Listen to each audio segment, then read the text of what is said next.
South America shined bright in day one here at the Americas RMR. But North America, well, they didn't quite hit the mark, but going into day two, that can all change. It's time for us to continue our journey to the PGL Major in Antwerp and see who will be making it there. Today, we'll find some teams that will hit the 3-0 mark and see some teams that hit the 0-3 and will be eliminated from the RMR. But before we get to that, take a look back at all the action that happened yesterday.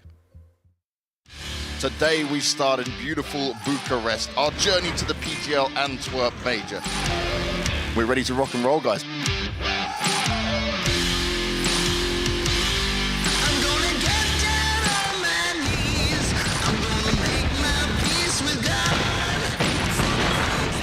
Oh yeah, right, Safe. What a shot.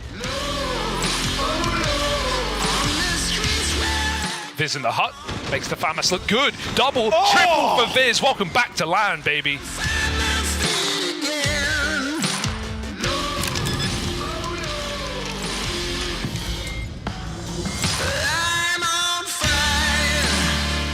They're looking over towards Catwalk.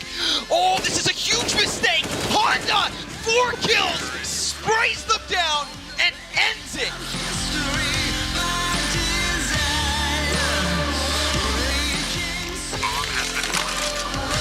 Low on ammo, low on health, and Ver hits the headshot. They're going to crunch him together. Nice transfer from Delboni, and he saves the day for Salcitano.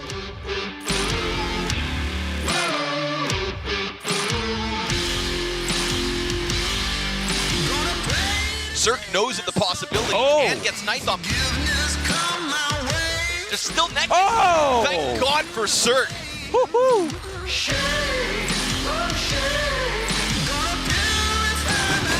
He's spamming left click and it's working wonderfully, jumping out. JT's on for the ace right now. 2 more with the AK-47 and the in-game leader versus the in-game leader. He will win it out. Ace in round 2 and Cole steal the force.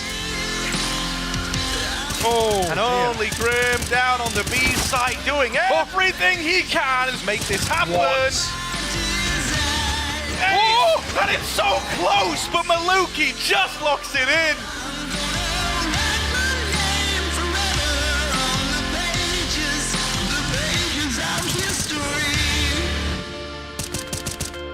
coldzera, 32 health in the 1v3. They don't know exactly where he's at, and as he gets that first one, he's going to play around the smoke. A second kill for coldzera. Bombs ticking as well. Time not on their side. Oh my God. A 1v3 from coldzera.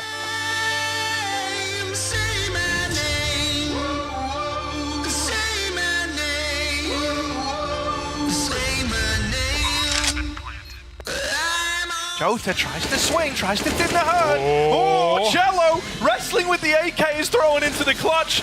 1 versus 2. Still a chance in this round for 90, but Cello's looking to take it all away.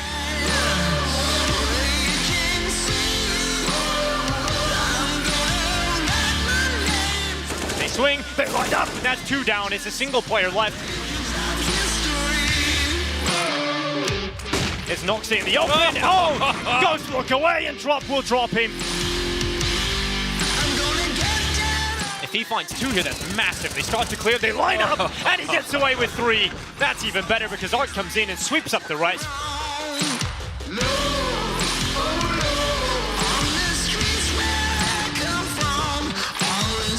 Crossfire is still here. Reversal gets caught jumping. He goes down at the hands of Viz. Now Ben Lee needs to get 2 and does. 1 versus 1. Ben Lee, 23 kills. He's on the angle, ready to shut him down. Hits the shot. What? Oh, okay. Did he need to do that? Absolutely not. Vinny.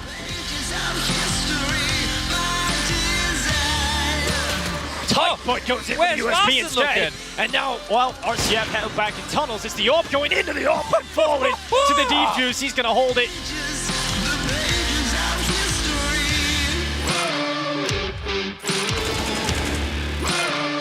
CK's out, and it's all going to be on Shake now. 1 versus 3. They know where he is. He's tucked away in the corner. Full HP. Finds the first headshot. Swings out, not connecting the second. Does flick up and land it, and Shake gets 4 kills on the round.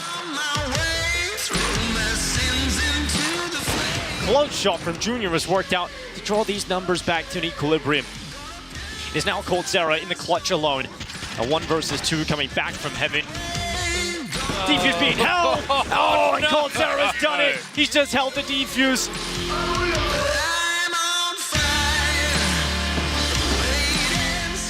Naf and OC grab one apiece, but the bomb is down towards short. OC now, the man from the first half, needs to be the man here in the pistol. Finds one tap. Can he find another? Dancing around the site like a ballet. What he's looking for? He's swinging around. The knife comes out and OC gets it.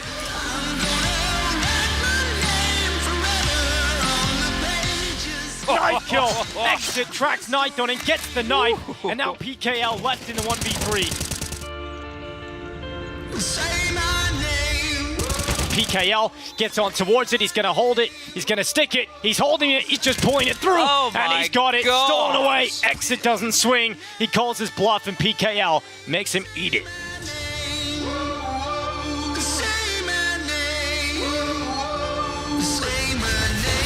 Oh, Cirque actually does hit that one. And Cirque's just doing everything. Frag after frag on the AWP.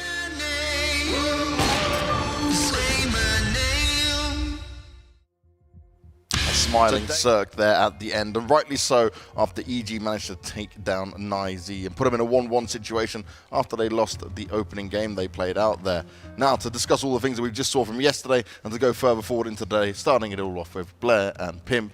Guys, yesterday, it was a South American run for sure, but complexity, they were the shining light for North America. Yeah, the only NA side able to come out, go flawless, so to speak, on day one, right, 2-0. But I feel like the latter set of matches we had yesterday, we saw a little bit of a life coming out from some of the NA teams. We had Liquid finally shaking. I saw the interview, I think it was with Elige, where he was like, we were feeling a little flat. The veto didn't quite go our way, which is a little surprising in a best of one. But they had to travel a little bit as well, right? A little bit jet lag can play a factor. So, yeah, they woke up. They had a very comfortable time there. We had a couple of wins coming in for some of the NA teams as well. So, heading into day two, it feels kind of even Stevens at the moment. I'd agree. You know, I'm still, left a bit disappointed by the performance from most NA teams yesterday. I think it's a horse we can keep beating in a way, but you look at the scoreboard right here as well, to find Liquid on the right side, to find EG over there as well. Not struggling just yet. 1-1 is okay, but they put themselves in a position where one more loss will put a lot of pressure on their lineup. So I don't think they're too satisfied about what happened yesterday, whereas for you said, James, the South Americans, did what they had to do. You look at Imperial, you look at Furia, made in Brazil as well. They're all up there and they're all looking good on the server. Now, we were talking to Sponge about this in the green room as well, right? He did say for some of these South American teams, right, this is everything. This means the most to them compared to some of the other teams that are playing out in a lot of the Tier 1 competitions. They're getting the invites the whole time around. But one thing that was nice to see, I'm going to come back to this EG9Z game, was Cirque actually stepping up and delivering here. Yeah, EG actually surprised me a little bit yesterday. Positive surprise for a change, right? Stopping the little bit of a loss streak they've been on. And Cirque, listen, man, I used to love Cirque and Breeze back in the day, right? When they were really popping up and playing with Daps, they were clearly setting themselves up to be kind of potential star players, right? Really falling off. Cirque performing like that yesterday, getting that win over Pain, I do believe it was. Fantastic showing. Credit where it's due, right? But can they continue to deliver? Can they be consistent? This Breeze and Cirque duo, I don't know. And I don't feel like I have it in me to believe in them being consistent. They haven't showed us at any point, during their lifespan as a roster, they haven't showed us that they can be consistent. I agree, it's good to see Cirque back. One thing I did take notice of was the fact that he was good with the AWP. One of the things that has been, going on with Cirque is that we've seen him playing more and more with the rifle, and he was doing a decent job with the rifle. He's also the team's highest T-sided rated player, so there's still some positives to drag out of Cirque, but he's an AWP player. He's supposed to be the guy dominating the game, dictating the pace, and doing the difference on the server with the AWP and not the rifle, and we got to see a little bit of that yesterday. So I really hope we get to see more of that, Cirque. Absolutely. Hope being the imperative word here, James. We will come back onto EG a little bit later for sure, and certainly we are hopeful that they will find some success. But for all of you guys that might be hoping to come to the major in Antwerp, you can get yourself your tickets by just looking down below, scanning the QR code, and grab yourself some tickets. Be quick, because they are selling out fast. We know the major's one you guys all want to attend, but we should also look towards these games for today, because it gets exciting now. Today we will discover who will be the first teams to go 3-0, and also the first teams that will be eliminated throughout all of this. Now, on stream A, where you're at right now, OO Nation taking on EG, opening game of the day. And this is where you're talking about it, Blair, right? Yeah. We're looking at this and thinking, okay, what are they going to be able to do? But then we come a little bit further down into the day, Imperial versus MIBR. It's a nice little name swap there in some ways, and this is for a game where we can see Imperial potentially get this 3-0, where, you know, we said about their expectations when it comes to it. They're not looking at this major particularly, it's more the next one that's happening in Brazil. Yeah, absolutely. Like, just to correct myself, it's actually EG beating 9Z yesterday there, which was a bit of a surprise. I think 9Z was a disappointment for me personally. But yeah, these games are spicy. Right? We have Party Astronauts going 1-1 yesterday, even despite the fact they lost their first game. And as you said, Imperial Esports, you look at the team and you're like, wait, they're playing MIBR? That is a bit of a confusion over there. So that Liquid game, though, that is spicy. Yeah, I agree, and also the 0-0 Nation, as you touched upon just a little bit, I can't help to feel a little bit, sad on behalf of 0-0 Nation. No bias whatsoever, by the way. But the fact that they, streamer for them. Yeah, Sure. the fact that they face, they face Liquid in the first game, then they face Complexity, and now they face EG. When you look at the rosters, they've had a very tough pathway so far, and they have to deliver, because what we saw against Liquid was probably the best 0-0 Nation we've seen play at any point, and what we saw against was the Complexity was more of what we've seen for a very long time, just a very uninspired and not a great team playing Counter-Strike. So I'm curious to see what EG is going to turn up today, what 0-0 Nation is going to turn up today, and that game we have coming in just a few moments is going to be the game for the day, for me at least. Now, you briefly alluded to it, Blair, and I do want to touch on a little bit. This other game that we're going to see later on, Liquid taking on Pain, is one where I think Pain will be able to give Liquid a run for their money unless they just come out the gate super hot. Yeah, absolutely. Like, I feel like Pain are a bit of a confusing team for me personally, because you take out Safe from that team, and that team is still a very, very solid lineup. They have a good structure around them. They have the new player coming in, Nithon, who was looking incredible in the first game, and it just fell flat yesterday, the second game, right? So I hope they played to their peak ability. Sure. They can make things very close, even with the top NA or even the South American teams right now. But for Liquid, the way they delivered the second game yesterday, that was them just waking up. It was a slap in the face losing their first map. They're one of the favorites here to make it to at least a legend spot alongside Furia. So I still am going to be siding with Liquid, but it could be a competitive game. You have to. There's no excuses, whether they were traveling, whether they're food poisoning, or whether they're playing 4v5, there's no excuses whatsoever for Liquid not beating Pain or any other team at this stage. We're still talking about a team trying to qualify for the major. We also reiterated yesterday that it's probably never been easier for a North American team or South American team to qualify for the biggest tournament in the world of Counter-Strike, which is the major. So for Liquid to be in a situation right now where we have to discuss, if they lose this, they may not even qualify, that's ridiculous. They should be 2-0. They should cruise this tournament like Fury have done so far with 2 16-4 victories. So I'm still disappointed in Liquid, but I want to see them bounce back today. And I don't want to even have the conversation about, maybe they're not here yet. Maybe they're leaving a couple of question marks. Just beat your opponents and move on. If it's not a 3-1 for Liquid because they lost first game here, 3-1 and just, kind of qualify, it is already a disappointment. Well, we'll have our questions answered a little bit later on, but we're going to start looking towards our next game, and it is OO Nation taking on EG. But before we get to that, let's hear from coldzera from OO Nation. I am Maui Snake here at the PGL RMR. I'm here with 0-0 Nation. We're here with Higi, the coach, and we're here with coldzera, IGL, legend of the game. So, first question for you guys is, what is 0-0 Nation's expectations for this event?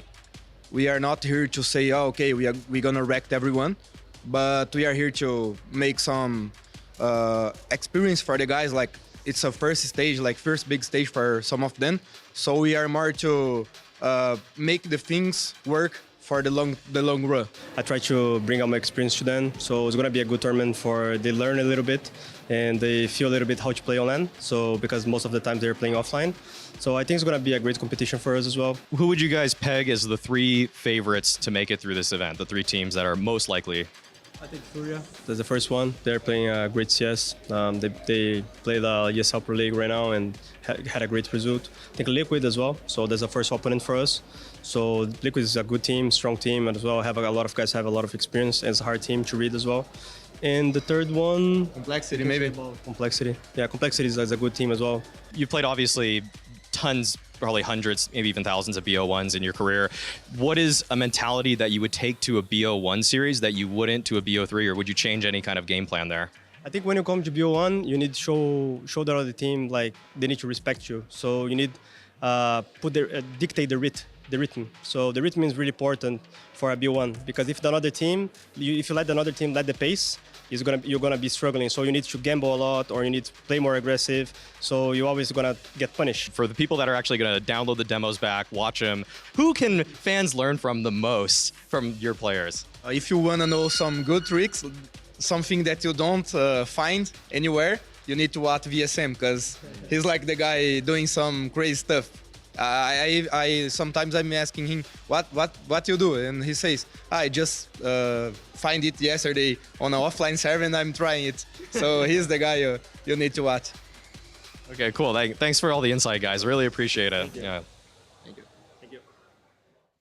Well, there you go. You can learn from VSM, and he was putting up some numbers for sure in their opening game. We'll have to do even more work, though, when it comes to taking down EG. Now, in this opening game, though, right, when we're talking about what 00 Nation have here going up against EG, firepower looks really strong for 00 Nation. I think it's the two opposites when it comes to firepower, as you pointed out right there, and when it comes to experience, right? You're talking about firepower, absolutely. Cold has surrounded himself with some of the most fiery players in the entire region. You're talking about Tribe, we know how insane he can be. We're talking about Malds, we're talking about VSM. Even Leo really showed up yesterday as well, right? And of course, coldzera just won a couple of majors as well. Yeah. But he's the only experienced player on this lineup. Now, for the side of EG, despite all the crap we've thrown their direction, you can't deny there is a lot of experience when it comes to this team. Even Breezy, and you're talking about even Breezy and Cirque, for example, they've played quite a bit. Yeah, they don't have the tenure of some of the other teams like Audi and Russian and Stewie, obviously, but they have that experience. And maybe when it comes to this crunch situation, when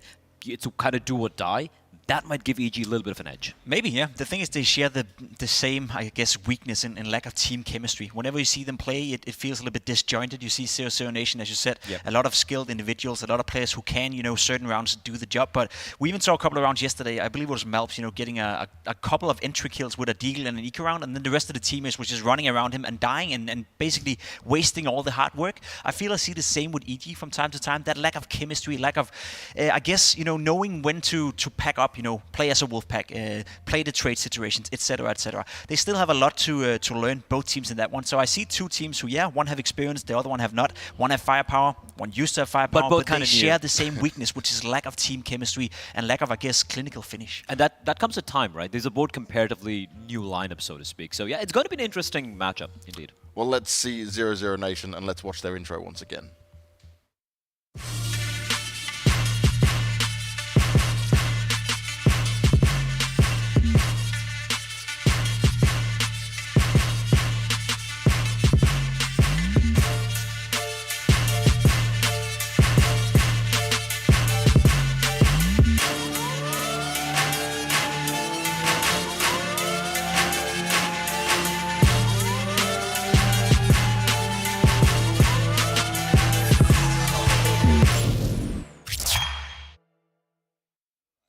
And this is your 00 Nation, and they are ready and waiting to watch this game go down. One thing I'll say when it comes to this, we heard from Cole before as well, where he said, right now, he's leading it. These guys are believing in him, and it must be nice for him as an IGL, to have a full team that's just ready to willing to listen and do what he needs to get done.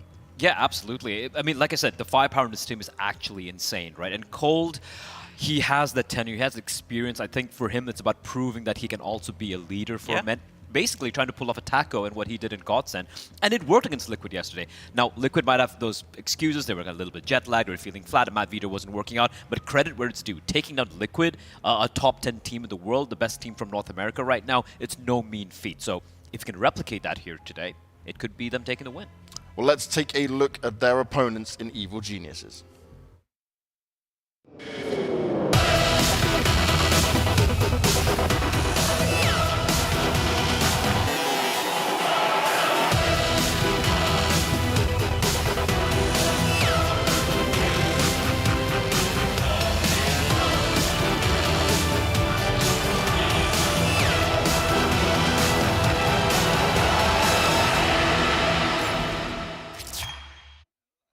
Well, there might be more majors on this team, but Pimp, you think they might not even make it there? No, the way it looks right now is EG, you know, in complete free fall. We asked ourselves the question yesterday after the first game, how long can they keep falling, and is there even a rock bottom for EG? Some may say that have hit it, you know, and it can only go one way now, and that's up. We did see them, you know, beat 90 yesterday, quite convincingly, good performance on Mirage, so a little bit of hope when it comes into EG. When you look at the roster, when you look at the players, when you look at the financial backing that is coming into this roster, the fact that we're even having the conversation, and the fact that we're even saying that they may not qualify for the major is ridiculous. I'm putting up the same, I guess, pedigree of expectations when you look at Liquid, you even look at 00 Nation as well. There's a lot of money involved in this. There's a lot of investments, and there's a lot of players who earn a lot of money, so they need to deliver on the server, and I'm a little bit tired, to be completely honest, talking about them not delivering. It's been enough. You said they need time. They need to show up on the server right here, right now. There's no excuses for EG. Well, can they show up on Inferno? That's where we're going in this game, and this will be an interesting one to watch go down. Remember, it's best of one still for these guys, so a lot of do or die in it.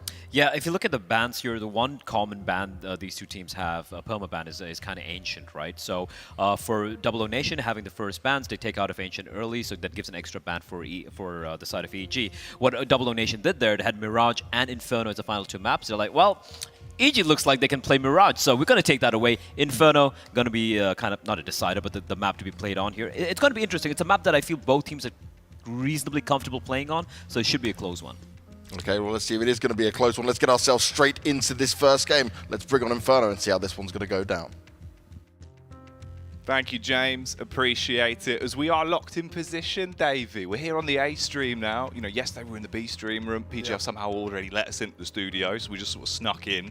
But now we're here. No, we continuously just keep sneaking around and just hoping that nobody finds us. And so far, like you said, we've made it in here. Now we get to watch this game. Cheers to the boys on the desk for breaking that one down for us. And we are going to get to see EG taking on 00 Nation in this one, and on Inferno as well. Yeah, what a good map for this, right? In terms of the spread we've got going into it, EG need to come out huge. Map like Inferno, get in there.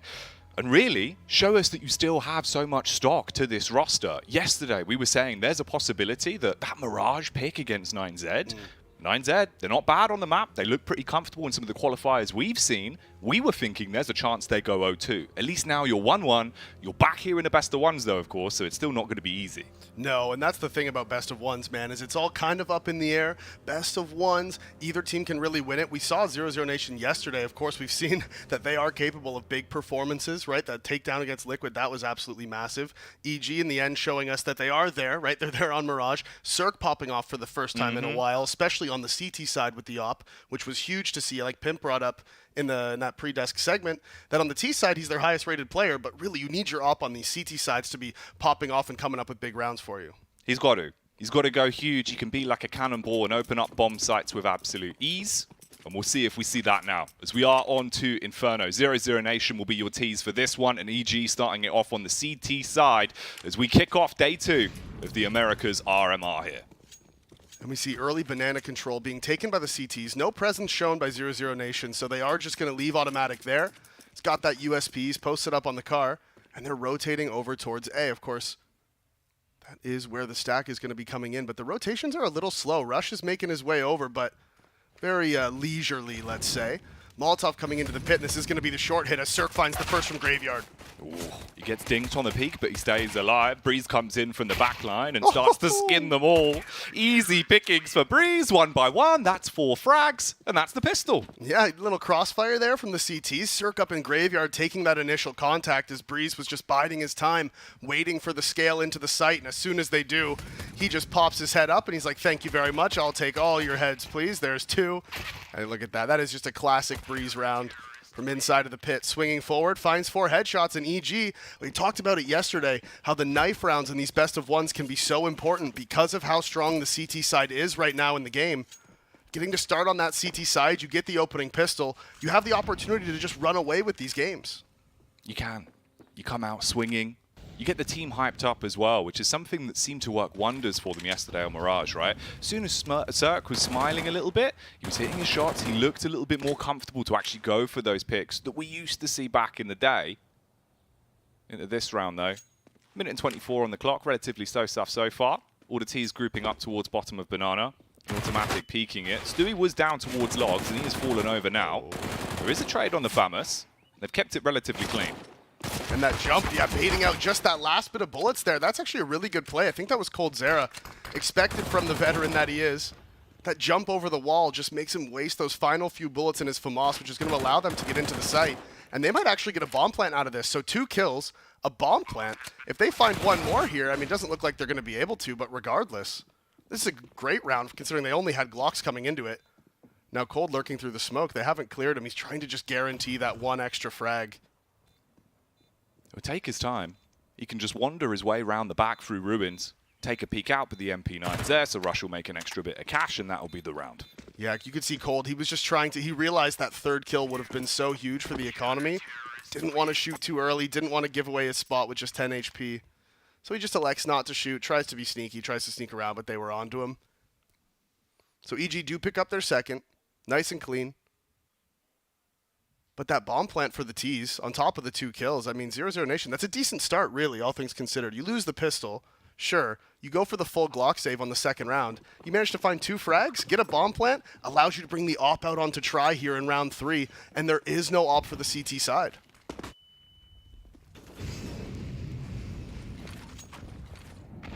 Rush with a huge HE. The double nade as well, with another one walking its way down Banana. So that's Molbs getting bombed out of the server. Leo's brought down as well. Actually, Try rather. He's on 18 HP.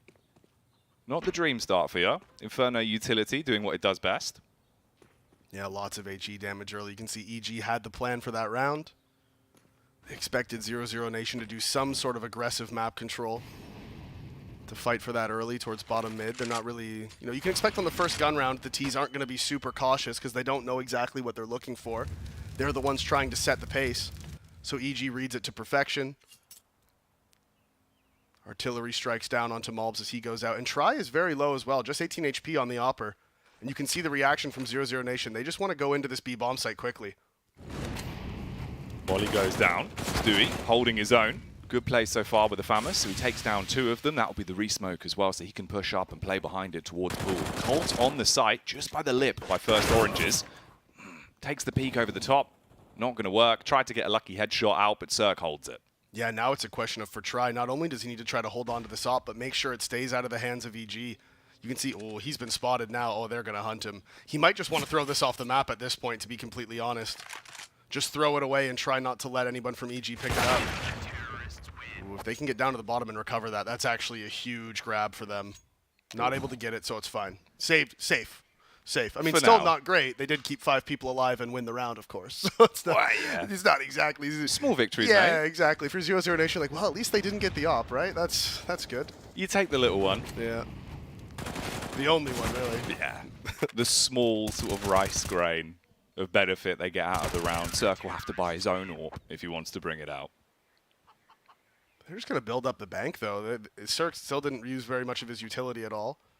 You can see only going to need to rebuy the smoke. Nades are going to need to be purchased, but that's it.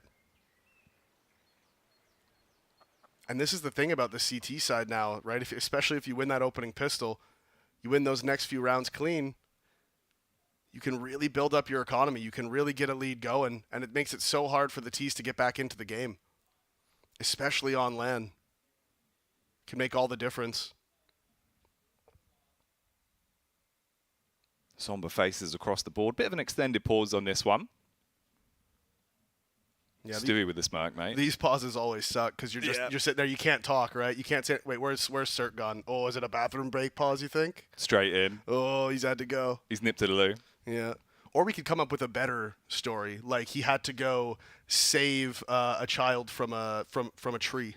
A child was stuck in a tree, and he had to go save them. Not a cat in a tree. No. Well, I suppose they can get down themselves, really, can't they? Yeah. Or isn't the problem is that they go up, but then they can't come down? Well, they get scared, I think. Ah, so it's more the fear. Or it depends on how high they climb, I think, because they have to jump down. And they could jump down, like, without injuring themselves, but it's a little intimidating. Well, it's actually a bit of a myth, because obviously they say that cats will always land on their feet and they'll be sound, but they actually won't. Apparently, with cats doing that, you get the chance that they can damage their lungs, because obviously they tank a lot of the force on their chest. Yeah. No, but there's also those stories of cats falling from like ridiculous heights and just walking away from it, though. So I think it depends. Like I'm sure it's partially a myth. Like obviously, you don't want to, if a cat falls like 6 stories or something, it's not ideal. Great, yeah, like you don't want that. But it depends on the cat. Or if you're, or if you're like Jerry, in Tom and Jerry. In that case, he probably wouldn't mind. Yeah, true. I mean, if it's a cartoon cat situation, you'll probably sound forever. Yeah. I don't think there's much of a comeuppance that you'll really have to face off against. No. Because you could just redraw him, couldn't you? Well, yeah. Worst case, you know, just change the frame. Switch it in, switch it out, if you're ever in doubt. Haven't seen Tom and Jerry for a long time. No, I wonder if that's sort of I wonder if that sort of just faded away from kids, like TV shows now. It's not really a big one anymore, is it? It's just Peppa Pig. Yeah, because even when I was a kid, it was like only on Saturdays at certain times or whatever they would show the old show reruns, but they weren't like making new ones or anything. No, well, that was like the peak of cartoons though as well. Because obviously you had like Courage the Cowardly Dog. Oh yeah, which classic. was mad. You know, there's a crazy one about Courage as well. The interesting bit is they say like at the end of the first season, the rest of it is all just like Courage's fever dream. Whoa. Because at the end of like the first season, he's there with puppets of Muriel and Eustace. So it's like the implication that obviously they like died, and then Courage is just left to fend for himself. And these are just the stories he's coming up with in his mind. What a tragic thing that is. I know. Why would he was do such that? a good dog. Huh. He was a good boy, mate. The more you know. Did you know that flamingos to eat, because of the way that they filter the food, like because they just like sort of like take food off the bottom of the whatever pond floor that they're walking around on, and in order for them to eat it, to filter their food, they have to turn their head upside down to eat because the filter's on a certain part of their mouth. Oh, so that's the way they do the bendy neck. Yeah, that's why they have the bendy necks. Yeah. Okay. And obviously the simple fact following that as well is like flamingos naturally are white, but they become pink because of the pigment in shrimp that they eat all the time. There you go. It's mad. Flamingo facts. Yep. Well, it looks like he's back. No, it's the admin. Oh, yeah, no, that's not Cirque. That's not what you want. He's just saving. He's saving a whole bunch of people right now. Yeah, he's coming quick.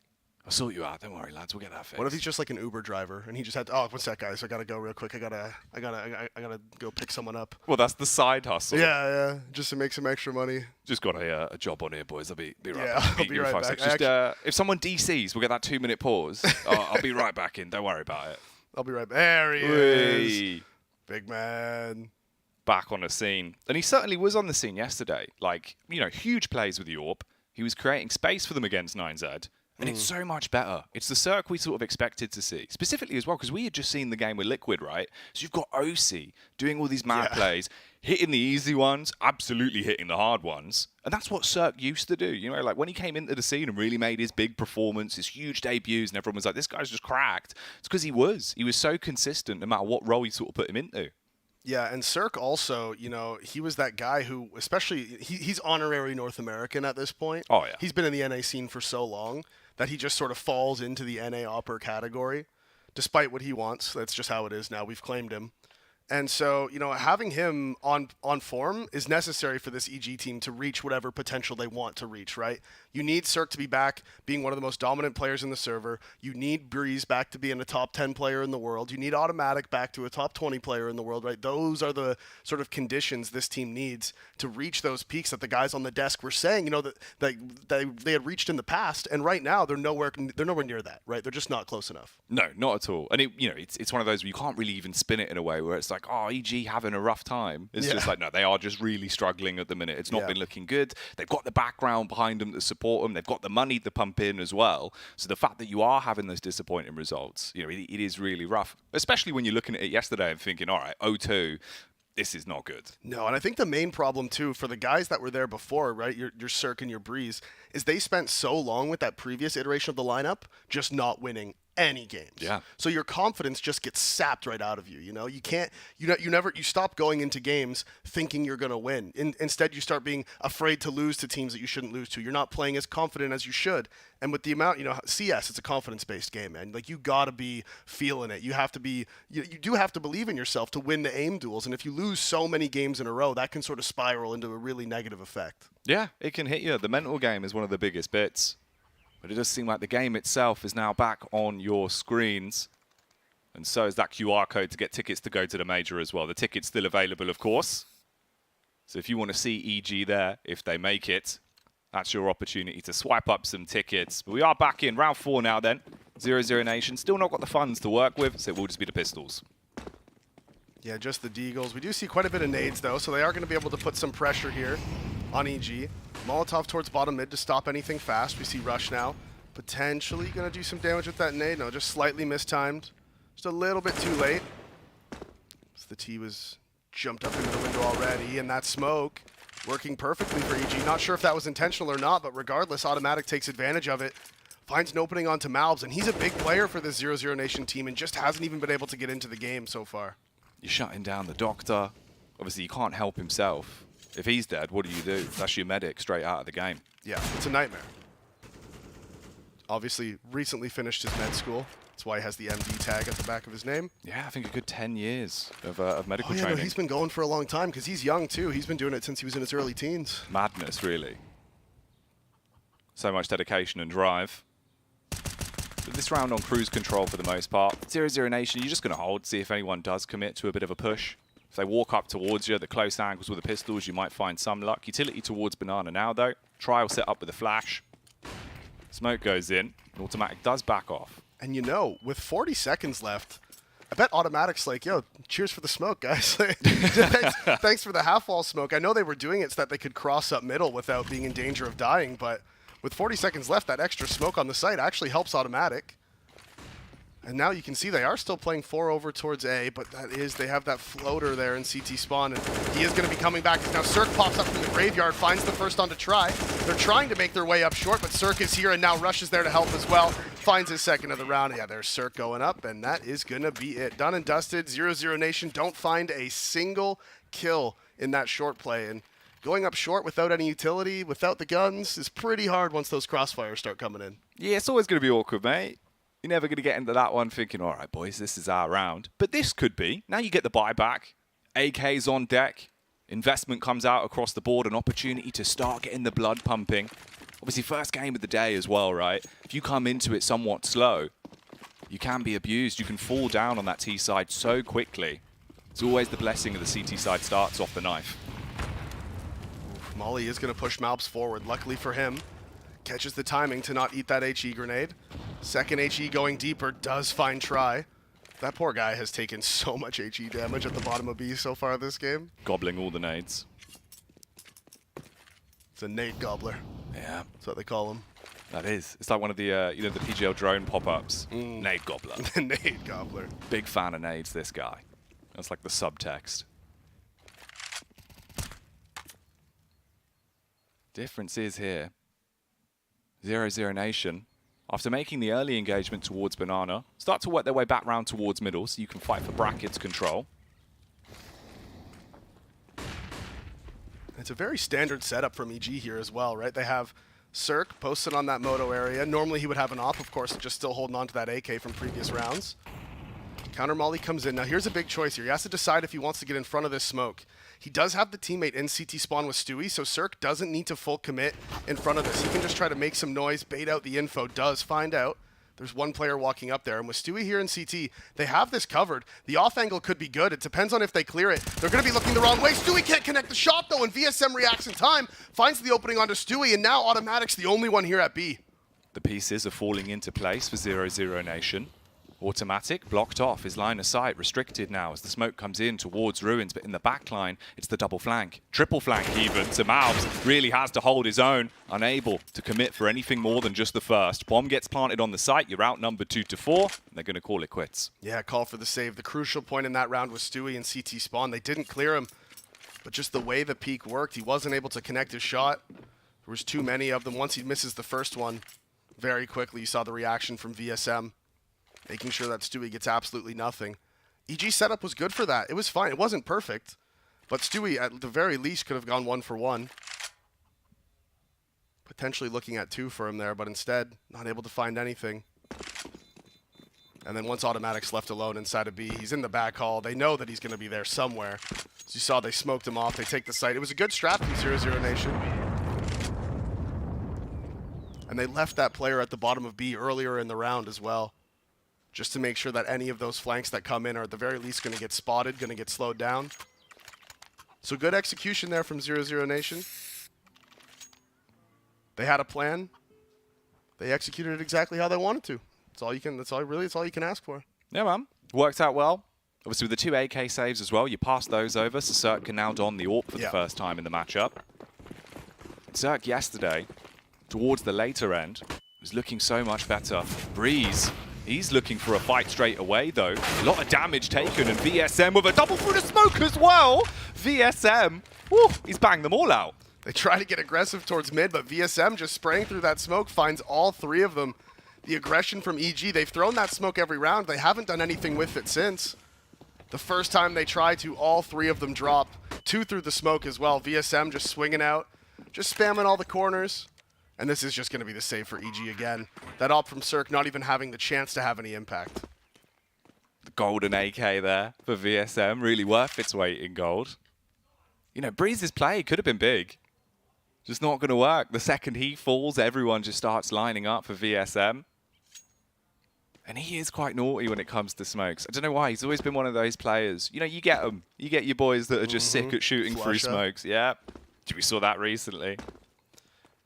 The thing is, too, is what sucks for Breeze is as soon as VSM finds that first kill in the smoke, just spamming top mid, that's sort of like the trigger for him, like, oh, wait, something's going on here. So then he keeps spamming the smokes and just finds 2 more kills because he's like, I think they're doing something aggressive here with this smoke. So that first kill actually did him dirty there. Making it so Breeze didn't have any chance to play around that one way. So 0-0 Nation now, despite EG's good start. See, look at this right here. Like, that's just, as soon as he kills Cirque, he knows exactly what's going on. And it's just burst, burst, burst. You look at him, he's like, hey, I killed 3 people. I saw kind of 1. That's about it. That's all that matters is he got the frags. So, of course, rebuy straight back in. Cirque, second time he's had the AWP now. A little bit more aggressive, goes towards mid. Gauging it out, seeing if there was an opportunity to make the play. Instead, going to back off towards Arch, play it somewhat safer. And this time we do see it is Malbs towards Banana, has taken some nade damage again, as expected so far this game. He is going to be putting some presence towards the top, the Molotov and the Flash. So EG now, they're not playing aggressive in Banana, so they're not sure how many people are there. It could be 1, it could be 3, they're not really sure. Which is exactly the idea. Retake nades come out, but nobody is actually re-aggressing with it. As I say that, of course, Stewie pushing forward. So now they know at the very least, okay, they haven't pushed up towards car yet. And that's info to work with. The reactive play, put automatic on the boost. Stewie plays close, anti-flash on the wall. Actually jiggle peeking it as well for the read. Now he can dash the Molotov, goes in with the smoke first, molly behind it when push comes to shove. 44 seconds on the clock, so the CTs at A getting somewhat aggressive, trying to scope out for info. Here comes the play into the B side. A bombardment has arrived. Stewie burns the first alive as Mouth will fall. Automatic spams the smoke. Nice tag. And it will create a little bit of space. Bomb does get planted though. And the CTs are in a good position here. You do outnumber them. 5 versus 4 on the retake.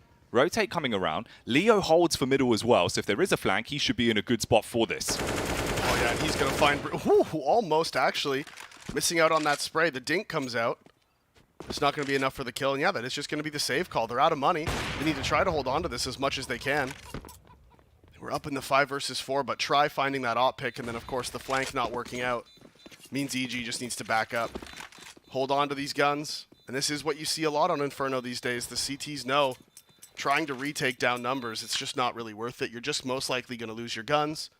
You have an op, hold on to it for the next round. Stewie is going to be able to buy. Someone can drop Breeze as well, so they will have another full buyout regardless.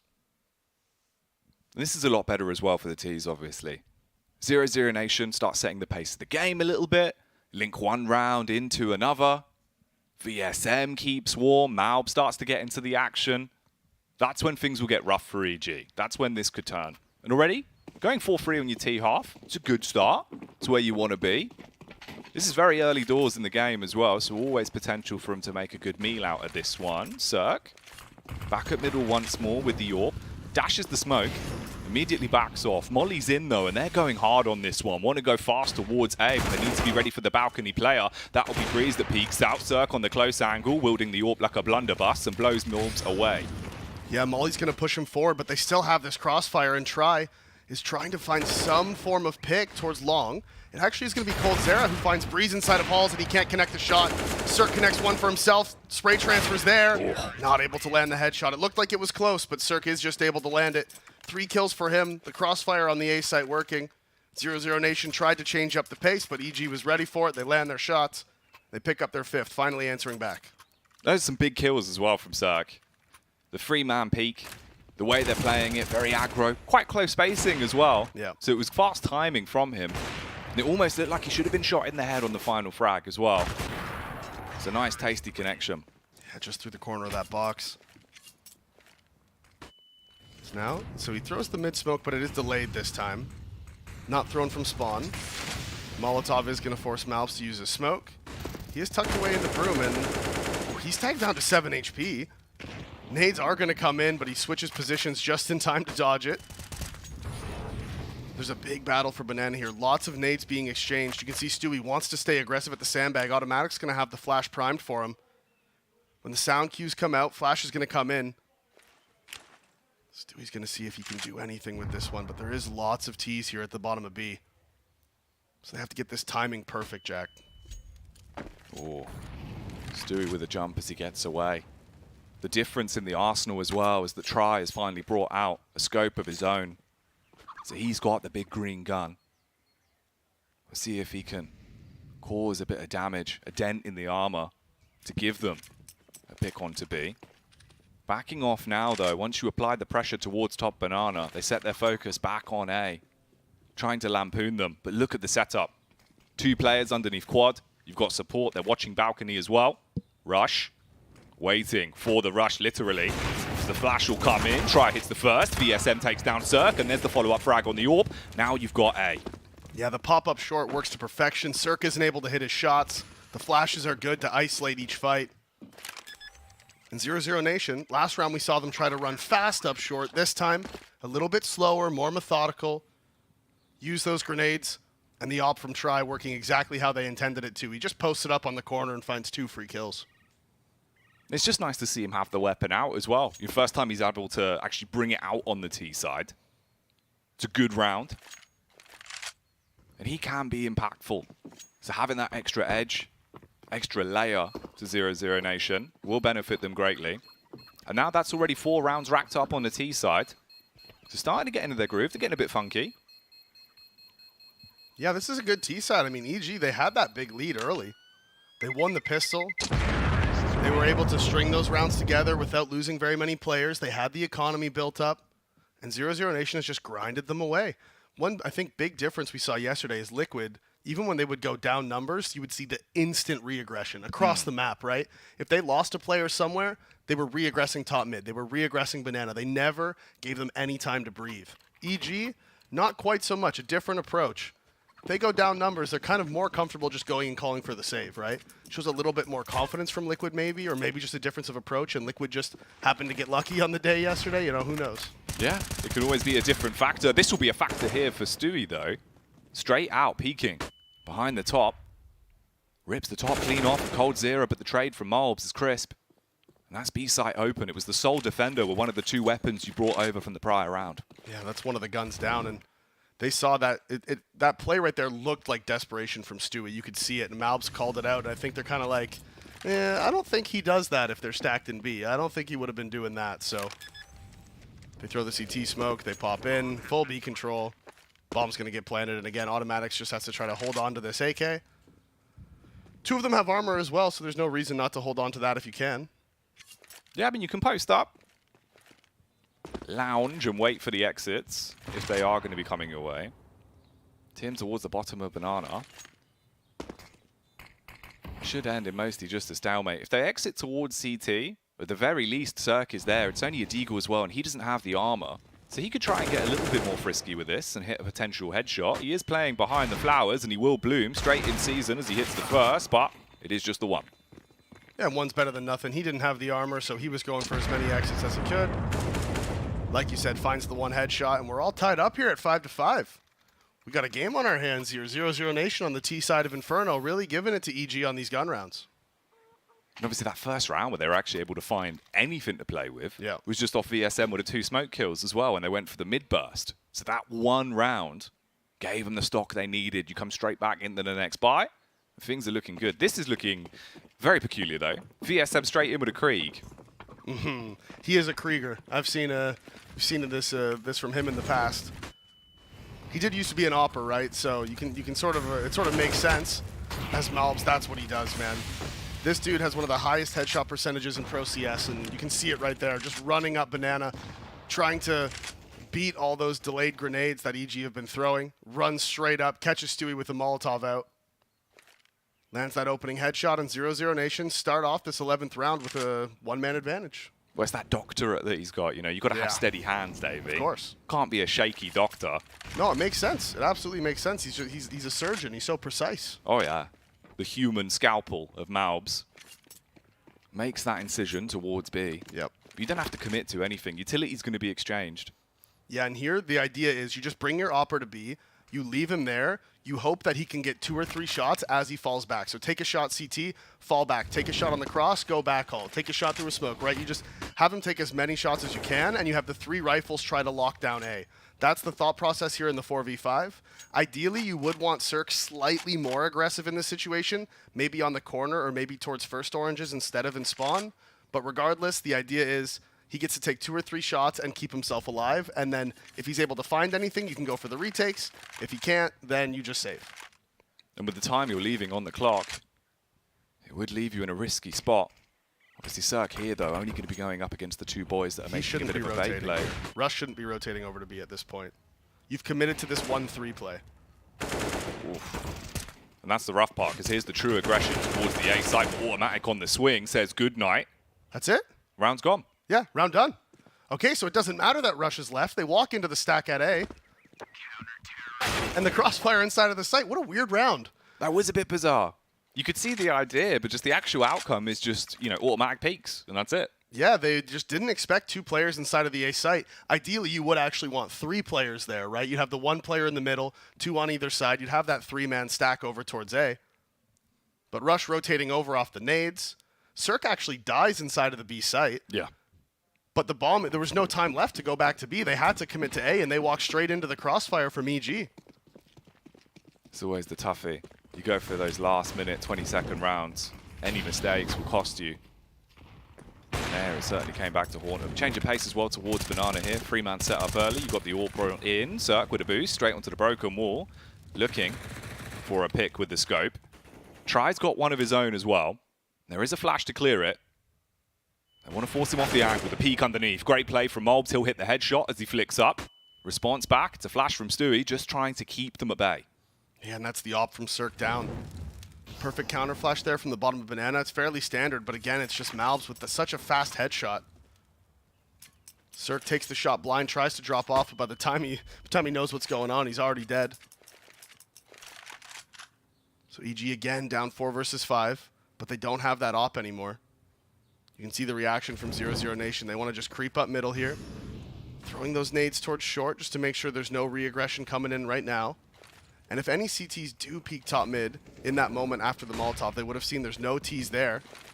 But this is going to be the wrap play. Smoke towards the arch, smoke towards library. Rush is here, flash comes in, finds the perfect timing, but Try at the back wasn't blind. So now it is just Breeze inside of the pit, and VSM rips his head off. Swinging out from Moto. That's going to be nothing they can do. As 0-0 Nation, again, snowballing off the back of that opening pick. And they are going to pick up their 6th as EG's forced to save. As we saw there with the AWP as well, thrown out the map, when Automatic rotates round to try and save it, he's not going to find anything. He's going to be baffled at Banana. Oh, he has seen it. Oh, here we go. The nade off the wall. This could be sick. Okay, so I did this. Uh-oh.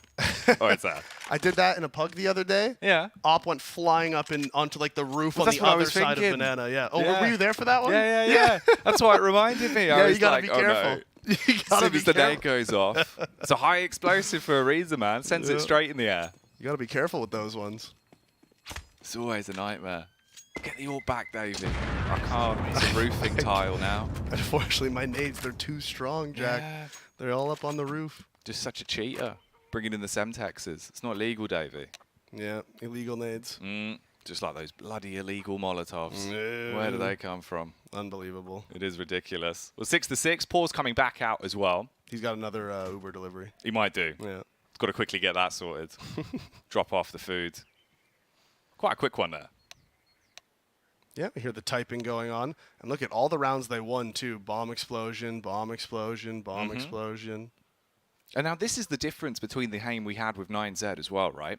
They were never able to get a bomb plant until like the last sort of 3 rounds of their T half. When that's happening, you know something's going incredibly wrong. Difference is here, 0-0 Nation, they're finding entries, they're winning the opening duels, you're getting bomb plants down. Even if you're not taking the round, it's still exactly what you want. Well, and it was just that relentless aggression from Liquid in the mid-round yesterday, right? That really was the difference we saw here. Where, you know, EG, not quite, like I said, it's just a difference of style. One's not right or wrong. And on another day, that mid-round aggression from Liquid, if they're not hitting their shots, can be punished, right? Then they're pushing a lot in the mid-round. They end up going down a lot. So, you know, there's not like one way is right or wrong, but for Liquid yesterday, it worked very well. And here, EG taking a much more passive approach. And it's kind of funny. You can see it tells in the kills. There's only one player on the side of 0-0 Nation who's positive, and that's Try at 7 and 6. There's just not that many kills to go around because EG's saving so much. Yeah, just backing off as soon as it gets into a 3 versus 4, sights lost, save the guns. That's all you can do, keep the economy pumping. Obviously, the only weapons actually in play now, though, will be that AWP on Stewie. Automatic with the A1S.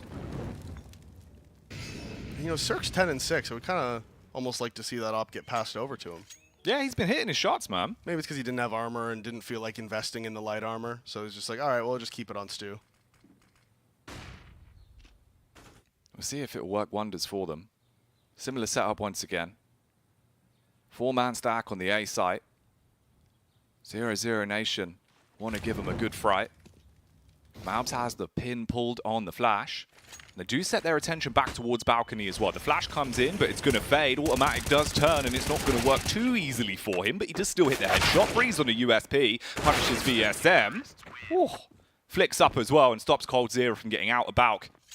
Being able to bounce back into the round. So EG do go 7-6 with just the 2 guns. Yeah, they try to go for that Halls pop, but the rifle of automatic boosts it up on the balcony. All the USPs just waiting. Look at this. They're all just waiting around in the haystacks inside of the pit. Automatic finding 2 is absolutely huge. That spray transfer, that quick correction while looking down. It's not easy to do, too, when you're looking down. The vertical stuff in Counter-Strike all becomes very, very weird. There's not common angles that you usually fight like that, so... Great round from Automatic to find 2. Good call from EG as well. They just left that off on Sui over towards B, but the nade damage again. Dropping it down. This time it's EG taking the brunt of it as Rush gets away with 68 HP, but Automatic does not. He drops the HEs, the spray, the aggression from coldzera up on top of the logs, finds the opening pick again for 0-0 Nation. And they found the opening pick towards this B bomb site. We saw very early in the game, these battles at B were going the way of EG, but now it's sort of flipped over, and 0-0 Nation is the one finding these openings. They've had long enough to scope them out, so the reads are now coming in. The counter utility was fantastic. You get the nades up early. Even just a tag on Rush could still help you the longer this round develops. They do hold towards top banana as well. Mobs will play anti-flash. Try on the angle with the AWPs. If anyone peeks, there will always be a trade. Instead, they still gravitate 3 towards A and just 1 man on the back of B and Stewie. And with just the M4, I think he might be out of smokes. I don't see one on the ground near him. Molotov comes in to slow them down. This is the full B execute, though. Now he's waiting. He has this flash for his teammate maybe to go through the smoke. Stu's going to come through as well as the flash comes in. Second flash from CT Spawn, actually full blind Stewie, but Rush is able to get 2. Flicks over, can't correct for the 3rd. The second flash worked perfectly for Rush, but sadly did full blind Stu, as he had thrown one for himself before he ran through that backhaul smoke. It's just the small details. If they had timed it just a little bit better, the comms just not quite perfect. Stu probably didn't, he's, you know, in that situation, you're not able to communicate like, hey, by the way, I'm flashing myself through this smoke. It's hard, and they might still be going for this. Smoke out towards backhaul. I thought they might just be saving here, but Breeze wants to go for it off the back of his headshot, looking for the second. Has spotted him towards Coffins. Teammate in CT Spawn now needs to scale forward. Not able to find anything. Flash through the smoke is going to full blind him. He knows he's nearby. Cirque finds it through the pillar, and now in the 1v2, VSM gets the spray through the smoke, but he's not going to have time, Jack. That's it. Almost able to do it. So close. They find the kills, but can't get the defuse. Yeah, you could see the thought process. As soon as he got the pick towards Banana, he's like, right, we've got the util, rev up for it, get in. But just VSM, if there's a smoke there, you know it's all gone, man. Yeah. Loves the smokes, sprays through. And the difference in the faces alone tells the story of the game. with how the half started, EG looked like they were living it large. The longer it's gone on now, they're starting to look more somber. Everyone's waking up on 0-0 Nation. They're laughing, they're giggling. We know they're good mates. You get into a game like this where you start to take that pressure off, you get gassed up. This is where things can change. And with it being 7-7, Davey, it all comes down to who takes the last round here at the end of the half. Yeah, right there. It looked like a little bit of a situation. It looked like Automatic and Rush were kind of saving, and then someone was like, hey, guys, last round here. Let's go. Buy up all your stuff. Spend the money. Yeah, they got stuck in spawn, with a little bit of a late buy. The money's not really there for EG on this last round as well. Cirque has the op, but he's been able to find some impact, don't get me wrong, but it was more in the early rounds. So far, it's just been 0-0 Nation, kind of just getting openings at B. Go B. Difference is here. They went fast up Banana to start the round, scopes it up, looking for a pick on CT, but now, on the side of the CT, Cirque in position, sees the jiggle even, as he comes around the corner. Then does take the shot at the Fi. Shuts him down. 5-7 in close position. Rush! What? The 5-7 somehow just cleaves its way through two of them. Now you've got the AK back off into the cubby, and he's having a great time. You couldn't have asked for a more perfect fight for a 5-7. Two guys running through a smoke one by one. Flash doesn't land at the right spot. Doesn't blind you at all. And then I'm not sure what... They must have thought because there was a hull setup, they weren't playing towards long, but now Cirque is repositioned again towards the library, finds his second as Rush with the 5-7, able to get 3 kills on the round. 0-0 Nation, they try to react. They think, all right, Oppers and Hulls, this is a hull setup. Let's go quick up long. There's not going to be anybody there, but Rush is waiting behind the smoke with the 5-7. It's mental as well, because obviously he is just fully flashed, sat there with a hand over his face, spamming on a 5-7. Just despicable. Yeah, the flash landed behind him, so it just wasn't in the right spot. God damn. They just didn't expect him to be there, really. They just assumed because ops and halls equals hull setup. Yeah, it's a fair assumption. It makes sense. It did look like it cleared him on the angle as well, so it is quite rough. Kind of works in his favor with the way he played it. Yeah. So EG do win the half. Just remember, they started up 4-0 off the back of that opening pistol. They do end up winning it. It's a close game, though. Going into the T side here. Not exactly the best CT half you would want if you were EG, but for 0-0 Nation, they're going to be feeling confident. As now, confidence immediately ripped out of Malbs' hands as he dies at the hands of Cirque in second mid. Waiting for that window aggression. Leo's pushed as well. He's had a pretty quiet game so far. But now he has a moment to have big impact. Instead, each player going to just land that headshot quickly onto him. And the opening pick's going the way of EG here in the second pistol.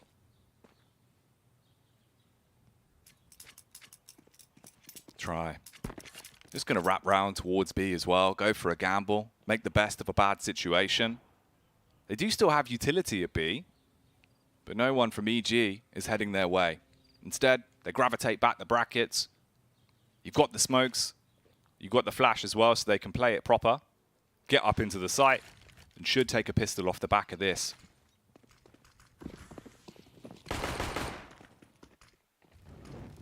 Yeah, this should be clean. I mean, they're just stacked over to B. I think they're going to just probably save their armor. Try does have the kit. Cold has nades. You might as well just save it. I know it seems a little silly.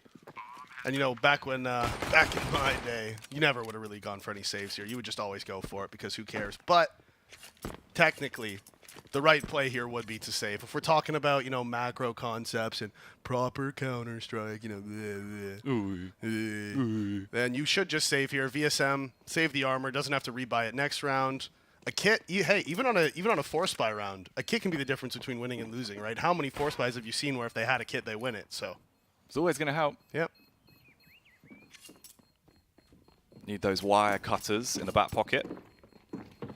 What do you think when they were coming up with the concept of the diffuse kit? Did they imagine the kit was?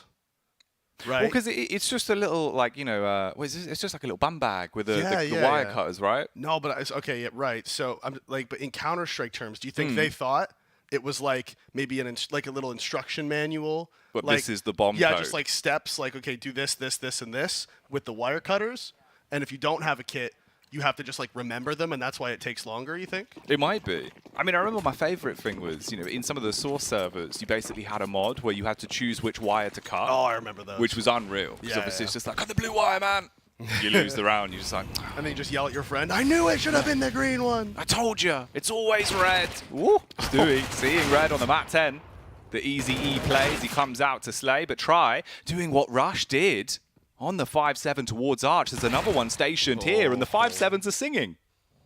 5-7s are singing, and they're singing in Portuguese right now. As Leo finds that one in Halls, Breeze dropping, and that is the AK recovered. He's got full HP as well. Cold still has all those nades in B too. So the crossfire here, inside of the A site, you can see Cold. He's worried about getting flanked from CT spawn, rightfully so. Both Ts are making their way up long. Surprised they're committing to A here. They know that there is an AK somewhere inside of Pit or Halls. Rush.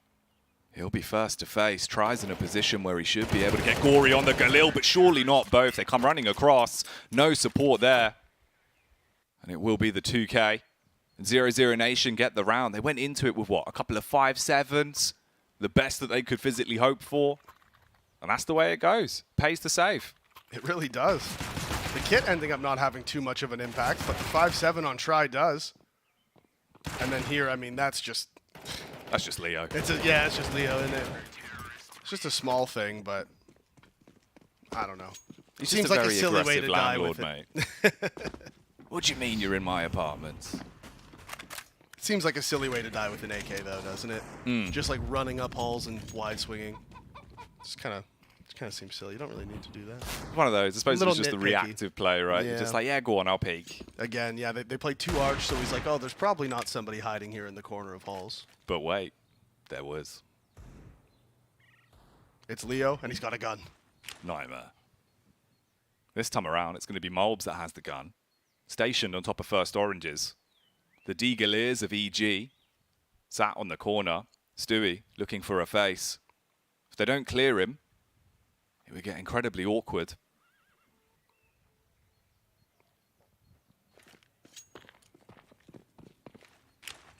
They are going to be grouping back up as well. Roaming their way up Banana. And this position still so pivotal. Mulbs, as we've said. He could cut his way through them. And a hot knife through Butter, but no, automatic on the peak. Hits the headshot with the Deagle. Now you've got space to play with. It might just be pistols, but you can certainly punish. And coldzera, he's got to do just that. Only one frag on the Famous before he falls. Bomb's going to be planted, and the Ts do have site control. They don't have a smoke for CT, though, so they're not going to be able to go and recover that AK. We see Breeze going aggressive in the back hall, holding this tight angle. The retake is underway. They have one smoke, I think, and Breeze finds the headshot. VSM drops. And now 2 on 3, and you have to seriously be considering saving here. Yeah, Try with the op. He's like, you know what? We don't want to let this go into their hands, so EG answers back. The Deagle from Automatic running into that B site finds the opening on the player top of first. And EG going to recover this one. There's an AK for them at first if they want it to. You can go get it. Don't like the look of it. No, they didn't like it. Didn't fancy the skin, didn't fancy it. It's gone now. Yeah. Gone forever. Blown to bits. Much like the round for 0-0 Nation. Yeah. And that is sad as well. When you're in a spot like that and you're thinking, all right, boys, we've got the entry frag. We're set up for it. We're ready for the banana push. You just get one deagged. And literally 2 deagle frags, that's it. You've got a round out of nothing. That's why I don't like playing top of first on anti-ecos, though. You know, because stuff like that, even if they have tech 9s and the first guy comes running and jumping in, you're not going to be able to multi-frag, right? Because it's also the tracing as well, especially with the tech. Sometimes you can just wide swing out. You move your crosshair to fight that guy. Suddenly there's 3 Ts in your face. Exactly. So generally, I think top of first is just kind of a bad spot on anti-ecos. But, you know, that's just me. You live and you learn. Yeah. Or sometimes. Yeah. Sometimes or you die and you lose. Yeah. You die and you lose. Yeah. Never good. But we do have a pause as well. And that's been the nice bit. You know, you're going to be using your pauses. You'll be able to slow down the course of the game. Mr. Strobe Light. Is that just because he's an absolute flasher? Just running around, leaving you white constantly. Oh, enemies flashed. Yeah, 13. There you go. But see, 0 bombs planted, and the bomb sort of has the strobe light thing going. So I feel like I'm not trying to throw production under the bus or anything, but I'm just saying. Yeah, but surely that would be more like Mr. the fireworks show. Yeah, true. True. The raver. No, that's true. You could come up with something better. The strobe light makes sense for the flashes. Yeah. Because it does the lightning blind you. strike was good yesterday. The lightning strike was good, yeah. Definitely embodied OC. They do a good job. Oh, yeah. They didn't make me mine, but it's okay. Well, you never know. Andre might be working on it later, mate. I'll wait and see. You see what happens. If he doesn't, I'll have a word with him. Oh, you've got to. Try might be having a word with anyone aggressing towards B here as well. Obviously, we saw T-side. Once he brought the AWP out, he started to come alive a little bit. Now, if he gets fought, he should be able to hit heavy, but instead the play is going back over by brackets. And it's all 5 here grouped up. They've given up control of B completely. And 0-0 Nation taking a huge gamble this round as well. It's just try at sandbags with the AWP by himself. This is weird. But now what's happening is EG's going to be going out A, and the crossfires are here. They're only able to find one. Breeze does answer back. The smoke comes out, and you can see they're a little disjointed, but they're going to be able to get into pit. Ooh. That's a nice kill from Leo, though. Gets out a graveyard. It doesn't want to be his final resting place. But this is slowed down, and this has got really odd now. I mean, you get the flank come in from Molbs because everyone stopped. That's the kill into the back, and the bombs dropped. Everything really fell apart for EG there. You could see they wanted to go out halls, but everything slowed down once they lost out on the trades. Cirque does want to clear out Malbs, but he's just not sure where he is. Timing's going to work in his favor. He's going to be able to go out short. But, I mean, Rush is in pit, and they just know. We just don't have to do anything, and they can't win. If we just do nothing, EG cannot win this round. And there you go. There it is. Done and dusted. 0-0 Nation pick up the 9th, and very, very weird from EG there. Everything just sort of froze. Nobody wanted to go out. Yeah, the confidence just got wiped away instantly. And when you get into that position where from nowhere you're scared to die, you can't do it. Molb's just got so much space. And you're stuck in halls. Yeah. So like where you like if everyone just stops and doesn't commit to going out, then you're all just sort of standing there touching shoulder to shoulder like, "Hey guys, having fun this round?" Not really. Like, no, I'm not actually. Can someone go out balcony, Yeah, please? no, can someone go out cuz I kind of want to bait. That's what I would have said. And then everyone was baiting. Yeah, and then, see, that's what I would have said. I would have been like, all right, guys, come on. Guys, we have to go out. Why didn't you go out? Oh, because I wanted to bait you. Yeah. It is the classic from Davey. Yeah. And then suddenly Mythic get taken down in every game. Nightmare. At least here, though, going into the 20th, a close game. And we do get the Battle of the AWPers as well. Now, the interesting part, really, is that obviously Tri does have the AWPer hand. He's been the one actually playing out on top versus Cirque. We saw some good picks from Cirque into the early CT half. Yeah. We'll see how it goes the longer this game goes on. Very back and forth here in the second half. Just been one round, one pick for Tri at the beginning of this round. Stewie with the Deagle trying to swing out mid. Going down immediately. Now there, the timing for automatic. Not working out for a kill, but does work out that he gets to stay alive. So we'll take that. Re-smoke towards the bottom of B as well. What's that there? It's a molly in the bush. Oh, gee, in my head I was like, that looks like a carrot.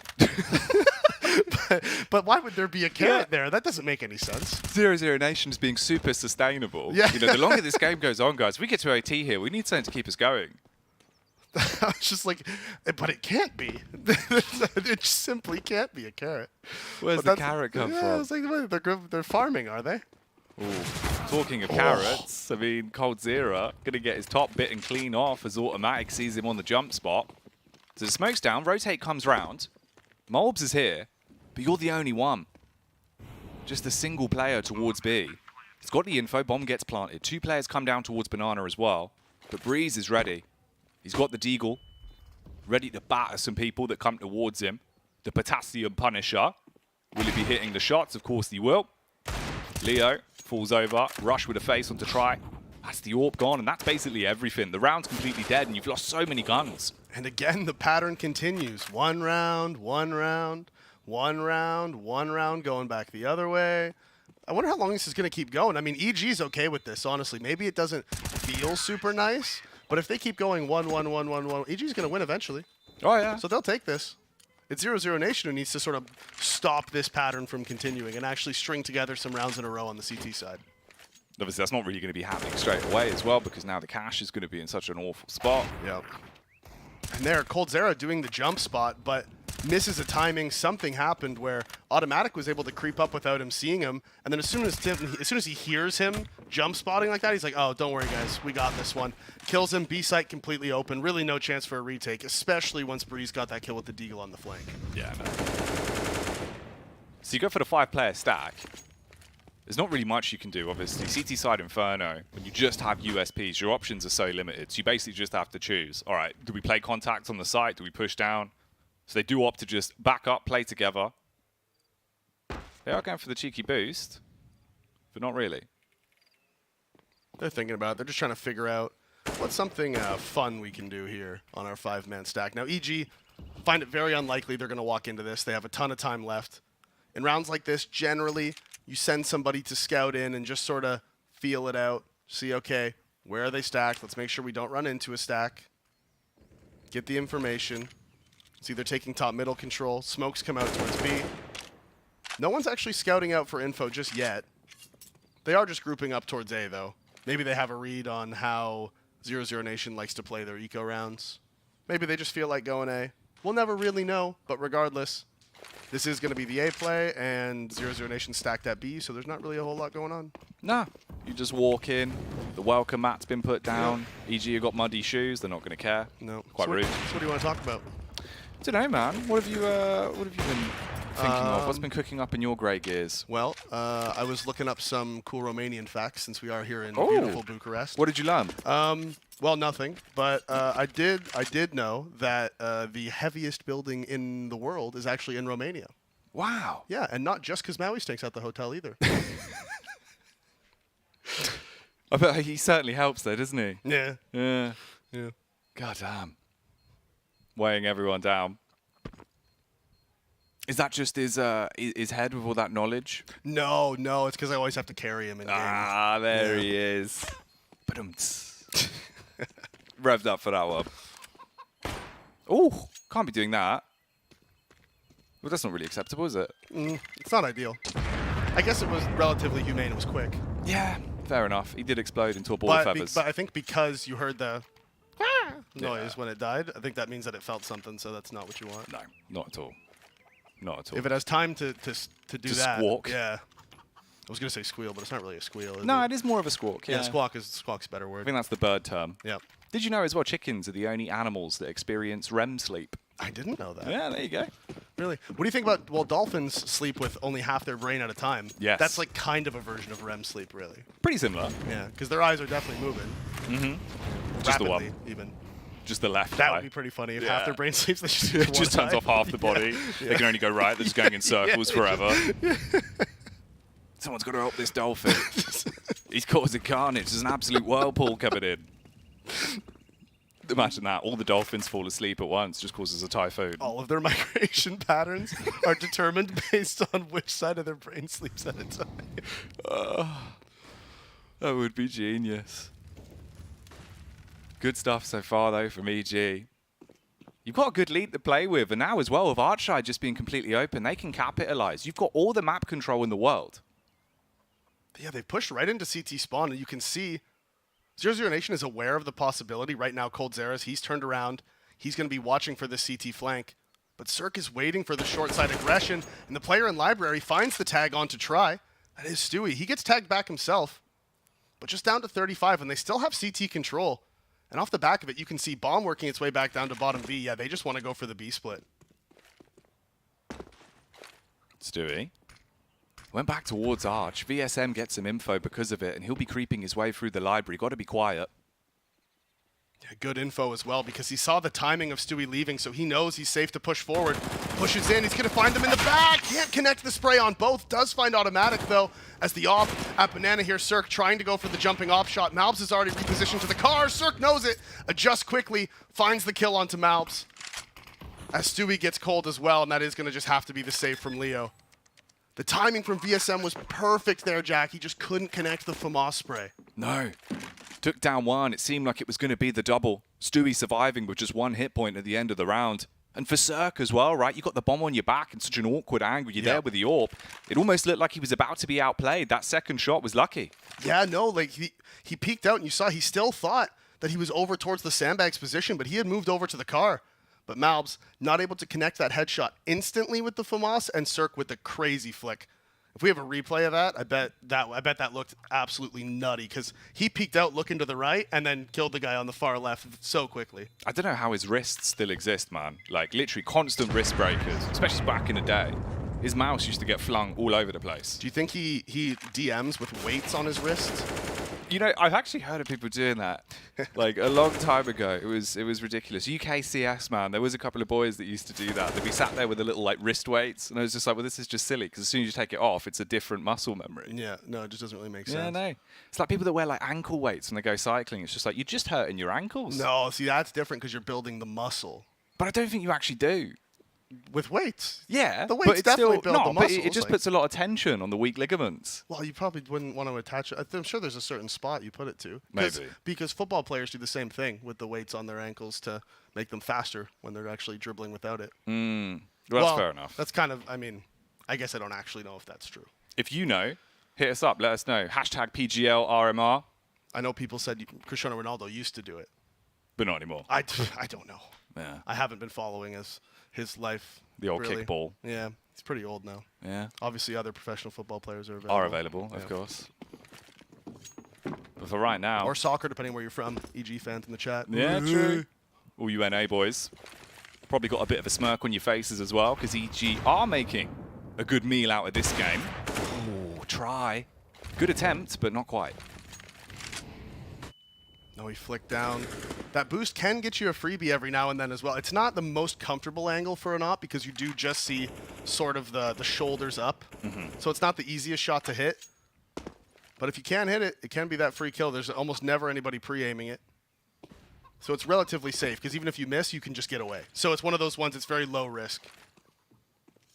As the B play is going to be coming in. All 5 Ts grouping up here now. They do have the op here on try, but they don't have any nades, and actually the op's leaving. He's running over towards A. No, back to B. Yeah, he's decided against it. So the Divine Intervention helping him out, luckily.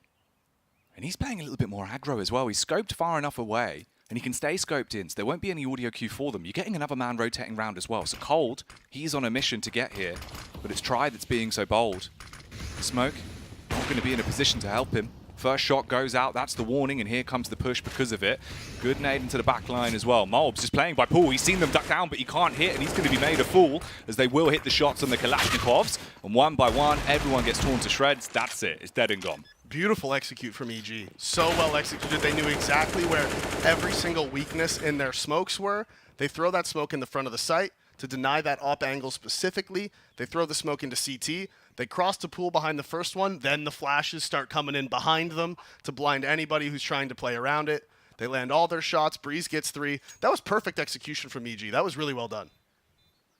I know it's kind of an eco round, you know, like they had the op saved and the rest of them are on eco, but still. Yeah. If I see organization right now, I'm like, this is good. It's a lot better. Yeah, it's positive. And it's the one thing we've been asking for from EG as well, right? Yeah. Because it's a matter of get the firepower back, you know, get Breeze fragging, get Cirque hitting his AWP shots, but get the team working together as the 5 fingers on one hand again, not being disjointed like you got digits all over the place. Yeah, absolutely. And the sad thing for 0-0 Nation here is because they went 1-1-1-1 so many times back and forth, they weren't able to chain any of those rounds together off the back of their eco wins. And because of that, they haven't really had any money. And so that was one of the few times we've seen the op in the hands of Try. And now we see it again. This is now going to be the full buy off the back of the save. And 14-9, this is their moment, right? They win this one now. Could potentially start getting some more rounds, but EG have built up such a bank, Jack, that it's going to be hard to break their money at any point here for 0-0 Nation. And that's the big talking point as well. With both of these teams being 1-1 at the moment. You need to get a victory here for EG as well. It's the only way you're going to prove that things can be getting better. I love that they both got flashed there and just tanked it anyways. So yeah, we're just going to stay here. Take that on the chin. Yeah. You're not going to fight us. We're fine. B-play coming in again. I wonder if this might be just the fast pop this time. It doesn't look like they're lining up for the nades. There's the flash, and here goes Rush, sprinting straight in, following his namesake. Mobs will be able to hit one. Good response. He does actually clean up on the second, but Rush was still able to cause them to come unstuck. So the bomb's going to be planted. It's a 3v3, and look at the timing here. Did he see him? Oh. He didn't catch him! No! Oh, mate! Oh, tragedy. That's so rough. He had the timing. He's right behind him. Doesn't see him at the corner of his eye. It all goes wrong because of it, and now you go from what could have been a 2 versus 2 in your favor to just Rush gatting you down from the back of the site, gets a 4K. That's 20 kills for him now. And what a round from Rush, too. The entry pathing from him was perfect. Again, there we see EG changing it up. Last round, they go for the 2-set smokes, the counter flashes, the set mollies, all of it. This time, the quick pop in. And this only works if Rush does his job. If he scales in, if he takes that space and goes forward, they can get it. And not only does he do that, he actually finds the 2 opening kills, then the 2 last ones to end it. And you guys couldn't see it because obviously we're not on camera, but when that timing happened top mid, I was almost laying on the floor. I felt so bad for him. No, it was just ridiculous. It's one of those where you've got head in hands thinking, what is going on? And right now, apparently what's going on is Leo, he just charges down mid. Leo the Lion, the claws are coming out. He's ripped his way through one. There is a quick trade, so we're back to the 4v4. Automatic pops his head up like a game of whack-a-mole. And he hits the hammer on to try. Just 2 players left alive. This could be where it all ends for 0-0 Nation. EG could be picking up the 16th, walking away with a win. The Stewie will find another pick towards Logs. It's just on Mobs. Yeah, gets the kill onto Cold. And now at this point, it's just about finding him. You don't want to, if you all group up and run in somewhere, potentially there's some crazy multi-frags that can happen. You want to just avoid that. Find out where he is. Send in the scouting parties. Now Stewie knows he's in CT spawn. Bomb's going to come in. Malbs is looking like he wants to clear him. Does he do it, though? Oh. He's brought the knife out, but it's not going to matter. Cirque does get the final kill. And so EG coming up big there against 0-0 Nation, a team that showed they're very competitive, but EG coming in hot, picking up their second win. Yeah, Stewie might not be the wicked skeng man, but he does pick up the victory, and that's going to be the one thing that you want from a game like this. Ideal result, really, right? Yeah. A lot better. Result. Yeah, 16-9. It's a big win. It's a big win. It looks way better for them. The longer the game went on, they started to get into their groove, and we saw good signs of life from the players that we've been talking about. You know, you get Breeze hitting his shots on the pistol, really clean stuff there. Cirque starts to get into the groove of the action as well, and you're isolating some of the bigger names on 0-0 Nation. Try, I mean, what, he had 3 or 4 opportunities on the AWP T side, didn't really have the cash to bring it out on CT, so it's just rough for you. There's not really much you can do. When you're getting battered like that, you're just thinking, all right, at least if I had an AWP, maybe there's more to be done. Yeah, I mean, honestly, I think EG there on the T side, it started off a little slow. They were going that 1-1-1-1. They couldn't really convert those anti-ecos. Once they did finally break that cycle, they got the money, they got the gun rounds. We saw good changes of pace from them. We saw the fast B plays, the B executes. We saw them get into CT spawn some rounds on the T side very early. Very dynamic T side there from EG coming out on Inferno, and that's what we love to see. So, you know, overall, commiserations to 0-0 Nation. Of course, it was a good game. The first half was very close, but on the CT side, they just couldn't get anything going. They couldn't string those rounds together to actually finally build up that economy. And EG at that point, they were flowing with so much confidence that 0-0 Nation just couldn't do anything to stop them. Yeah, they started to get into their groove. They're hitting their shots.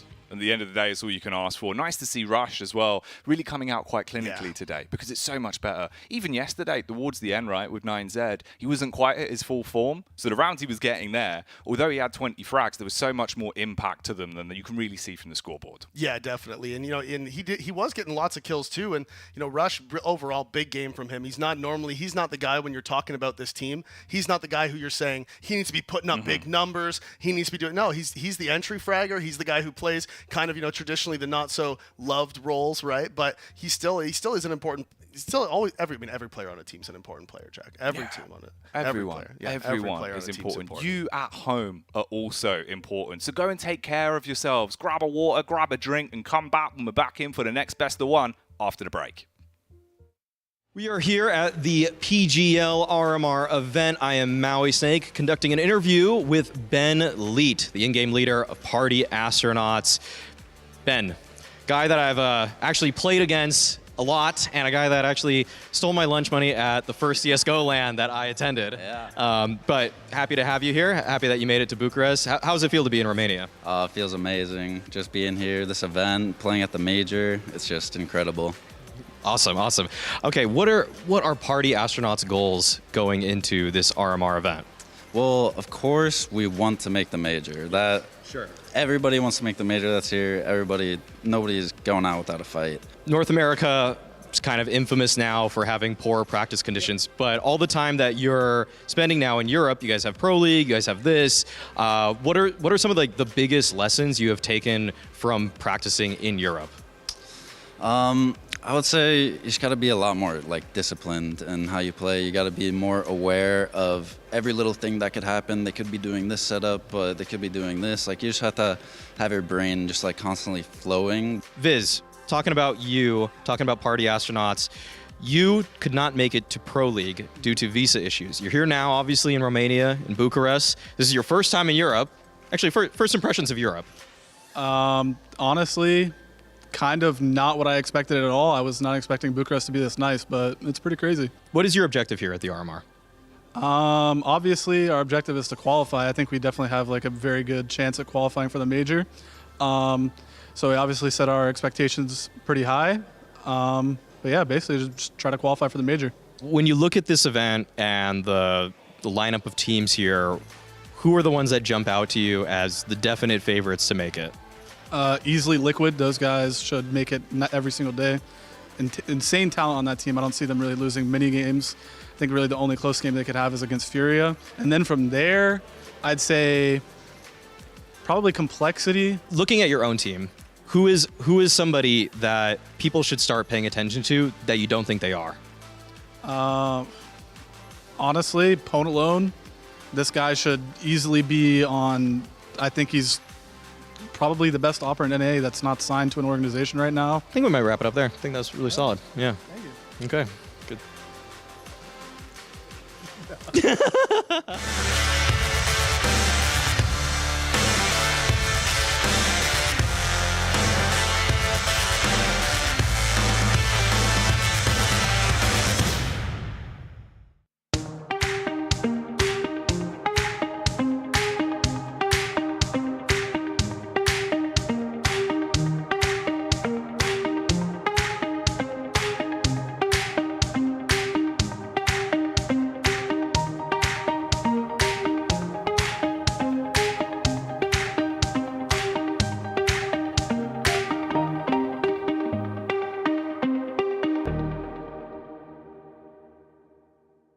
Let's go.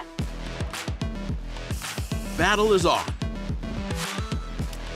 Burst RMR views with a double bonus. Get insurance for single and combo bets, both up to 20 euros. Fire up with GGBet. GGBet, this is real.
Our second best of one here on the A stream for the Americas RMR after we walk away from EG picking up the victory in the last matchup. Now, Davey, bit of a different sort of storyline here, right? You know, you still got your American team versus your South American team. And the interesting bit is, though, this time around, of course, it's Party Astronauts that are going to be the ones we're looking at with a big question mark. Yeah, instead of evil geniuses, now we have astronauts. And again, we've seen astronauts do conquer the deep sea monsters, which we didn't expect. Unprecedented matchup in sort of the history of, let's say, world warfare. That is true. Yeah.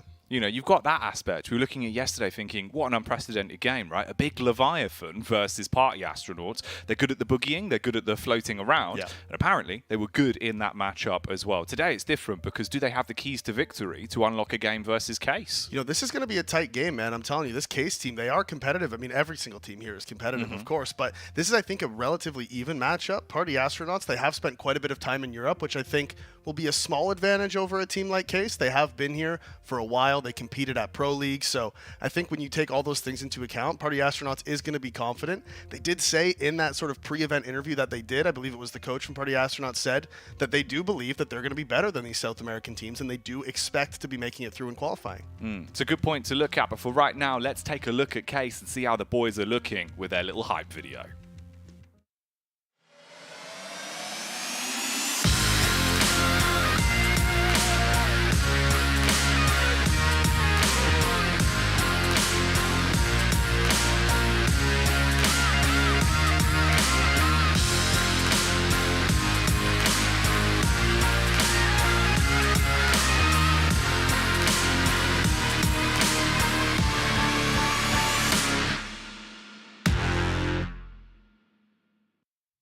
Now, I will say, it's not quite as good as the Party Astronauts one. They still, by far, have my favorite intro video.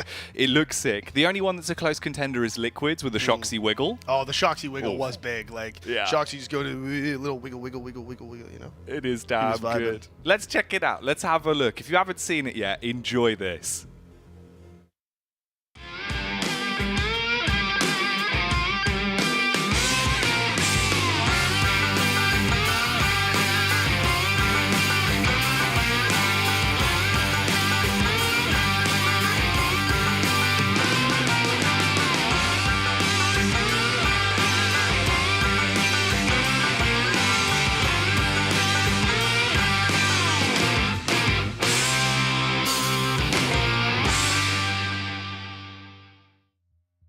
I do enjoy that. It's so good. That and Bad News Bears as well, man. They're all just so good. Something about the NA teams and their hype videos. I don't know. It's like they just kind of look more silly, and it's just more fun. It is. And that's the best bit. I think it's either like, if you're going to come out with the hardcore like seriousness and look super sick, then that's always a good option. Or otherwise, just go full meme, and it looks so nice. So the classic Fnatic video, come out trying to look all hardcore and sick, and then it turns out to just be full meme. No, not at all. It is crazy. But this, of course, is going to be us running it back as we get Inferno back-to-back in the best of ones here. This time, obviously, a little bit different with the two teams that are going head-to-head, Davey. Yeah, Party Astronauts, again, this is a map that they love. We saw that they've vetoed out Vertigo and Ancient to start this one off, so they're no fun. But we are going to be going to Inferno again, like you said. The Dust 2 ban from Case, I'm a little surprised to see it, but you can see the last three maps. Again, Dust 2, Mirage, Inferno is what it's always going to come down to, Jack.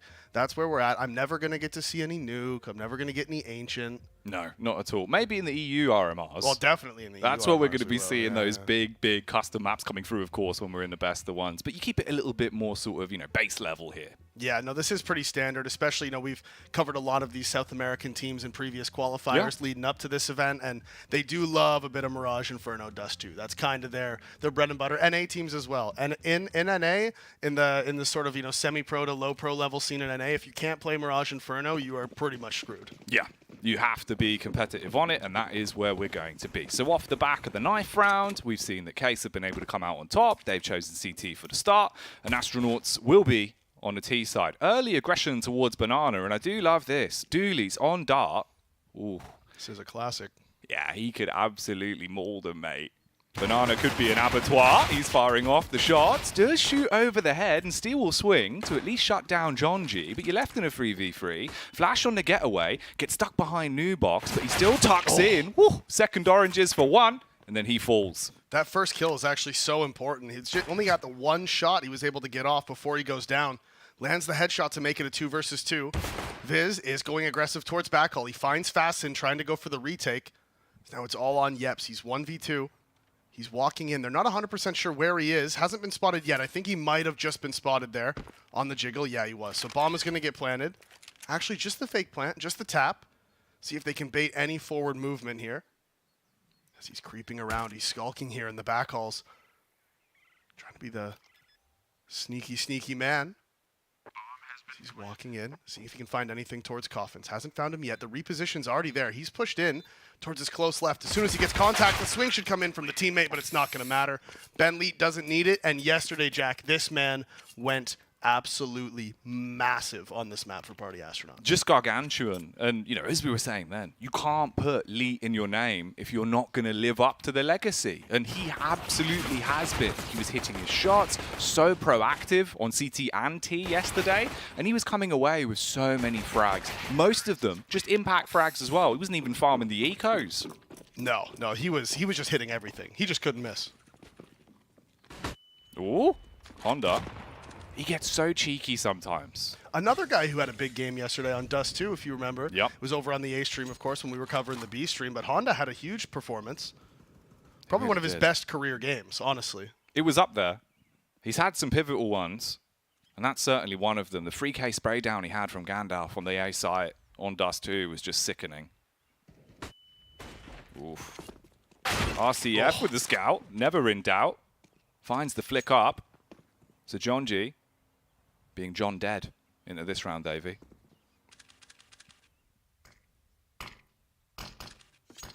Smoke him off in libraries. RCF's going to reposition towards Moto. He gets another tag, and he gets away with his life, so he's going to get a chance to take more shots here as the Deagle raining out through the smoke finds a bit of damage onto Ben Leet. And now there is Dart, big man. How long do you think we should just keep calling him Dart for? As long as it goes. I like it. Yeah. I think it's always fun. My favorite one's when you get someone called Cat.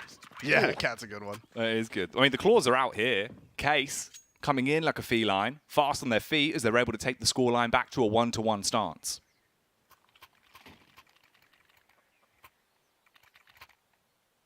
Again, a lot of that back and forth stuff that we just saw from Evil Geniuses as well. That That's the way she goes, man. Yeah. Inferno best of ones. Back Especially when it's your and first forth. game of the day, dude. It just happens sometimes. You get stuck in that constant loop like a metronome. It's just like, here, you have a round. I will also have a round. And now I will have another one back, please. Can I have one of those rounds there? Rounds, please. Any rounds. Any rounds going. Nade not going to find any damage. There's no T's jumping up into the window just yet. As you can see, they were heavy towards the bottom of Banana, but all this utility from Case has sort of pushed them over towards the A side of the map. There is 3 CTs here waiting.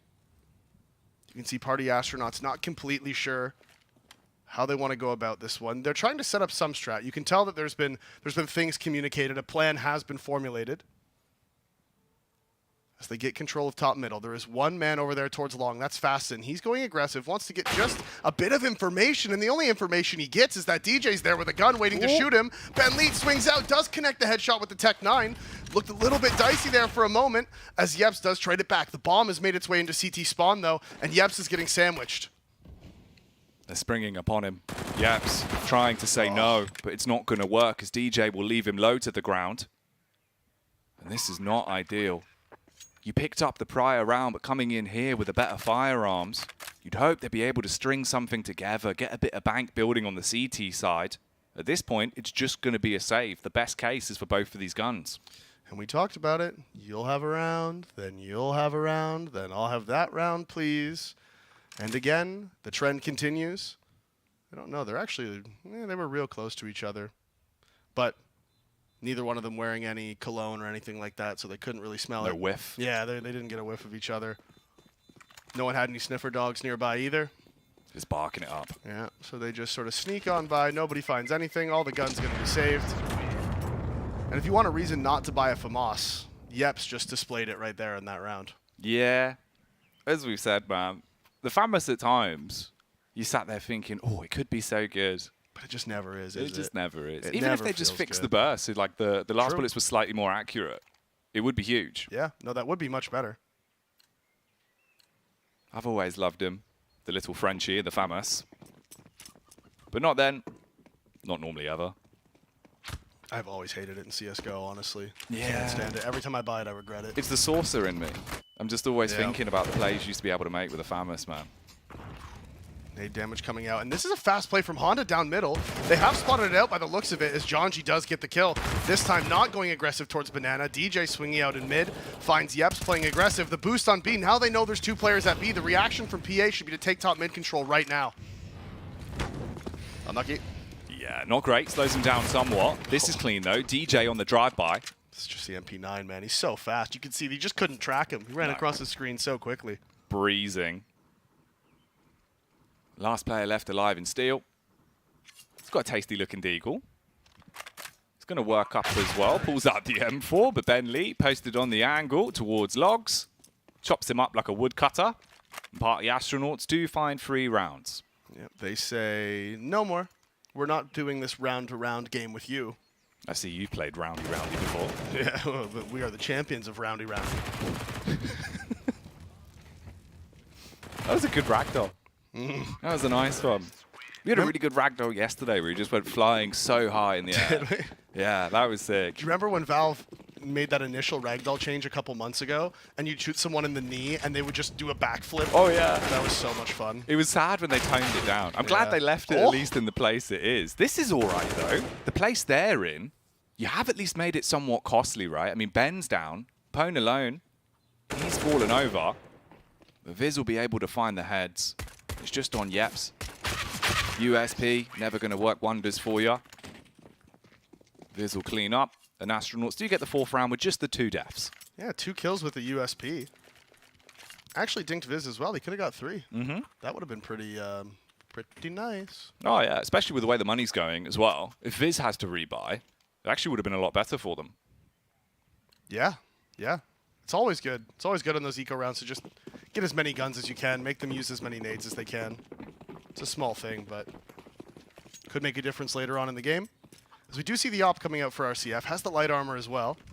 Not going for anything too aggressive, no run boost, no deep pick towards the ramp, just posting up on the fast mid swing. Counter nades are going to be coming out. Again, it is Jonji here towards Banana. This is his spot. It's his classic, it's his thing. It's his thing that he does. It's what Jonji does best, man.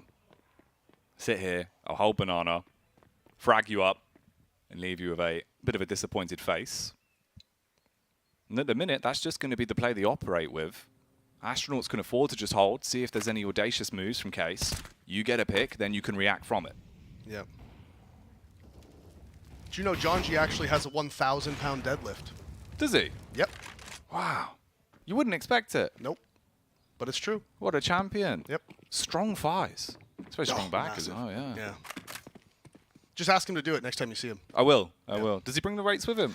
Not everywhere. Ah. It depends what he's doing. Usually brings them to, like, to eat and stuff. I see. It's not like a rock type situation where he has his own like personal gym. No. It's just like, sometimes when he's going out to eat or going to hang out with friends, he carries them around on his Just back. starts deadlifting after Yeah, the meal. yeah. Yeah, you got to. You got to. I mean, Ben, he might be bicep curling into this round, as he'll need to look pumped to do some damage here towards A. Peeked out with the balcony and got the info at least. There is 4 players here. He doesn't fully know that, but the rest of the teams are grouping up towards Banana, and that will be only RCF. He's only really in a position where he should be able to find 1, at best 2 frags, and with a trade, now they're getting aggressive towards the bottom of Banana. RCF with the first, but he eventually falls on the frag back. Bit paranoid about another player being on the site. With only 7 seconds left, they need to plant. Yeah, they get the bomb down just in time. Ponalone also found Fasten on the flank. That was a nice shot, so 2 versus 3. That op is dropped in the back of the B side as well, so no real chance to recover it. But Case wants to go for this. They don't want to concede this 5th round for nothing. Molotov's coming in. They do find the kill onto DJ. Now they know there's 1 player here towards the new box. That nade is going to do so much damage. He fights out. They know they're both there. They swing, but they don't swing together, but it's not going to matter. Out of bullets and Yeps, and Ponalone peeks the right, finds the trade. Got real close there, but Ponalone is able to find both of his shots. As Party Astronauts go up 5-1. And he does live up to his name as well. In those situations where Ponalone's left in the tight 1v2s, 1v1s, seems like he really comes alive. Good stuff from the AWP. It's unlucky for RCF as well. It seemed like he actually had the opportunity to get the second kill. Yeah. Such a one-and-done angle as well. So if you find 2 there, it could have been a difference. Well, I'm surprised he threw the nade in towards New Box, and DJ did swing out that left side. I think 1 bullet connecting would have been enough for the kill, but maybe the nade smoke sort of blocked his vision. I'm not sure. Like right there, I'm surprised Honda wasn't able to get one of those kills. Realistically, he should have. That just would have changed everything. Oh, yeah. Instead, you get this knock-on effect. Are they going for the deco? Potentially. The big Deagles out in full force for Case. But that's all they have. No utility. Armor across the board as well there, apart from RCF, obviously just trying to save the funds. Yeah, wants to bring that op out into the next one. Nades out towards top of B. This time it's Ben lead, so it's more of a spawn-based thing you can see here from Party Astronauts. It's either him or Ben lead. Whoever has the better spawn goes aggressive. Molotov towards the sandbags. The nades at corner as well is going to push them forward, but nobody's going aggressive off the back of it. So by the time they scale here, the nades are going to be gone. And if they're not careful about how they take banana, this could get really bad for the Party Astronauts. Remolly towards the corner is going to help. Need to make sure they have a flash for these players towards the sandbag. Double flash comes in, and Jonji does find the first, knows the seconds there as well. Perfectly executed. Nade set from Party Astronauts coming out exactly how it needs to as Jonji pushes in and finds both kills. And now he's going to probably start just looking out, just scouting out the B site here to see if they are actually stacked in B. And there is 2 more players here. He finds the first, second one through the smoke. Ben leads there to save him. So right now, not a single player dropped. Only damage onto Jonji, and the B site has been taken. So clean anti-eco here from PA. Exactly what you would want from the Astronauts. Good re-entry as they came back from orbit into the B site. Jonji, he's still going sky high. Pushes up into CT, 4 frags into the round, all of them on the Mac Daddy. So the funds have been wired straight into his bank account, and he is living it large. Yeah, 6-1 lead now on the T side of Inferno as well. And look at that. The rounds they've been winning, they're clean rounds. They're not even needing to get bomb plants. Only that one on the 3rd round. Mm-hmm. Other than that, they've just been fragging out. Killing everyone. And already, this is a vastly different game to the last Inferno Yeah. matchup we had, right? Yeah. Like, they're the concentrated rounds. We made the same sort of joke here because it felt like it's normally the way it feels like it goes in these best of ones. Instead, as soon as Astronauts get anything to work with, the confidence is there, they're playing hot-handed, they're just going in. And with 6 rounds in the bank, it's already a great T-half. Yeah, money's there on their back. And I think one thing that helps these NA teams is they've been being told for so long how Europe's better than NA, the European teams are way ahead of NA, you know, all these things. So when they come to Europe and they play against European teams, there's sort of that, not air of invincibility, but that sort of, you know, you come into it with low confidence. Whereas playing against the in the Americas RMR, they're much more in their comfort zone, and I think they can feel a lot more comfortable with how they want to play with a lot more confidence. Yeah, the more domestic matchups definitely give us a truer taste of the flavor. But right now, Honda could be in a position to raise hell like Smoking Joe Fraser. As he's playing towards the pit, he'll be fasting with the first and the second, does it quickly. And only 3 Ts left. Again, same sort of situation. You send the first 2 players in, but there's no commit. Yeah, no one coming out halls to go for the trades. Nobody else going up short. DJ's not able to land the shot on Steel as he flicks over and finds the head. And the short plays, yeah, just a little disjointed. Again, we saw it from EG, a similar situation here for Party Astronauts. Just a little too spread out. They're relying so much on their entry fraggers up short. And they just didn't have the proper util. They didn't have the flashes to go into the site. And when that happens, it becomes a serious problem. You have to throw those entry flashes to blind the guys playing inside of the site. If you don't do it, you're going to run into problems, as Ponalone might be running into some problems now. If they hunt him too hard, if they go for him after time, he might just drop. It doesn't look like they're going to go for it. They can let him save his op. They want to make sure they hold on to all the guns that they have. So Case do pick up their second. 6-2 now. So far, a great T-side from Party Astronauts. But if Case can bring this one back, bring it to that 8-7, you know, even a 7-8, you know, whatever. Just grind back as many rounds as you can. You're always going to have a chance on your T-side. Good tack pause from Party Astronauts as well. Instantly. Just pause, shut it down. First round lost. Let's figure it out. No, I do love to see that. Yesterday was with the B-Stream games. You see the pause coming out. But after you'd lost like 2 gun rounds, at that point, it feels like it's already too late. You got the 4 of them. Use them more efficiently. You know what I mean? Like, if you lose that first gun round, pause it, fix it. Don't tunnel vision. Absolutely. Don't let anything crazy happen.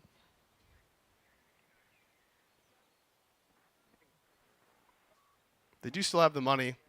They have money for a little while. It's starting to get a little low, especially on Ben Leet, DJ. You know, they're starting to slowly chip away at it. So Party Astronauts don't want to make a habit of losing rounds. No, not at all. Steel, though, wants to make them lose this round. Straight down mid. That's the AWP shot from Pone. He knows that his back will be turned, and he's going to get burned because of it. First frag found. Follow-up comes in. Swift strike from Farston. And already it's just 3 Ts left. Yeah, and Ben Lead, he wants to take this challenge with Steel, does, and eventually gets the trade back. So it's a small victory, just 1 HP though for Ben Lead at that point. And this was a good reaction from Case. You know, off the back of the tac pause from Party Astronauts, you know, there's always those mind games in those tac pauses where you have one team saying, okay, they've been doing this so far, this is how we're going to counter it.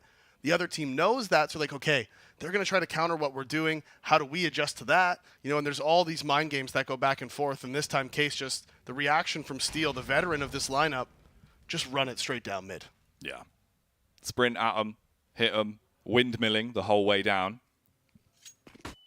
He got the hit off underneath the chin. Now John G, he's going to try to take this on the chin. Sprint straight towards CT. Finds Honda. He's going to get into a car crash. And now it starts to get rough as they're going bold and brash into the B site. RCF on the flank. Scopes in. Hits the pickup. Straight back from Yeps. And they've tried to shut this down. Cauterize the bleeding. But Viz is still here. He's going full high Viz. Wants to be the center of attention. Knows that he can recover the bomb if he makes the play. But with 20 seconds left, it's going to be desperation. Walks across. Cubby play for the AWPer. Wrap round towards CT as well. Peek out, hits the first, jumps in the air. Trying to jump for joy, but it's not going to work as RCF peeks from the noise, hits him with a USP. And Case do win it on the clutch. Yeah, just couldn't get that smoke dropped in time. Too much damage taken on that fight in CT. Wasn't able to pick up the 1 versus 2. Still quite a few kills, though. And that is going to be important. Any kills you can get to sort of just damage that CT economy as much as possible. That fast play down middle again. Steel finding that opening pick. Just opened up the map a little bit. Allowed Fasten to go aggressive inside of halls as well. And again, look, they're going straight forward a second time. This time going into second. The flashes are going to come out. Has he spotted the player? It doesn't look like he has. Now he has for sure. As he peeks out, he knows there's a player close as well. And Viz is just sort of stuck in this corner. He doesn't have any help. Honda finds Jonji. And this is going to be all starting to fall apart. I say that as DJ gets the trade back onto Honda. So does Viz know there's a player close on the left? It doesn't look like it. And Steel is going to be a problem in the, just a thorn in the side of the Party Astronauts here. Yeah, Viz didn't spot him. He's dropped. DJ needs to go for the trade again and finds both. So far, DJ's been the one answering back from outside of the apartments. All the push and pull here in the 10th. And it's an important round here. You've still got an opportunity to win it for either side. Just depends what the play is actually going to be. With Ben walking back towards middle, they are going to be setting their focus towards the A site. Now, Yeps, he's got to hold this back. He's the sole defender. And for a second, I thought they were going to group up out hulls there, but it looks like they are just going to send DJ in. 2 players up middle. And like you said, 1 man inside of the A site. That is Yeps inside of the mini pit. I think that's the wrap smokes coming out as well. Are they going to try to go up long? No, I think they just want to bait the long play. And they actually are going to be walking up short here. They don't know this, but 2 CTs have dedicated to the B site. So they just need to get these trades right. They just need to get their spacing. Having the op on short could be a problem as Yeps is inside of the mini pit. Hasn't spotted anybody yet, but the nades are coming. And are they going to clear it? They do. DJ from above finds the kill. They do have site control now. 2 players post-plant in the pit. Bomb planted for them. And this is going to be almost impossible for the CTs. Fasten swings out. As soon as he dies, RCF says, yep, that's enough for me. I am getting out of there, and I'm taking the plant with me. Yep. Get away. Stave the AWP. And kill any flowers that are nearby. Hates flowers, RCF. Hates Little them. known fact about him, yeah. Literally, foliage, worst thing in the world for him. Yep. You always see him at events just hitting leaves. I know, it's weird. He was walking around the hotel. I saw a video, you know, it was one of the content pieces. You guys haven't seen it yet, don't worry. It's coming. But he was just walking by and just knocking over like flower pots and trees and it's ridiculous. Yeah, no, he was like trimming trees inside. It's like, what are you doing? Yeah. You can't be doing that. Those aren't yours. It's madness. Unbelievable from him. Does not like the plants. but it will be a planted bomb and a round win for Astronauts as they now go 7-3. So their T-side working wonders for them, even in rounds like this where it comes down to the awkward one-for-one trades constantly. It was lucky they found Yeps as well. That silenced M4 from Pit. He could have punished everyone. Yeah, DJ just sneaking out onto the balcony, creeping all the way across, baiting his teammate inside of the site to perfection. And Yeps just committed a little bit too far back. He was trying to look for that swing on short. Wasn't expecting DJ to come from above. And ends up being his downfall. Swing out. Oh, the smoke towards Car does get put out. He spotted Jonji, but just as he got blind, not able to connect the shot. Little bit of nade damage comes out. There's another aggressive round in halls here from the CTs. Jonji gets away with his life. Could have gone down there to RCF. Got recovered up. And look at the rotation. Case, they go for the aggressive play on B with 3 players, and they just completely give it up and leave it. And it looks like PA has the read. As soon as they scout this out, it should be a round in the palm of their hand. For Case, you've gone for the gamble and it's not paid off. Big investment into the Deagles around the safe AWP as well. So worst case scenario, you can at least hold on to all of this investment. Yeah, they have armor on everyone. They have the kit on RCF, smoke on him, smoke on Steel. They're like, yeah, we'll just save all of this. Then they don't, and actually, crucially, they're not going to have to buy armor next round. So they can all just buy the upgraded weapons. They don't have to buy armor. Gives them that little bit of extra cushion. So if they do lose the next one, they are able to buy in the round after that. Definitely bails out the money. That is if they all get to stay alive. Of course, bit of John Rambo play from Astronauts. They're going on the hunt. They're holding their angles, but it's effectively mirrored from what Case are up to. They will just play on the close angles where the deagles are going to be favorable. You walk into them, then we'll have it out. If you don't, we'll just let it be a stalemate. Yep. No problem from either team here. They're like, okay, you guys want to save, that's fine. We don't mind. We don't mind. You guys can save it. We'll keep all our guns. You keep all yours. Bomb plant, bomb explosion, nobody dead. 10 people alive. Happens more and more these days. It does. It used to be so rare. True. When When, it used to happen, you'd be like, oh, this is crazy. I know. Nobody died. This is so weird. My goodness, have you seen that? Now Everyone saves. But now it's just like, all right, fair play. Yeah, and I was like, oh, yeah, no, that is just, yeah, it's just how, especially on Inferno, too. Oh, yeah. It's just like, oh, yeah, this is just common. This does just happen more and more. So either way, from the last round straight into the 12th, we are back at it. And of course, because they had that save, the money works out well. Everyone gets the 4 buys out, and you've got all the bells and whistles, the utility that you need to play Inferno CT effectively. They take control of the top of Banana. Retake nades are here. Jonji not going anti-flash, so he just has the information that, hey, there's actually nobody fighting for B. So he can drop off, and he can just tell his teammate, hey, just walk on through, guys. We can just walk into B here. We can pop it. They're holding on to their utility. They threw the retake nades. They didn't actually want to contest it, so they're a nade set down at B. They have the information, and wouldn't be surprised to see Party Astronauts just quick pop flash and straight into the B side here. Yaps. Jiggling on the corner, waits till he gets info, drops the smoke. There's the follow flash as well. So 48 seconds on the clock. They're going to hold behind it, but look at the rotate coming in. He's got his back turned because he has the util in his hands. It's not going to work wonders for them. RCF with the misses the shot. He's basically nutmegged them. Shot between the both. They can now sprint back round towards A, and that's where Honda's lying in wait. Oh, it looked like that was going to be an absolutely doomed round there for Party Astronauts. The flank was perfect, and now, what a call. They're going to go back to B. They fake the play over towards A. The CT rotation comes in. It's just Yeps here, and he's behind a smoke. He's spraying, finds some damage, but can't find the kill onto Jonji. And this is going to be the B site taken. And this is a sad situation here for Case. They're looking at it, and they're like, oh, we do want to try to go for this with the only one nade set on Honda. And they don't have any Molotovs. Really, this should be the save. But they are, I mean, they're here. They're threatening. No, they smoked off CT, and they are just going to try to escape. It's lucky as well. I was looking on the minimap during that, and it seemed like Ben was actually going to be going for the flank round. I thought he was going to try and cut them off, which is instant defeat. You know what I mean? Yeah. That's so unlucky. The play with the AWP, RCF, the difference there, if he hits the first, you can back off from the angle. Now suddenly you're sandwiched at Banana. No place to be made, right? Do we go for a desperation push either way? And if RCF gets the kill, right, he just gets a kill and leaves. Yeah. So then they can't turn and run back to A, so they have to commit to B where the rest of the CTs are stacked. So everything falls apart. Double scope did him dirty. Yeah. Double scope did him dirty. Single scope, a little bit more leeway, slightly easier to pick a target at that range.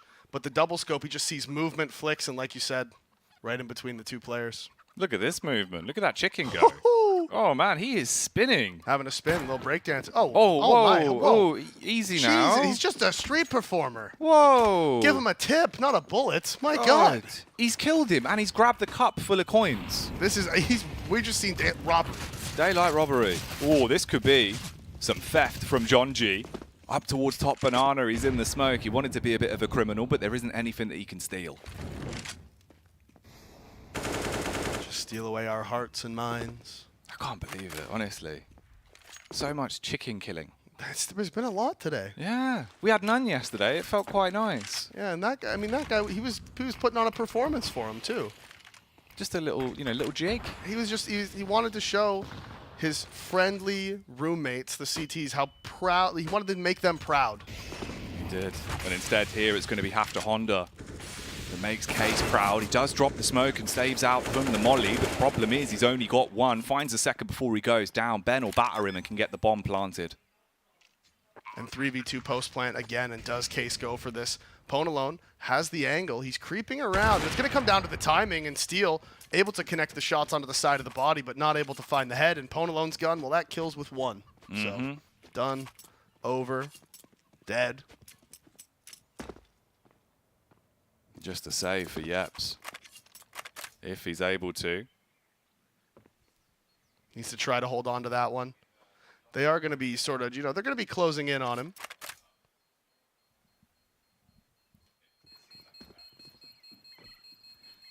Not a whole lot to say, not a whole lot going on. Just hanging out in the back hall. Nobody really going to hunt too hard. He can drop an op over as well to RCF because he has the armor in the back pocket. Steel has quite a bit of money too. He could drop one if they want. Maybe a little cheeky double op here for the CTs. They're down 10-3. I mean, mix it up. Yeah, keep it fresh. Try and inject something somewhat new. And see what you've got going. Some good hair across the board for the boys in total. The boys. Everyone's looking pretty fresh. Nearly the full vert on the keyboard as well. Nearly, yeah. Is that Honda? No. Is it? Yeah, I think it is Honda actually. He's got the chain. He does. You got to have the bling. See, that's more realistic. Yeah, this is my comfort zone. Yeah. That's because DJ, he's a smart Canadian man. Those damn Canadians. They're going to be smart. You can just see it, the forehead veins, just like you. Yeah, you can tell. So many grey gears inside his head. But for the grand scheme of the game, it is a 10-3 split. We are into the 14th now. Humongous T-side from Astronauts, really. I mean, that's the one thing you can say about this. Playing inside of the halls too, the spam feeling a little dangerous. They do manage to avoid it as Viz decides not to go for that second clip. Sometimes that just spamming that second clip, just it can just to give you that little bit. And here, they have been spamming the halls quite a bit, and there's two players inside of here. Viz not jumping up this time. DJ, of course, at the bottom. They do take top B control. They make a lot of noise doing it as well. That might bait the push here from the CTs. The footsteps from Viz. Just sort of holding the CTs in place. The off angle from RCF. DJ's never going to expect that. Now the push into window. So they know they're aggressive in second mid, but they're pretty committed to this B bomb site. They want to get into B. And they want to have a battle, but instead it'll only be one man left to hold it. That's John G. Everyone else going back down mid. They peek into the scope. RCF fires off a shot, hits the first. Honda on the stairs, going to be decking everyone that comes towards him. Sets up for more, and it's an easy spray. 1, 2, 3. Case with a fourth. Swing out, line up. Take those if you're Honda. He loves them, mate. The aggression again from Case. That's where they've had the most success so far on the CT side, is getting aggressive down mid, getting aggressive into the halls. The off angle from RCF was just perfect. Of course, it is risky because one person spamming on the bridge and you're dead, right? So those walls are paper thin up there. It's like being in Japan. You just got the paper walls. Yeah. Ooh, nade left in spawn as well. Again, straight down middle. Hello, Steel. Oh, he's missed a shot. The sheer shenanigans. I mean, he still swung onto him. It felt a bit overzealous. There is a balcony attack from Honda as well in the bedroom. He's had an all-nighter. He's starting to get scrappy. Jonji through the smoke. Goodbye, Honda. Switches to the tech. Farston was in position, so he's able to battle back from Arch side. Yeps push up, blocks the smoke, and still hits the shot onto DJ as well. So they've now whittled the numbers back down to a 2v2. Minute on the clock. Rotate comes in from the T's. They're heading back to B, but Ben, he holds. If he finds this frag here, it could be gigantic for him. It's a very awkward fight, but he does stay alive. And right now, Ponalone can't commit to the site. He has to just throw that smoke, let Ben find out where this last player is. You can't do anything ridiculous. You need to stick together once you're in this position. When they were split up, if Ben runs into A and says, hey, it's all clear, come on over here, that's fine. Then he can come over. Now they just stick together. They push in. They are going to get that bomb planted. Smoke comes out towards Moto. It's a little bit deep, and Fasten's in front of it, but the Molotov, very heads-up play, making sure no aggression can come through. Ben leads there and waiting for it. And that is going to be the 11th round picked up for the Party Astronauts. 11-4. Yeah, Georgie, get you a little dance going. Oh, mate. It's like when Steele did the Dougie that time. Yeah, You remember that? yeah. That was unreal. Yeah, it was. Just dropping a Dougie. But everyone looking fairly happy. A lot more serious. The talk coming across on the side of Case. And you would have to have a few words. An 11-4 half.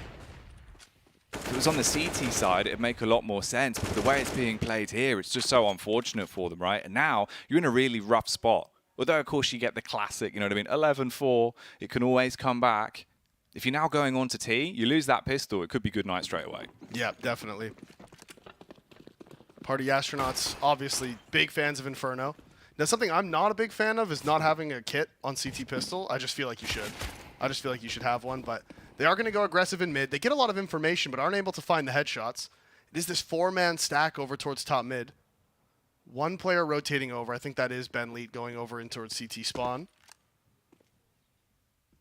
So now the CTs, they're just changing their position, and they're doing a standard 3-2 without a kit. It just makes any potential retake so difficult.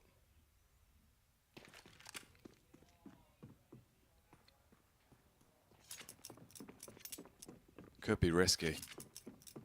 In case they take their time, scout out towards second mid early, see if there's any information plays. Now, link back up and fight towards Banana. And there is the nade set here from Jonji. He's in CT. He is going to be able to drop that smoke on Banana when he gets the information, when he spots them. Nade into the smoke as well, so when they try to scale, they're going to be slowed. They are going to take some damage. There it is. He plays behind it. Nade doing a bit, but the flash is good. Full blinds Jonji. He has to fall back into the CT smoke. They are taking a ton of damage, Jack, but no one's dying. They're not finding any kills. Ben does eventually get one, but he's traded from RCF, and now it's the 4v4 retake, and again, they don't have that kit.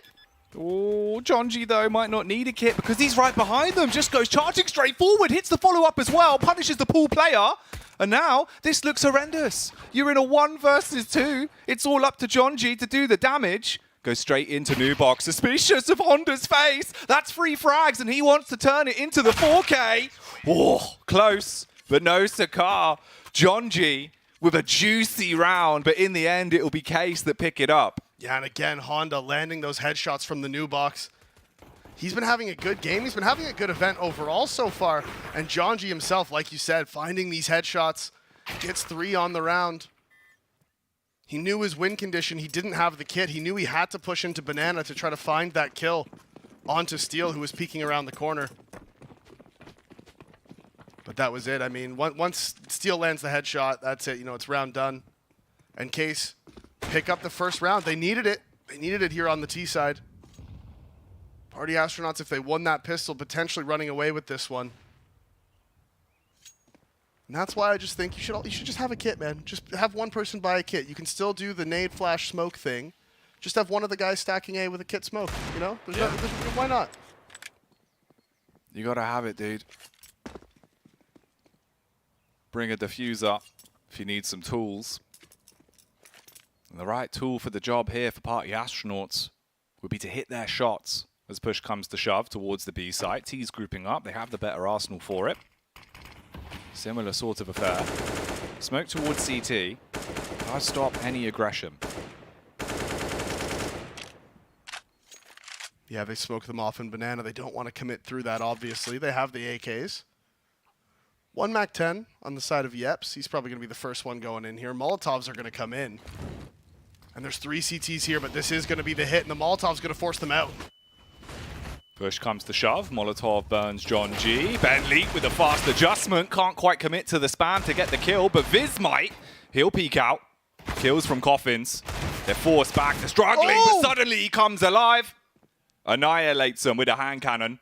And it's all on Steel. 20 seconds, 1 versus 3. Suspicious of the peek onto CT. If he faces out, he could get 1 digged. Instead, it's just a tag to slow him down. And now he's being battered all around. DJ will do him in. And they do hold on. The jiggle peaks from he was so full of excitement. Look at him. He couldn't even contain it. He was holding it in, the Love head on that from him. hands, just terrified of the outcome. Yeah, And so relieved. Just an oversight there from Case. No smoke towards the coffins. Why? Yeah. Why don't you have a coffin smoke? You got the full B execute coming in. Throw the smoke onto coffins. Also, crucially, they got counter-smoked at the entrance to B right when they started to commit. And that just completely cut them off like you saw. Ben Leet potentially should have had 2 there as they came through the smoke. Jonji actually burned to death in the molly, so Case had the man advantage. If you just have the smoke on coffins, that's probably a Case round. Feels like that was the way it was going. But instead, we get here. 12-5. Party Astronauts to CT side with a buyout. This should be a 13th. Even in terms of the upset potential, you're having a look. I mean, yeah, they've got armor. You've got the Deagles as well. 1 P250 in the mix for good measure. Case, good luck, you know. I mean, fair play, right? You know, they're not awful on the Deagles. We've seen rounds where they've bested full buys. Yeah. No, It's just never absolutely. something you can rely on. Yeah.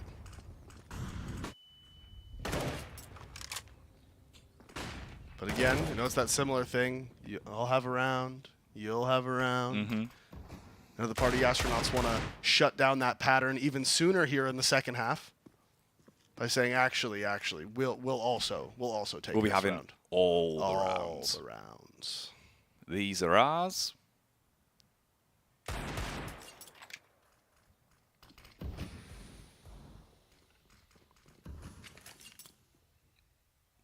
And they're dedicating 4 players to this A site hold as well.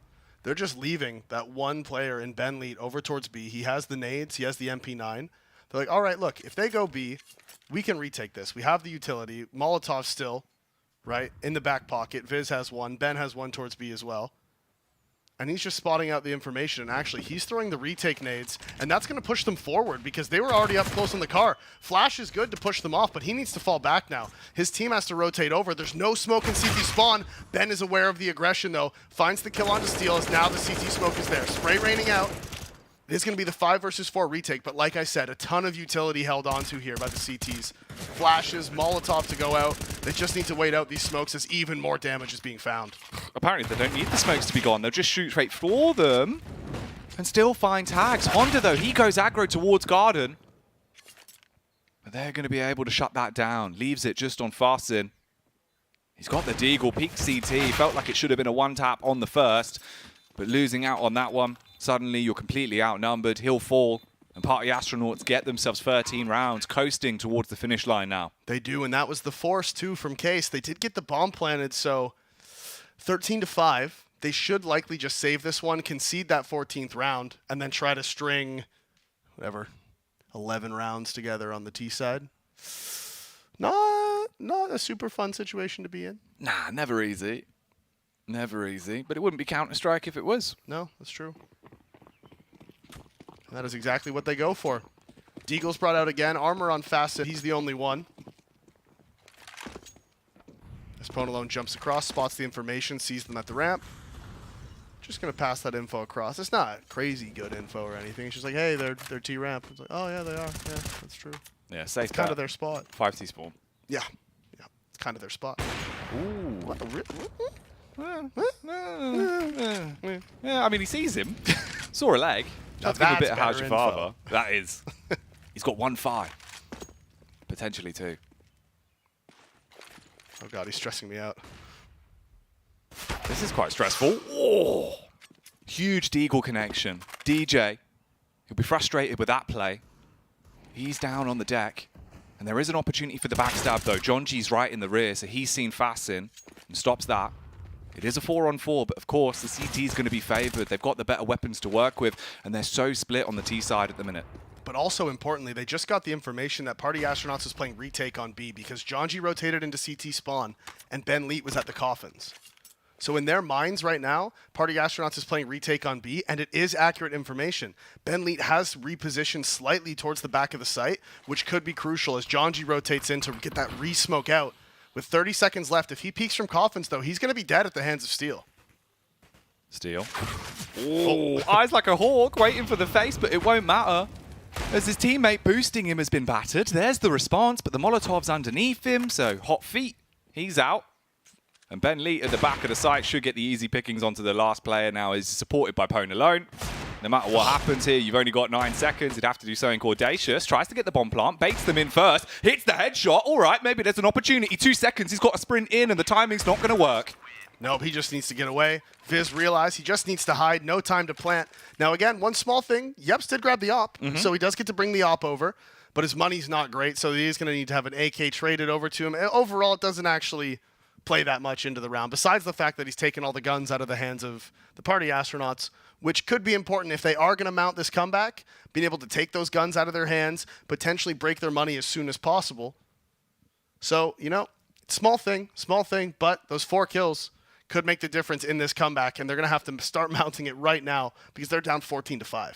The devil's in the details, but the problem is, it feels like they're the ones getting punished by the pitchfork in a game like this. And it's not going to be an easy comeback. It's a game you want to win as well. It's an important result here. Being 1-1, being able to adjust from that, get yourself into those slightly easier games, start to work back into the more competitive environment where you know you've at least got a safety net underneath you. You lose this, you're in such a tragic position in the RMR, and it'd be a shame to see.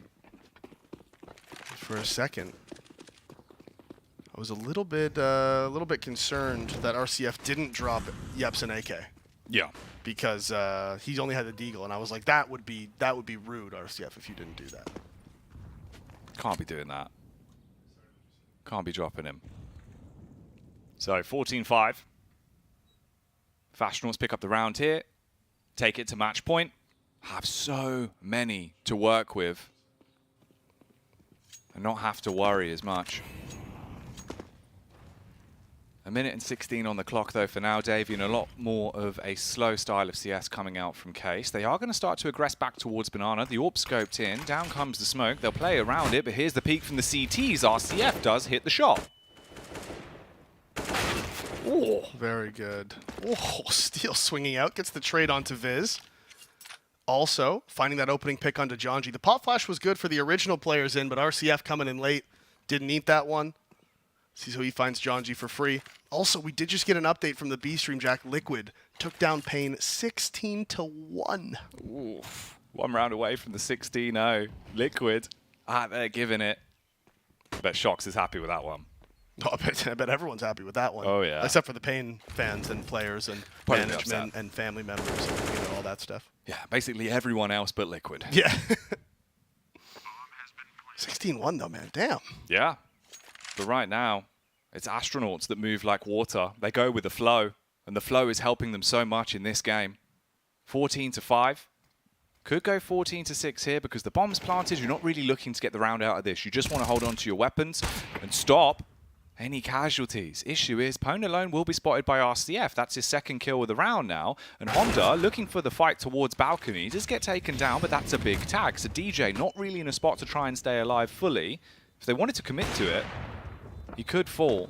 Don't really want to run the risk of losing any more weapons, though. No, and now all that economic damage from the previous round, look at the effect that's having. They're not going to have any money into this one. They keep the 2 M4s, which is something. It's a small victory. You do get to hold on to it as much as you can. But they're not going to be able to buy into it. And this is what I was saying, Case. If they wanted to start the comeback, getting all those kills is a good way to start it because you're going to break the money as soon as possible. And you are going to get the double eco out here from Party Astronauts. Don't be surprised to see them force into this. Deagles and armor on the players who didn't save the M4s. Maybe MP9s or FAMAS dropped over. Yeah, Viz has the FAMAS, the smoke. So yeah, full force coming out from PA. They lose this one, they are going to be on the eco. And also, just because of the way the money works, if they lose this one, they eco next. Let's say they lose that one, they're only going to have like 44, 4,500, so they're not going to be able to get the M4s and the full buys or the op-out for Ponalone. Could leave you dented and struggling to recover. Of course, any mistakes will be major for Case. And again here, early push and pull towards the B site. Jonji, the only one here. He's been spotted, but he has the Molotov ready. Does use the smoke first to create a bit of space. Jumps across as well. If he plays right behind this, if they walk through the smoke, could be an opportunity for him, but they are barreling back. And they're leaving, and they made noise running away. He might have heard that. They might have just been out of range, but regardless, he is still going to be the only player on the B site. 4-man stack at A, and that's where Case is going. 3 players here towards short, boosted up onto the balconies, playing at the hay carts. In Case, they're going to walk right into the stack, and they're split up 2-2 as well, crucially. All comes down to this then. 35 seconds, they leap out of the apartments. 1-for-1 trade as Honda will hit his first. All of the CTs coming up large and everyone's being able to shut them down. It's just Honda left, hits a headshot. 25 seconds, advances forward. He's got to get the bomb and he's got to get the kills. He's being swung on as well from Jonji. And Jonji, he doesn't let go of W. Just running at him with the MP9, running him down, spraying the body. And right there, Jonji playing B perfectly, pushing Case into just walking straight into that stack on short. And like I had said, they were split up. They had 3 inside of the halls and 2 in middle. One of the players in middle was that Opper as well. So when he doesn't find that opening pick, there's nobody to go for the trade on the short players, right? The first guy jumping out halls dies, and you're relying on the players in pit to trade on short. But their thought process isn't to get into short, it's to get into pit. So there's no trades on the short stack, and that is why the CTs were able to win out on all of those frags. CTs finding early victories here once again as well. Hone alone, challenged by Steel. He's wanted to go for these early aggressive entries. We saw it on the CT side specifically. Grand scheme of the game. It's been a bit hit and miss. DJ, he's going to try and hit him. Wants to smack him up with the SMG. Does turn the corner and back off. He's playing close, and Fussin is going to clear it. Good crosshair placement. Lands one between the eyes. You do have a 4v4 on your hands. Yeah, and sadly for the party astronauts, 2 players towards the top of Banana, they're dedicating to it. So they just have these 2, 1 in pit, 1 in sight. Ben Leet actually with the FAMAS creeping around the corner, finds the headshot onto Fastin. Viz now dropping the smoke into pit. Going to try to keep himself alive for as long as he can. Counter smoke on short as well. Good counter utility and through the smoke. Viz doesn't even see him. We barely even saw what happened. He finds 2 before DJ ends it, and that's it. That is the end of the game. I'm there with my head on my hands thinking, how on earth has Ben won out on that engagement? The peak with the FAMAS. Yeah. Woo, made himself famous with the play. And then they just go on to win the whole damn round. They get the game. Oh, look at the lift as well. You were mentioning the Canadian hug. Yeah. That's the 1,000-pound deadlift right there. There it is. DJ's very dense. I know he doesn't look that big, but very dense muscles. Yeah. It's like black matter, you know, it looks small, but it's got so much weight to it. Exactly. And they've got a lot of weight now in the event again, right? You're back in a position now in the RMR where you can have a little bit of a breather. You come away with a good result there. Case are no walkovers. No. So the fact that you've been able to do that and keep it as clean helps you massively going forward. Yeah, and I will say for Party Astronauts, this is 2 games in a row now we've seen from them where they get their comfort zone. They get to go straight to Inferno. This is a team who loves to play Inferno, Jack. They play it time and time again. It is one of their best maps by far. In the NA scene, they're constantly trying to play it as much as they can. Now they come over here again, America's Minor, playing a whole bunch of Inferno. You can tell they've been practicing it against the European teams. It's only made their Inferno stronger. Yeah, they looked really crisp. Like overall, the Inferno plays were nice. Some of the clutch rounds as well gave them so much more to work with. But we will put our small brains aside and send it back to the giga brains on the desk. Take it away, James. Thank you very much, Davey and Jackie. Now, we just get to see the Party Astronauts have a very convincing game there. Solid stuff coming out from these guys overall. I got to say one thing though, right? The first half, it looked like there was no life in the other side, man. Case, they were lost. Yeah, I gotta say, coming to this event, Case has been, I'd say, a bit of a disappointment, right? Yeah. Like, yesterday, the game they had where they won on Dust 2, I think it was against Bad News Bears, if I'm not mistaken there. We had, like, you know, the players in the team have, like, crazy games, 30 bomb almost coming in from a couple of these players over there. But overall, they look flat indeed, and I just want to allude to what our cast was just mentioning there, Davey as well. He mentioned how Inferno is a map which Party Astronauts are very comfortable picking. But you look at the win rates, right? Like you look at Case, like, hey, they have a high win percentage. The thing with Party Astronauts is you can't forget they recently were playing a lot of Inferno in EU against teams like, you know, the ex-Gambit lineup players, for example. We had them playing against Movistar Riders, and sure, they lost, but they put up a decent fight, and they were kind of getting better on this map, right? So I guess in the veto itself, the moment we saw Inferno coming in, Party Astronauts were feeling super comfortable. I agree. You know, I was looking at the video thinking to myself, that's a great opportunity for the Astronauts to make in an event here and potentially take down Case. I didn't anticipate it to be so one-sided. As you said, James, in the first half, 11-4 T-side on Inferno. You already established yourself and put yourself in a position where you're supposed to win.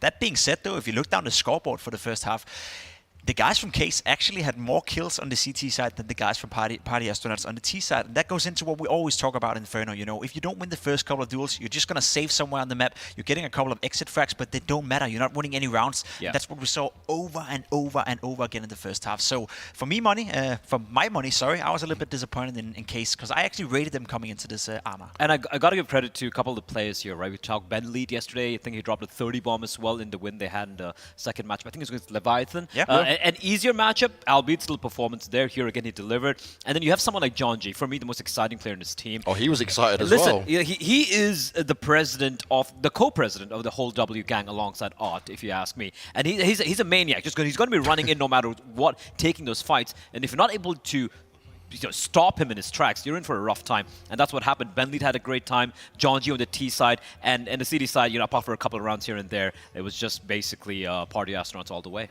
It certainly wasn't. It's looking good for them now. We're going to take a look at the results that we've seen so far throughout today. And we started off this stream with EG taking on 00 Nation. And, well, we put a lot of criticism towards EG. A good result, but that scoreline, right, doesn't kind of tell the full picture. There was a lot of back and forth in this between these two guys. But overall, you got to say EG, the experience won it out for them. Yeah, they were the better team, you know. They were better, I guess, handling the mess of a game that was, as you said, James, back and forth all the time. I think within the span of 6 rounds, a total of 5 force buys were won by both teams. And you look at that and you think, all right, in a Counter-Strike, you're not even surprised at that point.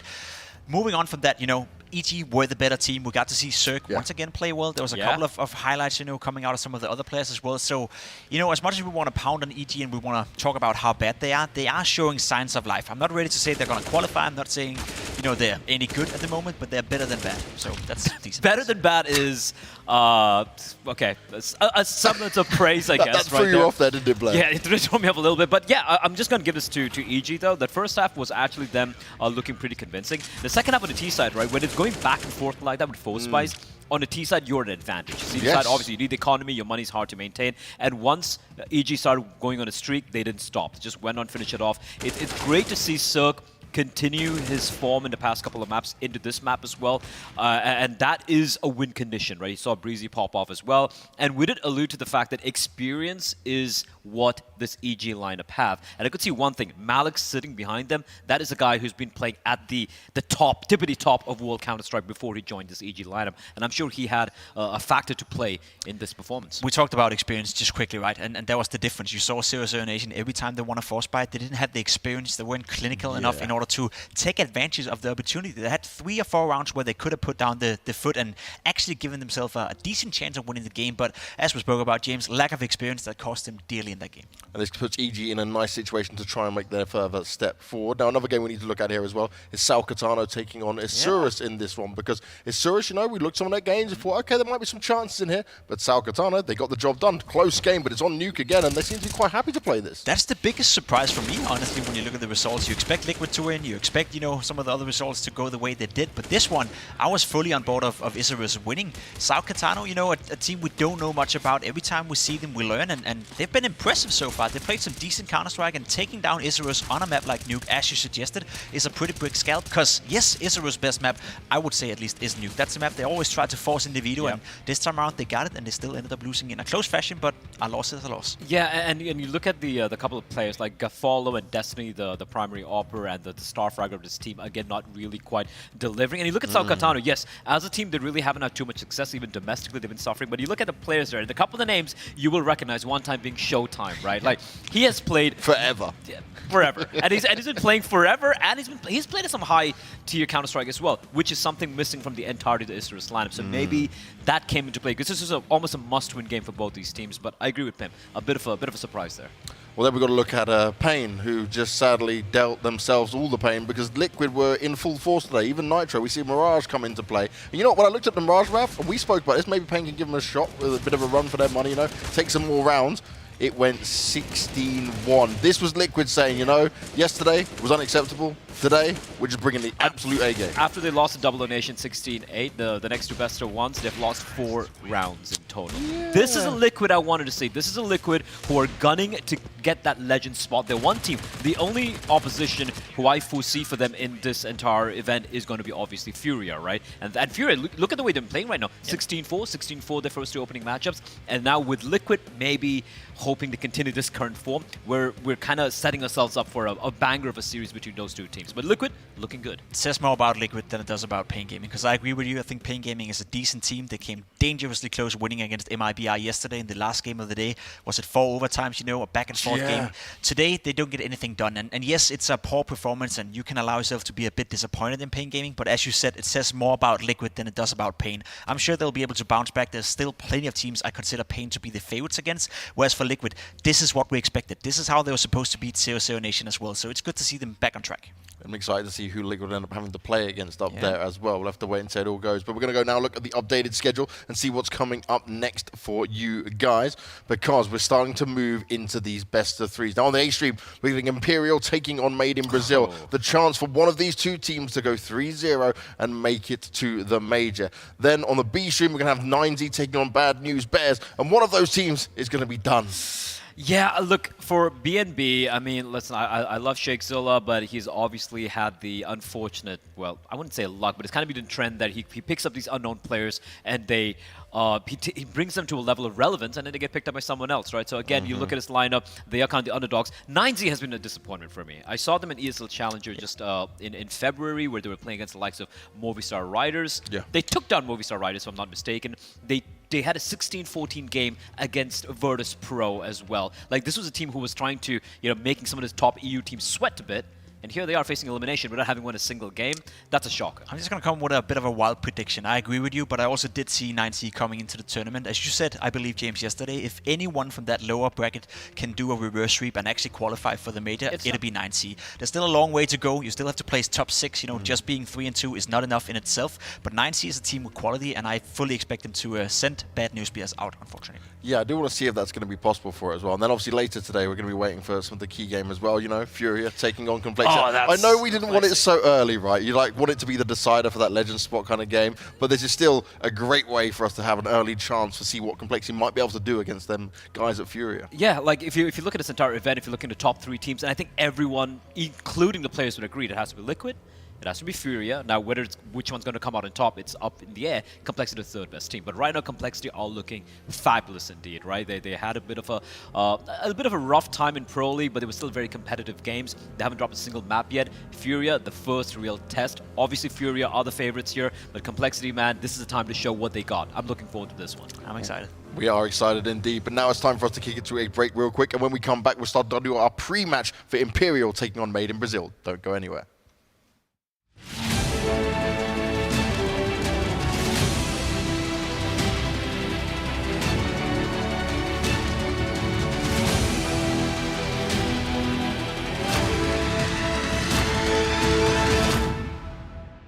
To succeed in this game, you need to invest in yourself. Be daring. Innovate. Calculate. Never hesitate. Follow your instincts. Don't follow the crowd. Back yourself. Bank your wealth. Analyze, strategize, and galvanize. Now is the time. Take your shot. Let's go. Battle is on. Burst RMR views with a double bonus. Get insurance for single and combo bets, both up to 20 euros. Fire up with GGBet. GGBet, this is real.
This is our first game to decide who will make it to the major. And we're going into Imperial taking on Made in Brazil. And when it comes to this matchup, it's a nice one because, well, Imperial, right? They're the team that used to be playing under MIBR, for some of the players at least. It's their last dance, so to speak, and this could be a great chance for them to make it to the major. Where MIBR, a team where we haven't seen them with their full lineup for oh so long, constantly playing with stand-ins. Now here, Cello's back in charge, and they're looking to do some damage. We got Prof replacing Blair for this one. We brought you in, the big guns, to even up the height advantage to Pimp. Turtle boy. He's not wearing a turtleneck today, though. Half a turtle. You know? It's borderline. I'd say no. Some people say yes. I mean, it's up to you to decide, right? Prof decides, you know, it's his one. He can rock it. It's his way to go. MIBR, a really exciting team on a hot streak, 10 matches won in a row. But on the other side, as we all know, Fallen, the most legendary Brazilian players, some of the most legendary players of all time in CS, not just CSGO. This is going to be an exciting one. The fact that Imperial is just one win away from qualifying for the major is something I didn't believe would be possible, regardless of the current situation in North American Counter-Strike. That in itself is a storyline worth telling. Now, when it comes to this matchup, who do we think's got the advantage in it overall? I've been kind of flip-flopping myself, waiting here. Like going into the tournament, I would say MIBR is probably the better team. But I think what we saw from them here, they were kind of shaky, especially late in these games. Like the comebacks happening, they close it out, but they feel like it feels like the pressure is getting to them a bit. And then playing against this team, which is Imperial, playing against Fallen, and for being in a great form, I'm kind of leaning towards Imperial for this one. You also got to make sure, right, when you play against this level of opposition, you just don't kind of look at the name value of things, right? You cannot let, if you're MIBR, these names scare you into it. We're looking at Fur on your screens now for a highlight, and this is like Fur that we have not seen in a very long time. And I was really worried when he came into Imperial. A lot of time where he'd not played at the pro level, they wouldn't be able to do this, but the land buff seems to be working. Yeah, it's just scary. It's a scary prospect because he's one of those players who don't care, right? He's on the server and he does whatever he wants to do, and if he's having a good game, he's kind of dictating the game. There's very few riflers out there, and I wouldn't necessarily put Fur in that category either, right? But you look at guys like Yakinda, Electronic, Config even sometimes for Australis, you know, they dictate the game with the rifle, and Fur had the same ability. He's very aggressive. Yeah. He was that player in his prime, right? He was, exactly. And having a player like that who's, you know, not mounted by the pressure whatsoever is definitely a great add-on for Imperial. Yeah. Well, it's definitely working out for him so far. But when it comes to MIBR, what players are we looking at there as being like some of the key ones, the ones you'd highlight to be able to give them a good run for their money? I think Yota was their best player, and then Exit and Turtle as well. I think especially at this event, they have been stepping up. Exit, that Vertigo game, he had an amazing performance there. So that's the kind of the trio that are the firepower of the team the most. Well, let's get ourselves closer to the game, and let's bring on the intro for Imperial.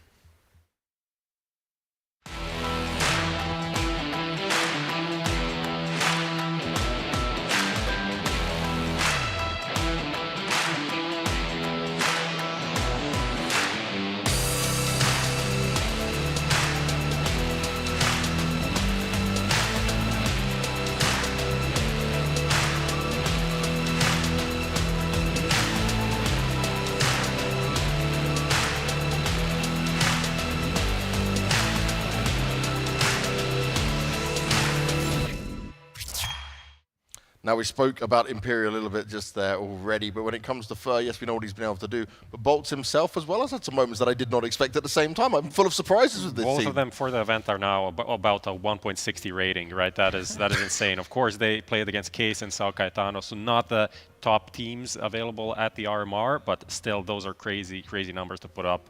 I mean, Fallen has been doing well as well, and then even FNX is putting up good numbers. That's a player that, out of all of them, I had the least expectations for him to, I don't know, after like 2-3 years outside of the top scene, coming back and actually performing quite well. And we don't even talk about Vinny. Vinny is, at least for my money, supposed to be the best player. You know, he's the most hard-hitting player. He's the one who were most recently active on a good team with Inferno, doing a decent job. So the fact that they're right now winning their games without being fully activated, you know, leaves a bit of desire that Imperial can maybe even play better Counter-Strike than what we see right now. So it's still a team that I'm not sold on completely, but I must say I'm impressed. You know, there's still some fire in those old guys. Well, that's Imperial, but let's see what the young guns of MIBR have got to offer.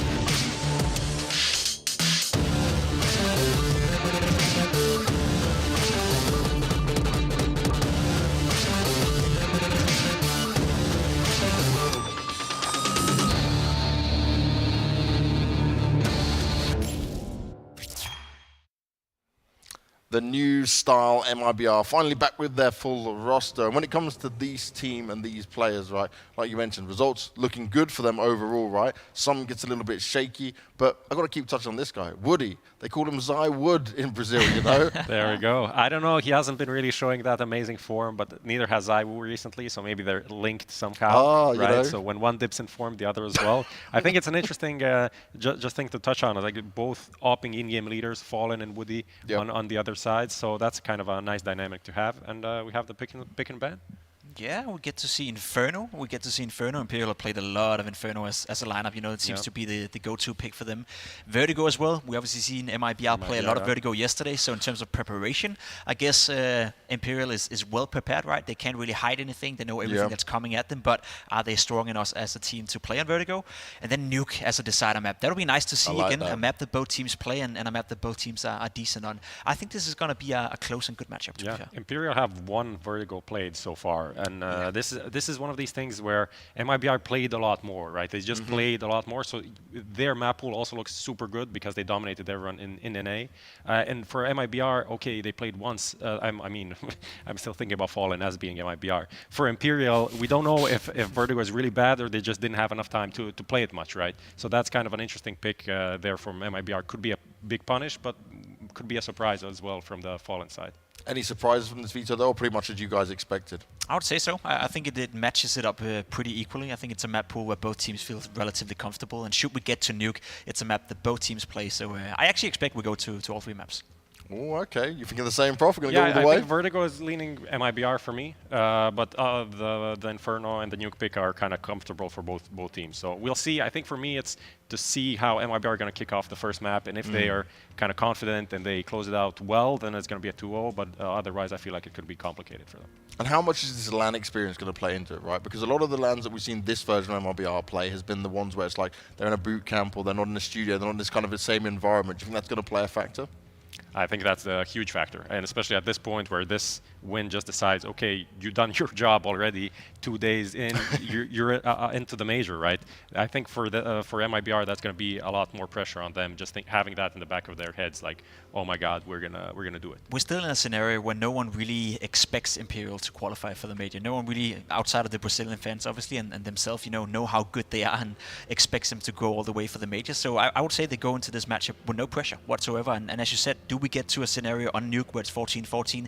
That experience will kick in. And you said it yourself, we have seen MIBR online a couple of times, even doing some of the Blast qualifiers as well, where they seem to bottle it. Whenever they get close, they don't have that clinical finish to the game, and that could be a problem for them in what I suspect will be a close one here as well. Now, if we're looking at both teams and you want to highlight some players here, which two should we be looking at? Definitely, I think for Imperial, and the other side, I don't know. I would even go for Exit. Like, this is a player that for some while he was playing in Sharks. He was pretty good there back with the Leo Drunky, who went on to do his own thing now with 00 Nation. And I think he's kind of a standout for me. He's been like a very consistently good player, but kind of overlooked in the Brazilian scene. Cello. We got to talk about Cello, man. I feel like he's the player who never really got to where he was supposed to be. It's like 5-6 years ago. I remember him playing a pro league in Odense, and he was kicking it off and playing for, I think it was Luminosity beating North, you know, beating some decent teams back then, and he was a star player. North, decent teams. I guess, you know, back then they were Danish okay. bias They were showing. okay.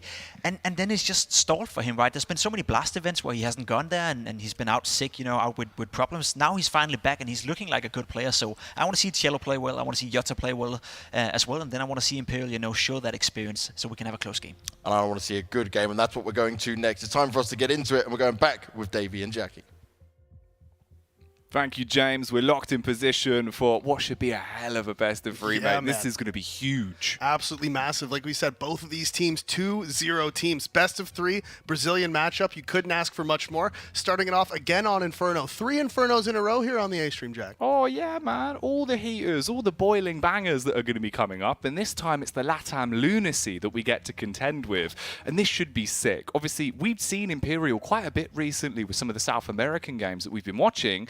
And there were some great moments and some scary moments. But at least here, the Vito's avoided the more dodgy areas. Yeah, no Dust 2 they have to play. Remember, just not too long ago, just a few weeks ago, we saw them lose a 14-2 lead on the CT side of Dust 2. So not ideal, but now, of course, this is going to be Inferno. Like the desk said, both teams comfortable on Inferno and Nuke, but Vertigo leaning heavily towards MIBR. So if MIBR can pick up the win on Inferno here, Imperial's map pick, they're going to be feeling very confident going into Vertigo to secure the 2-0. And on the flip side, Imperial definitely feeling like they need to pick up the win here on Inferno, because otherwise Vertigo is going to get very dangerous, as Prof was saying. Oh, yeah. It can be dicey. But at the end of the day, the big storyline that we're looking at is which one of these two teams is going to be going to the major. It's all on the line, and it all starts here. The next 3 hours of CS could be so tantalizing, and it should be an A play to start us off. Yeah, it should be. The smoke's coming out. That is actually going to be that lurk smoke towards long. Not sure if that's missed like that on purpose. It might be, or they just missed their smoke. We'll never know. They run into CT spawn. Cello does find a pick. Jota needs to run for his life now as he backs up into CT, takes the fight towards Speedway. You can see this is just slow down the tease, but FNX turns around, finds the kill onto Woody Fur, trying to land the headshot onto Jota. Is eventually traded by Cello, but Vinny's right there to make sure that's all he gets. As the bomb, bottom of mid, going to be running up Banana, and Turtles in the 1 versus 3 make that 1v2. Turtle coming out of his shell, snaps on the first, and looks for even more. He's got the angle towards CT, but Bolts, woo! Bold and banging, hits the head with a P250, says goodnight, and Imperial take the pistol. They do, and that's a big start for them. This was their map pick. They're on the T side as well, Jack, and T side of Inferno, you get that opening pistol, denies MIBR from really getting any early lead. Bai is going to be coming out. Lots of Galils being purchased. Mac 10 in the hands of Fallen. And where are they going to go with this one? We saw a lot of back and forth on these early rounds in the previous games. A little, the 1-1 trades going either way. Important to point out, this is on LAN, and online, FNX for this Imperial team hasn't been in the best of form lately, right? We see that, statistically, he's not one of the strongest players in the lineup, but on LAN, in those clutch moments, if he can just sort of channel some of that energy, channel some of that power that he used to have, it could make all the difference here in this decider. And that's a brush that you can paint the entire Imperial team with. The countless lands, the countless runs. And this is the sort of series where that will all bubble back up to the top. Brimming to go for a play towards A here, though, with the 2 players baiting at B. The nades go in. But the CTs aren't falling for this. You back off to play safe towards the CT angles. Now they're actually just rotating through Speedway as well, but the bomb has lampooned them. Yeah, you can see they're just switching up their positions. They want to bring Woody over to B with the scout. Leave him here by himself. Maybe drop some utility for him. Not sure if they have, but Vinny's pushed all the way up. And he's still looking for this fight with Woody. And Woody, he's down to take it as well. And he realizes immediately why that was a mistake.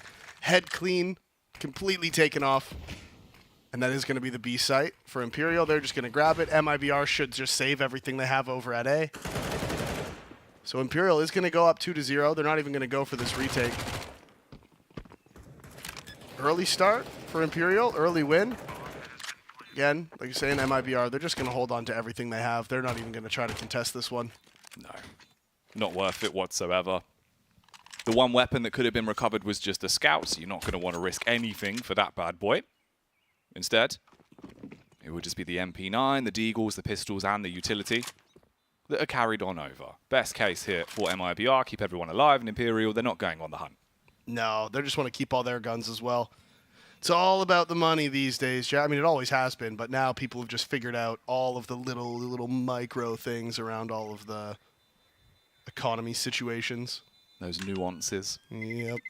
Make the most cash, big money, big rounds, big fun. That's always the motto. All the data analysis coming into the game. Oh, yeah. It's played a part. You can say, you know, you can look at it, you can run the data models and say, look, going for this 3v3 retake at B on Dust 2, these are the percentages you win. If you save all those guns, these are the percentages you win the next round. So you always just go for the highest percentage play, and that's sort of been adopted by most of the top teams. It has been working. Of course, for MIBR, just the weapons that they carried over here, so just the one MP9 and the upgraded pistols. We'll see if they do anything flashy, run any risks, or if they'll just play their cards close to their chest.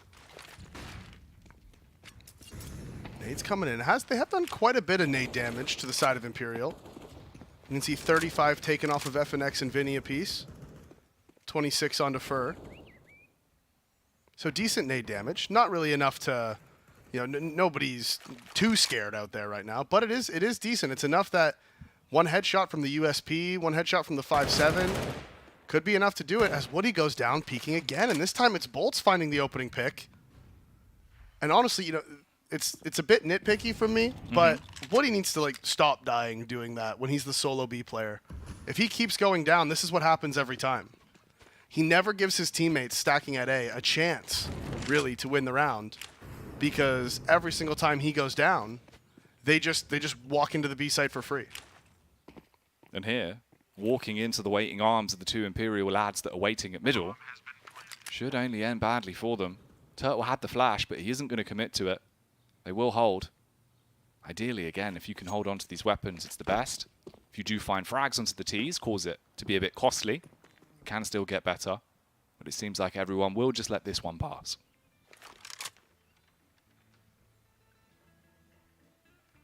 Yeah, you can see they want they're doing just a little bit more hunting this time, trying to get the armor.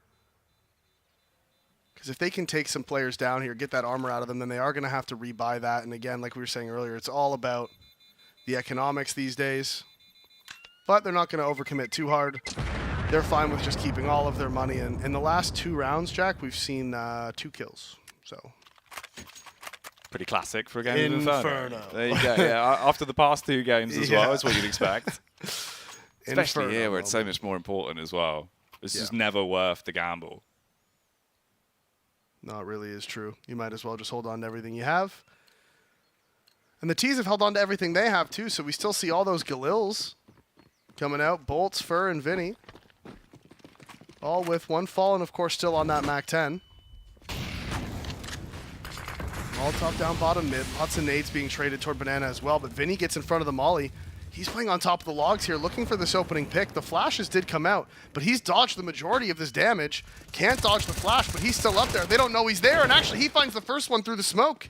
That's Jada going down. The play from on top of the logs comes out perfectly for Imperial as Vinny finds the opening. Pressure applied. CTs still in position, 3 of them. Back over at the B site. Ready for the hailstorm of Imperial that could be coming their way. They are re-aggressing. They want to fight for top banana control, and they're going to be flashed in, so that will be easier. The He's do hold on, though. Nade goes down. Luckily enough, they're going to be able to stay alive here because Vinny's only on 11 HP. There's the peek from behind the back. Turtle snaps his way through the first, but Fur will be able to trade with a quick burst. And now it's only 2 of them left. Yeah, Fur gets both players trying to re-aggress into Banana. Massive double kill from him.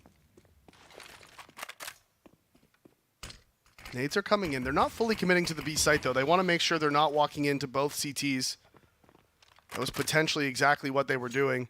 And exit now, he's realized, well, it's too late. He can't rotate back over to A. They're probably already in the site. So he just commits to the save over at B. Bomb was going to get planted again. Inside of A. And that is going to be another round going the way of Imperial, as both CTs going to try to hold on to their guns at B. And Fur with a big double kill on the re-aggression there at B. Yeah, the difference. If he doesn't get those pickups, if Turtle's able to live a little bit longer,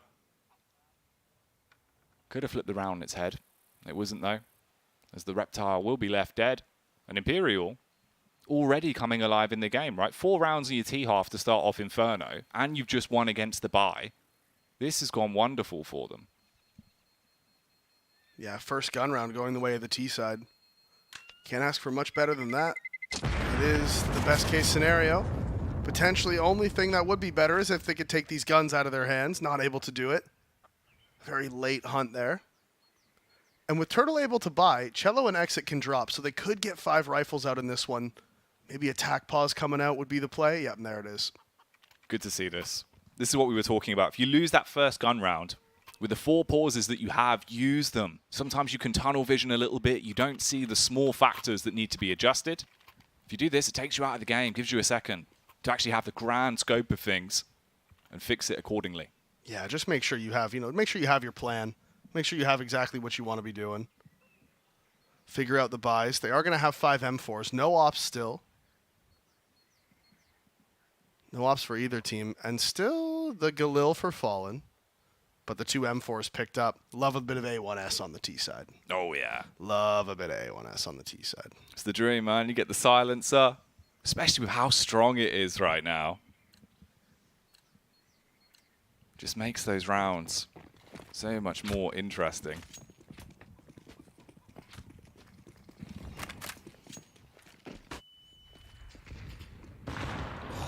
Nades coming out towards top middle, doing some damage to Turtle.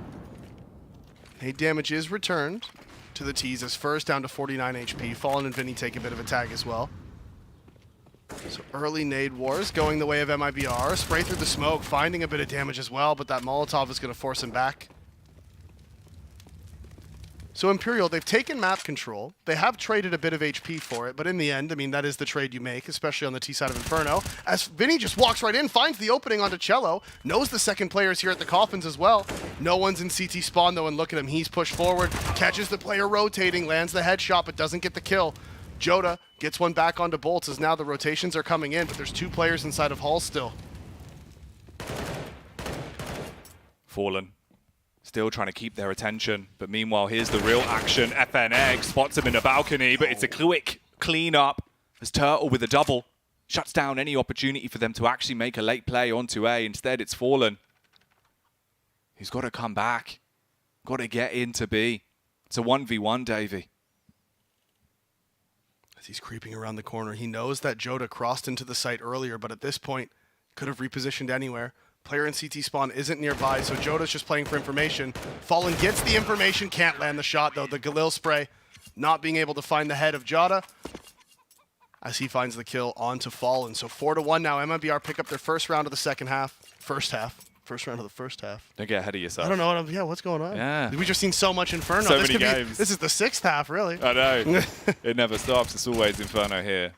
Non-stop party on the map. But MIBR, they're going to be able to groove a little bit off the back of that one. You can let loose somewhat. You've got 1 round in. You've started off on your CT side now. And the pause does help them.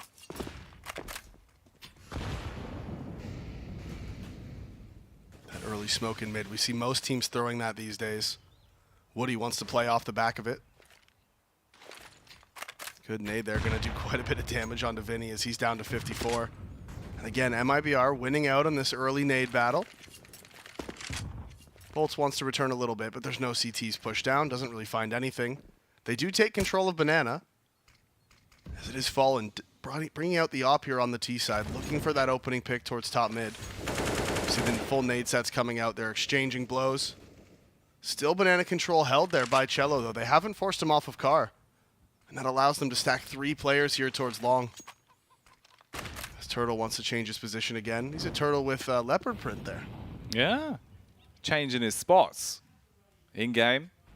And when it comes to the fashion statement. Statement here from Imperial, though, is we want to back off and start to make our push up towards B. Cello's there.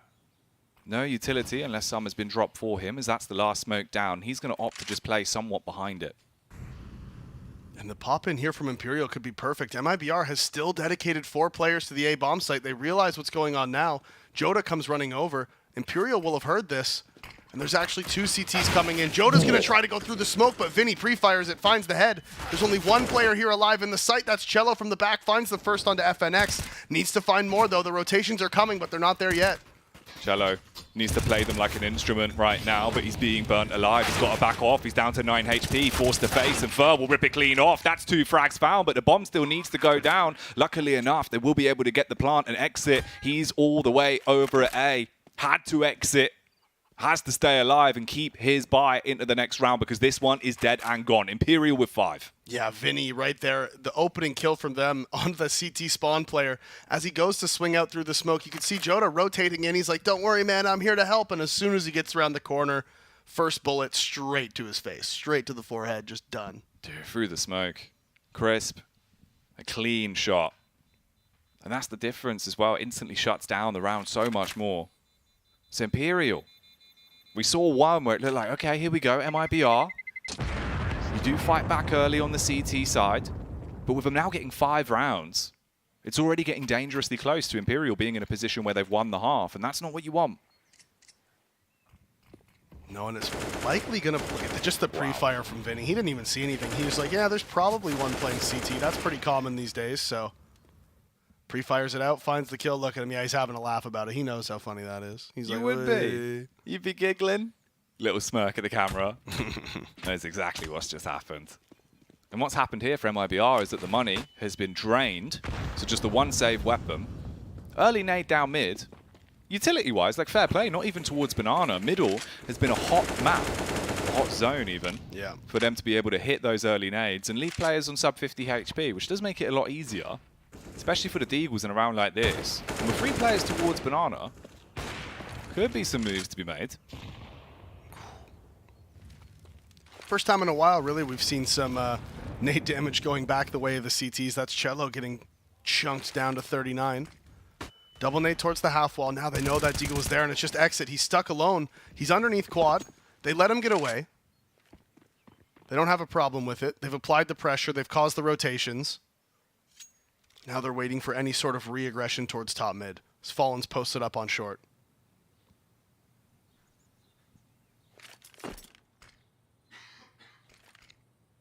Slowly making their move back towards brackets.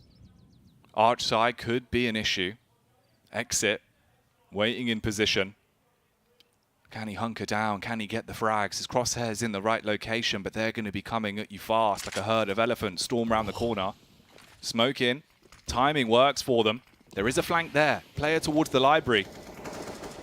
Can he shush them with the 5-7? 20 seconds left. And they're backing off as well. The bomb on bolts, but with just 20 seconds, what's going to happen here? This is looking ridiculous. There's not really a play to be made. You've got to get on a bomb site, but Exit's waiting. Imperial, they've timed themselves out. They go in with 10 seconds left. They do luckily get the frag, and Bolts hard commits to the plant. Somehow gets it down.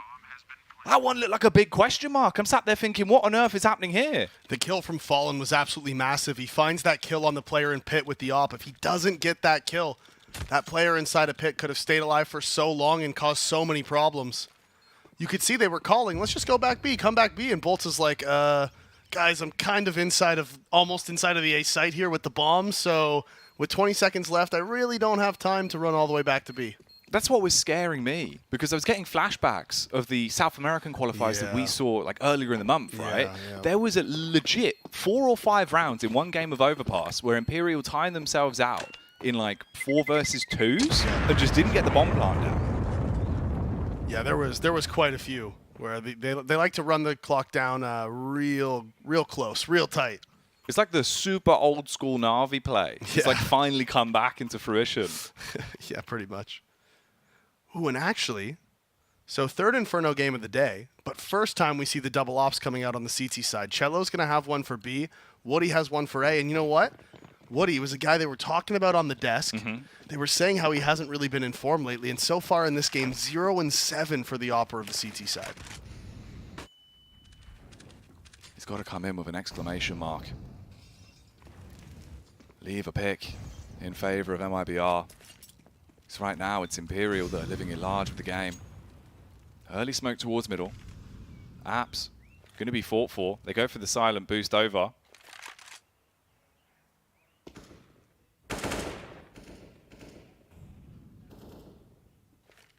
They're playing heavy for mid. They don't have anybody in the site or in the pit. They have 2 towards short. This 1 man towards long. That is Woody with the op. He's now going to rotate over towards Moto, and he's going to hold the halls for the 2 players playing short. And they have a decision to make here. Do they dedicate to this short player? Do they fall back to the crossfires? They do decide to fall back, as Exit's going to make his way to the pit. 1 player in the back of the site, and this is going to be the short play here from Imperial. Vinny with a nade, blows Exit away. Fur comes in, ferocious as ever. He'll be able to get one quick one off. Does fall down, but Vinny gets vicious, and Vinny really has gone wild. 2 clean kills on the AK. And Cello, so far away at the B site. All you can do is hold, save the AWP again. And Imperial will now get 7 rounds on the T side. We were saying it's a possibility they win the half. Now they've made it a reality. Yeah, and very good play there from Imperial. The nade stack towards the broken wall and pit. Just taking Exit out entirely, not even giving him a chance to fight a bullet. Not one shot, not one fight taken, just blown up. Artillery struck from short. And then, like you said, Vinny again. Another double kill through the smoke. You know what? Good for Vinny, too. Because on Furia, he was playing a lot of the support roles. He was doing a lot of the things, to create space for Yuri and Queserado. He leaves Furia. He backs himself. Joins this Imperial lineup, and in all the games we've seen from them, he has been absolutely unreal for this Imperial squad. He's by far been the driving force, right? You're Yeah. thinking about some of the entries he's been able to secure in the past. Just this as well. Despicable, really. The fact he got the kill onto Woody was nice enough. He's feeling it. He is. He's happy. He's hyped up. And that's not the man you want to be in a position where his confidence is way up there. And MIBR going to use their second tactical pause. Is a good time to do it. You're down 7-1. You're on the situation here. Cello has that op saved, and it looks like Joda's already bought as well. The rest of the team, look at him. The grinder, 129 ADR. Whoa. He is the human meat grinder, and they have been turned into sausages by him. 129 ADR. Oof. Mate, all of the frags coming in. When he's got the AK in his hands, just back off. Yeah, it's just not what you want, is it? He has got... He's vibing. He's feeling himself right now. When you have a man on form, you have a man going aggressive. Turtle's gone for the MP5 buy as well. Okay, based. Oh, re-aggression with the op. Cello's going to lose his life to Vinny. He's already got 1 this round. Bolts has another. They haven't cleared the sandbags, though, and he does. The MP5 from Turtle going to come to nothing. That op is down at the corner. They're going to try to make sure nobody can recover that. Now imagine if Vinny just spams Woody here. Wouldn't even be surprised, honestly. It could happen. It really could. Oh, yeah. Oh. So close. Come on, Vinny. 1 more. Give me 1 more. Vintage Vinny. Always finding those dastardly kills. Wants to put the final nail into Woody. Clears behind the sandbags on the jumping peak. Not going to work to perfection. 2 frags back for the CT, so at least it's a little bit of damage done to the T economy. It's not really much more that can happen. I mean, Woody's just trapped. Yeah, he can't save back here. He doesn't have any armor, so he is just going to die if he stays. Going to die if he swings as well. Fallen waiting for the up. Picks up the final kill of the round, and Imperial, now they do officially win the half, and they're up 8-1 on the T side of Inferno. And MIBR, they've tried mixing it up. They've tried going for the double ops. They've tried going aggressive towards Banana. And so far, Imperial has had answers for anything that MIBR tries to do to them. And if this continues, we could be looking at a very fast Inferno game. And the desk pointed out, and rightfully so, I think that MIBR is pretty heavily favored on Vertigo. But off the back of this, they might not have any confidence left. You have to take it as a best of 1. If you went down in this map, you'd have to reset and do it fast. Flashes for the fast push. Oh. Vinny! Oh, they walk past him with a flash aiding them. Luckily, they clear it. And they do get the gut shot off to at least get that first pick. And Vinny has been an entry machine. So taking him out of order will help. Yeah, the crouch from Cello just saving his life. Vinny's crosshair placement was good. Potentially could have got that kill on the blind player, and that time Fallen finding the kill on Joda through the wood. He was just doing the exact same peek over and over again, pre-firing it, so Fallen's like, all right, well, you do it again, I guess I'll just shoot you. Counter molly comes in, but he is still stuck in the corner. Fur tries to respond with the aggression towards top middle. And now that molly is going to force him out. He's stuck in the corner, he swings. Turtle finds one to keep Fallen alive, and actually finds a second. Aggressive down mid, finds both kills. So MIBR pick up their second. Big battle for Banana there, being won out by MIBR. And it seemed like with the way they played it, it was a lot more confident as well, right? And that's obviously the big fact. Sometimes with the way these games start to go, you can get your backs up a bit. You put yourself into a box, you show so much respect to a team with living legends on it, that will always come back to cripple you. And they went very aggressive into Banana last round. 3 players, all that nade damage taken by Vinny. The pop flash was great, and they're doing it again. Double nade towards the broom. This time it's Bolts, and he's over towards Log, so he's not going to take much of that damage. Not going to take the brunt of it. Silent boost into window. Woody is aware of the possibility. He's holding for it. I think Fur is going to walk straight into his crosshair here. He's waiting for any sort of re-aggression. Decides against it. Rightfully so. Doesn't walk into that waiting op of Woody. They have Hall's control. They've taken it silently as well. But even still, MIBR, they are stacked. 4 players here towards top middle. Noise was made by Fur, dropping out of the window. Counter smoke comes in towards top of B. And Imperial, they're just sort of across the map applying lots of pressure. Seeds of doubt all over the place. And here comes FNX. He wanted to make his play on A to secure the idea that it would be an A play. Now they fragged him. They can push down bottom banana fast. You are on the bomb site. But the rotation's coming in swiftly, spam through the smoke as well, and one by one they rack up the frags. Now it's just Bolts with a backup of Vinny. You might have the bomb site, but can you stay alive? Vinny in for a rough time. Flashes will blind him. 33 seconds and he can't recover it. It's across towards CT. Yeah, bomb down in CT spawn, not an ideal situation for him. He smokes off the CT opper, but they don't need to do anything. With this much time left, they just wait at car, wait for him to tap the bomb. As soon as he does, you just take turns running in, and he'll just run out of time eventually. Does he go for the kills? Just try to get the guns out of their hands. He's not going to have time to plant. Swings out. Cello finds the op kill. So MIBR pick up their third. So now they're starting to string a few together. 4 players kept alive. They keep the double ops as well.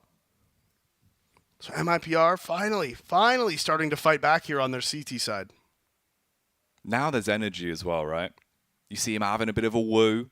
The woos always help. Big woos. Yeah, you got to drop those large woos. Fallen looking slightly frustrated as well with how the last couple of rounds have gone. And if the CTs bring this back, if you can get a clean half out of it from this point forward, then it is still going to be a competitive game no matter what. But obviously it is a big ask. Yeah, very big ask. We saw earlier EG, though. I mean, on their CT, normally you would expect the CT sides, especially in the current meta, to be where you would get the majority of your rounds. But earlier we saw EG have a very close CT side. They won it out 8-7 and then actually ran away with it on the T side.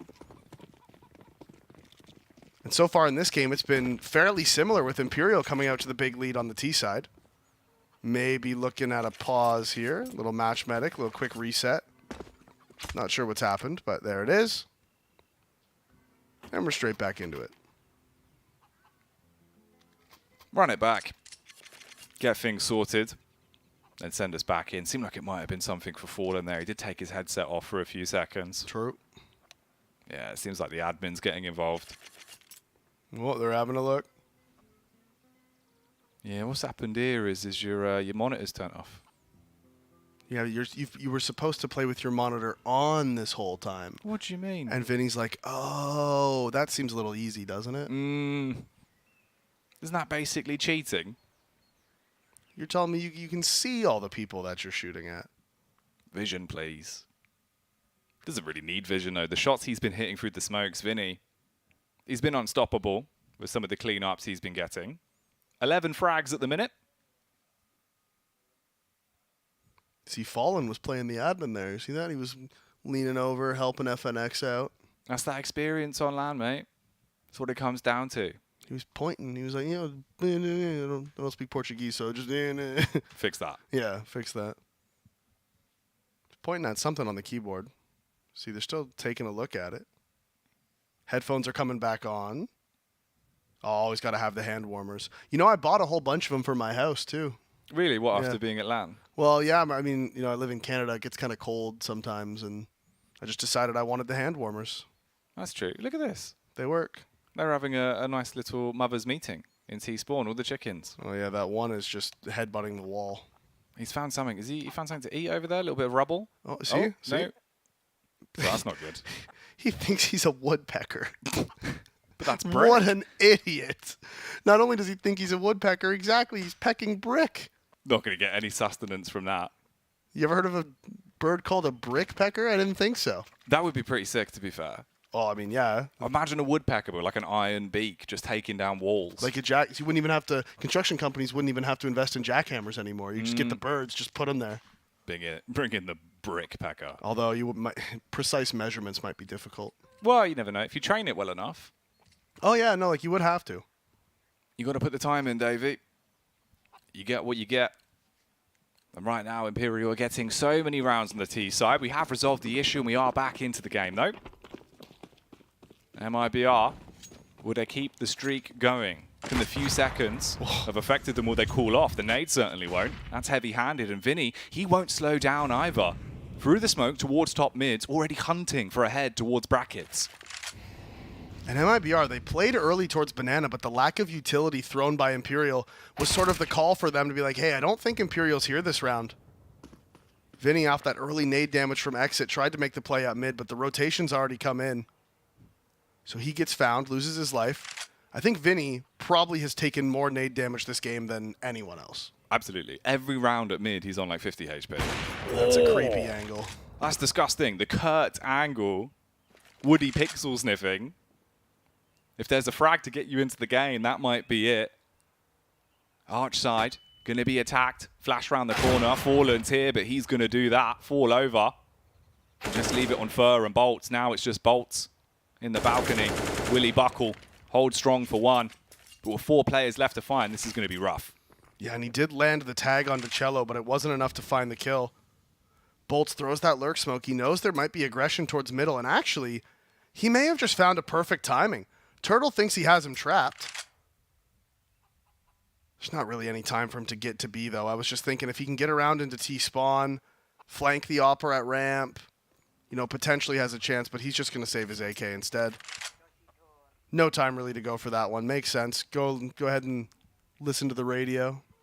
Yeah, catch up with the chickens that are still just headbutting the bricks. Oh, yeah, do we still got our brick? Yeah, He's still there he goes. Look at him. Or her. Well, it's a rooster, isn't it? Oh, it is a rooster. So yeah, you're you right. can see by the giblets. Yeah, you're right. You always were going to be more handy on a farm than I was. Yeah. It's that bricklaying experience coming in and the animal handling. Imperial going to handle the situation here by calling for their first tactical pause of the game as well. 8-4 now. So coming up close towards the end of the first half.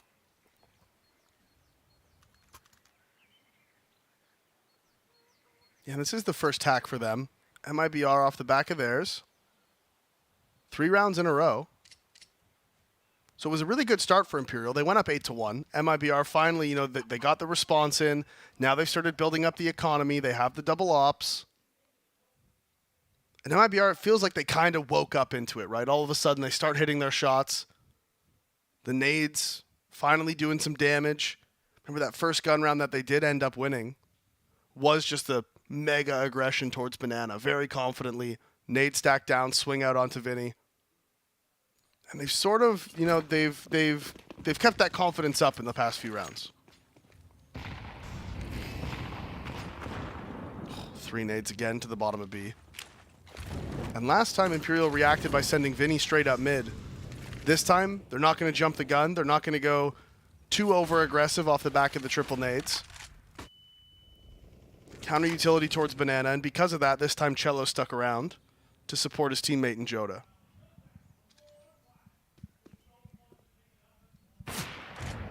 Fires off the warning shot.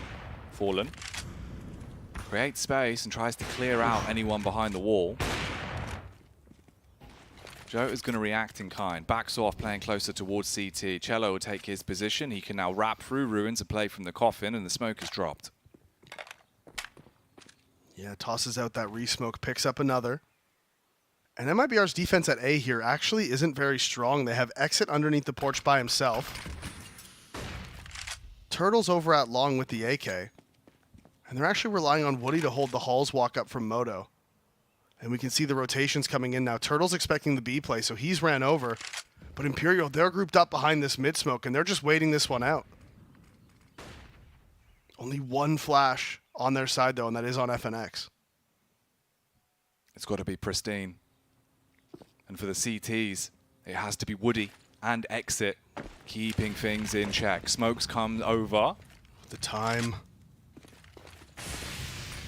14 seconds left. It's a similar sort of scenario from what we saw last time. They're leaving this down to the very last second. Exit on the site could deny it here with the bomb being dropped. That's everything going wrong. They have to recover it. 4 seconds has passed. You can't get the plant. It's already over. And this is what we've seen from them, Jack, time and time again. These are the same problems they run into. They take too long to commit to those bomb sites. They're going for the full A execute with 19 seconds left in the round. You need to be urgent. You can't be changing your mind partway through. You can't think, okay, we're going to run up long. Oh, actually, we don't have time now. We need to run back short. Oh, Bomb's running into the site first by himself. He has to clear everything. Bomb gets dropped. There's nobody nearby. And Imperial, we saw them make these mistakes a couple weeks ago, and the fact that it's continuing here now, slightly alarming there. That's why I was mentioning it. Because obviously when we saw them in the qualifiers, you're thinking, okay, online CS, maybe things have gone a little bit wrong. You never know. TeamSpeak issues. It can always affect things, right? But here, at LAN, with the run they've already had here in the RMR, one game away from the major, well, one series even, you're thinking they're going to be able to fix those small problems. Second time we've seen it at A. And it is scary. It can't be a trend that continues. Yeah, the first time they weren't punished for it, but there they do get punished. As one player in the back of the site finding the kill on the bomber running in, and that was it. It was done and dusted. This time, they do have banana control. They've taken it from the CTs. Three MIBR players. Jesus. That was brutal. It's got you stuck in a vicious loop. Yeah, 3 of them over there towards B. Counter nades coming out in mid, denying the information from the T's, and that's pushed them over to B, and that's exactly where the stack is waiting. Ready for the fight. Again, though, Imperial leaving it late. 30 seconds on the clock as the execute will come out. Smoke's ready. And then they need to make their advancement. 25 seconds as the smokes bloom. Cello boosted up in a good angle. The Molotov alone will keep them back, and this is leaving them in such a tragic state of affairs. It could be the same once again. Jota, as long as he hits his shots, this could be the round, dead and gone. Finds the first. Cello with a backup. He'll come in from the top. There's the AWP singing to success. Bomb's been dropped and fallen. He's just got to back off. Yeah, FNX was lurking over towards A. He drops as well. Nobody's able to find anything going into that B bomb site. And again, they run out of time. The defense from MIBR doing exactly what they wanted it to. Finds all the kills. Everybody stays alive. And Imperial, they've really started faltering here in the second part of this first half. They haven't really been able to get anything going. No, after the extended tech pause, it felt like things just went so wrong. Vinny was getting entries. They were playing aggro. As soon as they got picks towards a site, they would commit. They would clean up. Now, MIBR at the forefront of the game. You could have this be an 8-7 half. You know, when you say it, it sounds a bit hyperbolic, but now it's happening right in front of us. Seems a lot more doable. Yeah, this was 8-1 at one point. And you know one thing, this Imperial team, they are capable of giving away these big leads as they're going to pop up mid. The trade is there for Fur. Exit's only able to get one. Turtle, now he's out of ammo. And Bolts, he's seen him come through the smoke. Can he find the frag? No, Bolts spinning weirdly there. Able to find one. Woody inside of the site gets the trade back. Vinny, the big man, jumping up on top of the box. He's not going to expect it. Good level change there from Vinny. Finds the kill on Woody in the site. And now Jota needs to clutch this one out. And Vinny, that is his angle, bro. 14-8 for Vinny. No, madness. Absolute madness. Vinny on a tear, coming in like Vinny Paz, dropping big bars all over the place, headshots galore. And this is what you need. That was what they were doing previously, right? Vinny, so consistent in these rounds. Aggressive, straight in your face, and slaughters you.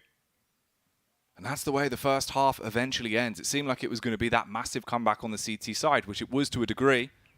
At least it's a 9-6 for Imperial. But we will have another pause before we get into the second pistol. Yep, little tech pause here at the halftime. Maybe someone knocked over a water, you know. In the excitement, it can happen. Can happen. You jump up, you hit the desk. The desk itself falls over. That actually happened to me once at an event. I'm sitting in the chair and I jumped up to celebrate, and my thighs hit the bottom of the desk and just knocked my monitor off the back of it. It was really awkward. It's all just gone. Yeah, it was unfortunate. I think my favorite one was when I was at a LAN and we literally watched someone during the grand final start packing up, obviously, to leave the event, just unplugged the power connector that had like 3 PCs hooked into it. And it's just like, oh no. Not ideal. Oh no, what have you done? Oh, I remember way back in the day, I think it might have been one of the Win-Out Series LANs, or maybe I think it was RGN Pro Series. It was actually this, well, not this exact team, but like FNX Fallen Fur Bolts on back when they were playing with Luminosity, and one of the photographers accidentally mid-round, he was walking by taking a picture and accidentally kicked the power cord out of one of their PCs against Liquid, and it made a 4v4 into a 4v3, and then Liquid ended up winning it, and well, that just didn't go over well with the community, let's just say that. No, that's that photographer needed to remain anonymous. Never going to go well. No, it's not, is it? Oh, look, he's still there. He's really confused as well. Look at that little face. He's so perplexed. He's like, I don't understand. I mean, I don't understand why I'm getting no sustenance from this food. I've been nibbling, but I'm so hungry. Hungry for a pistol, though. Will be both for these teams. Imperial, what's their CT side pistol looking like? You've got 2 towards A, 3 of them grouped up on the back of B. FNX just taking the raw face towards middle as well and looking for the info. Vinny going to wrap round to support. Hulspop's going to be coming out from MIBR, though. And there's no one from Imperial anywhere near there. 2 towards long, 3 in B. And this is the perfect call from MIBR. They're going to go straight out into this A site, take it completely for free. Bolts does have the smoke, Fallen with the kit as well, so they do have some retake potential. It's going to be who wins out on these fights towards middle that makes the biggest difference, and that's going to be FNX getting the first. A site has been taken, but man advantage going the way of Imperial. They want to go for the boost as well on Mini Pit. Fur on top, the human totem pole. Can't see much over the lip of the smoke though. So time going to start ticking by. Eventually they do begin to make their assault. Cello, bullet straight to the head. FNX will pop him. There's Fallen as well, getting involved with the mix, and it comes down to Turtle playing from Graveyard. It could be his final resting place as he'll buckle. Exit, with the taps coming out. It's just the Glock that he's got to work with. He's got to get him down. Hits the first onto FNX, but the bomb's being defused. He's trying the best he can. Time tick it away. Charges up, whips out the blade. But Fur will say it's knife to meet you. Stops it right there as Exit goes down and Imperial get the pistol round they wanted. Yeah, 2 crucial frags from FNX there. It was a 5v5 retake at that point. Bomb was going down inside of the A site, and FNX finds that kill on the player in middle to start it off, gives them the man advantage. And then on the retake on the site itself, FNX finds the opening as well, and the player playing the headshot box. So the clutch man, the man we were talking about, not putting up the biggest numbers for this team, but still in crucial moments, in clutch moments, the man has so much experience. He's been around for so long. Man does not shake. And in the end, the bomb just wasn't planted for Exit. He was doing his best trying to find these kills. But with the bomb not planted for him, Fallen had the kit, just sticks it out and defuses it. So Imperial picking up now the second pistol round of the game. 10-6 lead here on their CT side. Working wonders for them. Not good, not bad. I would say average. Doesn't shine in any way. That's so rough, man. Yeah, that's a bit harsh. I like that. Jeez. Got to be careful, production. God damn. All right, we're getting spicy over here, Davey. You have to pop another button. It's going to start getting warm. Take my pants off. Oh, God. Turtle, he's pulled the pants down. So we'll be able to find a first frag on the bolts. It's a 5v4 to start it off in favor of MIBR. Verge is going to go for a bit of a spam as well. Wants to punish through the pallet. And potentially recover the util. The smoke was there, creeps in, grabs it, and backs off. Yeah, he did feel like he needs that smoke if he wants to be able to hold down B here by himself. So now he has 2 Molotovs. One in his pocket and one dropped for him on the ground. Once he spots the information at B... Never mind. Everything I was about to say just out the window as soon as he threw that molly, so never mind. I was going to say he can just smoke off Banana as soon as he spots them, and then he has 2 Molotovs to delay them after that. But, you know, then he just threw it, so that didn't really come to fruition, did it? Yeah, I mean, I guess you could kind of bait them in with the idea. You wouldn't have a molly left on site, but... Look, he can do what he wants. It's his life. Yeah, it is what it is. Does get a molly towards top of Banana, which comes in and slows them down with only 30 seconds left in the round. And it's still only the one player on B as well. He hasn't really seen anything. So in terms of information, it's been limited for what he can communicate. And he'll just post up, play on top of Coffins. 20 seconds left. Flash is going to be ready from Jota. The rest of the T's have to be crisp about this. You get the 1 frag on Fur. You can take site control and get the bomb down. If he gets a multi-kill, that's where it might go wrong. As he peeks out, hits the first one to exit. There's the dink back. 8 seconds left. They've got to get the bomb down soon. They will be able to hard commit to the plant. Body block in front from Cello. Stops the spam. And the bomb is theirs. The main problem for Fur there is he's in the 4 versus 5. He has 2 Molotovs and a smoke. I just think he used his utility just a little bit too early. The first Molotov, I mean, maybe, okay, sure, I can see you want to try to fake out that you have 2 people at B. All right, fine, fair enough. The second molly and smoke, though, I feel like he needs to hold on to those until some form of contact is found. Because by throwing them out early, before anyone on MIBR even makes contact, there's no rotation from Imperial able to come in at all. He uses them. He doesn't have any information. With 15 seconds left in the round, his smoke fades, so they just pop in, scale in on him, overwhelm him, get the bomb down. Oh, I thought he was going to get left hanging. Yeah, that was scary. If you miss the fist bumps, it's a bad omen. Oh, yeah. Not ideal. No. The only one that's potentially worse is if you try and go for like the high 5 and you don't look at the elbow, so you just miss. That always hurts on the inside. Why is he still there? Look, he's trapped. That's just what it comes down. He's trapped there. This is a perpetual cycle of sadness. Come on. We need to get someone to help him. Some sort of chicken handler, maybe. I don't know. A farmer? Anyone? Have production. Just send someone in, get the drone to pick him up. Yeah. He needs a bit of help. Have one of the production drones go in and save the day. And MIBR have been saving themselves in the game, at least. From what the scoreline was to where we are now, it's given us a very competitive game. And it should get better. This 18th round, though, has to be theirs. Imperial have already proven that when they're down onto these 4 spies, when they're working, if not the best, they can still hit their shots and they can still drag the round out.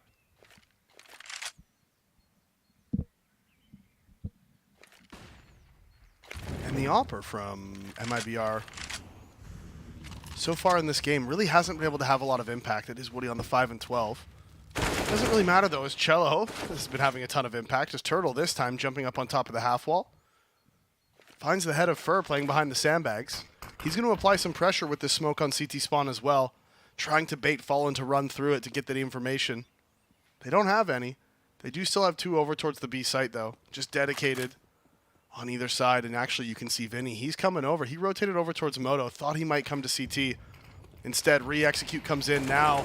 Fallen taking some shots through the smoke. Not able to find anything. So the B hit's coming. And it's just one man inside of the site. He's at the back of the MP9. Fallen sprints in and leaves one blind. There's Bolts in the back line, actually making it work on the SMG. And here we go. I mean, Fallen's on deck. He's going to wrap round straight in. 10 seconds as the bomb's planted. He's stolen away the AK. And he posts up at Garden, waiting for his teammates to get there. He's seen Jota trying to get a beat behind the fountain. Eventually finds the head. And now you've just got 2 players left for the T's. One of them with 22 HP. He sat in pool, but Cello will save him. All in a 1v1 now. Playing behind the smoke. If he can see him and shut it down, it would be clinical. It goes their way. 16-8, Cello. Living it large, man. He's been coming out with these big clutch rounds. He's so hyped up. Yeah, look He's at been him the one go. so vocal. He is absolutely vibing right now. Look at Is that him no go. flex? Dude, he's dropping a flex. Yeah, he is. He's giving it to him. Woo. He wants to stand up. He's send him a Snapchat. Oh, yeah. You know? Hey, guys, check this out. We were flexing on him right after he wins the round. See that 1v3? Yeah, and right there what happened actually was really cool. I was watching and I wasn't 100% sure. I'm like, how did Fallen get an AK out of that? I think what happened is Bolts, when he was killing the guy crossing, after he killed him, he kept shooting the MP9 and actually shot the AK to Fallen by accident, I'm pretty sure. That's genius. Yeah. You take those.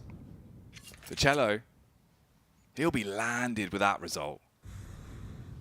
He's been a mean machine. And we just got to hope that he doesn't run out. 8 to 10. Minute and 20 seconds on the clock here for the 19th round. Cello again, looking for a pick, waiting for them to walk into him at middle, but it's a big stack. Yeah, all 5 players here. The boost towards short. 2 on long as well. And the T's, they are just waiting, right? They don't really have any information here. The smoke's going to come out towards long, and Imperial trying to get ahead of it. They try to swing in, but there was just nobody close enough. They swing out, not able to find anything. The AK's ringing out in that situation. Ringing out, winning out. Going to be able to find one. No, sir. Cello flexing on him even more with the eco frags as he goes up to 18 and 8 on the game so far. Yeah, dropping all the fist bumps. Keeping himself looking fresh to death in and out of the server. And now just 1 round between these 2 teams. With the T side that Imperial were establishing, you're thinking, oh no, this game of Inferno could be so quick. They could be coming out of it looking really heavy-handed going into Vertigo. Now, we've got a far better game. And we've got MIBR with new life, with Cello at the forefront of things. Looking like they want to scrap to try and take this map.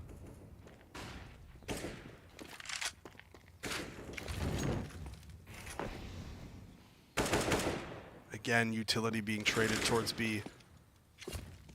Imperial dedicating 3 players here as well, even though they haven't got banana control. They're still able to hold control of Carthos. The re-smoke comes out onto half wall.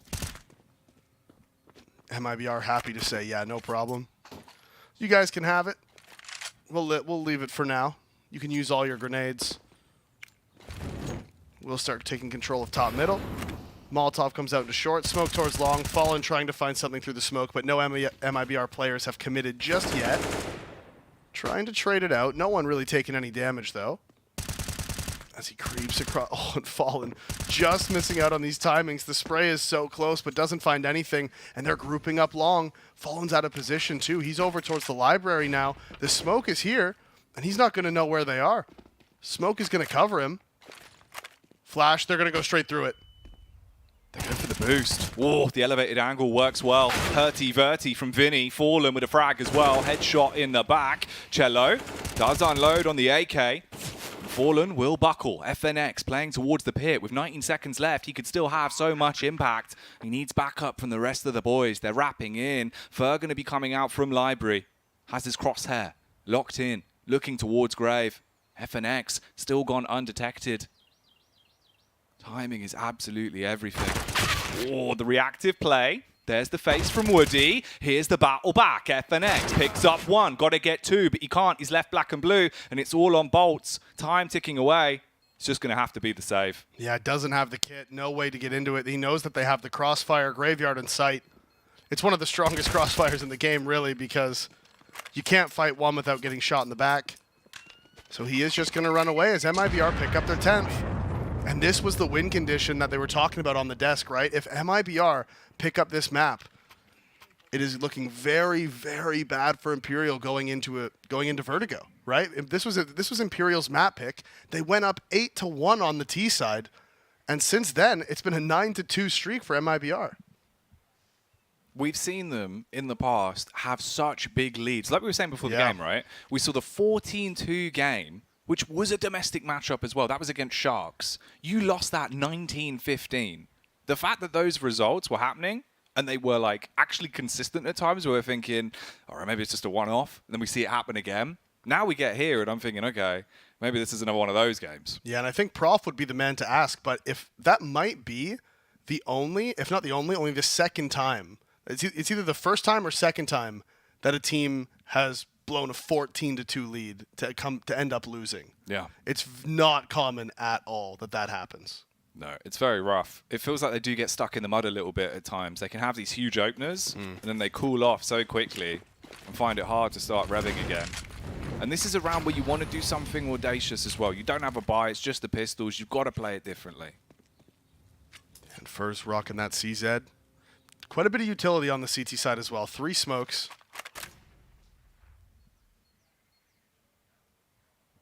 And you know, interestingly, they've had that player playing inside of that long cubby quite a bit. Who's that over there? Yeah, that is just Vinny, tucked away inside of the cubby. And he's been there a lot in these rounds, and MIBR just hasn't really gone up long, right? It's just not really been a thing.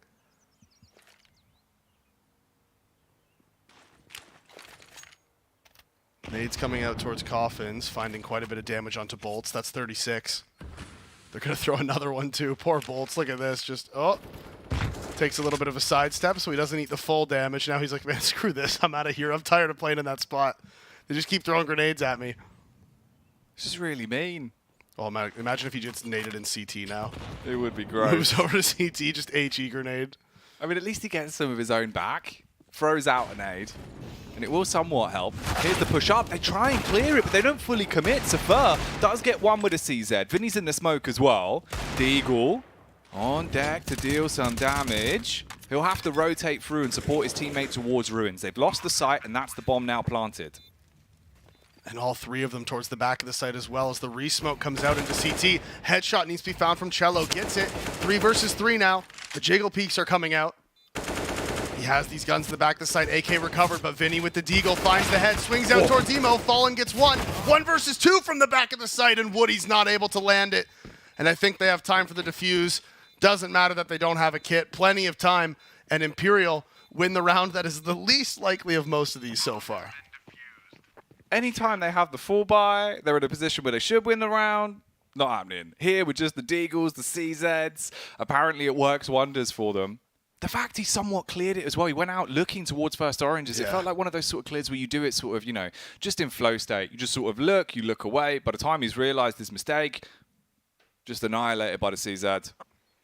What's he doing? Look at him. He needs to grow up at this point. No. I'm going to be honest. I felt bad for him at first. Now he's just got to grow up. Yeah, you've been sat in spawn pecking a wall for 21 rounds. It's ridiculous. Can't be doing that. At some point, you have to take responsibility for your life. You got to. You got to, man. We've seen MIBR do it with the way they've got back into this game. That chicken needs to learn that lesson as well. Fallen, no chicken here, though. He's confident as ever, plays in Boiler. They're going to walk straight by. The scope sees nothing, so now you've got balcony control. And they're aware of this potential. You can see the man inside of the pit. He is looking for it. That is FNX. Fallen making all the noise running away, and they've just got caught in rotations. Finds the pick onto Fallen just as FNX was moving as well. He's alive in the pit. He's stuck here. He drops the smoke on himself. Teammate needs to help, but Joda lands the headshot onto Vinny, and Full Blind finds the spray on FNX, and that is going to be the round for MIBR. A site taken, bomb going down, and Imperial just getting caught on their rotations. Look at Jota. He's buckling. He was literally buckling. You could see him laughing his head off there because what a play to be made, right? The 2 frags, the fashion he found them. Oh, man. 11 to 11, Davey. Walk your rotations, kids. Walk your rotations. That is the rule. That is why you walk your rotations in those situations. Fallen didn't expect him to be pushed up into halls because he was in Boiler, but guess what? They just crept on past, walked all the way up. Fallen goes running away from lane towards the site. They hear all the footsteps. Now, the counter argument from Fallen there, I'm sure, would be, well, my pit player is supposed to be watching that for me because if FNX is posted up, holding the halls, when Fallen makes all that noise running away and Joda swings out, FNX gets a free kill. But FNX was also changing positions at the exact same time, switching from the hay cart, trying to get into the pit. And because of that, when Joda swings out to get the kill on Fallen, it's a free frag. When you put all those puzzle pieces together, it just leaves them in such a horrible, horrible spot. For the grand scheme of the game, though, it's a good position to be in, 11-11. The last pause for MIBR now going to be used as well. It's good timing for it. Off the back of it, FNX down to just the MP9. Fallen does have that op-out still. Hasn't been able to really find any early round impact. Hasn't been able to get a whole lot going. On the CT side, of course, they haven't really had much money. So we are going into this one all tied up. This game has been very back and forth. It started early on with Imperial going out to that 8-1 lead, and it looked like they could potentially run away with it on the T side. MIBR fights back, and now we have this back and forth game of Inferno as Fallen's bringing the AWP over to B. 2 Ts are here.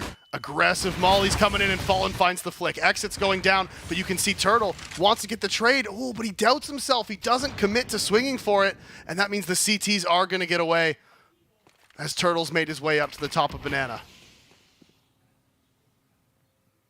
This could be reactive, though. Turtle just walks through the smoke. He's done it. Oh, no. He's gotten in. He can go perfect. round. This is huge, man. The only player there is Bolts.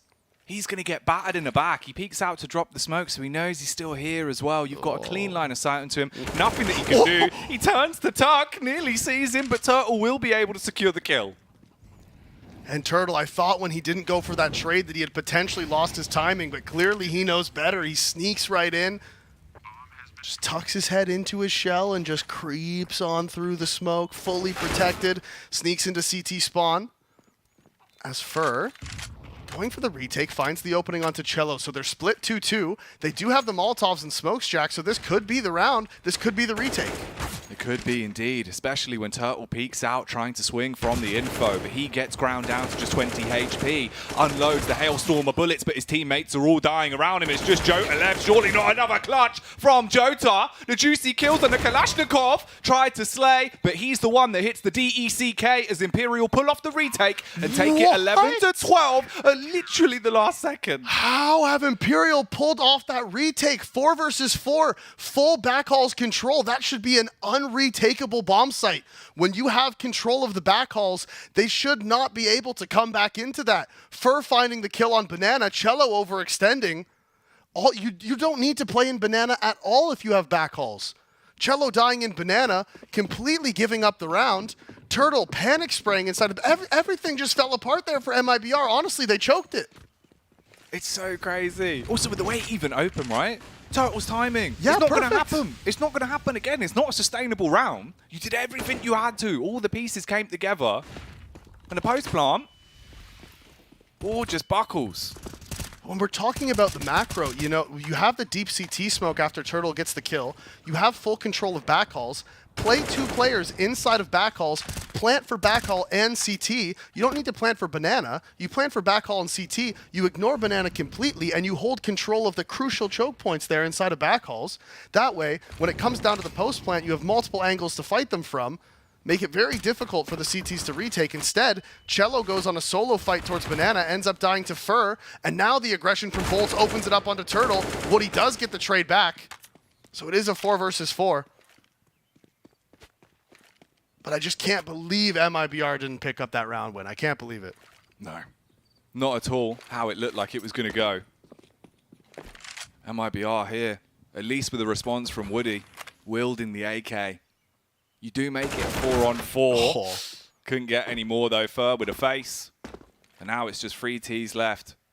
The trio coming back round towards the A site. FNX blocking off the boiler, saying not now. There's the peek from Vinny as well, but he won't actually hit it. Cello with a fast headshot. FNX straight back from the bomb site with just 20 seconds left. That's it. Oh, and they're calling for the save. They don't even want to go for it. FNX was by himself inside of the site. They didn't know it. They didn't feel comfortable with it. They're going to hold on to their guns, so MIBR not able to close that one out, and Fur actually might find exit after time. 1 second left. He's going to peek out if he gets this one. Oh, he does. The angle working out in his favor. So exit loses the gun. Money's not going to be the end of the world. He's pretty lined up with the rest of his team.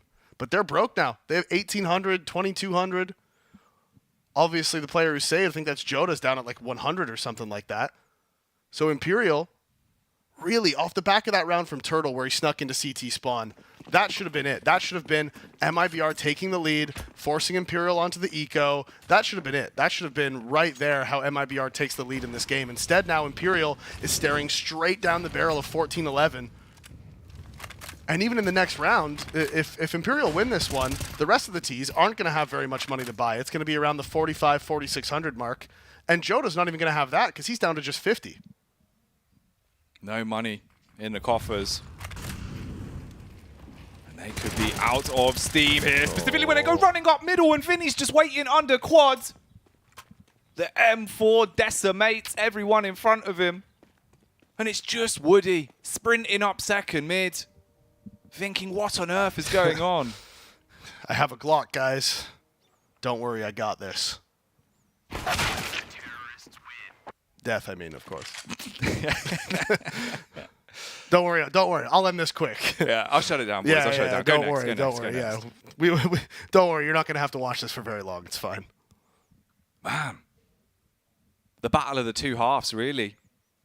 Imperial, you start it off with a resounding result. Looks like it starts to struggle in the middle. The chicken's still at it. But now Imperial, with 14 rounds, one away from the match point here on the first map. And remember, this series as well is what decides who is going to the major, who's going to that playoff game. So much relying on the win of this game, David. And the mollies again, going the way of Imperial. They find the opening onto Turtle. Has been a common theme in the most recent rounds. They start off their 14-11 with the man advantage. And this time, no real chance for them to find some crazy timing. It's damage through the smoke. That is classic Bolts. Again, another one of those players that just, you see a smoke, you know you're in danger. Oh, there's a smoke there, is it? 4 kills.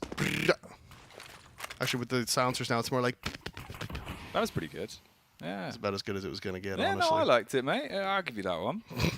Thank you so much.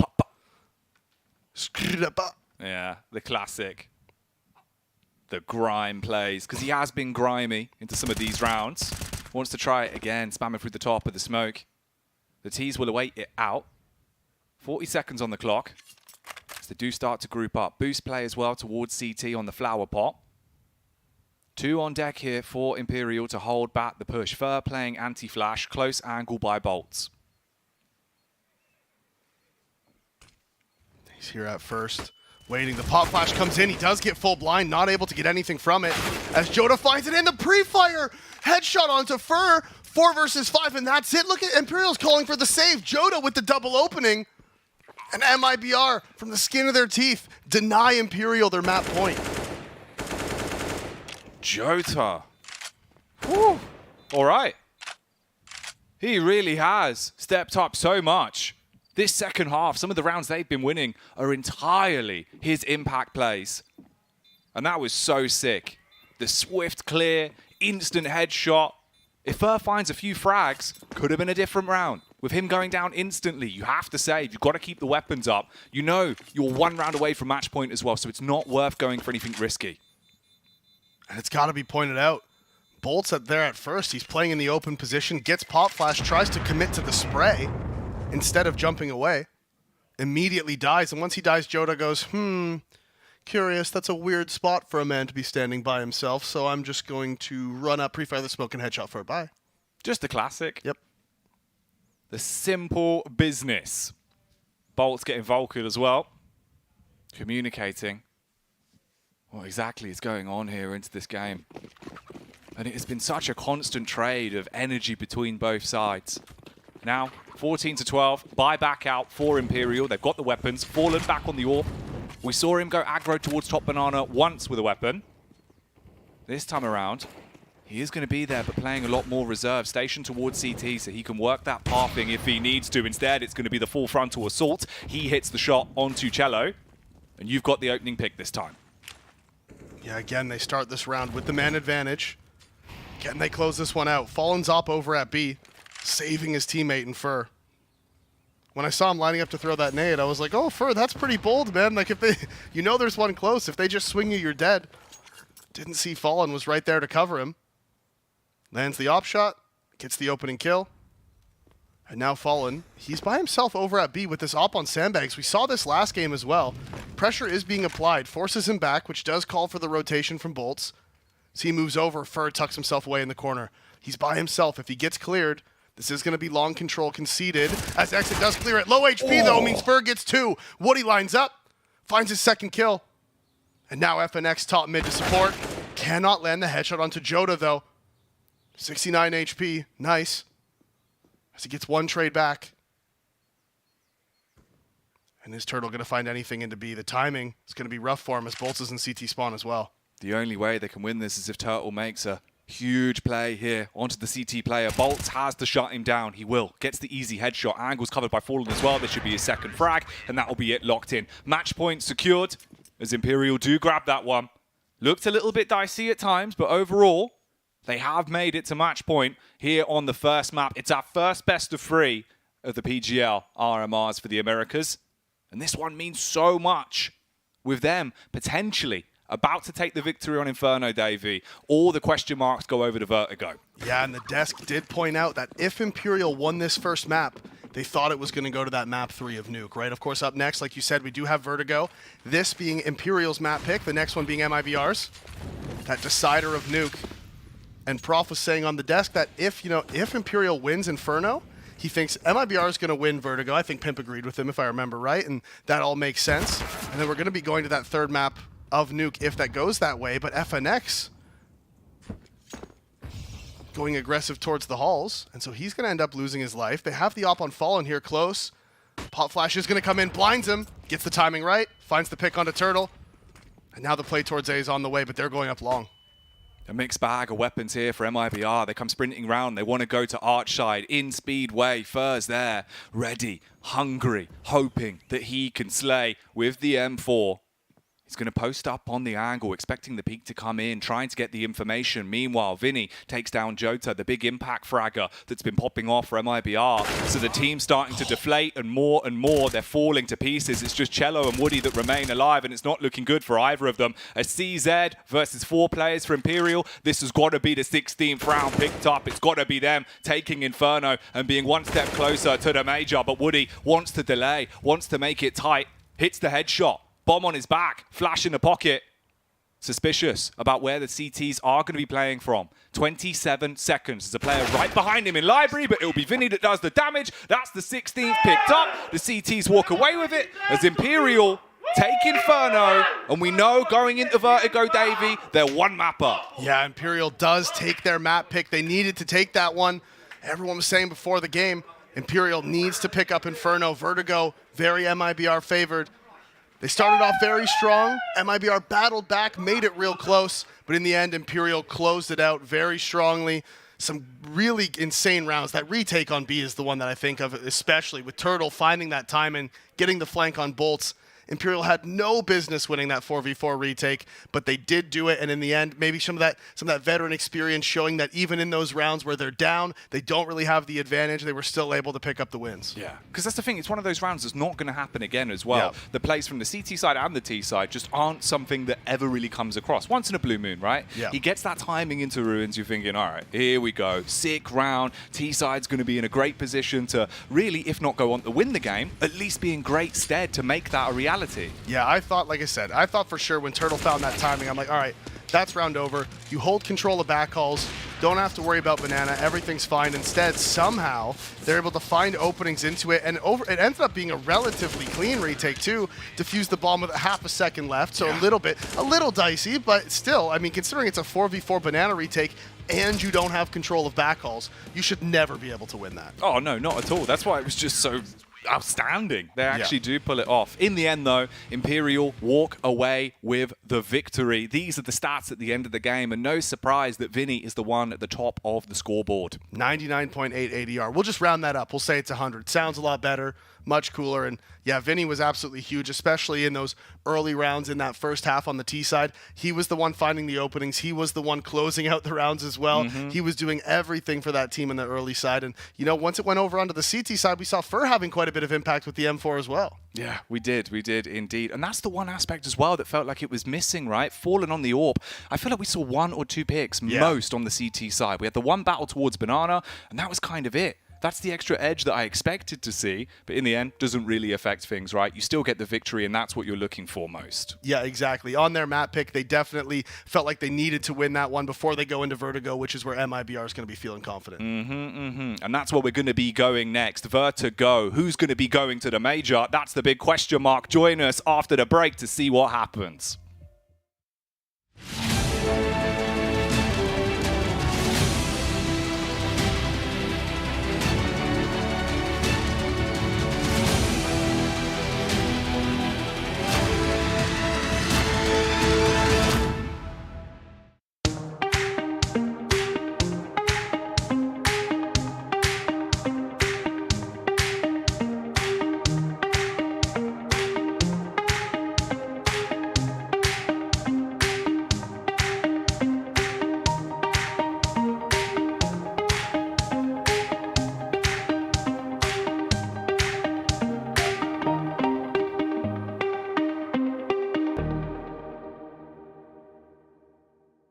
Let's go. Battle is on. Burst RMR views with a double bonus. Get insurance for single and combo bets, both up to 20 euros. Fire up with GGBet. GGBet, this is real.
Inferno looked like it was going to be a trailblazing affair for Imperial, Dave. He started off with so much stock, right? Just brawling, giving it. Slowed down in the middle, but definitely brought it back for the finale. Yeah, no, they did, and you could see Imperial. They did pick Inferno for a reason. When they went up 8-1, I was like, okay, look at them. They're running away with it. They picked it. They're flowing. They're feeling it.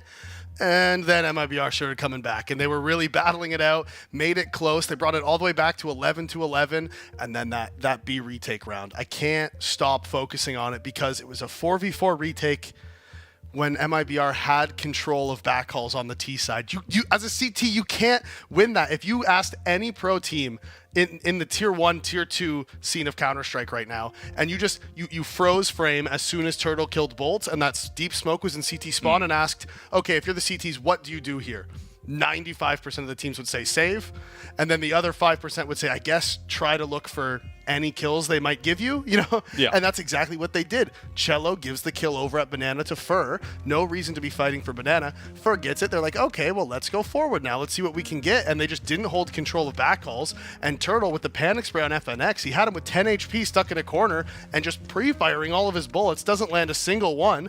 FNX finds the kill, and then it falls apart. And that is where Imperial ran away with it. Yeah, and that's where Inferno ended, meaning we're now set up, of course, for the second map that will be Vertigo. This is MIBR's map pick. Now, that's the different tale in this one, right? Yep. Obviously, Imperial, you take your map pick, sure. Now, we're in a situation where, in reality, based on some of the games we've seen from Imperial, especially on Vertigo, there is a good opportunity for this to go 2-2. We get a huge best of 3 out of this. We get all 3 maps, and we get that final map being the decider for the major. And what a story that would be. Yeah, absolutely. And especially, thinking about it where, we have some of the old MIBR guys coming up against the new MIBR guys, and they want to show, that they are better than those old guys that that they got rid of, the old washed up guys. I'm sure that's what they're all thinking. I would never say that, but I'm just saying that somebody else might. Clearly not, as they did just take the first map. So now they go into Vertigo, and the desk was saying that Vertigo, very MIBR favored. It doesn't look like Imperial's played even very much of it, and when they did, it wasn't very convincing.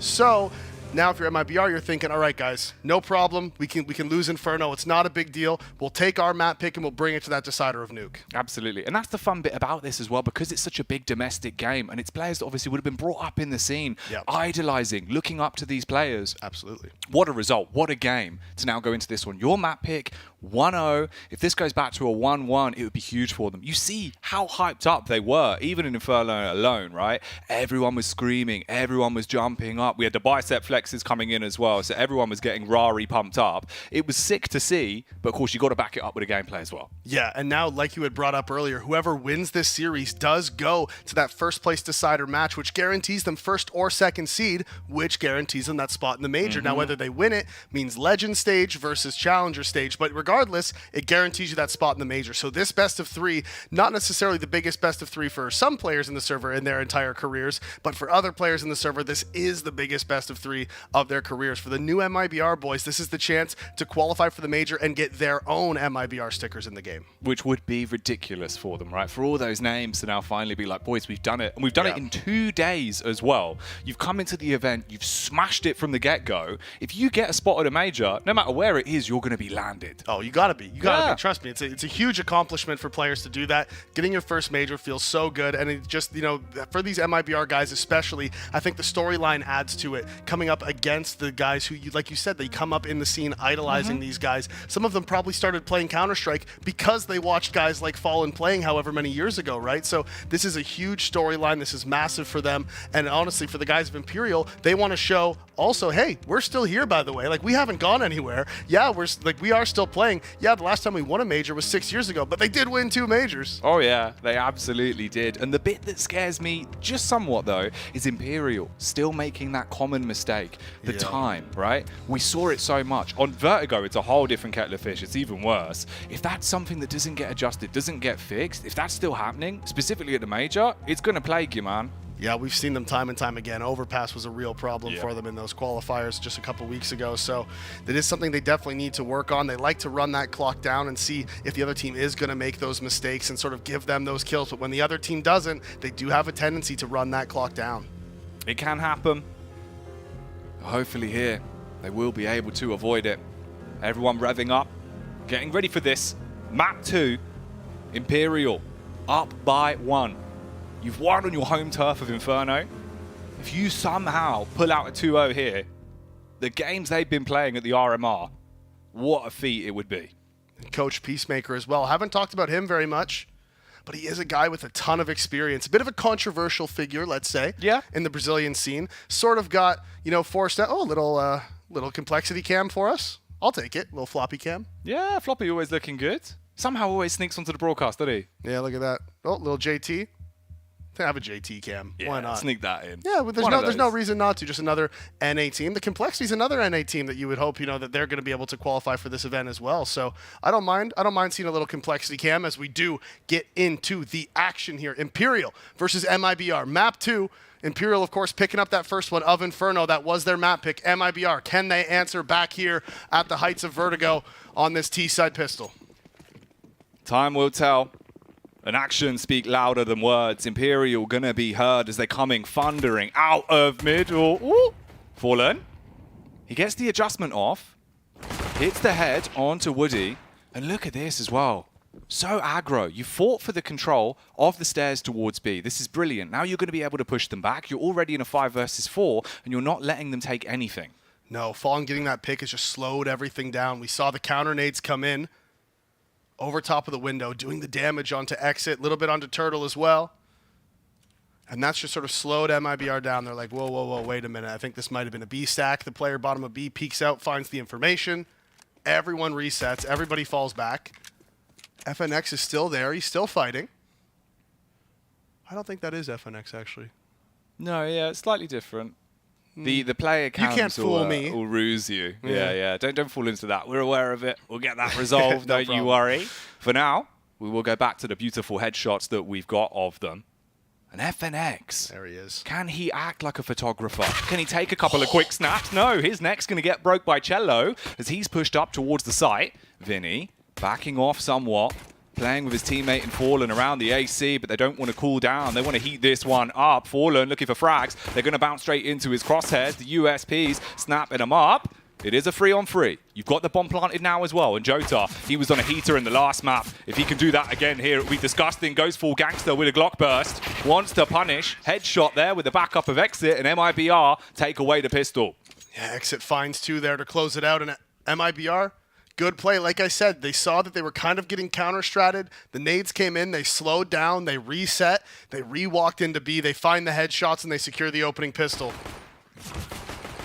Beautiful shots there. And you can see they're all just fighting together. Now, right there, when Bolts found that kill on the lurk, I was like, okay, there's a chance here for Imperial to get this retake off. Shutting down that lurk was a massive start. But in the end, it's not going to matter. MIBR hits the headshots. And they start off their map pick well, getting that opening pistol round. Now we can see some aggressive nade usage over here at B. And FNX has been this sort of, this guy playing these sites like B on Inferno, or sorry, not B on Inferno, B on Vertigo, right? He's sort of the B on Dust 2 guy. He's sort of just been sort of like locking it down, holding down those solo sites. And we have seen a little bit teams kind of take advantage of the fact that FNX is there by himself. Yeah, it's like the old Dead Fox quote where he's like, I play the most despicable positions. Classic Dead Fox. Yeah, it's always vintage. But instead, it's just despicable plays that we get to see whenever they push him, right? He's always hitting the mark. Has been so reliable for this team. If that keeps up, it's the dream scenario. Here, MIBR did get the first round, though. So they've got the better buy to play with. Classic Vertigo, the early push-up.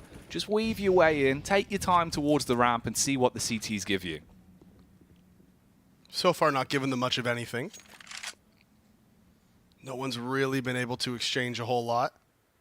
Woody is creeping up here. Fallen's waiting with the scout, but yeah, that's not going to be the best fight for a scout to take. As Woody finds one, swings out. Vinny's there to trade it, but there is FNX going down at B. No chance for an answer back. Turtle running forward, finds the opening, creeps through the smoke as well. Full site control taken, and that is going to be the save call for the side of Imperial. So MIBR pick up their second. Bomb goes down, and is Imperial even going to be able to hold on to all these guns? That's the question. The MAC-10s might go on the hunt. You absolutely could. Let Turtle push out a bit. he wants to give it, he can try to. Bomb's halfway ticked as well, so he's got time for this. Just slowly clears his angles one by one. Going to be safe about how he goes around. But all in all, seems like it will be the save from Imperial, and this will help them out. Yeah, they're not going to full chase here. They want to hold on to what they have as well. It is the classic. Usually you can dedicate maybe one person to going for that heavy hunt, you know? Try to take it all out of their hands, but Turtle didn't even want to mess with it. He already got his eco, you know, he's fine. He'll hold on to just the one. Just the one swan, actually. Yeah, it's just the one, please. But either way, it will be 2 rounds for MIBR. And they might be going for a bit of a B attack here as well. Flashes over the top. Bombs on the back of Turtle. And they are going fast up into this one. Scaling into the site already. Molotov to clear the default angles in case there's anyone lying in wait. But they've been able to hold them at an arm's length. They will be seen by the CTs. And the nades are huge. That's massive. The impact coming in certainly flips this round. And now with Jota just on 18 HP, scratch that, just 10 as he gets shot in the back by a bullet from Bolt CZ. And here's Fur. He's pushed his whole way in. It could have been a huge play. But instead, the earth-shattering moves won't work for him. He falls, and we are in a 4 versus 4. And MIBR had the timing to run into B, but the MAC-10 didn't actually commit. They didn't go for it. They just wanted to take a look and exit. Can he find this timing? Just does. Just catches FNX in that exact moment. So he's able to find the kill onto Fallen, but FNX trades one back. Bolt hasn't been cleared in the back of the site. Woody does eventually get him. Oh, it was Jota who found that kill. Woody found FNX towards mid. And both of these players, all 3 of them jacked down to just 1 deagle hit away. If Vinny can find the timings, if he can find these, this is going to get really bad for the side of MIBR. Vinny creeping around the smoke. Player makes his way around the right. That is Jota finding the headshot onto him. It got so dangerous there, so close for Vinny. But he just wasn't able to connect the flick. As Jota walks around, finds the final kill, and that was not a convincing take from MIBR. No, not at all. Held back by the nades. The flank as well. Yeah. Didn't find as much impact as they were hoping it would. But it still left a mark. MIBR, 3 rounds in on their T side. Ooh, straight away, playing with the spawns. They wanted to catch the CTs off, but Bolts does win the fight. Well, I don't remember who it was throwing the flash because my brain doesn't really work, but the player who was throwing the flash ran up to throw that entry flash for Cello to swing the bottom of the stairs, but he accidentally ran into the wall, and it made him mess up his timing, so the flash came in late, and Cello ends up dropping because of it. Practice your movement, kids. Practice your movement. It's essential. Small things like that, running into a wall, cost your team their life, potentially could cost you the round. FNX didn't actually get that smoke dropped in time. Does now get it down, peeks around the left side of it, finds the pick onto Jota, and that's big. Fallen there to help out. Kills Turtle, and now this B hit from MIBR again, looking very disjointed. Fallen cannot find the transfer, but Exit trades it back down to just 57 HP, and the CTs are swarming, and it's not going to matter. The 2-man hold from Imperial on the B site, Fallen and FNX. They find all the kills, and they find Imperial their first gun round. That was nice. Fallen being able to come in the game, spraying, hitting his shots. It's what we need from him. At times, it looked like he was struggling a little bit to get into Inferno. So here, you get a good early start. It can be a different story. For MIBR, though, of course, it is just going to be pistols that they have to work with, apart from the 1 orb.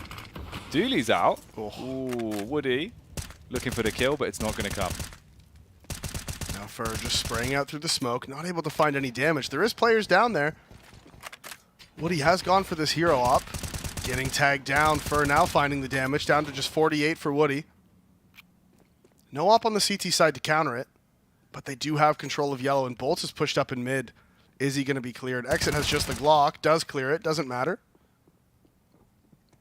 Bolts crouches down, makes noise running away, so Woody feels comfortable to push up here.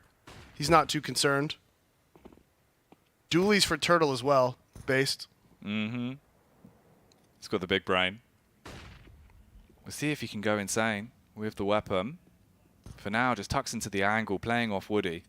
If they peek, if they go aggro towards middle, As long as he hits his shot, that's a first pick. You bring it back into a 4v4. You can then storm out mid and make something from this. And they're hearing this rotation as well. They're hearing Fallen run over towards B. That should be information passed over. And you can see Cello's changing up his approach. Oh, actually, no, he is just going to go up the stairs, so they don't care that they heard that extra player rotate. Cello's going to try to find something with the Deeg. There is still 2 towards middle, and there's the re-aggression from Bolts. Like you said, found by Woody, waiting for it, finds it, and that leaves Fallen in a tough spot. Fallen and FNX here, the both of them, and no, they're able to find both of those kills. Joda and Cello go down. The double kill from the CTs is now it is Turtle with those dualies, trying to run through a smoke to make his way into the B site, and that was just never really going to work out. Woody going to hold on to his op, 4 seconds remaining. No sense in going for it. The money is still pretty even. He just needs to make sure he doesn't die, and he'll bring this hero up into the next round to try again. Yeah, rinse and repeat. Got to be sustainable. So he does keep it going. And the game now getting closer once again. So very different from the start that we had on Inferno. No early sprees, no one just running amok. It is closer. Everyone's warmed up. Everyone's on form.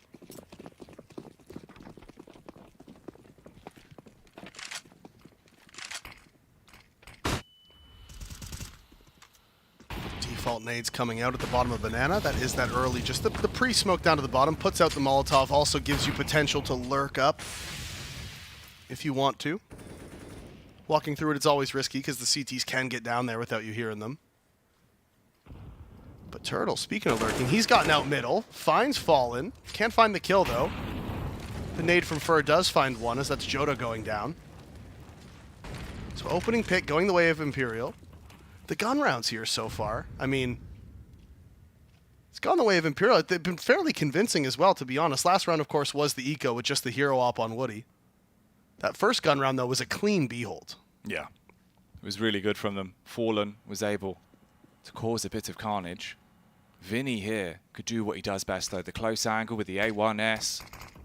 They are going to try and clear it. Turtle was looking up just as the smoke came in. They're wandering their way through. He's going to play on the edge of it. Barrel in the belly on the first. Does get the flick up to the head. The cranium will get crushed. And Cello, he leaves Vinny in the dust. So 3 players still alive on the T side. You've got ramp control and you can start to advance towards the site. Woody has that orb. He's been saving onto it for so long, and now you've got to put it to good use. Cello with the bomb as well, peeking round towards short. Oh, hits the headshot onto Fallen, takes him down. Now it's a 3-on-3, but he's got to clear the close right. The barrel might give Fur away, and he's going to buckle because of it. Bolts on the site. Can he be the butcher to keep this one in the favor of the CTs? Bomb being planted. Bolts peeking round. Exit with a headshot, and it's all on FNX. Sees him. Shuts down Cello. One more to get it. An exit. He just peeks and cleans up. The information either wasn't passed to FNX or he didn't pick up on it. They knew that Exit was the player towards side hall. They knew they were both there. For some reason, FNX thought the last man was towards the ramp, but he wasn't. Doesn't react in time, and Exit finds the kills. Unlucky here for Vinny to only find one as well. You see just as he creeps through the smoke. Very quick from Cello, and this was a massive round. That shot's nice, but this shot on Fur, look at that tracking to flick over onto the headshot. Very, very good. Not an easy shot to hit by any means. Good crosshair placement, good reactions. Overall, just good aim there from Cello. We've seen some good aims just across the board, really. Everyone's been on real good form when it comes down to their actual crosshair placement. Especially in the last map, it was looking crisp. Fur as well. Still continuing on from what he was doing before. Gets one through the smokes, a Turtle. He's taken out of commission. Fallen's going to push up, so you've got deep ramp control. You know, one thing I've noticed watching this team, it seems to be specifically a problem for FNX, is in clutch situations, in like the 1-on-2s, 2v2s, whatever, he doesn't seem to pick up on the information that's being given. I don't know if they're not communicating it to him, if something's happening where he's just not getting it. What? But Fallen on the quick switch ends up going down. Fur is there to trade it back, can't get another one. But regardless, was still able to find 3 kills on the round, giving his team the advantage. FNX is pushed through now, and he's gone through into T-spawn. Ooh, and this timing, he might catch one. No, he missed it. They've made it over to B, and he doesn't know. So now FNX, he'll post up. Oh. He'll hold the angle, expecting them to eventually come towards him, but he doesn't know they're already there. They're going up the B stairs. The Bolts It's up to him now. The mantle's passed across as the boost is being used. It could still work. I mean, FNX on the wrap back around, you've always got that avenue. 13 seconds though, so they have to be very quick on this one. Bolts will hold his own, hits the shot onto Cello, and now FNX can come into action. The AK will twist and turn, but the round is gone. Yeah, FNX ending up not finding anything with that one, but the dink, the delaying action is enough. And great heads-up play from Bolts, by the way, and that is where comms are so important. FNX, he gets the flank off. If he calls out like, hey, I'm behind them, they can't go B, don't worry about it, no one rotates over, becomes a problem. But somebody there recognized, hey, look, there was a timing, they could have beat me to B. So someone needs to go over and watch it. Bolts does, finds the opening. The round ends up going the way of Imperial. Could have gone a lot worse. It definitely could have. And all of these small rounds are the hot commodity that add up. This series, vastly important. With the way it's going, it seems like it is going to be a juicy Vertigo game. Already a fight towards ramp once again. The restricted buy. Oh, look at the spam, man. Jota, he actually gets the first with the SMG. The submachine gun going to cause carnage. That's 2 picks. You've opened up the site. And this is rough, Davey. The Famous looking a lot better than what we saw before. This time, Fallen will actually win out against Woody. Yeah, gets one back, and because of all these kills that have gone on, there is the potential for this lurk out middle. You can see the T's wanting to do it. He's pushed up side hall, and Jota finds another. Fallen does eventually trade him. He needs to go huge here from default. Swings out, not able to get it. FNX did find that lurk from Cello on mid, but FNX now in a 1 versus 2. He does have a kit, and both players very low. They need to recover the bomb, and if FNX can find these 1v1s, Jack, he only needs to hit 1 bullet. That's what it comes down to. Turtle making noise to try and keep his focus on the A site. Whilst he goes through the back line, gets the bomb to B, and can have a comfortable plant from this. FNX just sticking to his guns right now. It is still potentially a round that could be played out here. It's going to be a 1 versus 2. They're both low. They played with the timing. He's waited for his teammate to rotate in. Now you can get the guaranteed safe plant off, where if he did somehow push in, you would always get the trade. And the thing is, does he know they're low? It looks like he does, because he's going for it. He knows they could be anywhere in this situation, but still, he wants to go for this one. He knows that they are potentially very low. He doesn't see them, does spot him. Reacts in time, lands the headshot. 1 versus 1 now. Turtle could be anywhere. The aggression from Exit making FNX nervous. He's not sure the position that Turtle could be in. He has that smoke for the bomb. Ooh, that's just like the worst thing that he could have done. Bomb dropped on top of the smoke. Sorry, smoke dropped on top of the site boxes. And Turtle now, 1 versus 1. He goes for the defuse and he gets it. What? FNX, right at the last second, gets the defuse off. Turtle doesn't peek out in time. And Imperial, somehow, off the back of that play from FNX, the smoke landing on top of the site boxes, missing the bomb completely, and it doesn't even matter. He sticks it out, balls of steel, to win that one for Imperial. Oh my god, I'm sat here with a slack jaw, just confused. I mean, it's ridiculous. The fact that he's been able to make that play work. The 1v2, when it goes down into this spot, he peeks in. Look at that smoke. I can't get over it. It just looks so goofy. It's like, man, it's like the definition of old man movement. You know what I mean? Like when you just see the you know, your friends who are like, they're getting older and they try to drop a smoke in a game and it just lands in a funny spot. Yeah. And it's like, all right. I mean, you know, he gave the box an afro, but he went on to get a sick round out of it. Had to stick it, pulled it off. I was watching the scoreboard for the actual confirmation as well. When it popped up, as soon as it went 4-4, it's just like, how? And the money's just completely broken. Like, yeah, they won the round, but look at the economy. 2 MP9s, the FAMAS on Fur. Man, what a game. What a close game of Vertigo here as Imperial wanting to go aggressive now, and Jota spots it out, does some damage. Fur gets away with his life. And that's all he can hope for. Another tag coming in, down to just 49 HP. But MIBR changing it up. Not very many people over towards the A ramp. And the nades, I think that came in towards middle, doing a ton of damage on this 3-man default towards mid.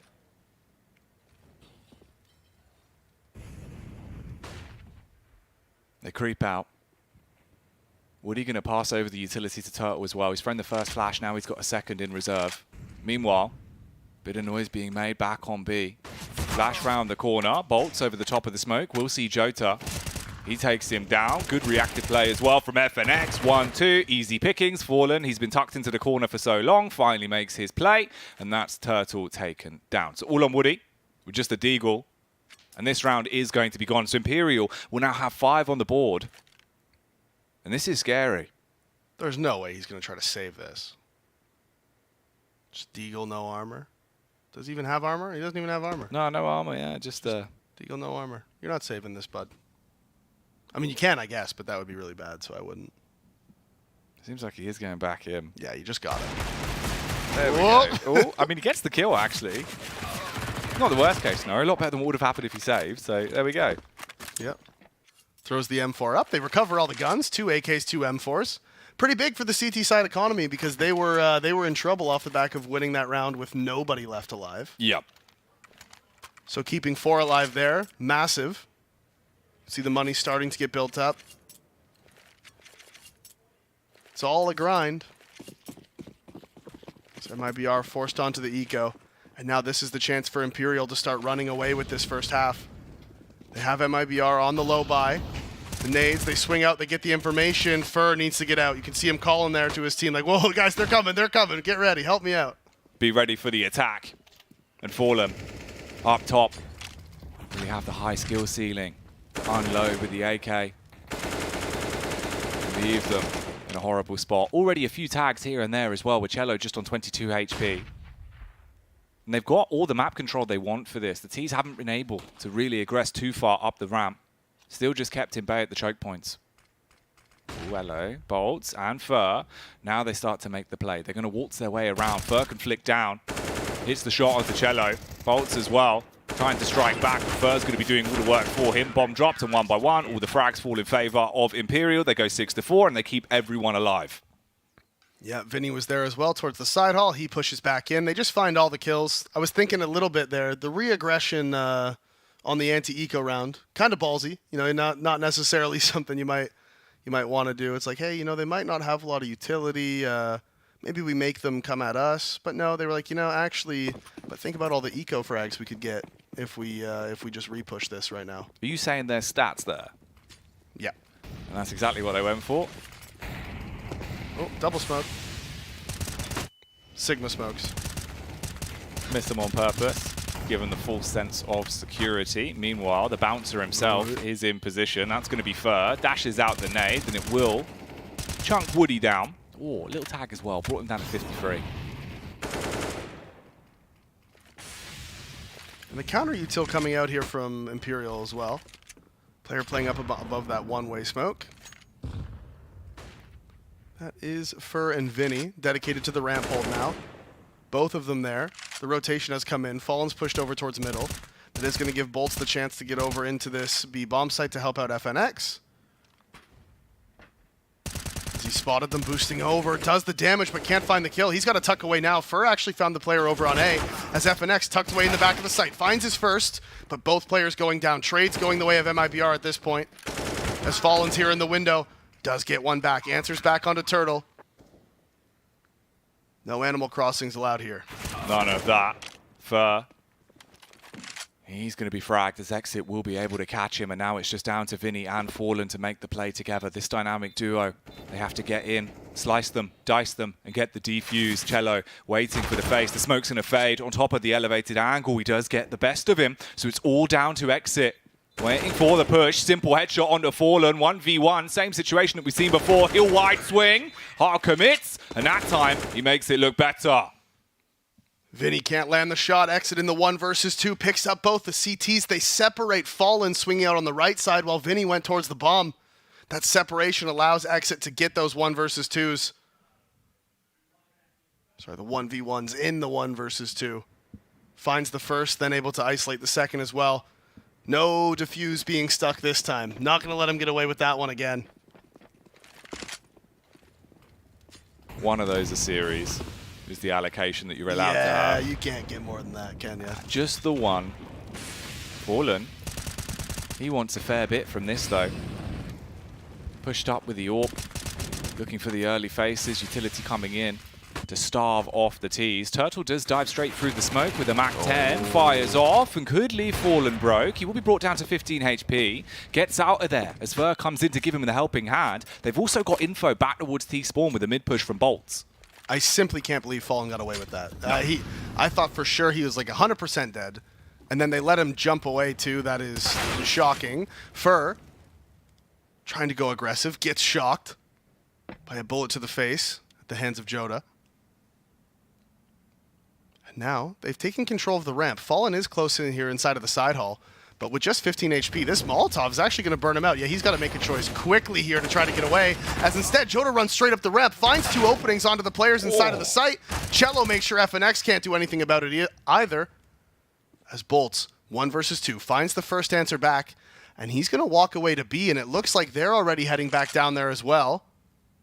They've done this before in Bolts. The man is crazy. Sometimes he just makes these reads. This time it doesn't look like it is going to work out for him. They're not repeating what they did last time. Bolts has gone into B, but now they've walked up into the A site. This should be a free bomb plan if they want it, as Bolts has committed over towards B. 15 seconds left. He decides to go for this one. It is going to be the 1 versus 2. The smoke isolates them, and he just decides to save. Yeah, the money, it's just not there for the side of Imperial. No. Throw in the towel. The gamble was good. If it paid off, he would have been in a prime time position to put up a tenacious defense towards that B site. Problem is, as you said, they had the read. They knew, obviously, they had done this previously. Don't fall into that same trap. Conditioned him somewhat. So now you get the bomb plant, you get the round. 2 players will stay alive. Bolts will be hearing this on the exit, but it's not really going to do much for him. Best case scenario, of course, save the weapon. As you said, the cash is in an awful spot, so bring that back over. But this half, overall, will now go 6-6. Super tight here. Again, remember, obviously, Inferno rather, that did end in a dangerously tight half. You know, what, 9-6 at the end of that? Yeah, 9-6. And considering the way it was going, it gave a lot more opportunity for MIBR to get back into the game. Here, of course, keeping it close as well. Excited faces, MIBR. They did look a bit stoic after they lost the map. Now they're starting to shout again. Ooh, Bolts. He could give them a reason to be shouting. He pushes straight in. He's playing on the close angle. Big boy Bolts. Can he batter them? No. Turtle, he's prepared. He'll be able to make the adjustment and hits him in the head. Unlucky for him on that timing. Just as he crept around the corner, trying to find that pick on the player playing deep. But this time MIBR had 3 players there. And now Imperial responds like, all right, you want to play 3 mid? Fine. We'll play 3 more mid as well. Re-aggression coming in. Exit. Tucked away in the corner. Does find the first one. Swing out needs to be there. Fer gets the trade, but the information's gathered. And with only 3 CTs left alive, MIBR now knows that at least one of them was pushing towards middle, as Vinny is left alone here on the A ramp. He's jump spotting for information. Gets the information, but what can he really do with it? He has called for the backup. Vinny's still alive and kicking. You best be prepared. He's got his boots on the ground. Good nade as well. And there's a Molotov to be worked with. That's the last bit of utility for Imperial now thrown out. Woody does swing. Tries to get a read from it. And here comes Vinny, charges in. Wanted to hit him hard like a pain train, but he's derailed by Jota, who has been crisp into this game. Fer as well takes a little tag. He's got to fall back and play with Fallen. He's only on the Deagle. Meanwhile, Cello's got into B, so they know it's completely clear. Wrap back out. You've got tons of time to work with. You can get the bomb planted. At this point, it's the save game. Fallen needs to try to go grab that M4 that Vinny dropped, but I mean, that's just going to be sad, isn't it? Walks back over, shot from the side. He's like, hey, man, Fer, I thought you were in the site. What happened? It's like, I told you could walk up the ramp. It's like, yeah, you did, but I still believed in you. Still thought you'd kill him. Yeah, I still thought you'd kill him if he did, though. To be fair, I guess he did trade it. He did indeed. But MIBR will be winning out when it comes to the trades in the overall game. Now will be a 7th round chiseled in.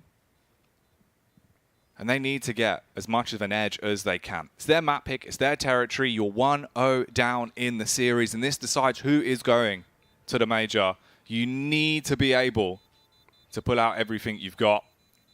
And for Fer here, what he's got is just the M4 that he'll save into the next.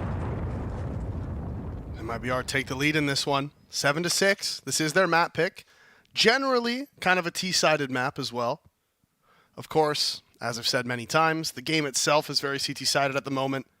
But Vertigo, one of the few maps that do tend to lean the way of the Ts, regardless of how good the A1S is.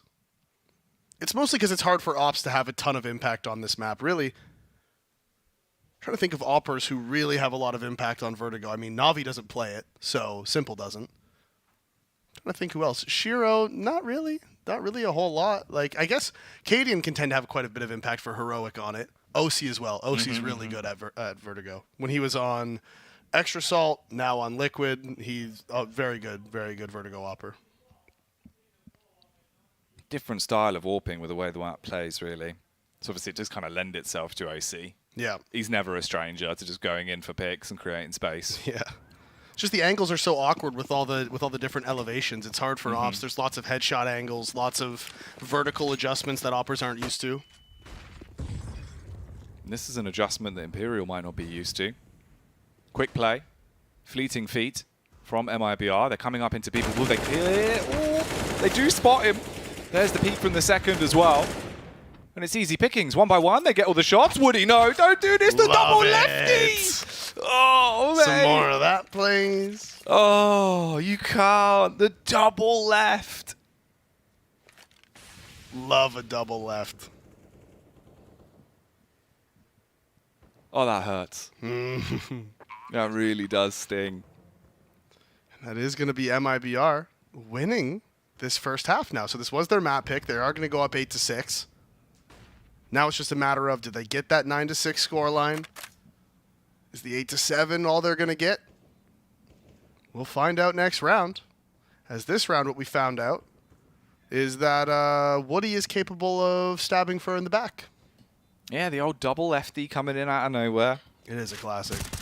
It really is. For Fallen as well, the idea of holding onto this gun is now dead and gone as Woody gets 2. Oh, does get the fist bump off. Yeah, they haven't been messing that one up. No, there was a close timing. Does MIBR not have a coach? Oh, I think their coach is one of the suspended ones. Might be wrong. Apologies if that's not true. I thought Apoka was there. Is it Apoka? Ugh, who knows, man. Not me. I'm sure chat's screaming right now. How do you not know this? Wah. Classic Davey. That's why you don't play. I don't know anymore. anything. Yeah, I don't know just anything. Lost. I'm just happy to be here. Woody, he's going to be happy with that one. Straight through the smoke. Does get the flick up onto Fur. So now 5 versus 4. Got the opening pick. Jota on the swing round as well. A close engagement. Gets through it by the skin of his teeth. So that's Imperial in the danger zone. Only 3 CTs alive. Molotov goes over. That's not ideal. This is going to slow them down. You've still got a lot of time to work with.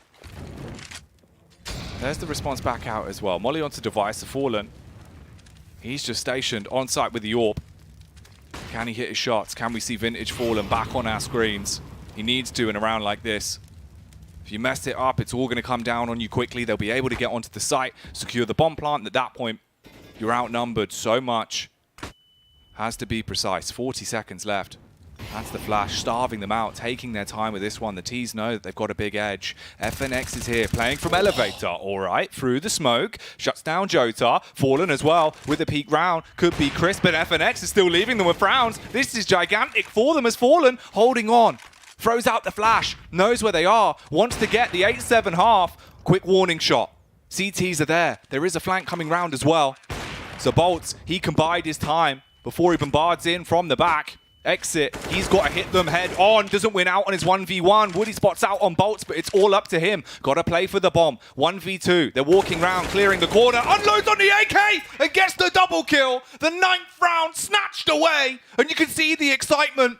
It didn't look like it was going to be done for them, but the T's somehow hold on. Woody with the read. Bolt, you coming up the back? No. Shoots him in the head and then gets the double spray. Like you said, found that pick on Bolt's flanking. Peeks out, Fallen misses the crucial op shot. FNX was too low. One bullet is all it took to take down FNX. Once Fallen missed, there was no chance for the trade.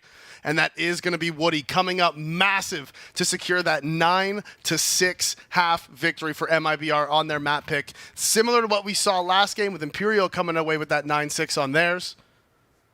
And massive, massive performance here. Imperial, they battled back into this round, right? You can see FNX, look at this, swinging out towards middle, finds both kills. Again, here in the third, but Exit did so much damage, and this is the moment. Look at, they line up. Finds that first one for free, and once Fallen misses the shot, absolutely no chance at a trade. As Fur trying to deny any chance of a trade here towards middle, but Cello gets both with the dualies. 2 guns, 2 kills. Vinny finds one inside of the B site. Bomb is going to go down on default, and now Cello again, off the back of his first 2, needs to do more. Spraying through the smoke, hoping for the miracle headshot. The flank from Jota's coming in. Looking for it, not able to connect the headshots. They're swinging on him, they're pushing him. He's panicking and he's dead. Vinny gets him down, and Cello now 1 versus 3. They're all on the stairs. Finds the first headshot. Can he find more? He needs to hunt them down. Doesn't have a kit. They're both tucked away in the corner. He might be able to find the kills, but is he going to be able to get the defuse? I don't think so. He finds all the kills. Doesn't have the kit though, Jack. Not going to have time to recover it and defuse the bomb. So Cello, one of the most anticlimactic pistol aces we've probably ever seen. Oh my, mate. He was just giving it. Mauls them with the pistols. No time, no round. But still. That's why you buy the Julies on your CT side, Davey. He's rich. He's rich now. 5 kills, $1,500 in the bank. Look at him. Yeah, he goes for the M4 buy. Hero M4 here on the CT side. And also, I looked it up. So Bit is their head coach. It was a Poca, but they replaced him like 2 months ago, or like a month ago, really. But I don't know where Bit is. He wasn't standing behind the team, so I don't know. I don't know where he was. I don't know. They also have a strategic coach, Knack. Oh. Apparently, he's also not there though. Well, I mean, he might be here, but he wasn't standing behind them. Oh, mate. Right, well, MIBR, we'll all have a breather after that round. And now, they're going to go straight into it. So Cello, he peeks out, fighting from short, and will be able to take down one man at least. So that's Fallen gone. And remember, this is just the one rifle they have. Everyone else is just onto the pistols. The Julies are there, but they're in the hands of Woody. And somehow this round looks like it is a full buy for MIBR, because Cello's doing everything. Aggressive with the M4, finds 2 openings. It's the exact win condition that they needed. The bomb's dropped at the bottom of the ramp. The CTs don't necessarily know that. It's also, you know, it's in a position, well, now we've seen it. You can see Jota talking right now. He's like, wait, guys, I think the bomb's down at the bottom of A. Woody, waiting for them to come to him. Round like this, it's just a matter of playing it right. Don't give them the opportunity to somehow turn this back into their favor. Cello on the boost as well. He can support Jota, so he knows that he can play a little bit more aggro on the position. They've got ramp covered. They go for the boost up. You will be able to spot their heads. Here comes the impact as bolts will buckle. Cello. Oh, nearly got more. FNX with 2, but Jota stops it there. Does strike with the Julies. Jota on the Deagle. And MIBR, they get that one. The M4 just paying dividends for them. Yeah, all those kills with the dualies on the pistol round. Yeah, they didn't win that round, but hey, if anything, it's better to win the second round than the pistol round, because if you lose pistol, you get that 1,900 bonus, right? If you lose the second round, you're only at 1,400. So it's a change that Valve made with the economy system however many months ago, maybe even years ago at this point. Who knows? Everything's all a blur to me. So instead, off the back of all those kills, held on to his armor, was able to purchase that M4, gets 3 opening frags on the round. So Imperial, despite winning the pistol, they drop the second, and now they're going to try to force back. They have these Tech 9s. 3 Techs, 2 Deagles. What can they do with this one? Pop Flash going to come out from Fallen as the scale towards mid is going to be there. Player in CT spawn flashed off. Bolts is running through the window. The team is here to help. Flashes are coming in. They're able to do a ton of damage as Turtle does finally put them down. Fallen trades 1 back, but the CTs are here. Exit with the Deagle, finds 2 more headshots. Fallen gets 1 back, a little bit of damage, but it's not going to matter. MIBR pick it up. The crossfires are there. And they pick up their 11, and look at Cello. He is pumped, man. He is pumped. Now they're rowdy again. This is what was happening on Inferno. They were cheering, they were screaming. Everyone looking happy. And you gotta be. If the whole team's gassed up with the way they're playing, this is going to be hard to contend against. For Imperial now, you're starting to slow down, you're cooling off, you've got no money into this round. That could be a 12-7. At that point, it does become a terrifying scoreline to look at. Woody, though, he wants to do something special with the MP9, wants to make all the money, goes into ladder room, and leaves them with lacerations on the MP9. Big cleanup. Yeah, 3 MP9 kills. Last 2 players in mid. They were deep at the back. They weren't spotting the cross, so all their poor teammates inside of the ladder just get executed. Oh, he's seen him. So Vinny's in here with the P250. Spams are coming in. Vinny, dead. At least his ragdoll let him sit down against the wall. Yeah, that's nice. That was a pleasant surprise. Might as well rest, you know? Mm-hmm. Here we go. This is a change as well. All right, so Fallen donning the AWP now. Again on the T side. Glass cannon T side Vertigo up? Yeah. It is a bit risky. I do really wonder what he's going to be pulling out with this. Maybe there's a change of pace here from Imperial. We haven't seen too many crazy bursts. In terms of the spawn as well, doesn't seem like he had one too favorable to go for an early pick. He is over towards ramp, does back off. And look at this, Cello. Already straight down, smoke from the close corner. There's the molly as well, so they know they've got to back up. They expected it coming, but he's taken full ramp control. Yep, that nade set from the bottom. Had the teammates covering him. Drops that nade set to smoke off that, that connector area, the bridge. And the reaction from Imperial's like, okay, fine. You take bottom A, we'll go take the bottom of B, force you to react. And then the idea here is you hope that MIBR is going to leave just 1, maybe 2 players towards the bottom of A. And once you take the bottom of B, you force those rotations, which will allow you to retake A if you want to. At the very least, threaten the retake on A. Counter smoke's coming out at B, though, and there's been a ton of utility exchange throughout this round. Turtle wins out on the kill on FNX, and you can see this was the reaction. Woody's pushed down to the bottom. He's about to spot them cross, and he runs away.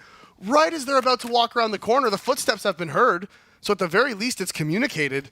But Woody gives up the advanced position, and that could be bad. Does eventually connect the M4 spray, but it looked dangerous there for a second. Yeah, that was worrying. Specifically with the spam as well. He was lucky. The little railing helping him out, taking some of the damage. Jota, he wants to be a damage dealer. Spots out Fallen on the rotate. Bomb dropped. He's picked up the AWP as well. And he's just going for it, just walking in. Went for the no-scope, the lunatic, but it still won't matter.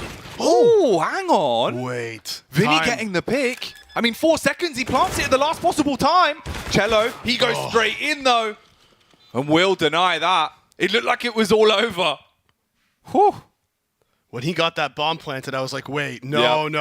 If Vinny kills Cello there, that's round done and just absolute heartbreak for MIBR. But Cello wins out on the fight. He ends up taking down Fur. It's all fine. And that is the thing about the op on T-side Vertigo. There's not that many places for you to actually go for those entries. No, there's not at all. That's why it was risky, especially when we were looking at, thinking glass cannon. Yeah. I don't know. We did just see as well, MIBR, they went for the fist bump. Didn't get it. Yeah, there was a miss. No way. There was a miss. Yeah. That's going to hurt. That's going to hurt your feelings. As in, like, they left someone hanging or they just missed? No, he was holding it up. Oh, no way. And then went, here, I'll get you. I'll make just sure. worry about thanks for that. You dapped me up. I did, yeah. You can't. No. You just gotta. Can't do that. But they are going to be winning the game. They definitely can do that, as they've got 13 rounds in the bank. But look at Bolt. He is coming in swiftly. Luckily, Turtle's going to be able to turn. Hits them both. Exit as well. Helps out. So now it's just one Galil, one Tech 9. But Fallen, he makes that Tech 9 look like the strongest gun in the game, as he will be able to hit a couple of shots. They're pushing him one by one as well, and he's going for the taps, but he's got to get the reload off. They're up close. They're in his face, and Woody on the USP denies it. Oh, I was wondering what the hell was going on there. Fallen just creeping around like a turtle, doing his best turtle impression. As Shell apparently protecting him. Just change his alias to Turtle. Man, as soon as he starts hitting the frags in the Tech 9, you know me, man. I love the weapon. I'm thinking, all right, here we go. He's been good through his tech. Wanted to be a mental giant into the round. But unfortunately, the Tech-9 won't be able to get him over the finish line. And that is the dangerous position that MIBR are now close to. 14 on the board. 1 away from match point, 2 away from taking Vertigo, sending us to Nuke. And that would be a 3rd and final map decider.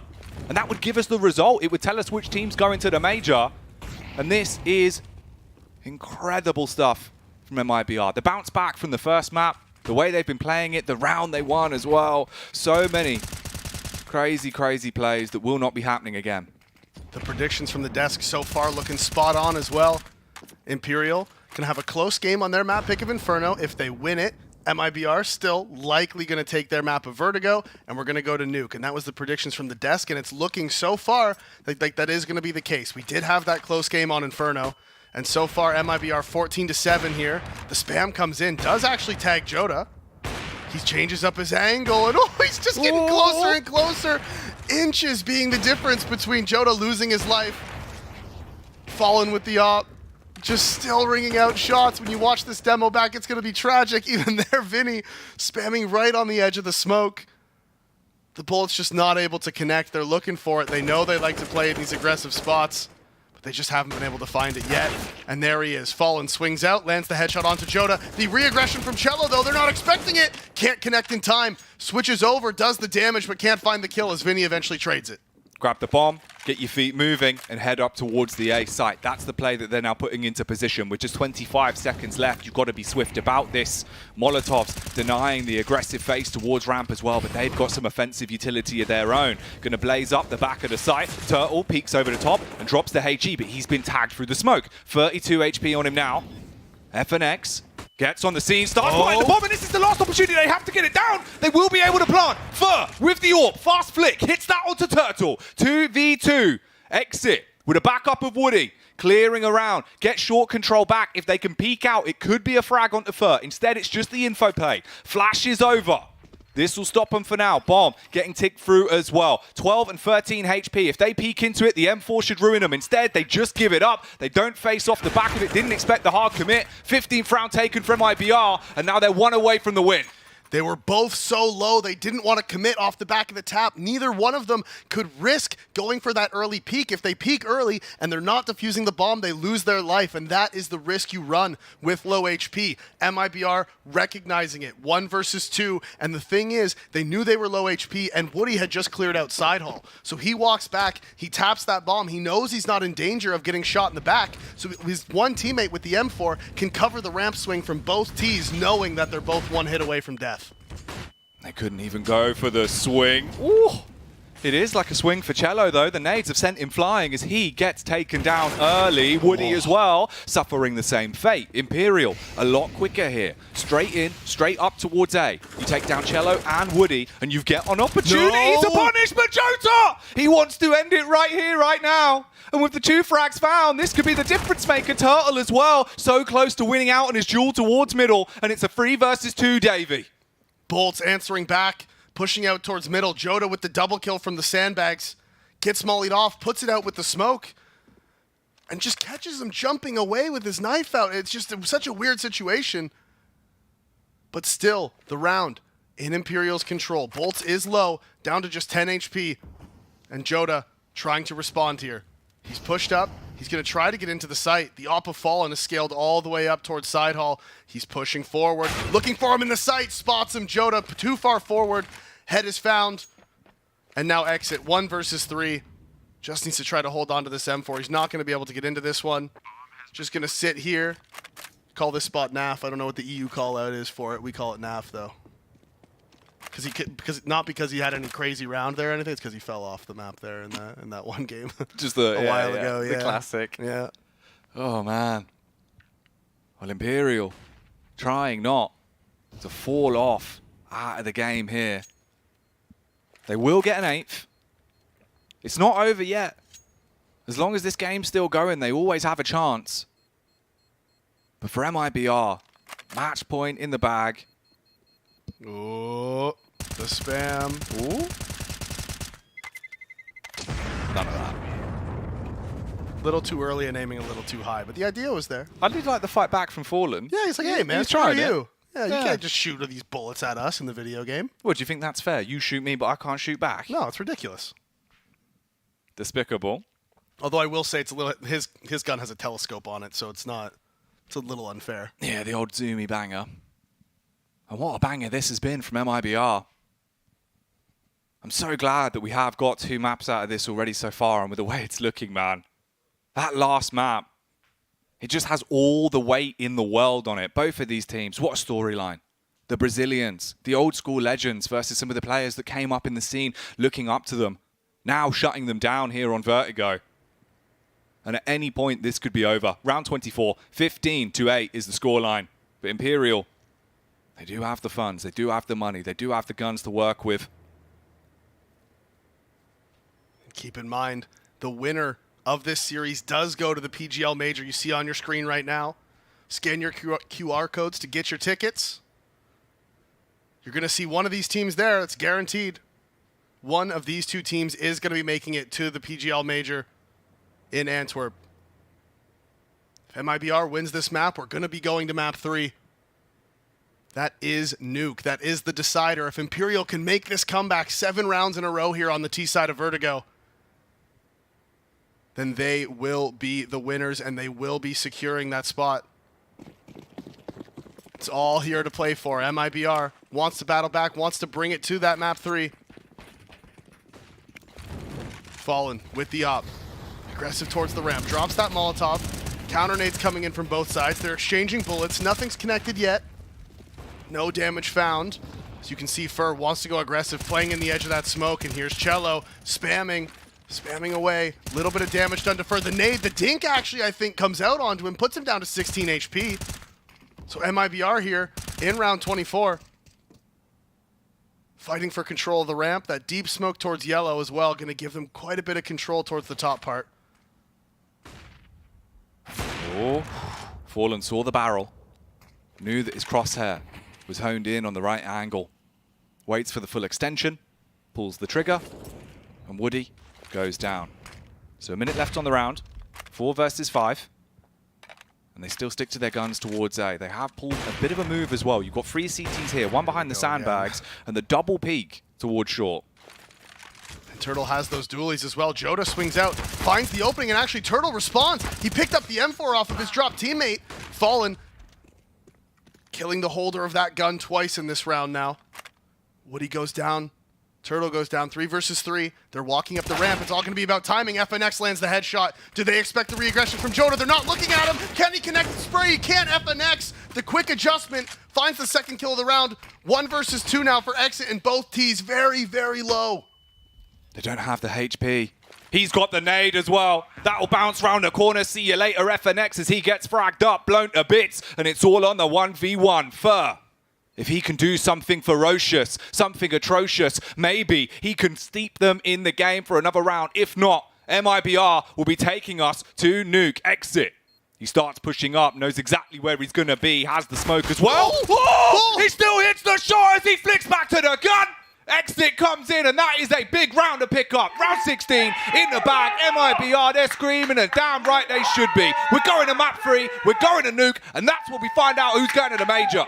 MIBR on their map pick coming up massive. They pick up the victory. They answer back with Imperial. The prediction from the desk was spot on. We are going to Nuke to decide which one of these teams qualifies for the major.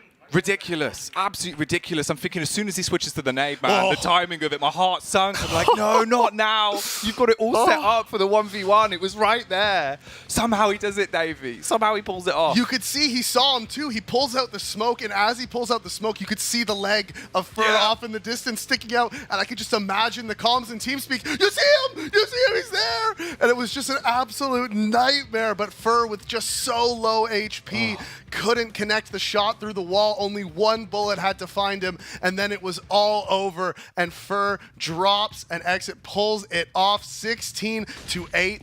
What a game of Vertigo. No, unbelievable. Some incredibly exciting rounds. And just at times, you're thinking, how on earth have any of these plays worked for MIBR, right? The defuse, so many just tight moments where you're just sat there thinking, what on earth, man? The double lefty as well from Woody. I mean, he kind of set the stage there. No, he did. The double left kill. If you're going to knife someone, the double left is always the way to do it. It's always been doing. It's very, very dominating. You know, you're just like, hey, by the way, I'm going to kill you, and now you're dead. You really let them know exactly what's going on. Telegraphs exactly that you're being stabbed in the back, but there's nothing that you can do about it. And Jota absolutely deserved 24 frags there, 2 MVP rounds to his name, 96 ADR. He was huge, dude. The frags he found towards ramp, how he got so many multi-kills blows my mind. Yeah, no, he was just, it came up absolutely massive. Like you were saying, he was doing so well. 8 multi-kill rounds. That is a lot. That is a lot of multi-kill rounds. He's got that 1 frag per round there, 24 and 16.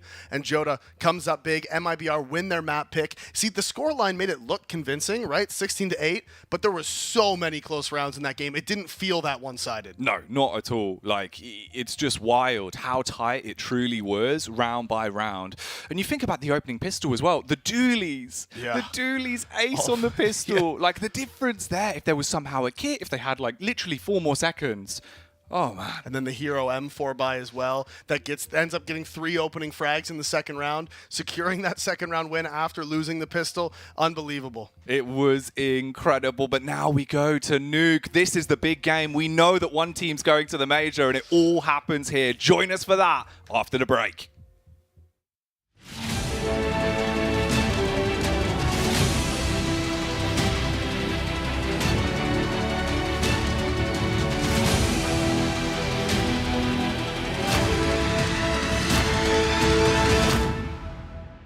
To succeed in this game, you need to invest in yourself.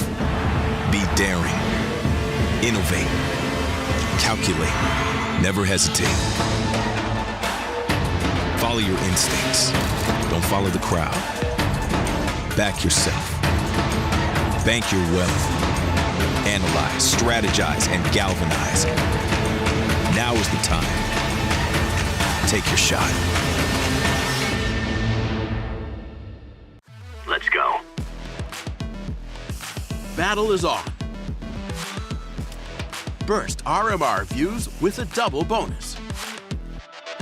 Get insurance for single and combo bets, both up to 20 euros. Fire up with GGBet. GGBet, this is real.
this is it. This is the big one. The third and final map here in the series between MIBR and Imperial, Davey. It's gone the whole way, and we will get one team going to the major off the back of this. Yeah, we are going to be going to Nuke here. This is the third map of the series. Imperial winning the opening map, their map pick of Inferno. MIBR coming back on Vertigo with a 16-8 victory, as we can see here on your screen. And now Nuke is the decider. And the desk pointed out, they predicted this is how it was going to go, and that Nuke, both teams are comfortable on it, and it's all going to be about the momentum, who's hitting their shots on the day, and that's just what it's going to come down to. Oh, yeah. And with some of the rounds that MIBR won in that last game, with how lively they were, right? That's not going to go anywhere. You're coming into this game now thinking, all right, lads, a best of one. We're hyped up. We're hitting our shots. This is the dream. This is the ideal scenario. Exactly. No, it's exactly what you want. You come into it off the back of winning your map pick.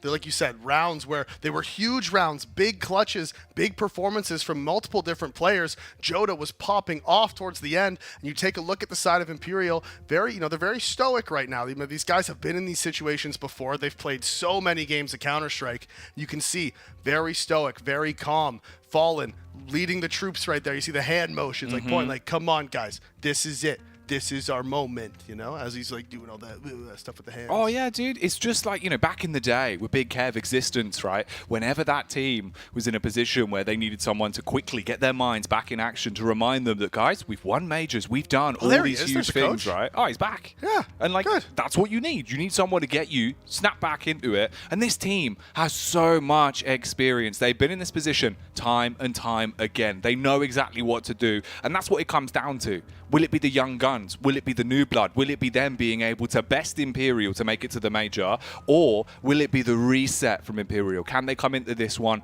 using that advantage? Oh, yeah, look at them. They were hyped, that MIBR team. They got a couple double, triple fist bumps going out there. Everyone's like, getting them. Let's go. Coach walks by, giving everybody the big slaps on the, slap on the chest, little slap in the hands. That's what they like to see. And they're vibing. Very different vibes. One's not necessarily better than the other, because the problem is, if you're too hyped up, if you come into it all hyped, like, yeah, we got this, let's go, then you lose the opening pistol. Yeah. Then you lose the opening gun round. Then all of a sudden you go from high highs to very low lows. Whereas you look at the side of Imperial, like I said, very stoic, very chill. They're not getting overhyped. They're not getting down. They're just like, guys, we're here. We have a job to do. Let's do it. Because that's what it is. They know exactly what they need to do to put all of the pieces in place and come back here. As we said, you can take this as a final best of one. One map is all that stands before the two teams. The 10 players that will be in the server here can be the masters of their own destiny, Davey. And it just comes down to Nuke. And look at Turtle, the man. He had some huge impact rounds on Inferno, but he didn't really need to on Vertigo, right? That wasn't a situation where he needed to do anything crazy. The team was winning. Everything was fine. Now going into Nuke, especially on the T side, you are going to need those impact players that can create space, find those openings, secure you those rounds, because if the T-side strats aren't working, it's going to come down to individual brilliance. And Turtle's a man who plays very aggressively, very fast. It's kind of an oxymoron for his name. It doesn't really, it doesn't exactly fit, but he's a very aggressive player. He is indeed, and he had some huge rounds previously. I don't think he's going to be any stranger to them once again. And all in all, Davey, I'm just glad we get this, mate. Nuke, what a spread. The two teams, the story behind it, it's just fantastic to have this game in front of us. It is. And dualies are going to get dropped over to the side of Vinny. Fallen with that smoke flash. No kit on the CT side. Coming into this opening pistol round of Nuke. MIBR starting on that T side. Lost the knife round. You see Woody throwing the nades out towards door. Aggression towards ramp being shown. Two players up on top of the silo. So the T's very spread. Fur has snuck down into the vent, has the information that nobody's in there waiting, and this is going to be the A-split. Fast in, Cello looking for a frag, and he will be able to bag it. Vinny falls, but Forlern, he's in the elevated position, and he is headhunting one by one. Claps back, cleans up on two. First, sees a timing, but it's incorrect. As he peeks up, Woody's able to get him decked. And now, it just falls into a 1v1 for the pistol. Cello, last alive, already had 2 kills. If he can make it the triple, it would be a huge pistol round hammered in to the third and final map in this series, and Forlern, similar sort of story. He's had some kills of his own. He's lurking further forward. He's going to throw out the smoke as well. Knows the time's ticking down. Tries to bait him in. And Cello, he's just going to dive through with a Glock. hits the headshot, and that is a message to send, Davey. 3 kills coming out hot. He goes flying through that smoke, lands the headshot onto Fallen. I think regardless, Fallen wouldn't have had time to defuse the bomb anyways. No kit. Drops that smoke to bait out Cello's play. Cello jumps through, finds the headshot onto Fallen. So MIBR starting off their T side with a win, continuing where they left off on Vertigo. Imperial immediately buying back into it. CT side of Nuke is one of those maps where the 4 spies on the second round. Lots of very good angles. Good positions where you can play from. Outside smokes come in. Cello leading the charge here with the AK. He's here by himself. Does have that one player supporting him deep. Believe that is Joda. No, actually that is Turtle. There he is. Big man. Oh, yeah. Large stature inside of the server. Smoke going to be passed across, and Fur, he goes down the vent and into the B site so he can back them up.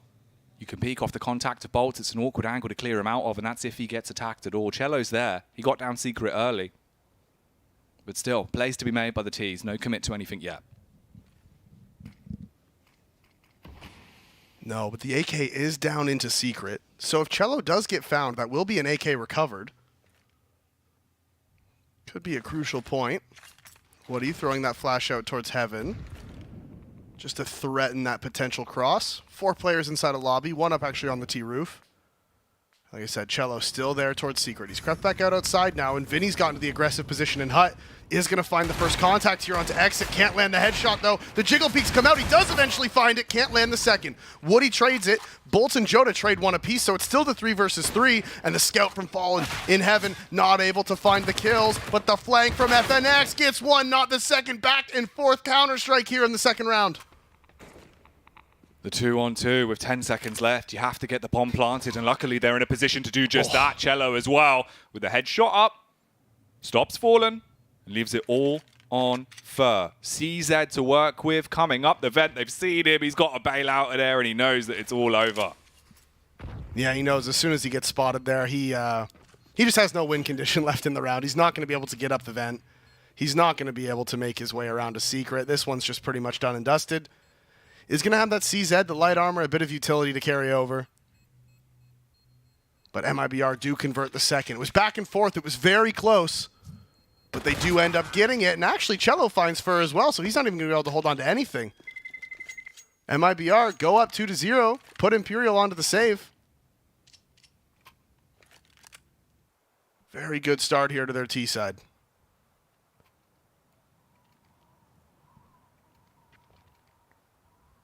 Two rounds, both of them looking very interesting with how tight in the battle of attrition they've actually gone down to. For Imperial here, though, shouldn't be anywhere near as close. Just the 157 and a P250. Jota sprinting straight towards you on the SMG. Does hit 1 onto Vinny. Turtle gunning for the plant. Oh, goodbye. Sigma nade yet again, intentionally missing. And they're all just gonna, FNX has a P250. The rest of them just the USPs, so they're just walking around, hoping, praying. Cello. I was thinking he might be able to farm him up on the eco. Will only be 1, but Exit will take his best stab at it. They do grab the AK. Savur will be peeking straight into him, and now the round gets a little bit more expensive for the T's. At least there's Turtle in position to trade it back, so he'll also get the bonus cash, and Bolts will bail out. Oh, straight into the Mat 10 of Jota. 3 kills again, though, and it's a small detail, but they are going to have lots of rebuys. Jota's going to have to drop over to Cello, I think, as well. Or Woody. Someone's going to have to, whoever it ends up being. So a lot of reinvestment having to come out. If Imperial does win this one, MIBR is going to be broke off the back of that many deaths. And that could potentially break their back. As they start off here on the T-side gun rounds. MIBR spreading out into a very sort of passive default. 1 player outside. He's made his way up outside of main. As Fur with the rifles, the one in charge of locking this one down. and Fallen has brought the op over towards ramp. And that's exactly where the first contact is going to be. Finds the first one on Turtle. Sees the second one there. Re-peeks out. Hasn't been able to find him. Quick reposition. And Woody feels stuck in the corner. He's not able to get away. He thinks the opera's posted on him. Does make the leap. Leap of faith. Escapes from that corner. So, Imperial starting off the first gun round with the man advantage. Setting themselves up for the utility on top of T roof. Get the nades in through the skylight. Jota still waiting as well towards Squeaky. They've got the Molotovs primed and ready. They're going to throw these mollies, but there's nobody to run out. They have 4 people there. 2 of them are on the roof. 1 is outside. So, like, yeah, you mollied everything off, but there's nobody to commit to the site as Cello goes down outside. Exit does trade back onto Bolts. Fallen's inside of Hut, though. And if he lands this shot, could all be falling apart. Bomb dropped inside of Hut. FNX is here on the back of the site. And does he find the timing on Jota? No, actually, he's going to spin around and find Fallen as well. FNX missing out on the timing. Jota finds 2, and the bomb's going to be able to go down. That was the one play that they could make to get themselves back into the round. And again, 2v2 on the A site. Fur coming up the ladder. Will he be on top of the situation? That's the big question because the angle's being watched, but Jota flicking back and forth. Not quite sure where to commit to yet. As push comes to shove, he'll be primed and ready. There's the battle towards the vent. And now Vinny's just going to be vexed about the situation. He's got to back off because there's not much that can be done, Davey. 1v2, round gone. MIBR 4 in a row here to start off their T side of the third and final map. And a round that MIBR had absolutely no business winning. Fallen inside of the hut, gets the bomb down, gets the information. FNX just needs to watch for that lurk out, just needs to watch for them coming out of the door. In the middle of changing his positions, they caught a timing, walks around the corner, gets the free kill onto FNX, and then poor Fallen inside of hut. He's trying to guard the bomb, holding lobby. He's like, guys, all you have to do is not let them flank me. That's exactly what happened. Imperial looking like they were set up to win that opening gun round, but this play right here from Jota, I mean, look at that. The timing just working perfectly for him. And that's one where Fallen's just looking around his team like, guys, what happened? 4 versus 2, I have the bomb down in hut. Just hold my back. He thought he had the angle covered, back up with FNX. But Jota, he has been so unpredictable into some of the rounds we've seen throughout this best of 3. Huge kills, huge momentum. It's exactly what you would want. 7-1 so far here on Nuke. Picking up where he left off. Woody as well gets the peek, man. Straight towards him. There's another kill. So Fallen's been broken as well. It's now just 3 CTs left alive. This is one of the cleaner openings that MIBR have been able to establish. And this was the force buy by Imperial as well. They figured they have their money low. They've done lots of damage. Let's just buy into this. Don't think they read the situation perfectly. MIBR's money wasn't actually that bad. You can see over there right now, really Cello and Turtle are the only ones who are relatively low. Everyone else would have been able to buy back into this, win or lose. So Imperial's kind of digging themselves a bit of a hole here. MIBR with the man advantage. They are flanking around towards heaven. You saw the man next to the vent was holding for it. They have the crossfire here, but it's going to rely on a lot of individual brilliance. We're going to need multi-fragging coming out from the 2 players inside of the A site, and this split is going to be perfect. They're getting ready for it. Push does come out. Bolts will be able to clean up onto 2 of them, and it's just 1 man left alive in FNX, so it does work well. And for FNX, holding on to his Famous might be the only play that really can be made. The bomb's going to go down. MIBR have got his avenue of attack covered as well, but they do swing into him. So Cello does fall. He's grabbed the Kalashnikov, AK in his hand. Does he spot the man underneath him? He's given the opportunity to hit it. He can't quite get off the ledge. And Woody got a bit scared, but he still hits the shot. And that's going to be everyone at MIBR screaming, getting lively. FNX making it close, but MIBR pick up their 5th. 5-0 now, and the force buy from Imperial just not paying off in any way. Lots of damage being done again, though. You know, the force buy, it wasn't looking good. They still managed to find 4 kills. So they're doing everything they can to keep MIBR from building up too much of a bank. The money is still there for the buys. And now the fast A play's coming out. Jota, he's going out first. Bolts actually is the one to find the opening as he gets the headshot onto Turtle with the MP9. Woody with the op answers back, and they have a player out onto the site, but they know that Bolts is close here. And this is going to cause problems. Joda finds it. Woody with the aggression. Shutting down the aggression, I should say, from Fallen towards Trophy. So it is just FNX. He's left alone in the vent. He's all by himself, looking sus. So MIBR are going to pick up their 6th.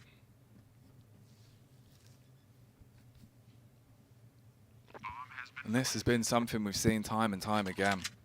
A site, the defense crumbles, MIBR get the plant, and there's just one Imperial member left alive, sat in vent. Thinking, what on earth can I really do with this? They do just keep getting stuck in the vent, don't they?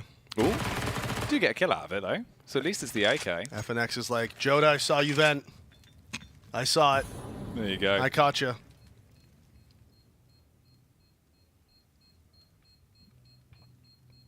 So Imperial will be saying, at least there's an AK among us here on the CT side. But that's all you've really got, Dave, I mean. Overall, rounds are going to be what you want. Of course, he's down on the lower site. Oh, that's rough. He dies to the bomb blast. One of the 2 maps in the pool that have a reduced bomb blast compared to anything else. Still didn't have the HP to survive it. No, he just had to do one more task at the end of that round, and that was just survive with the gun. Nope, not happening. Eject him. Yeah, get him gone. Unlucky stuff. And now, you think of the lead you've already built up, right? T-side Nuke, man, in the 3rd and final map in a best of 3. This is the side who goes to the major, and they are just coming at them, just absolutely destroying them, round after round. They get in their faces towards the A site, they get the entries, they secure everything off the back of it. Even when it goes down to the 2v2s, it just seems like the comms are so much cleaner for MIBR. Yeah, no, I mean, they're just absolutely farming this one so far. 6-0 on the T side. You're looking at Imperial, and they get to buy into this one. Fallen is going to be able to bring that op out again, so that's big for him. But really, it's been a struggle. It's been a struggle for the CT side of Imperial. That force buy definitely didn't pay off. It's not over yet, though. It is still CT side of Nuke. They could still bring this back to an 8-7, even a 9-6, realistically. Yeah, we haven't really seen anything to indicate it, but it's still possible. Cross smokes have come out. They're creeping around inside of them. Infer back of the big garage.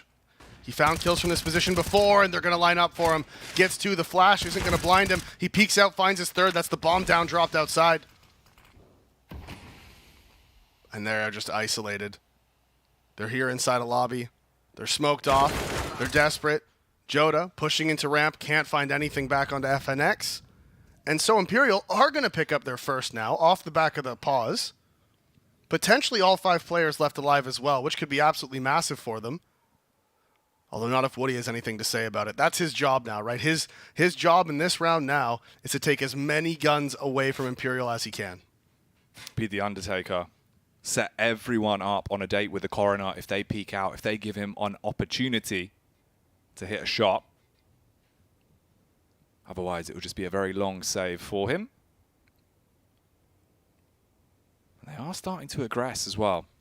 FNX, he's cleared through Trophy. So he'll be walking up onto him. Depending on what angle he's watching, this could get rough as well. He's backing off into spawn, but he's going to be spotted first, so that's the frag, and that'll be the pickup on the AWP if they want it. They do already have one, so they will just stick to the initial AWP that is on Fallen. But, Davey, they get that round. They start things off now, finally, on the CT side, and it had to come in now. You can't afford to go down 7-0 in this map. No. No, definitely not. And actually, look at the GG.bet odds. Look, 1.86 still. They're down 6-1. They're on the CT side. And Imperial still the favorites. Interesting. Yeah. The experience maybe being a factor there, thinking that they'll be able to get back into the game. But it has to come true. If they're going to do it, they have to start showing us that. Oh. This was 1.6. That's a kill right there. Oh, yeah, that's like 5 kills. The whole team just dies. So Joe's got the flash. He's going to throw that one out. They do spam through the smoke as well. Vinny's just playing on the off angle, just on top of the box. No one really fancies challenging him.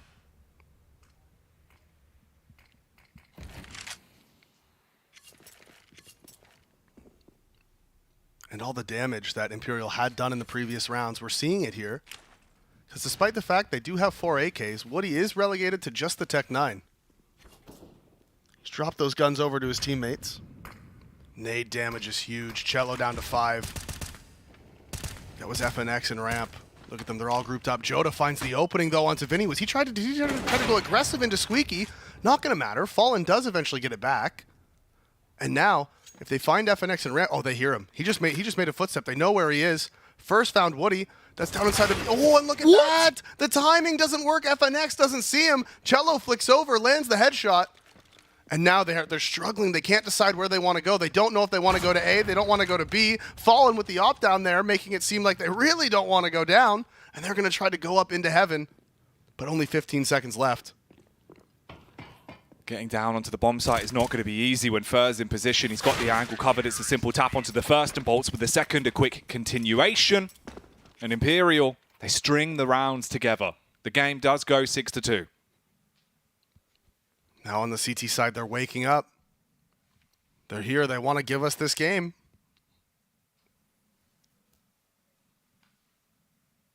Just on the side of their jerseys, they had a Fallen name on their shoulders. Oh, yeah. Like on their sleeve. I'm assuming it's Fallen's brand or company or whatever.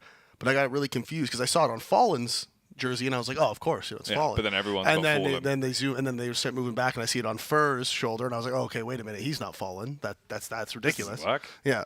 And then it kept going and I just saw more and more Fallen and I was like, guys, we're not all Fallen. A team of 5 Fallens coming at you. Yep. And then you see it right there? Oh, yeah, there it is. Yeah. I see him. I guess it's just his brand and they sponsor the team or something. MIBR. Obviously playing a lengthy series here. Just trying to keep it calm. They've had a few moments that have kept them hyped up, but you do need to play it reserved. You can't burn all your energy. In a long best of 3 like this, it's all about the sustainability. They are relegated to just the Glocks as well. Imperial should be looking at their third. Still, MIBR. Regardless, I mean, even if Imperial comes all the way back and makes it 9-6, it's definitely going to be a little morally draining for that to happen to MIBR, considering the lead that they had. But it's still a good half regardless. 6 rounds on the T side of Nuke is still good. Joda's just having a great time messing with the door here, and Vinny's like, man, stop. My door, stop it. Tells him to step off. Drops the smoke. And Fallen outside. Now gets his second of the round. So Woody's ran in. It seems like he's grabbed the Deagle as well. Didn't want to leave the gun down. Upgrades his pistol. Hold him for the face, but it's not going to be coming towards him just yet. And 1 by 1, it's picks here and there for Imperial. As long as they keep all 5 alive as well, they're going to be quite happy, and that'll be a resounding success on the round. The wrath of Vinny. He's like, listen, Joda, you keep messing with my door, I'm going to take you out of this round. It's my door. My door. You leave that alone. You can see, it needs a bit of WD-40 on there, mate. It's very squeaky. Very squeaky yeah. door. Yeah. Other brands of grease are available, of course. Naturally. As you'd expect. Fallen, looking like he's greased up now, back into the game, though. Working a lot better, hitting his shots. And that's also going to be a big talking point as well, because with the AWP now in play, let's give them so much more to work with. Oh, Molotov messes up the smoke wall. Cello is going to be aware of it by the time he gets there, but he doesn't have a smoke to drop to replace it. Small detail, you can see the reaction from Imperial here. They've pushed into lobby. Bolts has found the opening onto exit, and Joda responds back through the hut. FNX is aggressive, though. No teammate there to answer back yet. Op shot does miss. FNX needs to find the second, does get it. Last 2 remaining players outside here, you see they're staggered. One's on top of Mini. Now Cello has to go back. He needs to try to recover the bomb. As Imperial, they're still holding control of this. The op is still pushed up into trophy. So they want to keep fighting for this. They're not going to give up the bomb for nothing. Vinny's here holding to make sure they don't come down the ladder. And they do have control of lobby. Limited opportunities for success, really. 45 seconds on the timer. If Cello peaks, Fallen. He's scoped in, he's ready for it, and he does get the connection off. So now just Woody. Sat, ears opening, listening out. Maybe an audio cue, maybe something that he can go on. But other than that, Looks like it will be 4 players staying alive from Imperial, and the game will go 6-4. So the CT side starting to get into a position that it should be in. Yeah, it really comes down to, they lose the opening pistol, right? Not what you want. They then lose the opening gun round. And they decide to force up right after they lose the opening gun round. And that sort of spiraled into MIBR going up 6-0. Snowball effect. Because Woody is going to hold on to his AK by the looks of it. Nobody's really nearby to stop him. So 6-4 now. And like I was saying, I mean, MIBR, they are up. They're up 6-4. It's a good T-side half. But Imperial realistically could bring this all the way back to 9-6. And that's a situation where both teams are going to think, you know what, fine. That's a decent half. That's fine. It's going to feel a little bit worse for MIBR given they were up 6-0, but you're still on the T side of Nuke. You still have 6 rounds. Mm-hmm. And that's the big factor. It's very early doors in this map. We can speculate about the future, but we'll have to stick to the present for now. See what actually happens. Seems like what's happening here is Fer will find one onto Woody, and then Cello just trades it straight back. Lamps him in the face with a deagle. Potentially some aggression here towards ramp as well. His Turtle, he's playing in the close corner. Does use the smoke to get away. Yeah, that nade landing right next to him, putting him down to 68 HP. Doesn't have the armor, and with only the Tech 9, not a super fun situation.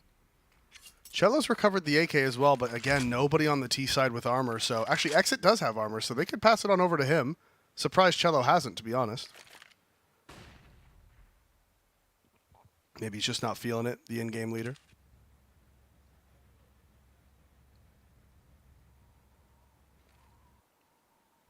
About 50 seconds left. Outside being pushed upon, Fallen like a hawk. Eyes locked in. Covering the angles, flicking between both. That time it is just going to be the tag that slows down Exit, but doesn't completely take him out of the round. Fallen roofs his way back in towards lockers. And Vinny, he's just waiting. If Turtle goes for the push out through door, he needs to hit a swift one tap on the Tech 9, uses a few bullets instead, but still gets the same outcome that he wanted. 27 seconds now. They are going for the push, and they're trying to get down Vent. I mean, Fallen is flicking between 2 angles and misses the shot because of it, so they've actually got in. They're attempting to make this play on the B side. Closing the door behind him as well. Exit is going to get that bomb planted. Bolts is pushed into lobby. It's all going to come down to timing. Cello hasn't found it, doesn't have armor, so he doesn't feel confident taking this fight, but he is delaying Bolts' retake. Does eventually go down, and it is just Exit. 15 HP, has the deagle. Bomb not planted for him. Can he take any guns out of this round? Can he take anything out of this round? Fallen jumping around the corners. Exactly what you need to do in the situation. Wasn't expecting to hit the flying USP headshot, but hey, he'll take it. Oh yeah, he'll be happy with that one, mate. Sky high as he comes in with Fallen Airways there. Hits the shot. And the game, now 6-5. Imperial heating up, hitting shots, and picking up rounds. The money has been sufficiently built as well. Fallen sitting on 13K right now. MIBR, they call the tack. At 6-5, they do have the money off the back of the bomb plant to make sure they can get that op out. Pass over to Woody. Guns are being dropped. See the cheeky drone footage here in CT spawn. Oh, yeah. No. Racing around. Wow. There's another one coming in. Oh, through the side gate as well. Not over the top. Oh, that's it. No way. That was clean. Years of experience there on the drone. VR drone driver. Oh, yeah, mate. He's got his reps in. Not to drone on as well, but MIBR still having a good T-half out of this. Of course, slowed down a little bit towards the middle portion. But now you've got a fair fight when it comes to the firearms. We do send round 12 live. Deep molly into Squeaky there. Putting a lot of pressure. Bolts takes some damage, though. Down to 60. Counter nade. Comes in.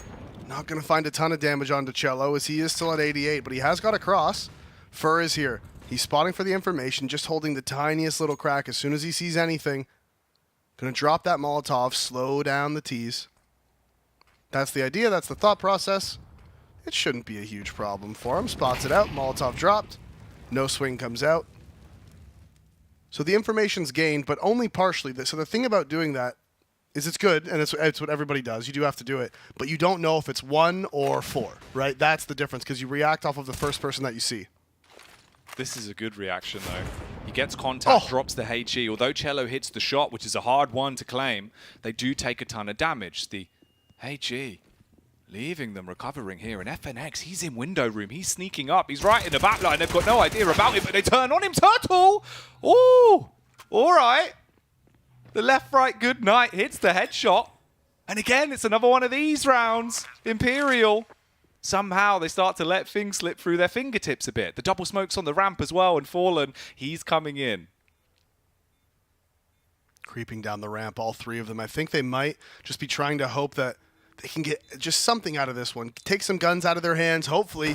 Maybe they throw it and they get the retake in. Vinny finds the head of Cello, and that's a good start. Turtle tucked away on the ramp. Bolts finds him. It's a 2 versus 3 now, and look at this. They thought they were saving. He's gone out of the sight. Do they have a smoke for the bomb? No. Is it going to matter? They tap away. Vinny finds the kill. Whoa! And misses. A crucial miss. Joda swings, finds the kill. They line up, and he gets them both. 2 HP and a round that Imperial had pulled back from almost nothing.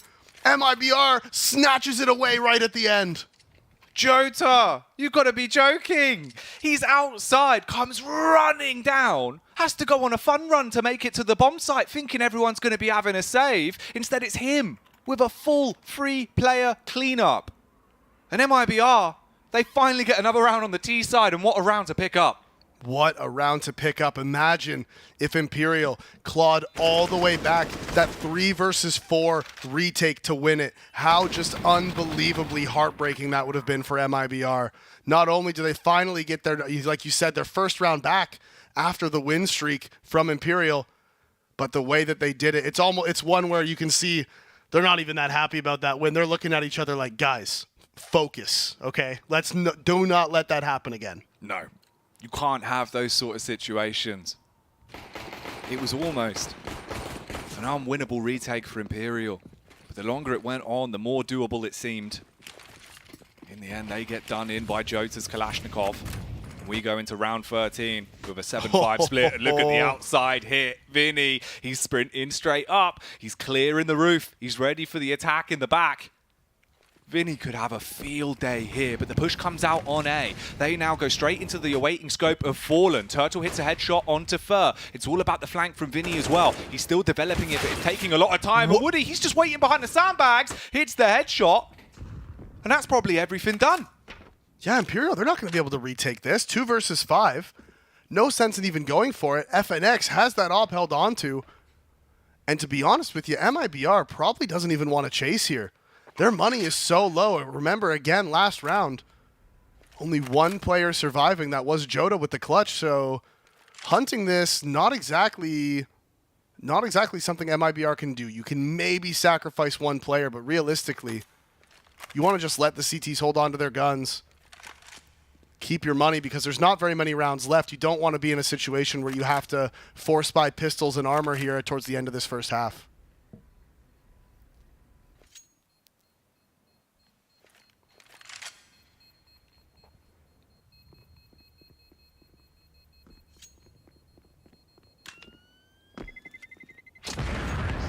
Round for MIBR. As the 2 players on Imperial do get away with the save. Direly needed. That AWP could be passed over. The M4 kept in play, and it seems like it's a double AWP setup that they're hoping will save the day now.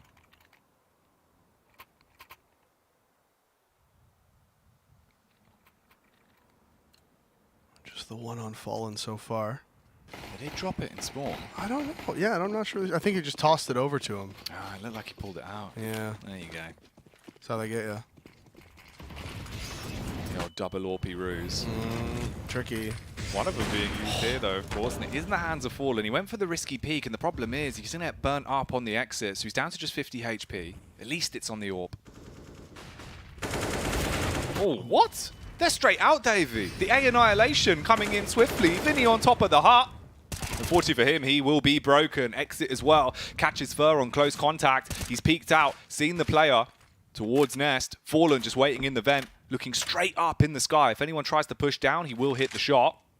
But in the grand scheme of things, You've got 4 players alive and a bomb's being planted. And they heard him drop down the vent after he took his shot as well, so they know that he was down there. You can see them watching for it. FNX with the reposition. Not going to be able to find anything through the smoke. As Fallen is down, the no-scope comes out. Joda falls. But Fall In needs to just try to save his op. They're not going to be able to buy one into the next round. And actually, Bolts technically could, but it wouldn't be super fun for him. As MIBR pick up their 9th. So Imperial, they got 5 in a row after MIBR had got 6 in a row. They call attack pause, they reset. They win that 7th round. Really, I mean, this shouldn't even be the situation right now. Imperial should have won that retake. 3 versus 4 in ramp. They find 3 kills, and Joda has to pull off a crazy 1v3. It's mad just how he is able to keep them in rounds like that.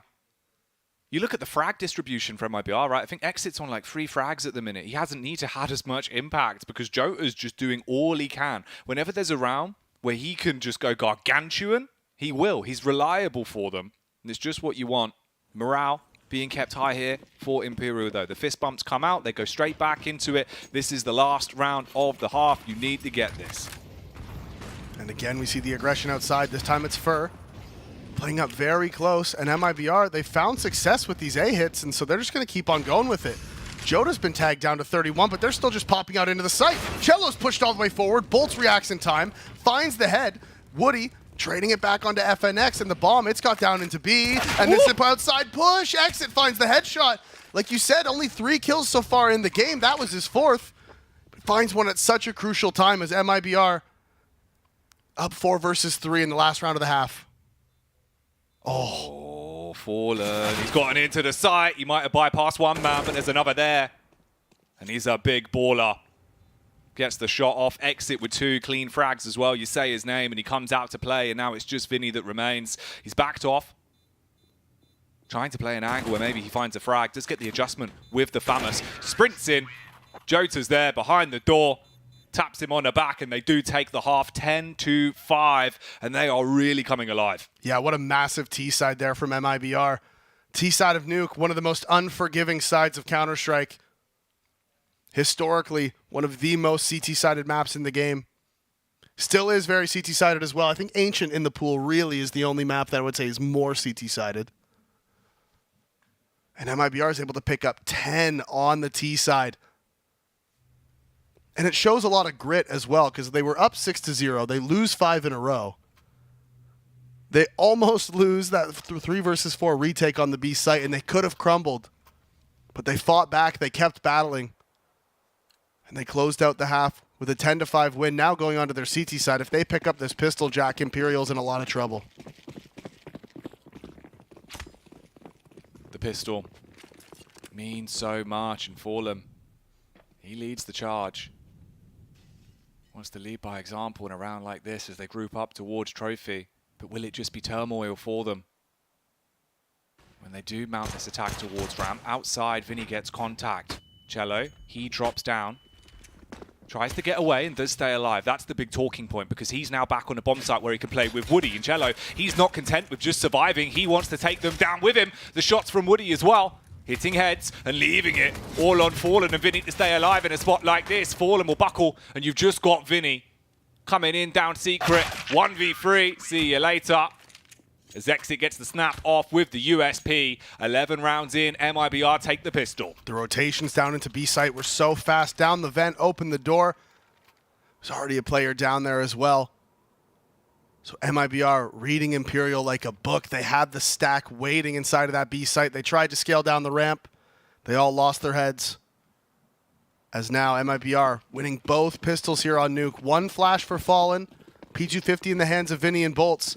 Can they do anything amazing? Can they do anything miraculous here? We will find out. Nade.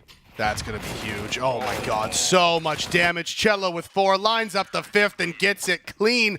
Famas ace there in the 2nd round of the half from Cello. The full eco, of course, by Imperial. And Cello just cleans up all 5. Said hello with the nade. And then just obliterates them on the Famous.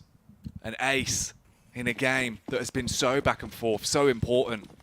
This series really has been made of different stuff, and now back into the 18th, it's up to Imperial to prove that they can switch it up. Door blown clean off, tried to take the peek out onto the site. Vinny will stay locked in position and expect the push to come towards him. Double molly as well, and eventually the smoke to stop it.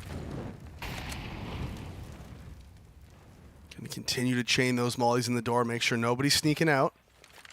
Joda is here in secret. He has a teammate just spotting for the cross, that's Woody, but if he gets timinged, Joda's here with his nade out. And they could just walk across on him. Now the counter nades are coming in. We can see, yeah, they're throwing the cross smokes. Fallen has to throw both of them. He's like, guys, get out of my way, please. I'm trying to throw the smokes. Joda throws the one way, playing up on the edge of it now. Hasn't been able to spot anything. They've seen him throw it, so they're not giving up any frags. As I say that, of course, Fallen walks around the corner, gives up the frag. As Joda finds it, Fur does trade it back on Woody inside of main. So that's the MP9 gone. Woody not getting too wicked with the weapon, but Vinny, we know that he always wants to try and grab victories in rounds like this, and it will be him and F and X that do collect the picks, just down to Jota and Cello. Up the ladder, Cello peering in from the ledge. FNX had to work his way back around to pick up the bomb as well. Cello flashes out. No reason to panic. The bomb's not down, so they aren't going to force their hand. And this could be big, actually. Look at the timing on it. Jota, he's coming round through Trophy. Not quite sure if he was close enough to hear the rotate in, but he knows that FNX is now going to be on the site with a bomb. They've got the angles. And Jota, if he hits the first, maybe there's a prime opportunity for him to strike. You come out from the elevated position. Jota with 2. This is his 3rd frag of the round, and he wants to make it the quad kill to close it out all on bolts. He's got to banish him from the bomb site. He's got to prove that it's his domain, and he will do just that. Jota not able to pull off a miracle this time. 1 versus 3 again. You think, no, surely not. Not again. Once he let that second fight put him down to just 1 HP. Bolts had the cross. He knew he was lit. So Imperial do pick up their first round on the T side. It is the opening gun round as well. And look at Cello talking to the boys, trying to get them hyped up.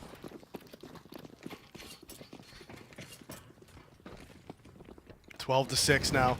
We still do have the buy coming out, but MP9s and FAMAS in the hands of MIBR.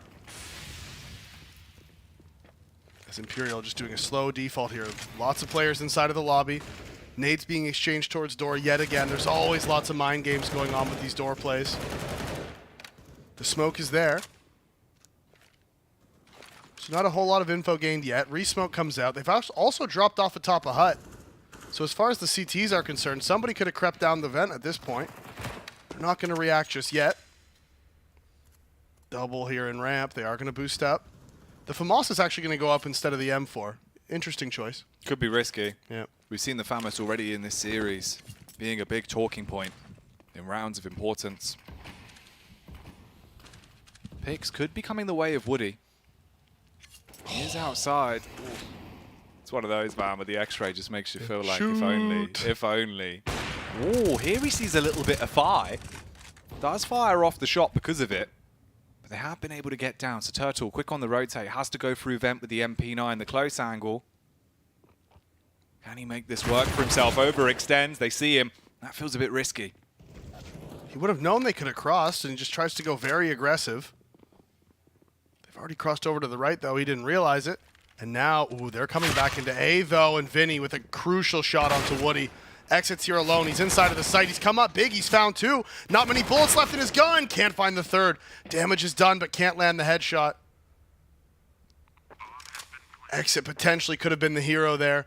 If he found that 3rd kill, stayed alive just a little bit longer, maybe gave Cello time to come and help out. Instead, bomb is going to be planted. Bomb is going to be down. And Cello just going to try to hold on to this FAMAS. That's all he can do. Imperial going to pick up their 7th.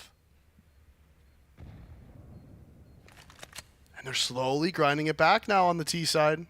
Right? They've won the opening gun round. Now they've won the second gun round. Vinny's recovered the op. It's starting to get, it's starting to get to that point for MIBR where you're like, oh no, what if they do to us what we did to them now on the T side?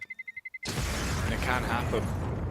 We were talking about this. You get to the 3rd and final map in a decider like this, a game that will give you that spot at the major. The experience, the reps behind everyone on Imperial. the times they've been in this position, the times they've had to deal with games like this, they kept their cool. They went into it stoic, and it's worked out well for them so far. 7 rounds is a lot better than where they once were. But you just have to chain them together round after round. Don't get sloppy. And don't leave things up to chance. MIBR chancing it somewhat, though. As the Famous is going to be pushed up. There's the flash in the corner, but Cello straight into the awaiting arms of Faller. Might be blind, but still going to be banishing them. Clean up kills coming all in as well. And Exit is the last alive. This should be an 8. Yeah, it was full blind, but still lines it up, takes the shot. You could see him. They tried to react, MIBR. They tried to push into lobby. But Imperial was there, waiting, with wide open arms, saying, come on in, give us your ecos. Give us your ecos. Thank you very much. So now just a 4-round difference between the two teams. MIBR at 12. They are on the CT side. They do have another gun round out now. No kit on the CT side, though. Could be very important. No Molotovs as well, actually. So the buy wasn't great. Imperial's still in control of this. These teams battling it out for who's the better T-side Nuke team. Wouldn't have expected that going into this one. No, not really the storyline we were thinking of. But with how it's been played, certainly seems to be one of the big factors. So they do get the first pick. 4 alive on MIBR. Keeping things calm for now. No overreactive plays. They will just stick to the normal setup. And outside control is starting to be taken, so Woody, he'll come in.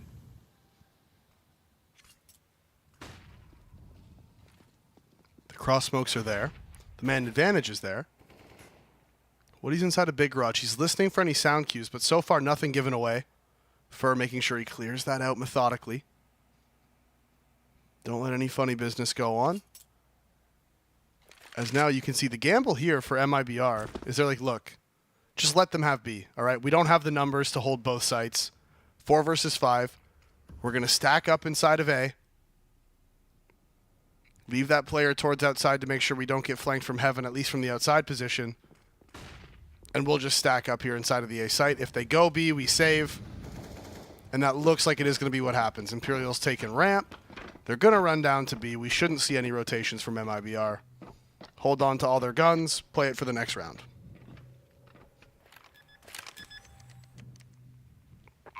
Wah, wah, wah. Wah, wah, wah. It is what it is. Dun, dun, dun, dun, dun. At the very least, I mean, they all exit together. So you will get the save in. Woody's there as well, so if there's any audacious plays towards outside. But all in all, they just want to keep the weapons in this. Imperial. Another step up the ladder. 12-9 now, Davey. The battle of the T-sides, huh? Yeah. On Nuke, the deciding map, the battle of the T-sides. It is crazy. It is crazy that that's what we've been given here with the way the game's gone. Sometimes that's all it takes. Yeah, it really is strange. It really is strange. But hey, man. MIBR, they came in hot, right? Off the back of the momentum from Vertigo. They came in hot. Go up 10-5 on the T side of the map. And Imperial's like, again, same thing. This just the stoic, just, all right, yep, we're down. Time to grind it out. Round after round after round after round. Even though MIBR won the opening pistol, they didn't shake. They didn't get nervous, nothing. They just keep it going. 1 round at a time. Play the next one. Play the next one. You can see MIBR starting to look a little shook by it as well. Yeah, looking nervous, considering it's just been screams and shouts in the prior rounds. Now it feels like they're slightly more in doubt. The nail biting. And this has been a nail biting series overall. 9-12. The opportunity for this to be tied up is right under our noses. But we are back in round 22. MIBR What have you got for us? Woody outside with the backup of Jota this time, but it seems like it could be more of an aggressive play towards a early utility dash down. Fallen playing towards Hut, this time on the T side with the AWP. Vinny, he's walking out as well. And they baited the drop-off from the top of Hut. So now it's up to Exit to make a difference. Only gets one before he comes unstuck. And big boy Bolts is going to be able to strike against Jota, leaving it on Woody, spamming through the smoke, but Bolts will break him, and it's just Cello left. And what a call by Imperial. They find that perfect timing inside of Hut. All 5 of them grouped up towards lobby. We saw that. They throw the smoke out in front of the vent. Pressure being applied by Vinny going out of the door. And in that exact moment is when 3 Imperial players, they group up, they swing out of Hut. No nades thrown. They just swing. They catch the perfect timing. There was the player inside of sight, and he was actually playing anti-flash behind the silos. So they weren't able to find him. They actually find his teammate towards Tetris first, and he's like, man, I thought you were watching my Hut. What's going on here? Swings out, gets one trade, immediately traded back, and Imperial just run away with it.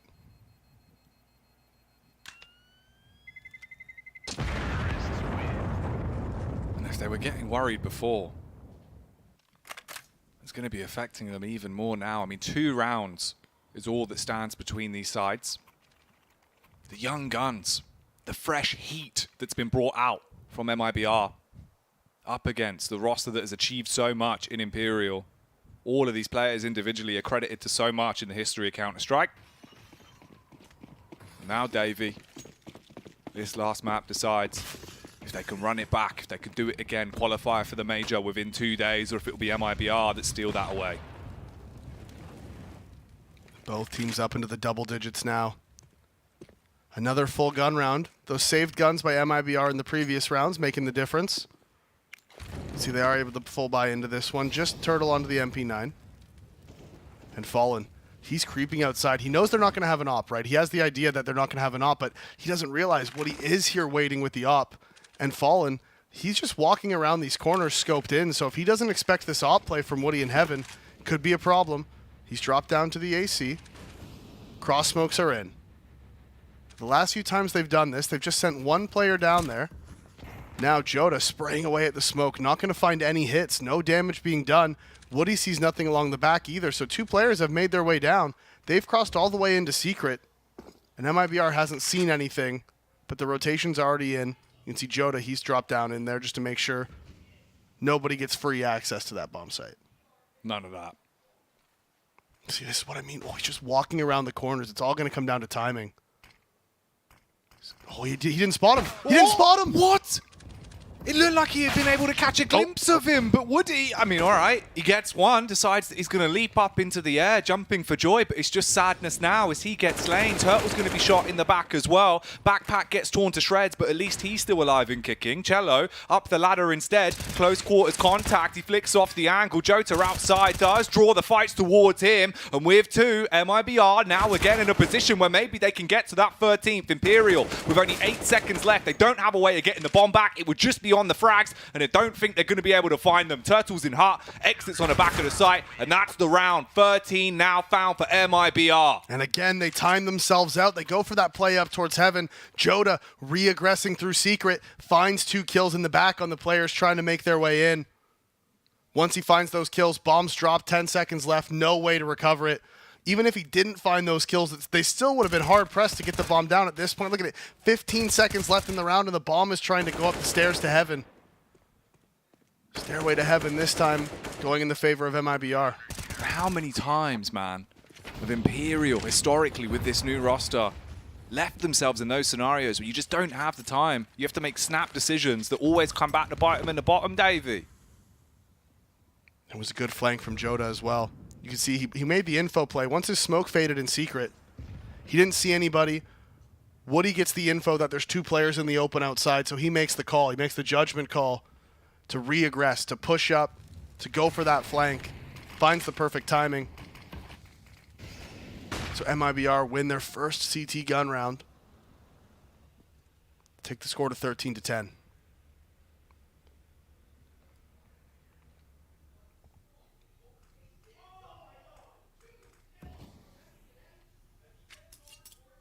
A minute on the clock. Play towards ramp.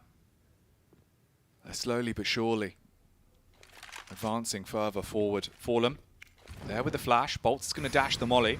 But do they clear the angle? That's a big question. Cello turns the flash and he's able to potentially find a couple of frags because of it. He does get one. There's the second as well. Now it's really raining down on Imperial. Fallen with the AWP. It's all up to him to bite back. He's got to do something. Lunacy! He is going to be caught on the angle. Throws the util. The Molotov's going to be down, but time's ticking away. Cello's still there. Fallen hits the flick up. All right, here we go. Switches to the AK. 3 versus 3. Bomb's been secured, but you've still got to get onto the site, and this is where Fur comes in. 2 players on top of the hut, playing on the rafters. He's getting battered as well, so he can't peek in, and the MP9 might have just won the round for them. Spamming to the back of the teammate with 7 seconds left. That's exit for the double, and MIBR now on 14. And Turtle on top of the hut, finding that kill on Fur is absolutely massive with the MP9 from top of hut to mini. Very T-sided angle at that point, but Fur not able to connect it. Turtle does. And right there at the end, he swings out and almost blocks Exit's shot. Yeah, he looked rough. If they ran out of hut looking straight up, Turtle and Exit were actually lined up perfectly, and Exit wouldn't have been able to get that frag. So Turtle is very close to causing some problems there after he finds the kill onto Fur. But in the end, MIBR do pick up their 14th, and they are now 1 round away from map and match point here in this map 3 of this game here at the Americas RMR. Winner of this game, remember, qualifies for that PGL major in Antwerp, and that is what these teams are fighting for. Excitement back there for MIBR as well. It's what you want. You need to see him hyped. Nades outside early. HG thrown across. Fur loses 8 life because of it. Nightmare. Yeah, not what you want, mate. Worst case Ontario for Fur. As he's just going to creep across, spray through the smoke. Not going to find anything else. He's made it. Feels very safe. Joda with the smoke out into secret. Trying to bait any sort of peek. That X-ray looks kind of funny. It's just everybody's all just... They're all like a lined little, up. yeah, just little clump of X-rays. Yeah. The old mother's meeting going on. What's going on for Imperial in terms of the round? With a minute left to work with, they've still been taking their time on this one, playing more of a default. Wood firing off some shots. And Woody's going to reposition as well. He's going to walk his way out through main. Imperial do still have the nades for this. They've been setting up. They had T-Roof, and it's a double molly that's been dropped, so we can get both of those off through the skylight. Lining up these mollies. As Vinny's here towards Squeaky. Molotov gonna come and drop in. It's actually landed very weird. It's not exactly how that's supposed to go, so Turtle's able to take advantage of it. Peeks out, finds 2. And this is a crucial round here. 25 seconds left. They're running out of time. They need to get out. They need to get the trade onto Turtle, but he's still here. He's causing problems. They line up. He finds 4. Fur in the back is able to eventually get him down, but now it's 1 versus 3. The flash blinds himself as Exit finishes it off, and Turtle with a massive 4-piece there for MIBR. The snapping turtle coming out, taking them down one after another. Stops them. Saves the round from Squeaky, and Exit with the final linchpin puts them on 15. 1 round away from going to the PGL Major, from knowing that they have that safety net there, knowing they've done it in the space of 2 days, and they've bested the living legends of some of these players that are on Imperial. It would be a huge feat for them, but you've still got to win the game. 5 rounds for Imperial to turn the tide, and we'll see what can be done. Fallen donning the AWP, the old school cool coming in swiftly, as he will hit the first onto Jota, and that's a big impact fragger taken out. Massive impact fragger taken out, and as well, there is no op to respond to the op of Fallen. They don't have the money for it. They weren't able to bring one out. So Fallen has free reign of the outside area. The question is, does he know that? Smokes coming in, spray coming through. No, just can't connect onto Fur. Lots of damage being done. He stays alive, 18 HP. A player down in the vent as well. Now they have the information. They know he's here. Cello flicks over, reacts in time, lands the headshot onto Vinny, and now Imperial, they decide that's not the play. They don't want to go down into secret. They've changed their position, and they're going to try to go through main. 55 seconds left to play with. Imperial, they've been burning it down to the last few seconds of the clock, round after round. And here, Bolt's ascending with his duo. They're going to be going up towards Nest. Fur will be at the front. Galil in his arms. Problem is, though, the angle's being watched, and look at the back line. Woody walking out in the rear. What? If he sees this, he could shut it down. He's going to try and line up the headshot, does reveal himself and hits that one. Bolts will buckle. There goes Fur. Fallen. He goes to the wayside, and it's all on FNX. It's up to him to deny this. 1v3. 20 seconds on the timer. Bomb on his back. Shoots down the vent. Tries to drop, but he will fall straight down. MIBR. They're going to the PGL Major, David. Look at them. They qualified for it, baby. The MIBR boys taking down the old school MIBR legends, and look at the hype from them, Jack. They've done it. They've taken down the Brazilian legends in the final map here. DE Nuke goes the way of MIBR, and they have qualified for the PGL Major in Antwerp. Look at them. The excitement, the hype. This is everything you want in your career throughout Counter-Strike. You can see how much this means to them because it is an incredible feat. You've won the best of 3. You've taken down so many huge names that you've probably grown up watching in your domestic scene thinking, I want to be there one day. I want to be doing just that. You know what, Davey? Now they've got the chance. They're going to the Major. They are, and you know what? Massive congratulations to them. Look at how much it means to them, Jack. It's absolutely huge, and even still, like we brought up, it's just that extra added benefit of the fact that they did take down the Brazilian legends to do it. It's almost like a passing of the torch, right? And MIBR, they come out, they're wearing that world famous brand. They're wearing that MIBR brand that won Brazil's first major way back when in 2005, 2006. It might have been CPL 2005. And it's just absolutely massive for them. Huge congratulations. And Imperial, they're going to have to drop down and battle for another spot.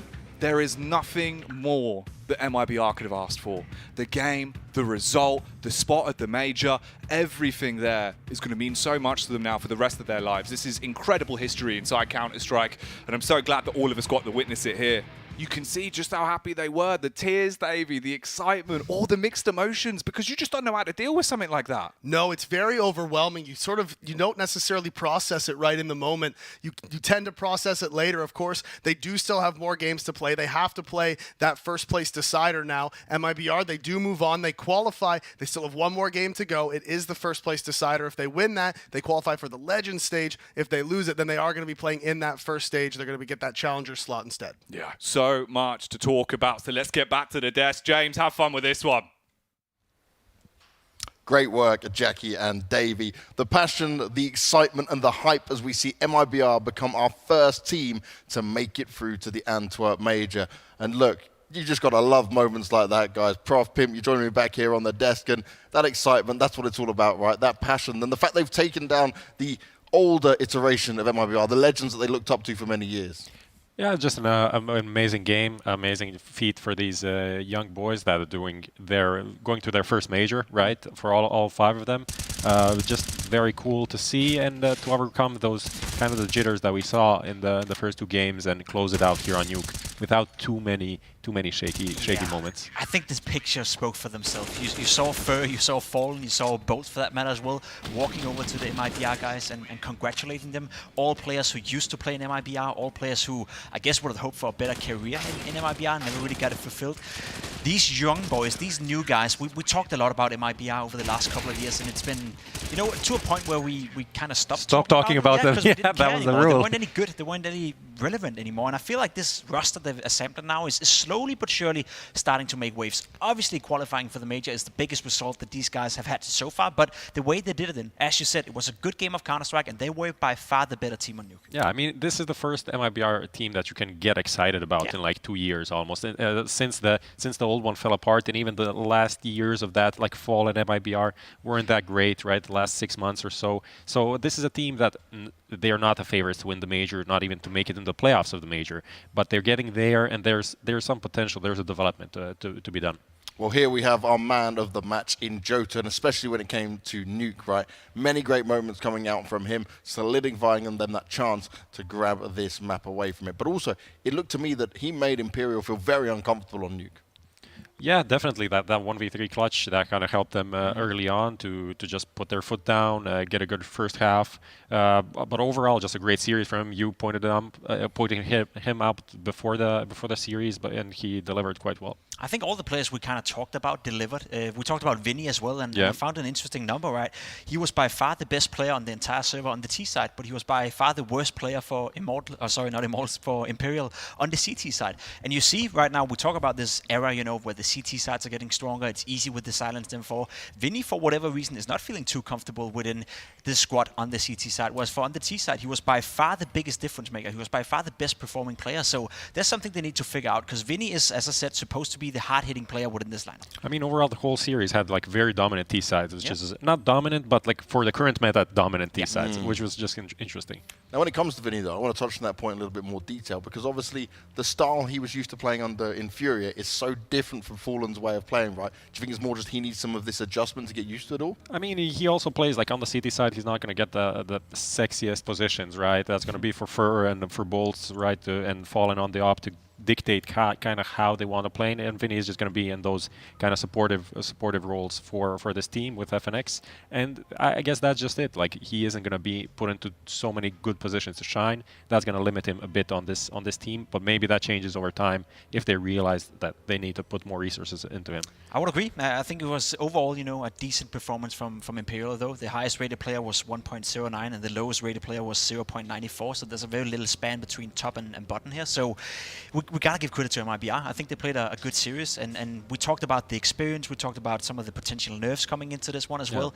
You know, the youngsters going up against their legends, and I don't think we saw that on the server when it had to get, you know, into the nitty-gritty on Nuke. It felt like MIBR were one step ahead, and it felt like even though that obviously the experience was favoring Imperial, MIBR showed us and the rest of the world that they were the rightful winner right here. Yeah, it seems like Imperial need a bit more time, and I think they are quite a new team, right? So it's not that surprising, but just the map pool, the best of three, helped MIBR in this case, right? If this was like an Inferno best of one, yeah, then probably MIBR Imperial take it, but not going to be this time.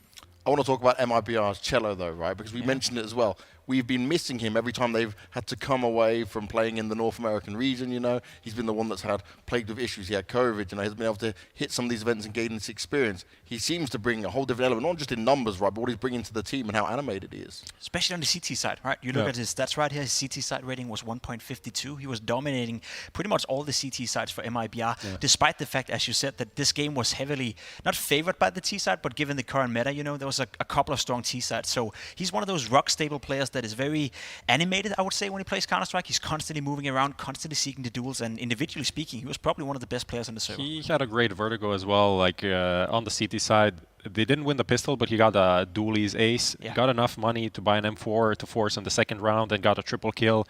Just broke any momentum that Imperial were trying to build to make the comeback there, and just like close out their map pick quite easily. I do want to see, though, right? We spoke about Woody over and over again when we're seeing him in previous tournaments. So far throughout this, yes, okay, they've got the 3-0, it's all good going forward, but I've not seen that wow factor we had from previous events from this man yet. No, I would agree as well. Yeah, do we expect that, though? I'm not quite sure. I feel like that's a name that the Brazilian community has brought up, you know, to be the Wood Saivu, or whatever we call him, in some regard, right? But he's the in-game leader of a very inexperienced squad. Yeah, that's the thing, though, right? If you're in-game leading for a squad who don't have too much experience, you have so many, I guess, tasks you need to take care of, right? You need to make sure that you're making the right calls. You need to make sure that Cello's not jumping out of his chair, and you need to make sure that Exit is still focused when he needs to be. So I'm not really expecting him to show up to be a difference maker on the server, but I think when judging by the T-sides MIBR played and the way they handled the veto as well, he's done a decent job. I don't expect him to be the star player of the I mean, we saw some of these like great rounds, flicks and stuff like that earlier when they were coming to Europe, and that's, I think, where the hype about him kind of started. But even during their like online domination in NA, he wasn't like the best performer for the team. It was the rifling core of the team that kind of delivered. So I guess this is what we're going to expect from him moving forward as well.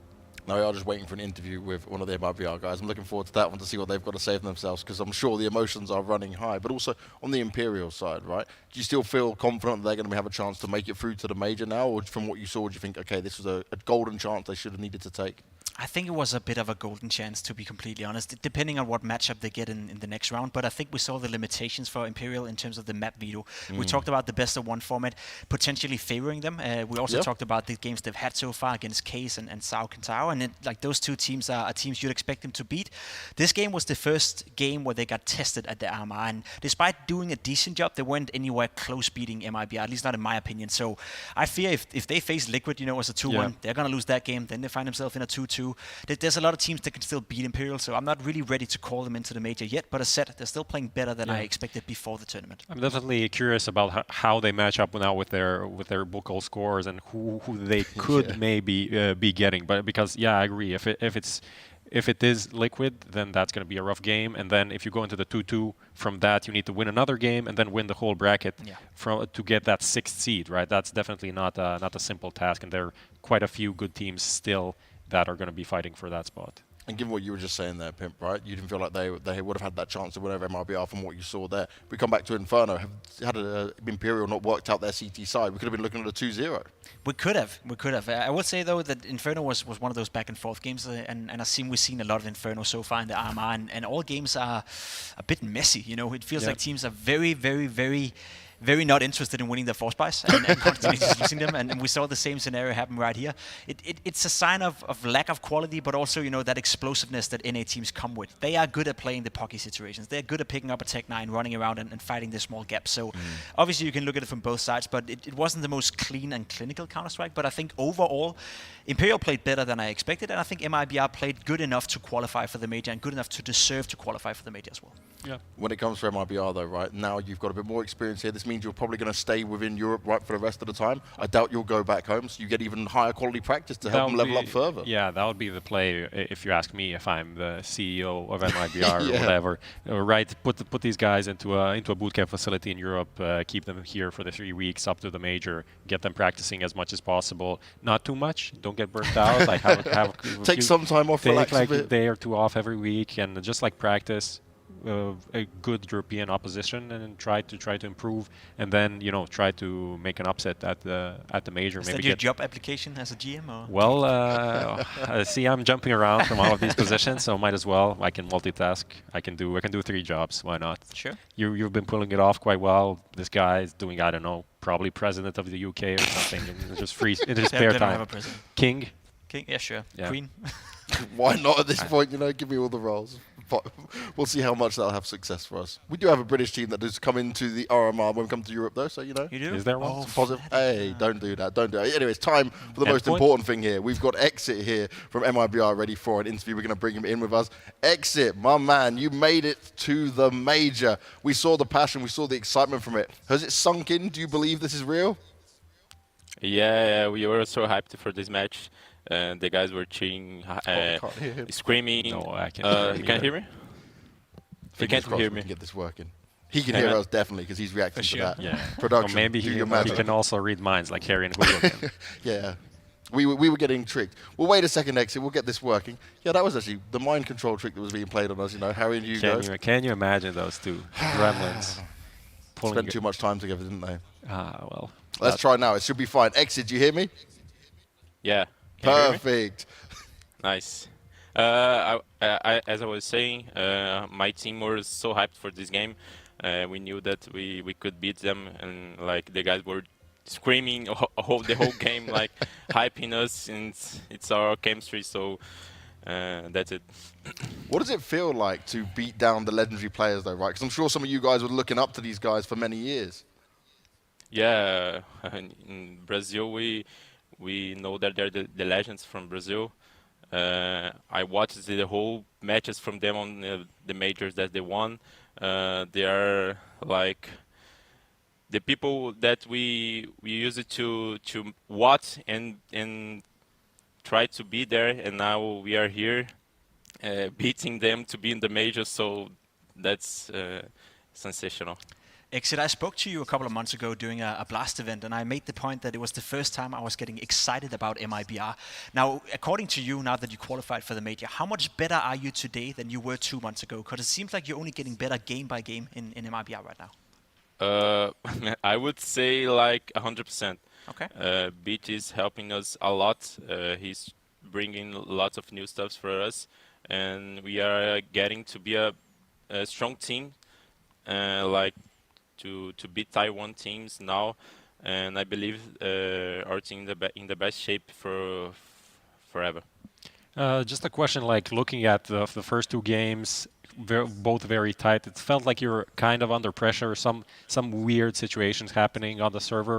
Was it kind of the case for you guys? Was this event like such a big thing that you felt the pressure actually going into it that you need to qualify?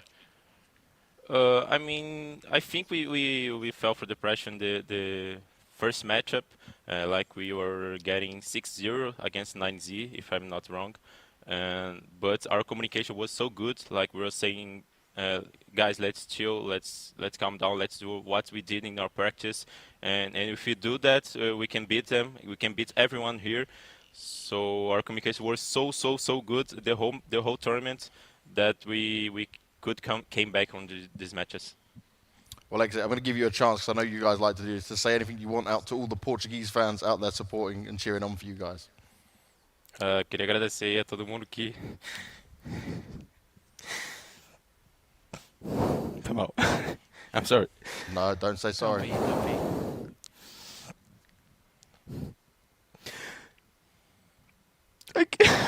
Don't worry. Exit, we'll let you go, but I think people know how much it means to you. Unless you want to say it. I can say now, I can say now. All right, go on. Eu queria agradecer a todo mundo que continuou torcendo pela gente. Ano passado foi muito difícil para mim. Eu não consegui classificar, e dessa vez eu consegui. E, mano, foi muito difícil. E é isso, agradecer a todo mundo que continuou torcendo pela gente. Valeu. Hey, thank you very much, Exit. Go look after yourself and go and celebrate that win, man. You should be very proud of what you achieved. Thank you. And that's how much it means to these guys, right? Because this is something he's been working for. And you've got to put it into context for anyone that maybe wasn't following MIBR. For the last couple of years, and this roster's being kind of rebuilt together, they have been slapped around at every event they've tried to attend, right? And this has kind of been the end goal. We've seen some of these improvements come through, but now this is the doing the Super Bowl, doing the World Cup, isn't it? This is the most important game of his career, and he just won it, and I'm just so happy we get to see the emotions, because we had a long period with COVID going on where most of the games were played, from home in offices. Sometimes the teams like MIBR couldn't even compete against the Europeans. We're finally getting back to normal days, I would say, and to see them work so hard for it, fight so hard for it, and actually get to enjoy the moment despite him breaking down right here, that warms me in a way, because I remember that feeling. That's why you play. That's why you play 10 hours a day. That's why you jump on a deathmatch server in 2 hours and you get ready for the major. These guys, they live Counter-Strike, they breathe Counter-Strike, so to get to fulfill this dream and I guess live it out live right now must be the nicest feeling ever. Yeah, I mean, it's just amazing to see, and Exit especially, he's a player that has been playing, let's say, these top events as the NASA representative for 5 years already. And as you said, they just get eliminated quite early, and just like losses, never the big result, and it finally happened for him. The hard work paying off. Well, we're done here, guys. We're going to kick it to a quick break, and when we come back, we'll be moving into our next game, and it's Furia taking on Complexity. Stick with us.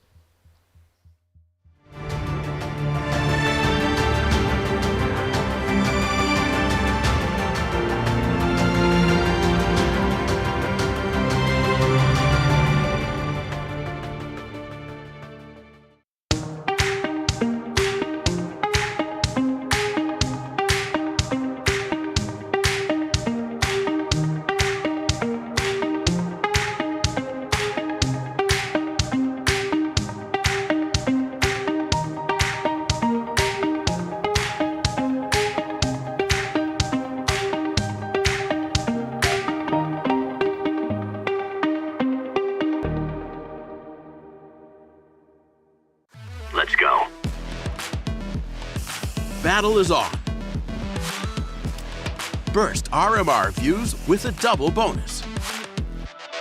Get insurance for single and combo bets, both up to 20 euros. Fire up with GGBet. GGBet, this is real.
It is time for our next game, and it's time to decide another team that will be making it through to the major. It's Furia going up against Complexity. We've kicked Pimp out because he's ruined enough lives around here. Yeah, get him out of Brought there. Blair back in, and he's standing next to Prof. They've swapped sides. They've made things look all different. Blair, you feel rested? You feel ready? I feel rested. I feel ready. More than excited for this particular matchup. We're talking about right now the only unbeaten team from North America, Complexity, who've looked fantastic. I'm a fan of them, going up against a furious Furia, who have been looking unstoppable at the same time. Are So you it's a kind of poet like. in your free time? I'm sorry, what?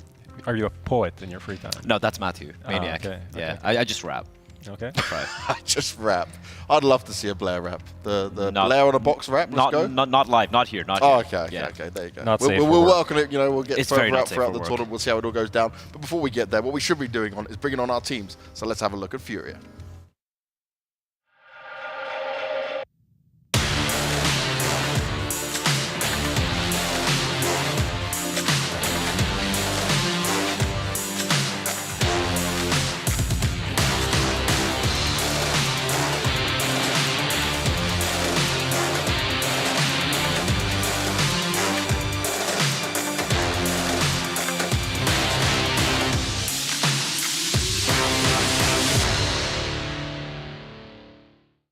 And that was the Furia team. They're ready and waiting to face their opponent in Complexity.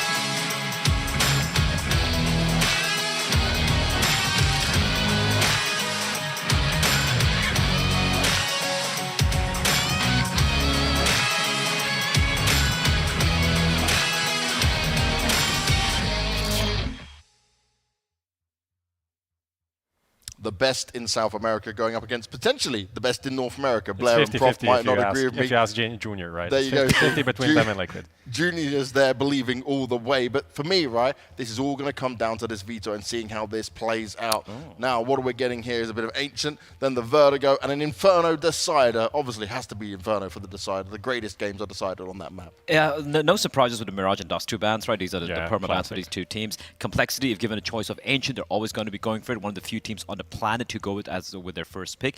I kind of thought Furia would go with Inferno as their pick because it is a map, Complexity not very comfortable on. And listen, man, Furia almost beat FaZe, the best team on Inferno, just a week back. They so had a 6 CT side there. Yeah, and I thought that maybe Nuke could come into the mix, but Complexity banned it out, so we went to Inferno. I thought that would be like the other way around. But other than that, like a kind of a, I guess, good map pool for both teams. Yeah, I feel like both the teams are very comfortable on their respective map picks, unless Furia pull off something crazy in Ancient, because they can actually play Ancient pretty well. Yeah, there's definitely a danger here for a 2-0 for Furia, and I mean, even if we don't talk about the maps, if you just talk about the teams and the players, Furia are the favorites. They're right? the favorites. Definitely, I want to say, so far, the matches that we have, this is going to be the match with the highest quality of CS, right? These are the two best teams that are potentially going to face off, because if Furia go through, we don't see them play against Liquid. Yeah. I feel like this is maybe the best game that we will have at the event.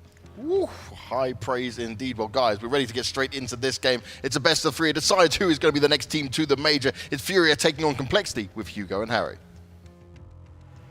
Ah, yes. Thank you very much, James. I'm really looking for. I'll budge over a little bit. Yeah. I'm really looking forward to this one, Hugo. I'm inclined to agree with Prof. I think this really is going to be kind of the highlight series potentially. We very much have the best Brazilian squad going toe to toe with, in my mind, the best NA has to offer right now in Complexity. All So right. with a kind of guaranteed slot of the major up for grabs, it's all on the line, right? And then going forth, obviously, there's this whole kind of ordeal with the legend status and the fact that the winner of this goes on to face MIBR. I think in that matchup they're going to be favorites. Yes. So for my money, this is really deciding who gets that legend spot, even though, that there is still another game to be played. Yeah, of course, it's up for debate, and MIBR have certainly looked impressive. But, you've got to keep in mind, we've not had, many NA on NA games. We've had a lot of Brazil on Brazil these last couple of days, and yeah, MIBR, a well-earned spot. Furia, however, I've got to talk about this team. They have looked incredible. They've looked lights out in the games we've seen. They've 16-4 both their maps played so far. Of course, this is a BO3. When we hit crunch time, when we hit Elim, when we hit qualification, that's when we hit BO3s. And so let's find out who is going to be going straight through through to that 3-0, to the major, and to the chance to take a legend spot at Antwerp. It can either be Cole or it can be Furia. We're going right in, folks. It's Ancient to start. We love it. Cole on the T side, cooking up something up in A main. JT's leading that charge, and there's a good bit of utility. With none of it going over the top, they've got to throw it on the fly, so hoping we can get that donut smoke in as they run out of A main. Yeah, coldzera's here, though, and this guy, I don't know, dude, he's on another level at the moment, so let's see what he's able to get away with. There's the first. Coldzera doubles up, and he's done his job in this round. He set Furia up nicely, even though he gets traded by JT.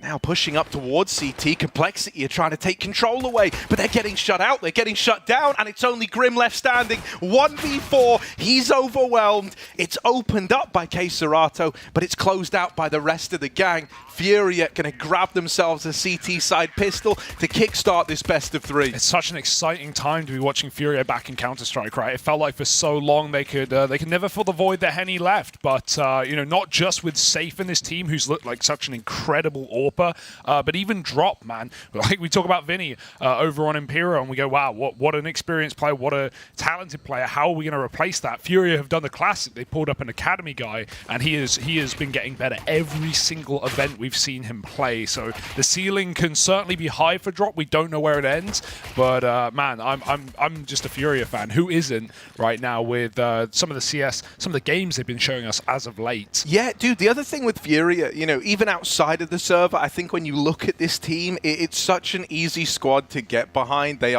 They're full of personality. Yeah. They're a really nice bunch of guys. You know, it's not like they've been at all warped by the status that they've once held. You know, like they really are just lovely. And you know, there was even that little like clip of Vinny getting interviewed where like everyone from Furia came over. Yuri's like giving him a little back rub.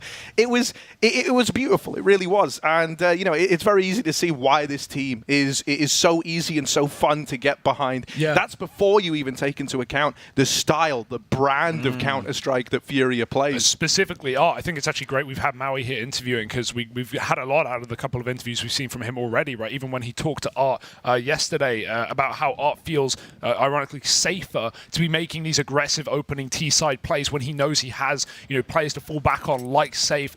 Even when we spoke to Gary in the past, he was saying, yeah, I prefer Art on a rifle. I don't want him AWPing. I want this guy, you know, able to do what he does best and be that, you know, round opening player that we know him for. So yeah, definitely nice that we've got a prominent AWPer in this team, and Art's looking freer than ever. Cole have forced, however, got a bomb plant in the pistol, so Galils are out and they're waltzing into middle. Furia have given a lot of space away now. There's got to be a clock going off in the back of their head saying, watch out Red, watch out Donut. These positions are open right now. coldzera's considering the latter, but as far as the CT spawn goes, Art's only now peering back to watch Red. If he makes steps, they hear him.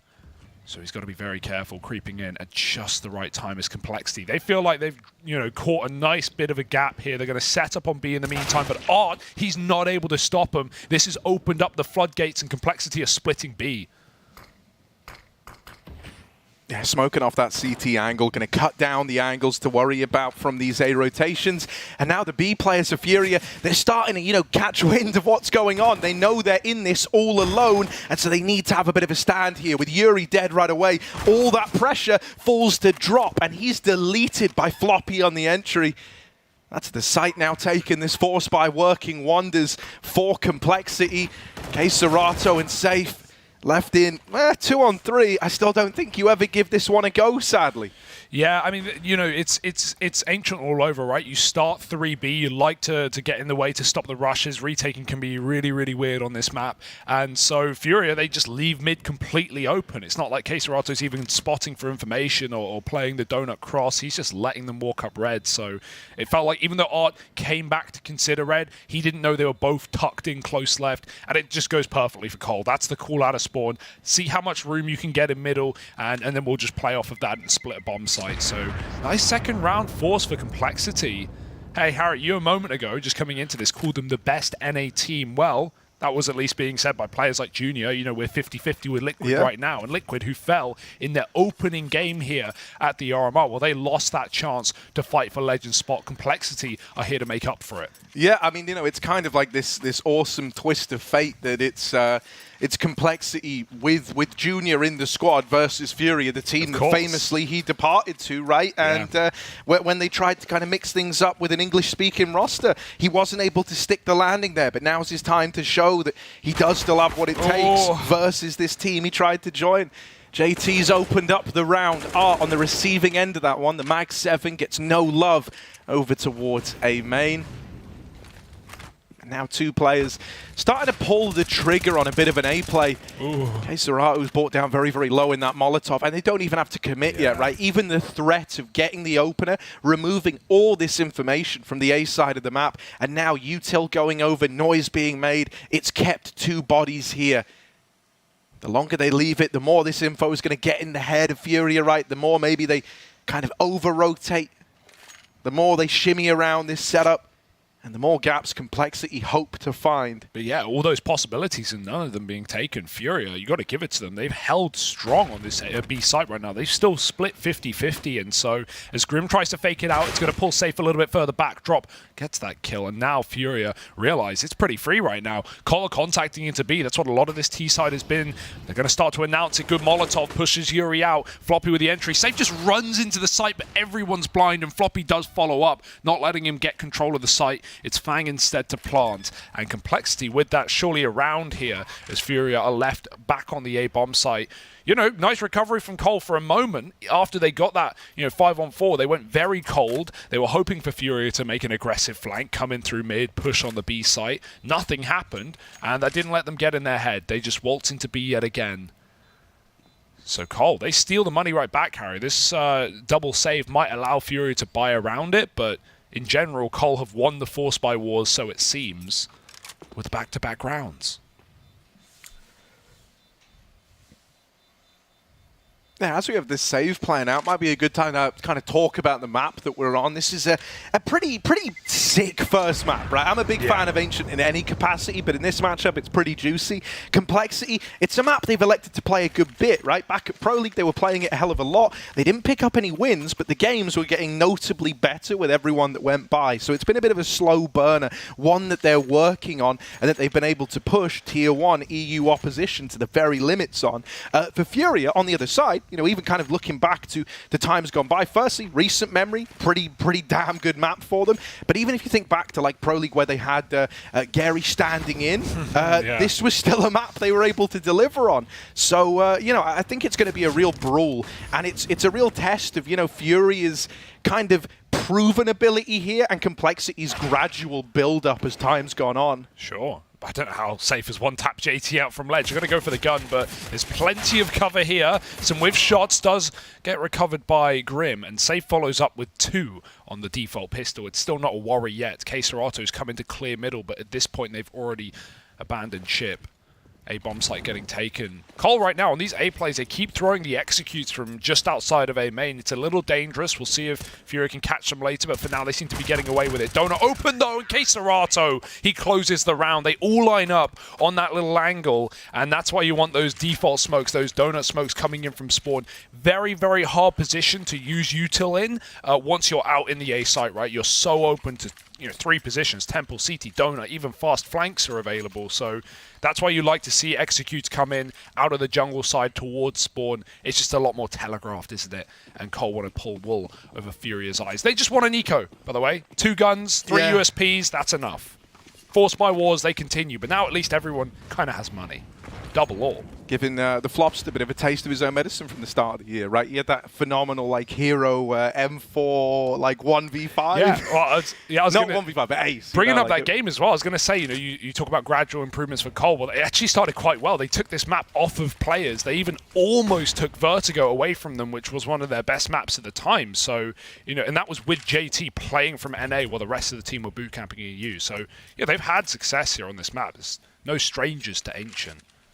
I like that the AWP madness for Furia starts right away, right? Safe and Coldzera both bringing one out. Furia, not a team that's... it's unheard of to see 3 AWPs, which is just wild. JT Lovely opening kill, right? The IGL's clash in middle, and he comes out ahead. Art is still 0-4. And so, you know, not just in the battle of Brawn, but trying to get in his brain a little bit as well. Our complexity. Now, here's the response for Furia. They're pushing down B ramp in an attempt to get information. It's very good timing on that swing for drop. And with Yuri there to help him out, they've dealt with the bulk of the B play. It's all left onto Fang in a 1 versus 3. We finally have mid-round aggression. It's something Cole have been holding for in a lot of these 5-on-4s they've been gaining. So not really ready for the ramp push at that point. And Fang, he's been spotted, gets the first. That's a big chance now for a bomb plant, but he doesn't know it yet. And Safe is moving in quickly. Fang, 20 seconds. He's going to try and hunt this kill. It's got to be picture perfect. No, he goes back. He changes his mind. 15, pushing through, forces the shot, but Safe isn't biting. Safe isn't buying it. Fang drops a molly. Safe goes through, and he hits the AWP kill to close it for Furia. Dear oh dear. No room given on the B bomb site. And already, so back and forth, Harry. No clear control right now, especially not for Cole, who are now, or should be now, eco, with just a couple of grand each.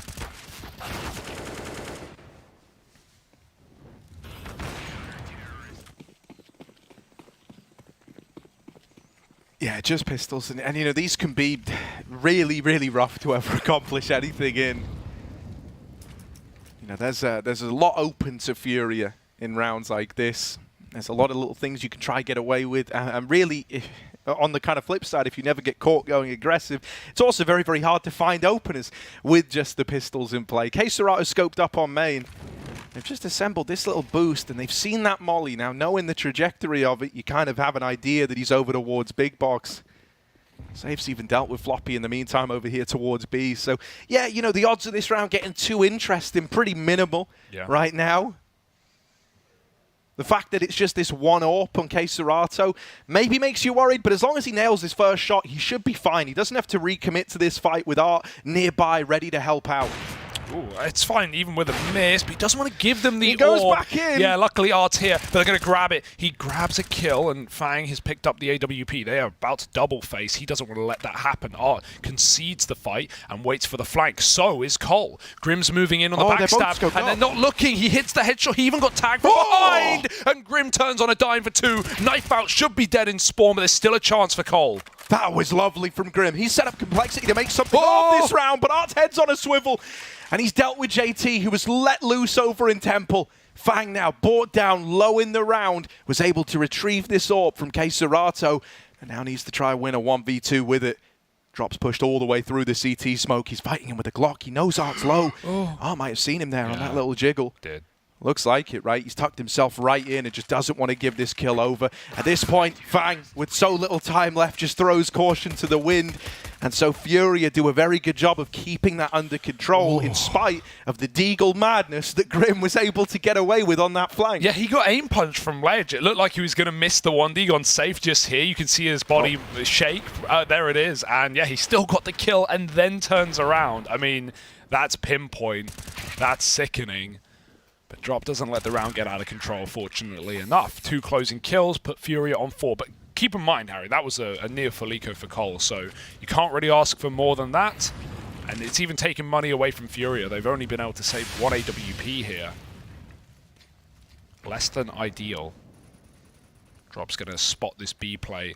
Cole look like they just want to pop in. A couple of smokes over the top. JT's got to run through. He should be dead blinded. His drop, but it doesn't matter. 2, almost a third. It's Art to help out, and Yuri's come through the smoke. Floppy with 10 health doesn't even get the plant. He gets wallbanged from Cave, and it's not looking easy for Cole, especially not in getting these plants on both bomb sites right now, whether it's Safe running through mollies, Art wallbanging, or K-Serato not getting smoked off in Donut. Bomb plants are so tough on Ancient.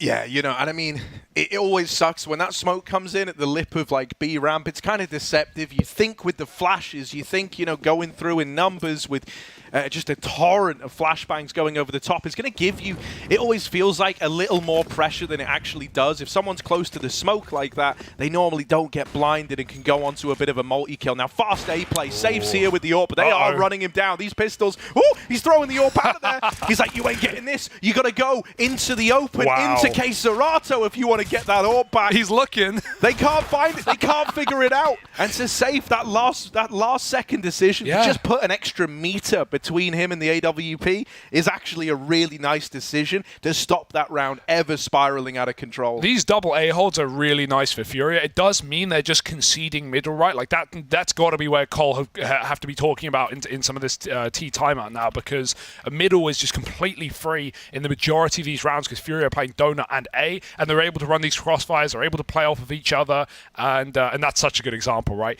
AWP's not out of the map. They saved it. He just, like you said, threw it a meter back and no one could grab it. Well, to kind of build upon your midpoint, something that I've kind of noticed right now is that it feels like this Donut player is just keeping like a very, very attentive ear to what's going on in main, and then they're kind of shuffling Art around based on the info that's gained. Because in a lot of these B plays, Art's been looking to go ledge, looking to fight for lane, looking to have some presence in middle, and then whenever we've had the fast A splits, normally Art is kind of Donut bound, leaning over towards A to help out. You know, it's a mixture of reads and the info being gained by his teammates.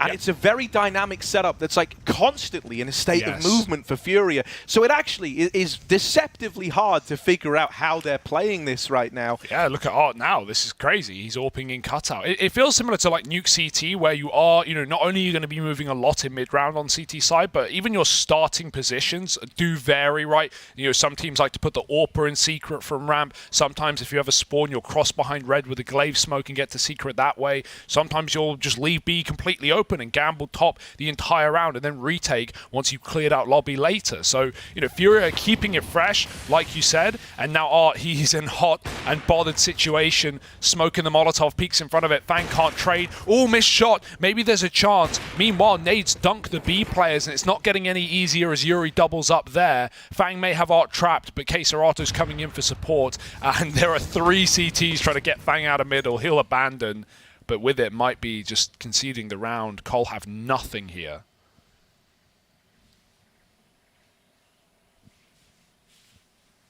I mean, mate, you know, we talk about how mobile this Furia CT side's been already. This round started with a triple B lean and 2 over in middle. Well, now look at it, right? It's completely shifted up. Mid has suddenly been conceded. There's not really a lot of pressure there. They've leant back over towards A with Safe holding this super long angle on the AWP. So, you know, he's got the sight lines locked down on A. There's very little danger that this round ever spirals, and Complexity are just saving. They're just writing it off. If they did attempt to make a play, they would realize just how quickly this entire defense has shuffled around. Complexity need answers, right? They need something soon, or else this one could start to spiral. Now, it is T-side Ancient, right? It's not terribly uncommon to see these be reasonably one-sided scorelines. But with Furia taking so many in a row, building up all this momentum, it's certainly setting a bit of a scary precedent out of the gate. Yeah, Junior 0-6. This would be, you know, perfect round where there's not a lot of money in play. They're buying around the save, but the perfect round to just set Junior up for a pick, right? Whether he's taking a mid spawn, he doesn't have it, or they're boosting him B box. It would be nice to see Cole get a 5-on-4. When they found those openers, they've often converted. So let's see if Junior can do anything there. He's lining up util for mid. In the meantime, Fang is holding on. Looks like they're going to be taking mid from the B side as they jump over. Molly smoke to keep that cave player back, and Cole drop in. It's a nice variance on the mid take. Means if there was a player like Artin cut out again, he would not be able to escape this time. But Cole gets smoked off, and that's so much pressure. Yuri throwing that bit of util. Now they're scared that he goes through it and attacks the ledge players. They've got to wait it out before they do anything. The game of wall bangs. No one really gets bullied, so eventually Furia will peel back to the B bomb site, and Cole is suddenly looking inquisitive. Junior attempted a B pick on the box, but they flashed him off and he fired a shot. They now know the AWP's in play, and Safe fancies his chances, but missed on both sides. It's a stalemate.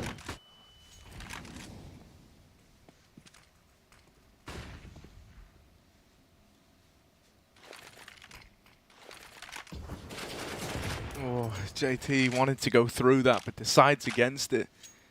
It's gotten very, very awkward, right? When that smoke goes in, followed up by the nade, you're starting to get a little bit paranoid that they've got the read, and there is this triple lean towards B for Furia. Right now, you know, if you were going to kind of look at anyone, JT might need to go in first, try get some openers. I think Floppy as well, very good at entering this B site. So JT and Junior are the men to do it. Floppy falls over in cave, and now they learn about this third player. JT's going to get the better of him. All right, lad. Junior's also broken his silence. Now Art, the man who used to command Junior around the map, is looking to eliminate him from play entirely. Scoped up, isn't ready for him on the pillar. Serato bests JT over in cave, and so Junior is flying solo right now. He's caught that timing onto Art. Just Serato left to find. Jiggle, it's only a leg, onto the Glock, and he's going to finish the job. From 0 to hero, Junior serves up around for complexity right when they needed him to the most. Yeah, that's sick as well. Art never considered that the AWP would just be sat on default. You know, we've all been there in CS. You're in a corner, you're on a spot, and you feel like your model's massive. You feel like you're sticking out through all the edges. You just saw there, Junior's crouched, scoped in with the AWP, and Art can't see a thing walking up short side. So perfectly hidden in plain sight, and 3 kills from Junior to close the 1-on-2. We love it. Cole back on the board, and now something different from Furia. They want to take middle with Storm, with Fire. Double molly in. Junior's full blind on the ramp, and Drop puts a stop to him. He's going to commit. He's going to go forward. JT has to turn around as he hears the tags, but his teammates have already pushed in through the cave. Furia, a nice aggressive solution to stop Cole from getting comfortable. That bomb has run away. Oh, Serato, that first shot was clean, and with Art here to help out, I mean, it's so oppressive. It's like wherever you go, you're having a look at like 6 different angles, it feels like. You're only up against 5 players, so how have they pulled that one off? Floppy now in this clutch, and Safe's already here, 1 step ahead. He's been spotted with the AWP. He's got him trapped in, but Safe never actually really needs to fight this. Especially not with some of these raps coming in, right? Drop is in T-spawn, and he's hiding. He's waiting. Oh, Drop, this is such a, like, an evil mastermind play. You know that A's gone quiet now. You're concerned that there's a chance Floppy goes back to B late through spawn. You're holding mid, you're holding A. That's the only gap. And so Drop's got it. Now they've seen Floppy in middle. Drop can start to move in again on this wrap round, but he's never even needed because the rest of Furia get it over the line. Yeah. I'm so impressed with what we're getting out of this CT side right now from the Furia squad, man. It's so mobile. It's so hard to predict, right, as to what's going on. And the reads have been phenomenal across the board. Yeah, like we said earlier, just, you know, changing it up every round on the CT side. You know, sometimes double mid taking it, sometimes quad B pushing it, you know, double donut. They tried pretty much everything on CT, and most of it has worked. Cole a full eco, just some Glocks, just some Deagles, some PT50s rather, and they're going to run up B. Drop! That's a lovely triple kill. A 2-for-1 onto JT, and he's looking for the ace. Not going to be much to stop him, except for Art stealing it away. No complaints ultimately. It's a full house for Furia as 2 players find 5 kills. It's 9 up on the CT side. Those ecos are always nice. Dude, confidence boosters. Watching the development of Drop has been super cool since he joined this team from Furia Academy, right? He was always a good player back on the Furia Academy squad. I think he probably was the easiest to like plug and play into this team. But when he first joined, and you know, I think he would admit this too, he just wasn't quite up to the level yet, right? There's a lot of growing between the academy level and getting to tier 1. But he's really taken it in his stride. You know, I think you can already see how the Furia mindset is very much like tainted his gameplay. He's hyper aggressive now. He's not afraid to go in. Very punishing util in middle. And another fight won. I don't know how Yuri won that, really. It looked like he was running. That's one of those ones where you just hand off the keyboard after the death. You almost can't believe it's happened. And it's getting worse and worse. Now, there's a good follow-up for Floppy. And Grim found Art in middle in the meantime. In moments like this, you're going to slow it right down. You're going to milk a chance at the 2-on-5 for all it's worth. Yeah, but look at Serato. He's pushed right through A main right now, and he's going to catch him setting up. Even getting just a single kill here not only is massive, but it's info. It's going to call for early rotates. He gets a frag, and he might double up to save the round. He doesn't. Floppy now given a chance in the 1-on-2. It's just whether he plants quickly. How assured is he in his position? Because Furia are not here yet, but they will be very soon. There's a big flank for Safe. That means Yuri needs to buy time and wait. Floppy's given the plant. Sometimes you just got to gamble it. And he rolls the dice right, but where does he want to play? 1v2, Yuri holding spawn, and Floppy doesn't want to walk right into him. But this flank is about to activate, and Floppy, he's seen it. Nice shot, turning back to CT, and he can't close it. Yuri keeps his cool and keeps Furia on double digits now on this CT side. The BM's coming in, they know what this game means to them, and Furia are playing no fool.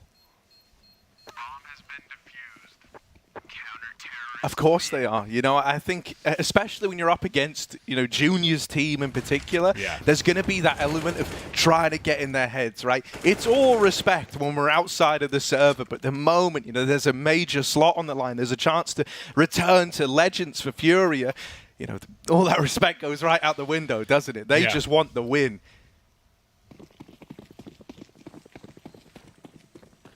Double mid again. Triple B leaving A completely open. Junior scoped up. If he took a shot there on timing, he might have found art, but now the angle belongs to him. Complexity, you're going to have to regroup B side. But they've barely even taken lane. Look at the fear that Furia have instilled with some of this aggression. That other orbs pushed through at the perfect time. The flash came through, and then Safe dons the angle. Double orb on the ledge right now. Don't shoot each other in the back. Art's blinded, and even though Safe's pushed off, Art is ready to re-peek at a moment's notice. Everyone is here right now except Queserato, and Art does not wait for anyone. Pushed up off of mid, trying to quick scope Junior. Oh, no. It's a missed shot either way, but he's got util to stall it out. Art can't bring himself to do that, man. Junior's smoking himself into T-spawn. He doesn't want to lose the bomb.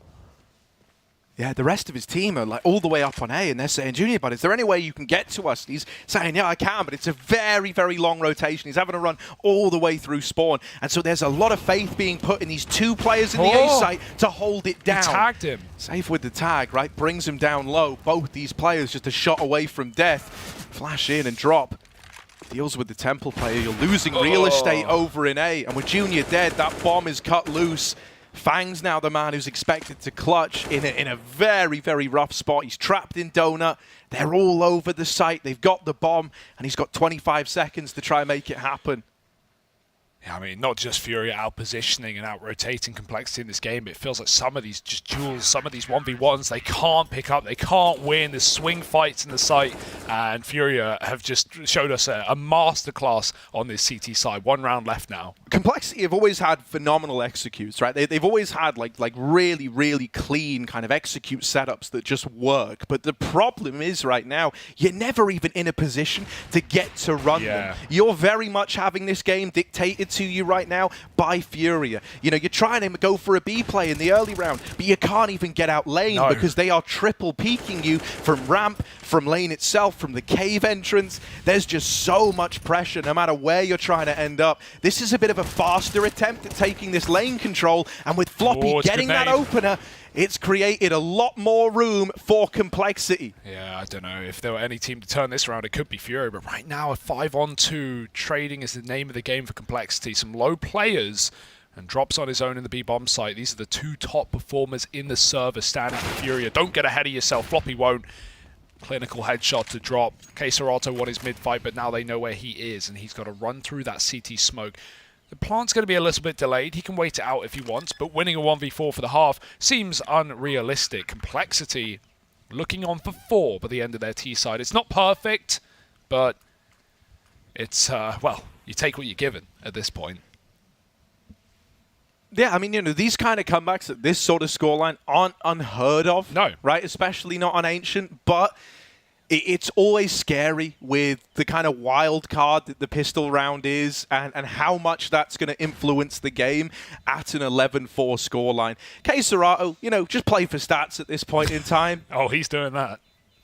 Not concerned with winning the round, tries to go in last second and does get shut out. So yeah, 4 for Complexity, a bit faster over towards lane with Floppy leading the charge and actually winning some of those opening fights for a change. It makes all the difference. They have all that control. They finally have the real estate they've been looking for to make these B plays work, and you see the results of it. Yeah, I mean, those rounds, or those halves rather, are always really rough. You sort of alluded to it, but when Cole, we know they're tactically a really, really good team, and when they feel like they know what to do and they're taking pauses, they're coming up with solutions, and then Fury are just pushing and triple killing in the opening 10-20 seconds of the round, you're just heading your hands, sighing like, man, just let me play, let me run an exec, let me throw in B smokes. That's why so many of these rounds weren't even like telegraphed executes. They didn't get a chance to run them. Furia, pistol round could very well make this map theirs right now, and it's their opponent's pick, as you can see at the top. Vertigo's up next.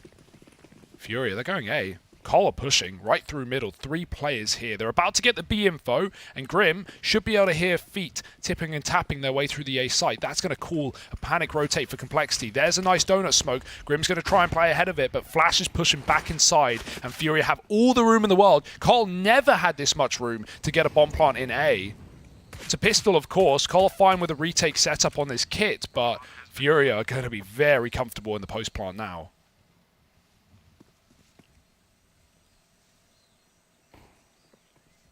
Floppy, first man, a peek on in. There's even this big mid-wrap coming through for coldzera, so the donut players don't know it yet, but they are on a real timer. These kills have got to start coming through. With this smoke kind of awkward, they're going to start to hide in it. Oh, coldzera playing the trigger discipline. They're on the bomb, and he doesn't know the stick's coming in. And so Complexity do get away with the round. Art dies, smoke shot trying to stop the defuse. coldzera holding on and trying to wait for that perfect moment. And to be fair, normally he's good at them. We all remember that little overpass flank where he goes all the way through B, lands this like incredible like Glock multi-kill in I think it was a 1v4 with a CT plant for him, and but he walks up through you know, B. that one, it was more like you had all these golden opportunities and you just watched as every single one of them sailed by. Yeah, nice smoke as well. Smoke on the bomb. Art's trying to knife it. He can't find it. coldzera, I don't think he even knew they were sticking it, or would have probably gone for some spam there. Collar just on it with a kit. So, hey, the retake setup works out. But Furia with a bomb plant, that's enough reason to buy more than ever. AK pre-fire on the swing. Safe trades, but JT gets 2 off of the FAMAS. Rarely seen. 5 HP. And Safe's moving in with a smoke down. A plant's under consideration. Can he have cover? Yeah, just enough. Bomb's going to get laid to the ground, and with a kit and a smoke on the retake, Cole coming in once again. Ooh, bye. Oh my, it's only JT. How's this gone so wrong? Safe, wonderful round with the triple kill. And so the response, you know, we don't have to wait long for it. Furia, they come right back in with some pressure. And, you know, you start to get pretty worried now, being real. There we go. It counts, it counts. I like that Art even laughs after that. He knows that would have been on stream. They always are. The delayed fist bumps. Yeah, the big cameraman leaning over you, staring at the fist. That does give it away, doesn't it? Yeah. Oh dear, this is, what a beating right now. Yeah, Cole win the pistol, but what does it mean when they're put to Deagle armor in round 3 of the half? JT and Grim pushed up in A main. Oh, that's a dink through the wall, but no kill. They won't be ready for more men here. Grim gets a follow-up. There's so many players around the corner. He grabs a gun. It's not ready in time. Yuri trades 3 on 4. You're not retaking this round. You've got to stop the bomb from ever going down. And I think they've seen Fang in the temple. His gun was sticking out. Yeah, they're going to clear it now. Looking in the corner. Bye-bye. 4 on 2 now, and Cole, this one's as good as done. Mate, that is such a brutal death. Like a homing missile. Yuri just runs straight at him, only looking at that position. A one-track mind, wanted to get that kill, locks it in, and locks Complexity out of a chance to upset with their own Force by Furia. Winning out the Force by Wars really does spell doom and gloom for Complexity. They're going to be forced onto an eco round at the end of this one. Yeah, they did it in the first half as well, if you remember. It seemed like they'd lost it. Cole got 2 rounds in a row first, and then Furia had 3 USPs and 2 M4s, and they won it with Safe double killing in mid and coldzera lining up a triple kill on A, and then Furia just started to run away with the game. So not only did they do it there with an eco, they've done it here with that triple AKB hit. So just, winning every force by, even if pistols are problematic. And there's only solutions here for Furia right now. 13-5. Cole got to give it up to play their next gun round. And maybe their only gun round that this half will show. So you talk about the potential for CT side comeback. Well, if you don't even get gun rounds till 14-5, there's not really any room for error.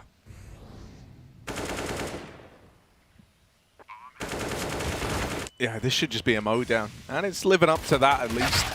Over here in mid, coldzera, he wants all the eco kills. Go forth and get them. 4 in the round, and all of them cleaner than the last. It's 14-5, and now we do have what could be, you know, the only investment, the only kind of proper investment that Complexity get to field on this CT side if they don't find results right away.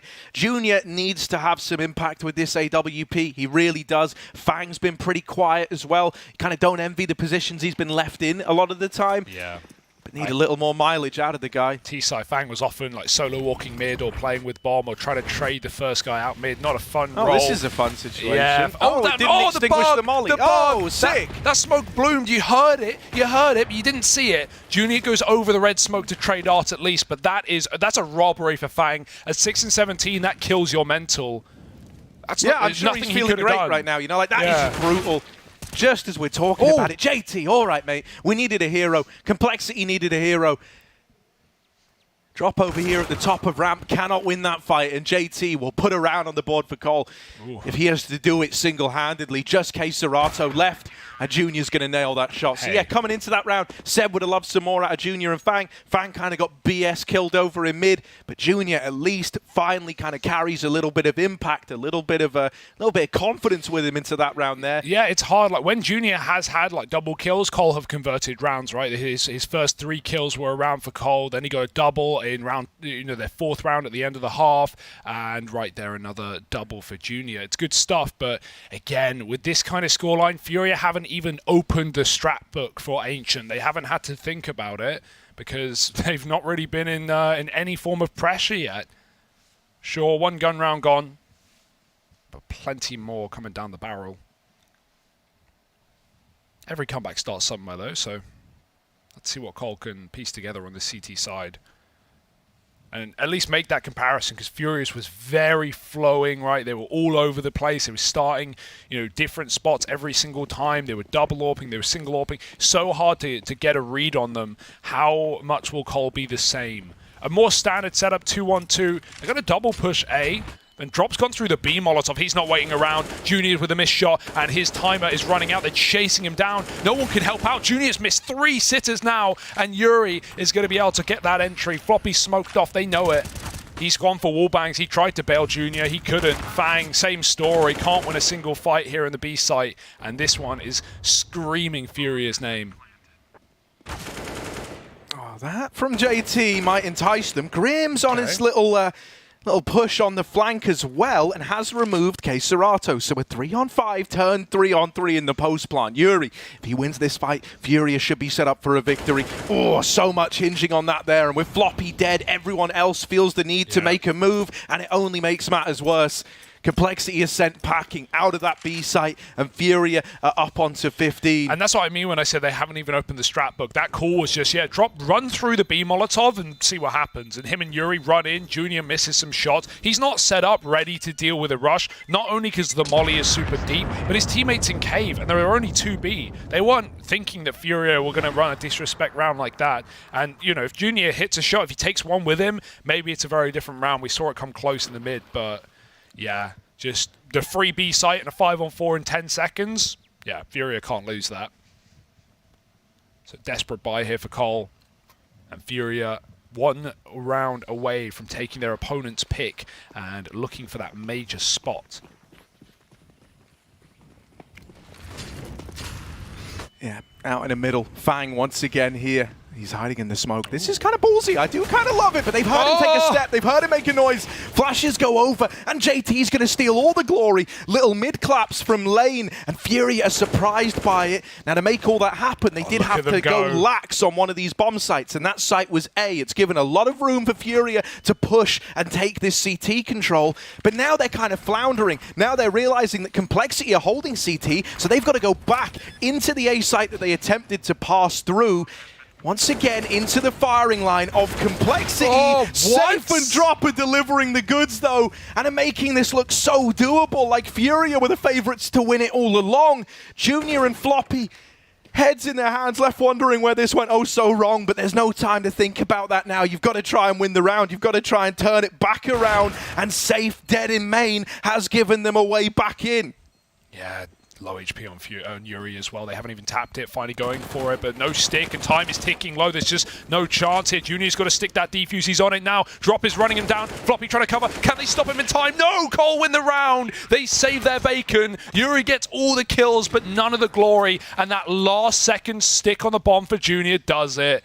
Oh my goodness. From 5-on-3 for Cole to suddenly a 3-on-2 for Furia, and the bomb in their favor. They still don't close it. Oh my goodness. I don't know how Cole holds on to this game. But we go again. Yeah, second time we've seen one of those like nerve-wracking bomb sticks go the way of Cole over on the A bomb site. Still, I mean, in a weird way, like that was Complexity's round to win, and the fact that it comes down to such slim margins is far from comfortable. It's also kept them pretty limited up against 15, right? With all the kills coming through for Furia. Now they've stopped rushing. Super restrictive. And they do switch that pace up. Oh, good timing for Floppy. Literally couldn't have gotten better.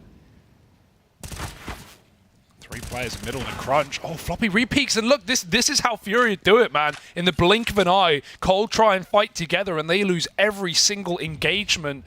They've done this one before, though. 2-1-4 now. Walking back into middle. Furia have abandoned chip. That's fine. They want to regroup for a round for a bomb site together. But if Cole commit with this, I'd love to see that. They can flank the A play. It's a gamble at this point. It's spawn to A or spawn to B. Cole know it. Do they read it right? No. Turn the wrong page. Back to B. This might be it, folks. This might be Furia onto 16 and taking away Cole's pick. They've run out into the empty bomb site. Smokes it down. They're being methodical. That's given Grim time to get in position, but he's cut off by Util as well. And now Cole need to do the impossible to save this round. Oh, Grim tries his hand at a smoke push. Tries so hard to save the day, but unfortunately with just so many bodies there, it was never meant to be. Junior, they are giving him fights. They're giving him chances at 1v1s. But as quick as those chances were there, they've now disappeared back through the smoke, back through the veil of protection that brings. And it's throwing Junior into an unwinnable round. Fury are going to steal away Complexity's map pick at 16-7. And they look damn good while they do it. They want that legend slot back. And these guys, I mean, dude, like with the kind of form they're in right now, it's certainly scary for Complexity. Yeah, they look absolutely ferocious. And it's a great sign, right? It's the Fury we wanted. They were the one team who didn't have to grind through those online qualifiers, who made it straight to this Americas RMR just from their top 8 performance back at Stockholm. And this roster looks even better than the one back there. So who knows where the heights are going to reach for Furia. For now, they take their opponent's map pick. We look forward to Vertigo, and Furia look forward to a 2-0. Yeah, dude. I mean, crazy stuff out of Furia. And, you know, I want to say it really shows how they're bringing their A game here, because that was one of the most one-sided scorelines Complexity have faced. You know, they managed to take Gambit like 29 rounds here. They've taken Na'Vi 28 rounds, Astralis 30, you know, and this one was over in what felt like a blink of an eye. I think that really shows how much Furia are elevating their level with so much on the line. Yeah, especially when you're coming in as like a Furia into this tournament where you know there's just no question if you're the best team here or not, and they're playing like it. They're playing like they are, you know, just they just have no respect for any of their opponents. They 16-4, they're opening 2 BO1s. They dominated this map as well, 11-4 first half, and I don't see anything putting a stop to them. I've got to say, as much as I've liked the Cinderella story of watching Cole look good in this tournament, and of course, there's still plenty of chances for them to get through and go to that next stage. For Furia, this is so reassuring to see them in this form. Drop, he's looked incredible as well. To think this guy is so young, so inexperienced on these big stages, well, he's going to get a chance to prove it this year. Yeah, I think you can kind of tell, you know, like, because for Furia, this is like a situation that isn't incredibly new to them, right? They still want it. They still want it more than ever. But for Drop, this is like a real chance to kind of try to cement like a bit of a legacy for himself in this team. The idea that he is building into a very complete player from the Furia Academy squad all that time ago. So, yeah, mate, no, it was a real treat to see him looking that good to open up this series. Yeah, well, that is it, at least for now. We've got Vertigo up next, so stick with us. We're going to be throwing it over to an interview as well to see what's going down. All right, we're here at the PGL RMR, and I am Maui Snake, and I am with Fang and Grim, both of Complexity here. Some up-and-coming riflers. Some would even say some of the best riflers in North America. But first question is going to be going to you, Fang. What are your expectations for complexity here at the RMR? Yeah, I mean, we want to make the major. Ultimate goal, we want to get stickers in the game and just prove that, you know, we're a team to be reckoned with. I think coming to this event, we have a lot to prove, especially compared to like North American teams, what everyone's been saying in the recent news. So we just have a lot to prove. Sweet. Same question goes to you. Yeah, honestly, I just want to get stickers because the last major I was in is the only major where they're not getting stickers. So I just want to make my name in the game pretty much. I think we can because we've been playing pretty well recently. Like in our pro league group, we got a lot of experiences like Fang and Junior's first land. So I think that we could definitely make it. And I'm just excited to like hopefully get my stickers in the game. Awesome. Then I'm going to extend that to what do you guys think your overall group result is going to be? I can go. I'll say I think we can go 3-0. I think we have the potential, but you know, there's a nice little upset game potential, I think. So we could also go 3-1, but I think we'll make it through regardless. Like I think we're playing really well, and I think that we could beat most of the teams here.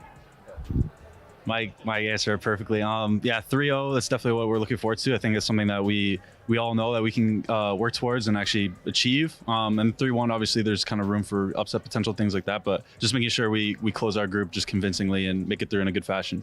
Okay, speaking of upsets, who's a dark horse for you guys at this event? A team that a lot of people, a lot of fans aren't going to expect too much out of, but you guys think behind the scenes, I mean, you guys are in the know. Who do you think is going to make it?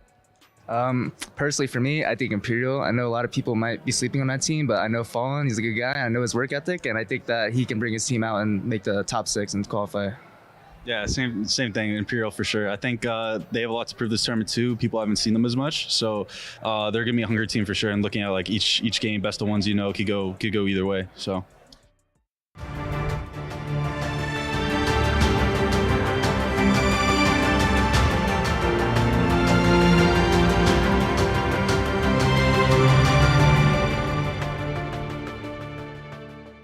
To succeed in this game, you need to invest in yourself. Be daring. Innovate. Calculate. Never hesitate. Follow your instincts. Don't follow the crowd. Back yourself. Bank your wealth. Analyze, strategize, and galvanize. Now is the time. Take your shot. Let's go. Battle is on. Burst RMR views with a double bonus. Get insurance for single and combo bets, both up to €20. Fire up with GGBet. GGBet, this is real.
Well, we just saw Furia come in swinging. Oh, hello. On the first map here, Complexity's map pick of Ancient. They looked lights out. Right now, we get ready to head to Vertigo. This is Furia's map pick in the series. It's one that for Complexity they've actually looked pretty good on as of late. Right, even fielding wins over like the likes of Liquid there, Gambit right at the start of the year as well, back at FunSpark Ulti. But for Furia, this is a map they're flawless on right now. They look really good at it. Also, back in the closest thing Furia kind of had to their era of dominance out in NA, back when everything was kind of split apart as a result of the pandemic. This was a terrifying map to face Furia on. Then when we kind of hit them, we saw them hit that troublesome streak. All their maps dropped off, and Vertigo sadly suffered along with it. Sure. But now it's very much built back up to become the menace of a map that we know it as for this team. It's one that I think Art gets away with some straight madness on, and so I'm going to be very interested to see if Complexity can rise to the occasion to battle that. Yeah, I mean, if this game is going to be anything like Ancient, Cole have got to seriously hold themselves together mentally, because there was just no room to breathe, there was no room to move for Cole, there was no room to run their executes. I wonder what their T-side's going to look like when we have Fury, re-aggroing ramp and causing problems, especially with safe CT AWP as well. We saw how much he was happy to throw himself into the fights there. Think of that round where him and Art are double AWPing on Ledge and Cave and both peeking B mid, and just trading peaks there. And so Save's going to get a lot of options for opening picks on the AWP pretty much wherever he wants to go. Harry, I don't want to get ahead of myself, but I'm going to. If Furia win the series, right, they go on to face MIBR for that legend spot here, or at least in Antwerp coming up at the major. I think that's super exciting, considering we've already seen MIBR take down the Legends of Imperial and some of the players in that team, but also the fact that now they get to do the same, or get the chance to do the same against a Furia, presuming they win this BO3, and keep up their match streak. Because remember, we were talking about this yesterday, they are now on a 15-match winning streak. That's BO1s, BO3s, and BO5s. They've won them all. They can do it all. And what better time to, try and keep that up than to take down, Furia, who are turning into legends at this point, and that much cannot really be debated with what they've achieved. It's kind of like you beat the Brazilian legends of all the guys that have reformed this team, and even a little part of Furia in there in Vinny, and now you would have this opportunity to take down the current guys at the top of the Brazilian scene. Now that's very, very interesting. When we kind of look at this one, for me, talked about Art already and some of the madness he's able to get away with. I also think that when we look at AWPers here, there wasn't really much of a contest between who was finding more impact, right? You had Safe on one hand, who it felt like couldn't set a foot wrong. I felt like in so many rounds where things were looking remotely good for Complexity, like they're in some 4v3 or maybe a 5v3, maybe they've done really well out of the gate. And then suddenly you get a Safe double kill with the AWP that I can't even compute how he's just done it. Meanwhile, for Junior, it more felt like a case of a couple of opportunities, but a lot of them sailing by him, and so I think he really needs to try and up this level again if Complexity want to long this out. Well, let's find out exactly if they can take it to all three. Furia have a lot of grenades here. We saw them, I think it was that throw a decoy on Sandbags just the other day to clear it out. Well, they got Molly this time to do it. That's far more effective. It's forced JT's hand to go forward, and a good flash will cause problems. Grim still picks up 2 kills, make it 3 and 4 in the round as Grim saves the day somehow, some way.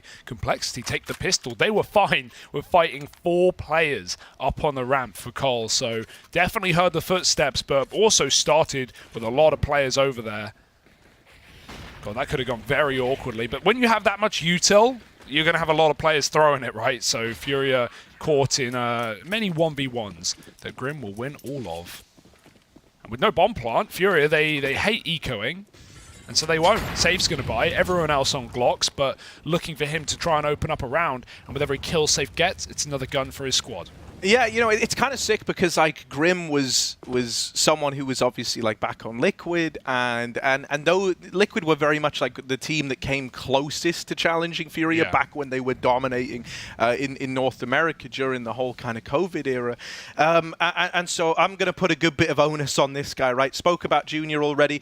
I think if Grim can relive some of the big performances he's had against Furia in times gone by, You know, Complexity are maybe going to have more fight in them than you're ready for. Here's a B pop anyway. They're already up into the site. Floppy's been dealt with. Junior is doing what he can around this weird little one-way smoke to catch players crossing at default. However, it's quickly spiraling out of control thanks to Safe, who's put up 4 in the round. Wasn't just enough to get the opener. He had to go and get everything else. Boy. And now he's got to get the closer as well. Needs the ace in the 1v1 if he wants to pick this round up for Furia, if he wants to steal it away. He's tucked at Tetris right now, and JT's got no idea. Checking ramp.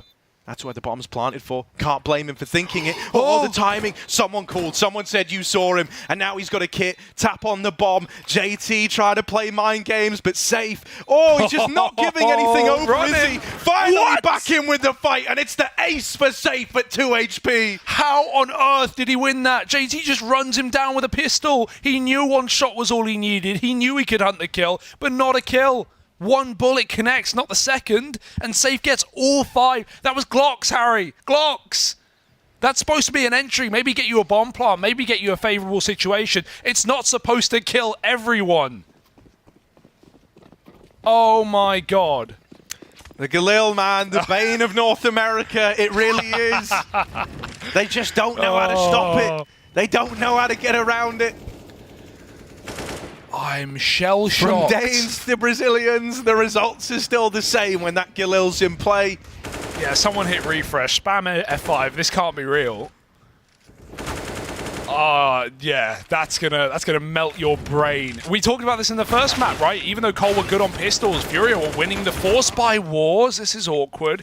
It's not done yet. The bomb's there, but they don't know about it. They want the guns instead. Gonna go for the AKs. Meanwhile, Furia tuck tail and run away. Fang's got a gun, but Furia, they can head B.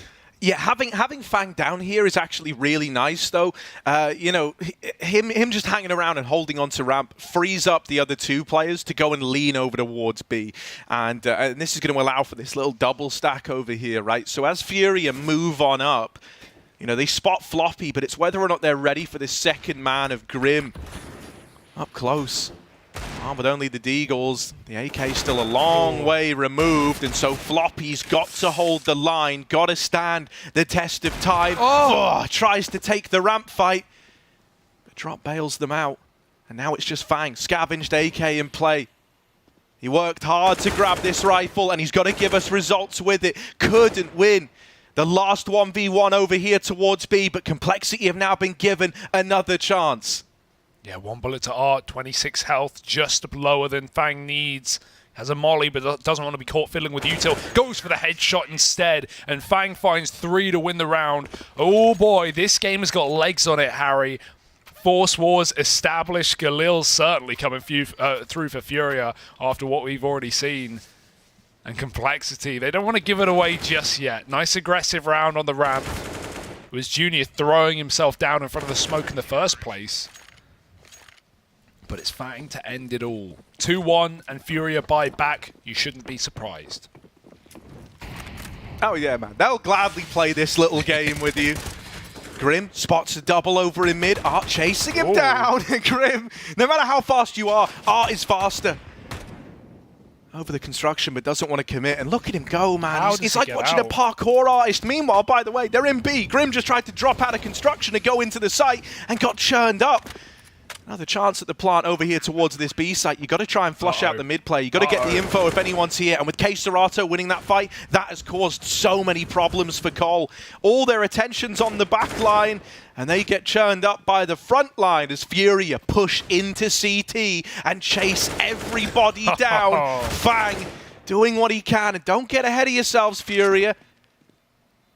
Got it down to the 1v2. Lots of damage to Art. K-Serato still moving in through middle. Fang's playing for damage now. Oh, how about with that? The clear. That's brutal. And falling 50 stories. Stories. There are millions of stars. Millions of stories. Dad, could you read me a bedtime story, please? From Yorkshire. Right, look. Furia steal it right back. They stole it, all right, Harry. They love stealing. Oh, that's so Furia. good, man. That's so This good game for is Furia. crazy. Dude, This game is crazy. It's so back and forth right now.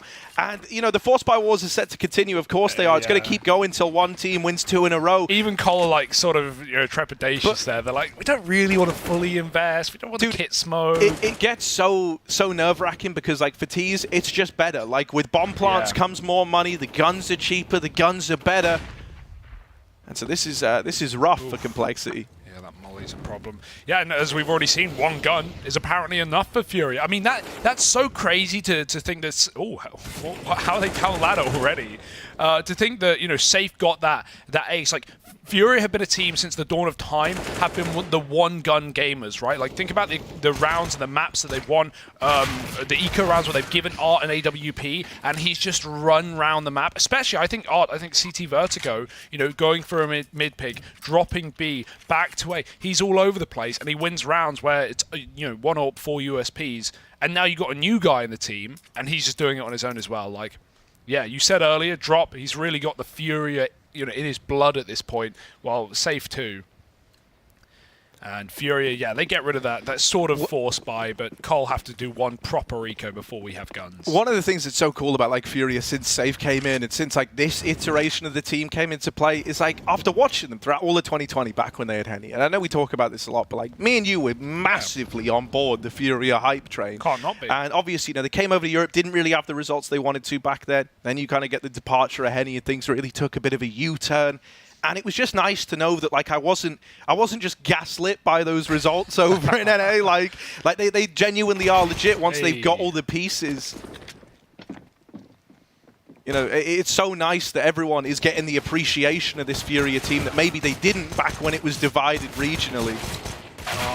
Cole, you know, they knew they had fights and they wanted to die on that hill, but it won't treat them well. The little boost over the top got an opening kill, and Furia just waited for the swings. Cole can't get that gun back. They'll have to buy their own. Junior's got the AWP, and about time for it in round number 7. As Safe will be meeting him there. 14-3 on Safe right now, Harry. Art's 1-5. He's not even had to play. Safe go kill. And he will. Junior's taking his A spawn, but he's actually not running with it. Going to stop to throw the smoke. And it's a very heavy A setup for Cole. Once again. Oh, that's sickening. Brutal. Yeah, and so if you were wondering, you know, if Fang was going to have a better time here, that is like a brutal way to start this round. Double nade set up on short. Luckily enough, JT's here to reclaim that man advantage, put it back into a 4-on-4 and respond with a bit of nade damage of his own. Oh, he got out. They're still fighting this. You know, it's very, very ballsy. And if it worked, it might have set a precedent to scare Furia away from ramp. But the fact that it hasn't, it's handed over this 4-on-2. It fed the beast of Queserato down at the bottom of ramp. And it's left Furia in such a good spot in this first rifle round. Not only a chance to go 5-2 up, but a chance to break Complexity's money all over again and only establish yourself more on your map pick of Vertigo. Yeah, and I love the reset as well. They know that there was at least the AWP there, if not both players, just going back, either split call up or, you know, gets a free bomb site. So, yeah, they found Floppy, but not much he can do when he's been mollied off, smoked, flashed, you name it, they got it. And Floppy's got to give up the bomb site. Wouldn't be a bad call to save here, to be honest, just off of position alone, but that's a painful call when Cole know they've done damage, right? Safe and Yuri are very low, but it's not enough to tempt you back in with no kit. And so Complexity, they give a round away to Furia. And they really did give that away with some of those A fights. You know, I'd say overcommitting to that. They've been getting, you know, it's one thing on the eco to get that 5-on-4 and then swing down ramp, but to do it with rifles, yeah, need to win those. I want to touch on something cool that was trying to get built in this round that we didn't really get to see. The double nades over at short were really nice. It got them a free opening kill with little to no risk. And then you kind of look at it and you might be thinking, oh, well, what happened to Art? Like, why did he die here? Well, those nades not only deal with the short player, but what that does is it creates like a huge vacuum on the short side where everyone else is challenging from top ramp side, right? So there is a big gap. And you know who was planning to use that big gap? That was Art. You know, famously, he was always really, really good at finding these short side, like, run timings from the get-go anyway. But the nades are like a nice safety net to set that up. That's where Art was heading when he got cut down from the ramp peak, right? In his dream world, he wanted to run up short, come in on this big, very, very quick flank on the short side, and pincer those top ramp players. We didn't get to see all of that play out with him dying, but that's like a little detail that I thought was really cool, and I hope we get to see in one of these rifle rounds coming up. Yeah, I think the difference there is that there's 4 and A, right? So there's a lot more pressure. Even though you get that kill, it's a lot harder to run up the short side. Do you imagine if that was like a standard 3 like 1-1 kind of split between A, mid, and B? Like that would have just been an invitation. Art foams at the mouth over those kind of moments. He probably backstabs the whole team while they're fighting deep ramp, because Furia weren't rushing up ramp. They were sitting at the bottom, right, just holding for the repeaks. That's how they won it. So yeah, they weren't in a hurry after that 5-on-4 was taken. Will Art hurry this time? He throws 1 nade. Someone did at least. So, you know, that precedent's already set. If you want to take short timings complexity, you will lose lives. You will lose health. And so you got to be very careful. Fang delays his peek into short. With that smoke down, he can come through and cause commotion. But 5-on-5 and you hear Furia very close. So Collar in no hurry. Floppy's got the bomb. Hello. Hello. It's buried under all the trash, and so Floppy didn't quite see it right away. But now waiting on it. Drop. It seemed like a perfect peek. Oh, Grimithy, go. Grimithy, activate. There he is, dropping the bomb again, Massive. and now armed with an AK. He does get it the second time around. They've got to go back. They've got to regain control, and Grim's here to hold the line. First kill. He's got support now. They're moving in to try and reinforce the bomb. Oh, it's a lineup for JT. He can't quite find safe the first time around, but Fang's here to help. It's only Yuri left, and that smoke.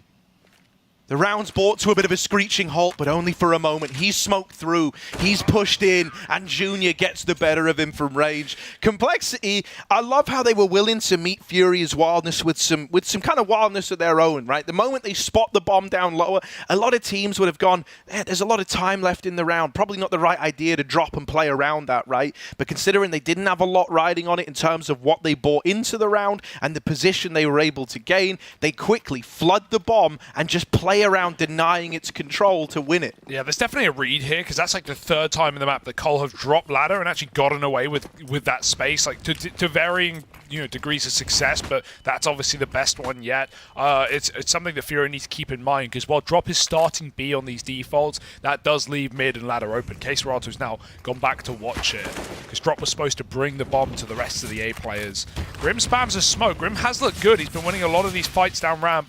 Fang's followed up 2 smoke shots for Cole to start, and they're even going to go through with nothing to lose. JT sits on the edge of the smoke. He hears the orb fire off. This kill would be the round. That's the bomb, keep in mind. Safe might be given a chance to escape here. As he walks away, JT backstabs, and Furia, once again, this round is thrown into disarray. They've got to regroup and regain so much territory. And even Cole here don't want to commit round the corner to get the bomb just yet. They're being very cautious.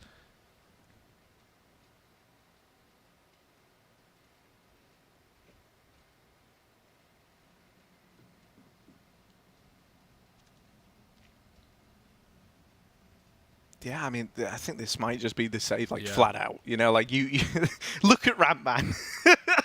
Look at it on the minimap. Like, there's no getting back into that. There's just no retaking this one. So you are saving. Yeah, I actually really like the response from Complexity here, man. I think they're being pretty sly about it, right? Because Furia have tried to condition them, something you pointed out earlier on with those short nades, this idea that you can't peek short out of spawn. There's always going to be a bit of a gap there. And so how have Complexity tried to deal with this? Well, they're throwing that ramp smoke, they're fighting it early, and then they're pushing and playing close to the smoke, knowing that Furia like to be pretty mobile and play with the rotations. I think the peek, pretty sure it was from JT, was like super well timed. He heard that flash go out. He knew that for a moment someone was going to be there, taking the gun back out or moving away, and that's where he caught Safe, obviously falling back. So there is a nice degree of kind of, countering what we're seeing Furia bring to the table here. Also, take a look at that. Scan that QR code, I dare you.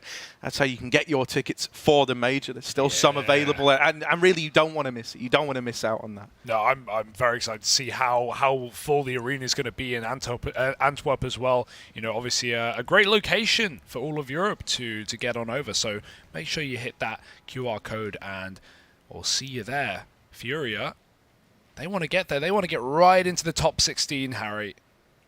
And there's only a couple of maps in the way of them to do so. Taking down Cole, as we've said earlier, puts them in a BO3 against MIBR for the Legend stage. Here we go, Fury. They had attack, they had a timeout, and let's see what they've changed now, as this aggression has been the solution for Cole, right? Whether it's been down ladder, pushing A, it's found success. Art is knife out up short, no nade needed. He is running through utility, and Mass.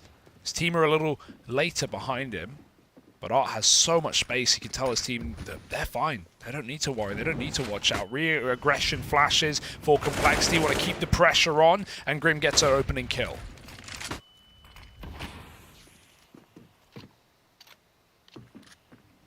Safe's creeping around this smoke at top ramp. Oh, he saw the AWP, but it goes both ways. Junior does get the spot. And Grim's doubled up in the meantime, pushing the short side. That is a lovely response out of complexity once again. They also, you know, kind of threw that top ramp smoke, but it went a little deeper. You know, normally it's got that little gap for a kind of one-way. I'm hesitant to call it like it is a one-way, but it almost works for both teams. It's just slightly advantageous to the CTs. Their one goes a little deeper, and I don't know if that was 100% intentional, but it caused a lot of problems for Fury. That was nice. Boosts have been good as well, right? So, yeah, Cole have had a lot of cheeky little gimmicks to get rounds going. Oh, that smoke bounces before the molly blooms, and Grim now is in middle. He's always in the right place, this guy. Third opening kill in the map now, and he will get run down by the Mac 10, but Art has to go back for the gun, which allows Cole to re-aggress in middle. Fang's taking it back. That's a one-way. Queserato, oh, he grabbed it. Fast fingers, smooth moves, and he's going to go for the boost here. Headshot angle. He needs to get in the middle and stand, and Queserato, he can take not just a fight on the headshot angle, but you can jump up here as well.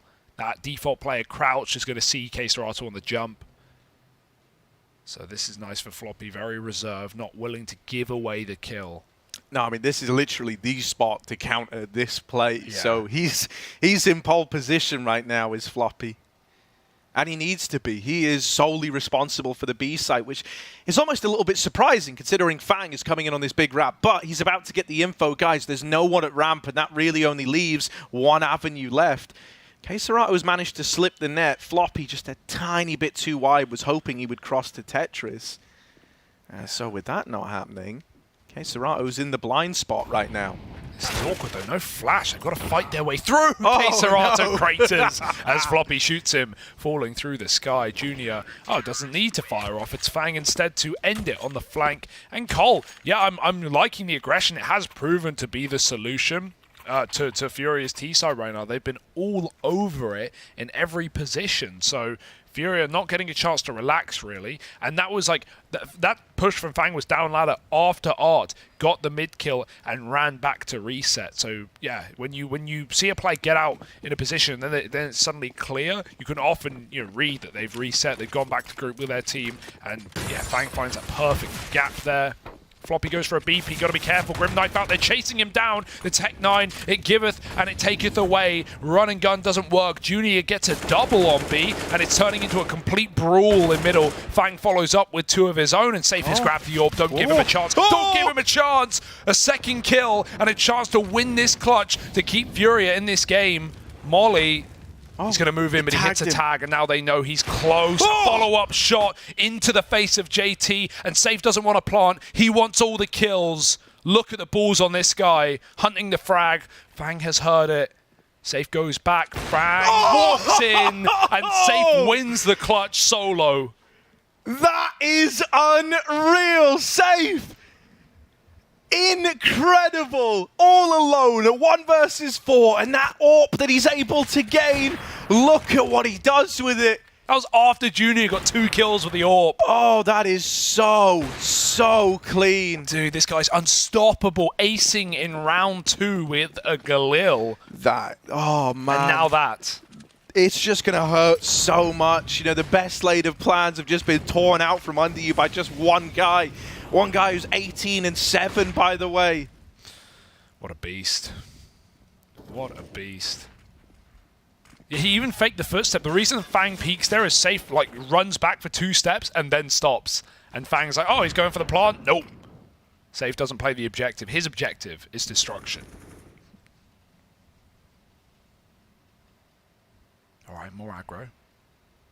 The smoke's going to fade, and JT, this could be a really nice position if they're not looking. I mean, he's 100% going to be cognizant that they're up the short side with this kind of... Sure Oh, flicks back round. Fang saves him. Oh, at least able to trade that, and now there's another guy moving in a position. Fang can't win that fight. Art with a double opener at ramp. It's a bit of an Art Classico as he still moves up the short side. Run! Junior now gives up his position, so he's got to get the hell out of there. Doesn't want to be prey to this Art peak up from short. Grim is looking to be the man to remedy it. He can't succeed where many others have tried and failed. He's also not up to the task. Art's opened up this A site, even as the rotates come in. Art's got himself another. It's an ace potential for Art. Just Floppy left to find. 4 out of 5 kills from the IGL of Furia. And Floppy is all alone. It's so close. Floppy runs through, but it's only the first. Traded after that.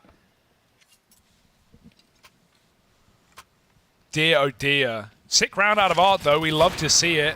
Replay is safe in the previous clutch round, and yeah, Fury are full of them. It's so nice because he just had the read throughout every single one of those peaks. And like to go from Safe doing that with 4 kills in that round there to then Art 4K'ing the next. Like they're getting so hyped, they're knocking the set around, man. Oh dear, broken plates, broken silverware. What are you going to do about it? Fury will pay for it with all the winnings. Oh, you want to peek short? Did you forget? Nice nade. Safe finds an opener. It's been Grim who's been the one guy able to find 5-on-4s up on ramp. Safe instead stops him this time, and Art, of course, shoots through a smoke. Revenge was inevitable, and Fang wants to dish out some of his own. Is he up for the cut? Oh, this is so brutal. Nope. Like they're both doing the exact same thing, and Art just does it better. Serato, they've attacked both bomb sites at the same time, and they've won them both. That's not how it's meant to happen. Nice strats. Yeah, like I gotta say at the same time, this is a Furia game right now. Like they're controlling it, but Cole have had really good solutions on CT side. It's akin to how oppressive Furia were on CT Ancient, not just with the constant switch ups of setups, but every time they get info, they change positions, they re-aggress, they pull back, push somewhere else, get more space. Cole have done the best job they can at beating Furia at their own game. And so looking for 7 at the end of the half, might just be 6 with this buy. And Furia for the first time just dry walk mid. Oh, the flash ruins their life. Art trades, but there's many more men coming round the corner. Serato keeps up the spray. They walk right into it, and Furia pick up a 9th by the end of the half. A damn good T side as far as Vertigo goes. Yeah, you couldn't have asked for more, really. Like, considering Complexity felt like they had some solutions there for a moment, right? There was that little bit of time where suddenly they're winning rounds, they're kind of getting away with some of these ramp pushes, they're able to withstand some of the B plays that were breaking them early on. You found yourself going, all right, Complexity are kind of giving them a run for their money. And then that Safe, I called it a 1v4. It was a 1v3, but he got 4 kills. That really did just change the whole flow of the game. Yeah. Suddenly, it felt like Furia got all activated. They were all hyped up after that. Art 4Ks to follow him round, and the game just started to slip out of Complexity's hands. I'm going to be a flop apologizer as well. 4-11, but mate, it was so A-based. It was so, aggressive in middle. I don't feel like he was ever in the spot to do much. Couple of rounds towards B, but ultimately Furia did their best to avoid that, and the B anchor life is not a fun one. Ask a Liege. 9-6 now. Going to run it up ramp. Colt getting spotted. Furia keen to take the fights, but won't overcommit. No deaths as they concede ramp. Think about this, Harry. We never saw this. We never saw a double smoke execute onto the A site because everyone died at ramp. And so Cole are finally going to give us something more normal. Oh, Yuri. having a fall back. There's two of them here. They weren't ready for the double setup. Dirty. And he's good for a double. They run on in, but Safe's taken a man out of the ranks, and so suddenly this bomb site isn't so safe anymore. Up and over, Floppy, fighting them head on, not afraid to throw himself into the crosshairs, has pulled this back into a 2-on-2. So trapped. Safe can't quite catch him, so he's going to get away down the short side, but does he get all the way back to short? He will. This is going to give you a chance to play around this bomb, play the post plant. They're going back. What are they looking for? If I had to guess, maybe a kit, maybe a smoke. Oh, I can't get it. It's gone all the way back, and so that's a bit of a disaster now. Tap on the bomb. Junior's got the info that no one was on it. Complexity, this is all the makings of a one pistol round. He's tucking away, and Floppy will spam him out. Thank goodness. Cesarato might finish off both the remaining kills. But it is a complexity round when all is said and done, and that elusive smoke lost to the hands of time. You would have loved that in that 2v2. I mean, that's probably the round, right? We saw how well Safe did to cover himself by diffusing backwards, a little trick, and could not get the headshot. Floppy spammed him out on the defuse, but if the smoke comes down and then you do that, Furia just flat out win the round with that kit. So, yeah, it's very fortunate, or unfortunate, depending on who you're rooting for. Cole now with a chance, but I say that. A hero gun round, an eco for Furia. They won't win it, surely. They've never done this. I'm winning it with the Galil, I believe. Winning it with the Famis, I would... They're running away from the gun. They're fine. It's all under control. Everything's totally... Nothing can go wrong for Cole. Let's see, right? So up they come. JT should get one here. There we go. And makes it a double. And suddenly, you're not as worried. Luckily enough, they're able to deal with Yuri. Only 2 guns now. What could go wrong? Cesarato does have a kit, but the Famis is removed, and Art isn't even going to give it a go. He just gets out of there looking to hold on to this AK. And it at least lets you run back, you know, like a very good buy in this next. You're even able to, like, make up for the fact that Cesarato invested in that round there thanks to this save. So it's a neat idea, really. It could have gone a lot worse.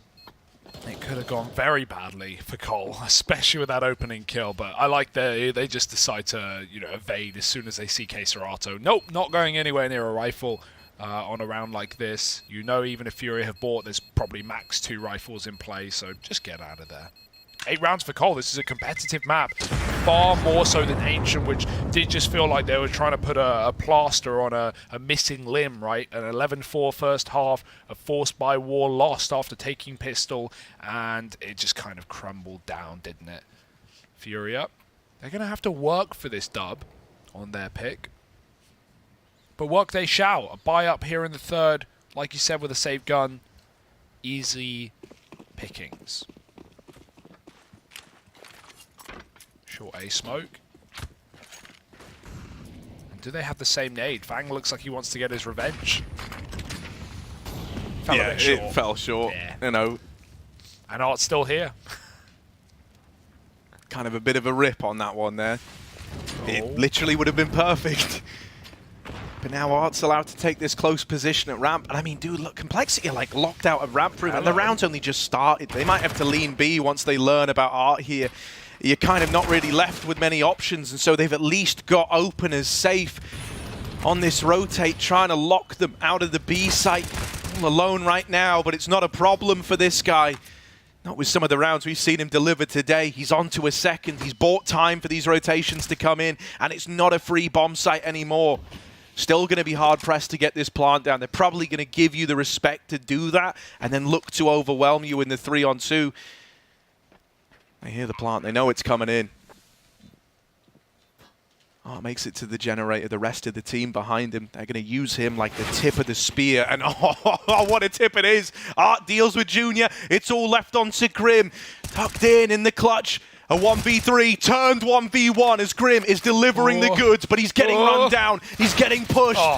And Yuri will get the better of him, denying that clutch and keeping Furia up in the lead. Oh, very nice try. Grim has held strong in this game, right? That much has been apparent, whether it's been opening kills on CT side or even just there.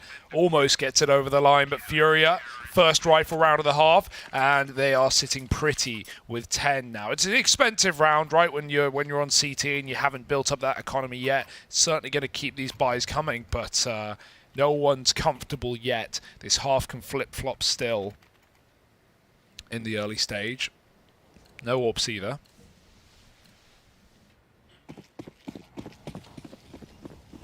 Fang's even more broken on just a Tech 9. And Art not much prettier, but he gets it done with whatever you give him, and yeah, no nade this time either. Art does the same thing. Why stop? Why fix what ain't broken? He's just cycling SMGs as well. Yeah. MP9 last time, UMP this time. Gun game. We've seen him use the Bison. We know he uses the P90. Oh, they know he's right here. They hear him. He's still spamming Fang. He's going to get out just about as that smoke fades, replenished by his teammate. And Grim's here somehow. In elevator, they've heard him. Can they stop him? Oh, it's a pretty resounding yes, isn't it? JT. God, this is weird. I mean, dude, it is odd. With JT trapped in elevator, he needed to make a move, and 1-for-1 was about all you could have hoped there. Unfortunately, that's probably not enough. As Yuri wrestles with the AK, he's done his job, and he sets up the rest of Furia to close that out. Yeah, and Cole, another gap found, right? They may get all that space in middle, run right up through the elevator flank, but Fury just have no problem. Even though it's like wool pulled over their eyes, it's just Safe who realizes last second, but going 1-for-1, drop swings out of B to trade, and Fury just give up A in the meantime. They showed all that really deep A-ramp control, and then within 5 seconds, they're back in CT spawn, back playing boost. So, yeah, complexity. They tried to split together. They tried to play off of that mid-control, but Furia had no problem pulling back just to get rid of it. And everyone's looking so clean, man. Everyone's had their moments, whether it's Safe, Yuri there with a lovely spray. Keserato on the T side of this map was phenomenal. Mate, I think, you know, I don't want to lean into, once again, like my armchair psychology too much here, but I feel like even when you look down the line at Fury, you can tell how hyped they are, and it's like to these guys, they're playing a game that they feel like they've already won, right? It's smiles all the time, it's like fist bumps, hype. Whenever you go to complexity, it does look like they're just a little bit stunned at times as to how this one's gone.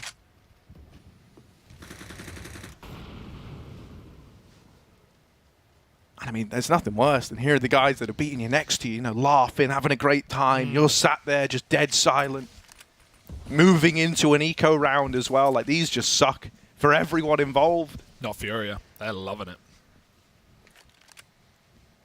Cole really sweating it, trying I'm sorry, I didn't notice this, but Art picked up an AK at the end of the last round, and there was money to, like, have another gun here, but he just was like, nope, UMP again. Yeah, it's all I need. Going to make some money up against these Glocks. Exactly. Perfect for a round like this. And UMP, cheap. Cheap as hell. 1,200 or 1,250. 1,200, no.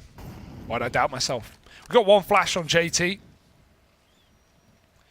But what really can he do with it? They hold mid for a moment, see if Furia get too aggressive. It's so funny to see the dichotomy between Furia's rifle rounds when they know that Cole are coming in like, all right guys, let's do something, let's do X or Y, and then they just throw themselves at you. And then the round where Cole go, all right, they're throwing themselves at us, let's wait, and then Furia run the most passive round yet. When have you seen Art this passive on ramp? Yeah, I mean, dude, it's one of these things where, like, Art's always been a real master of pacing in a game, and I think that's why so many people struggle against against this guy, you know, because when it comes to, like, changing pace and slowing it down, he's so good at reading that. Clean. Drop with a lovely mow down. And so the Glocks don't get anything done, but are we really surprised? This is the round that we've been waiting for. Complexity, it all really hinges on turning it around soon, and there's no better time than the present. They're going to have full rifles here. Everything they could possibly need, and JT's going to have to cook something up for us, or else Furia will be running away with not just this map, but this series, guaranteed slot of the major, and a chance to return to legend status as well. Yeah, keep that UMP going, Art. Nothing's stopping you at this point. Floppy's defaulting B. Rest of his team running up towards the A ramp, 4 of them fast through JT. Oh, Art's behind them. Hello. He doesn't get anything. It's a very messy spray. A kill will do as the nade comes in from Yuri on short side. Floppy's also here. Hello. Oh, they go back. They don't want to commit. They're on the same team. It's yeah, for a second, the lights are blinding me. I thought I looked at the blue jersey. I'm like, that's a CT. Yeah, that's how it works. They changed them. It's like home and away. Look, jerseys. all I know is, even though we're only 20 seconds into a round, anyone can be anywhere at any point. No, I can't. I mean, like, look at Keserato even. He's in T-spawn right now. Case and point. No, it's Case and Rato, actually. Oh, sorry. Right, so, look, they're out through mid. They're moving in on this flank. They're doing it silently, and they found the golden gap all the way. into a B player site that is currently vacant because coldzera, as mentioned earlier, is currently taking the scenic route. Yeah, they may find the gap, but do they find the golden goose? Because coldzera, he don't give a honk, Harry. Our feathered friend is going to have to retake back from stairs. They should know this. You can see how aware they are. It's going to mean the plant will... Ooh, coldzera, he don't give a honk, Harry. Our feathered friend is going to have to retake back from stairs. They should know this. You can see how aware they are. It's going to mean the plant will... Ooh, they go right for stairs. They have the cover, though. coldzera now knows. I literally was wondering, like, has he crashed? Because he just didn't move that whole time. Guys, it's B. Oh, sorry, I'm T-spawn. Are they saving? You could definitely make a case for it because you just don't really know where Complexity are in amongst all this, right? They could be late mid. They could have pushed CT. Furia is starting to give it a look in, but it's very slow. It's very labored, and so the results have got to come right away. They might just be trapping Complexity in, looking to maximize damage at a bare minimum, and they've done a hell of a job at that at least. Like, where did Complexity go that's safe?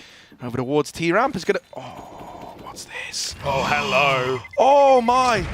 Wouldn't be PGL without the Doja nade, but the Molly doesn't do it. It's so close, but like, you know, they do just walk out the way of it once the bomb's gone off. That's why the nade was definitely, you know, good for Doja back when he did that. Molly just run away, but no, it was a nice try. I respect the attempt. And yeah, Furia, even though they set up for exits, they'd rather keep their guns. That was the hope. Bit awkward considering if coldzera just stayed even a little closer to B, he would have probably just gone 1-for-1 and set Furia up for a retake round. Instead, safe on the CT orb, and he's gone right for the mid aggression. Art will meet him there. Okay. Right down on ramp. Oh my god. Look at him running in. It's like Mirror's Edge. He's sliding down the ramp. He's picked the UMP back up. That's not what he wanted. It's chaos. He doesn't know where to look. Onto the AK and finally dealt with. Junior will find him. How do they know where he is if Art doesn't know where he is? That's the golden mantra. It's a 3-on-3 thanks to Art's UMP handiwork. But Complexity is still in a doable spot. 3 mollies, no excuses here, folks. Yep, thank you very much. Drop might have to smoke it. He takes the fight instead. Grim's going to stall the repeak and he burns in it. Lovely stuff for Grim. Knows that Drop is expecting the fight. But instead, it's going to be a 2-on-3 for Furia. Execute run again. Didn't see Furia run an execute, but Cole have had a couple. Looking for a bomb plant. It's Junior with that package right now. Just creep his way into the bomb site. Over the top! The perfect timing off the flash. Save kills the bomb planter, but they'll go back for more. That nade could be nice. Grim's not going to get out. Just in time. 2 health the difference. If the nade went first, maybe. coldzera now. 1v2. He's got a kit, no smoke, and they can swing together. Yeah, coldzera is normally great at spraying. Oh my god, he's just going to stick it. He's just going to stick it, but they swing him together. He hears the footsteps now. Kind of dawned on him how rough this is going to be. Nice. And as he goes back in for the fight, it's 2 HP Grim that finishes the job. The one that got away ends up being a very important one. And Complexity come in with another round, starting to build back into this now, keeping it competitive. And really pushing Furia to their limits. Yeah, game face is on. This one's not done by any means of the word. And you got to give it to Cole to considering they're still here in all of the madness that Art is throwing at us. He's gone back to his prime SMG, the old MP9. And yeah, you don't want to run down ramp again, Art. Surely. Oh wait, yes you do. Right back to his usual tricks. And Fang's shooting the close smoke. He knows what he's up against. Good grenade, bit of damage. And Art even drops another smoke there as well. That's a one-way for JT, and coldzera shoots him through it.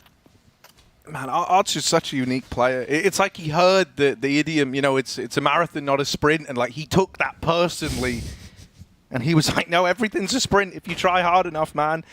He's pushed up down the short side. He's got support from Yuri. It's a nice little kind of bait and switch setup. Either one can make contact first. The second guy swings in a little later, tries to catch you by surprise, and Yuri manages that for the first. Now going to get out of there and play the numbers game. Floppy. That's big. That's lovely. That's going to start to divide this CT setup, going to start to shuffle it around and bring it back into even odds. Yeah, Drop. Does he know he's already Tetris, so he hasn't seen a thing? And that temptation to play on the stairs baits him in. Junior actually gets the kill instead, but Floppy has all the space in the world. Headshot angle. Got to be careful. Yuri tries to fire over it. Ollie's going to be a problem. Safe goes over and in to the site, trying to stop the plant. Floppy won't allow it, and Yuri with no kit now has the time and 2 against him. Grim's close, but Floppy has that cover. Grim's going to have to 180 real quick. Instead, he walks the smoke, sitting inside of it and winning the round for Complexity. Very important round there, and a lot of it done by Floppy. That double entry into B, and Grim with 2 to close. Huge impact. Cole, remember what they're fighting for, looking to make this a 3rd mapper after all if they can. It's Inferno. Can Furia dig deep? Do they have more to show?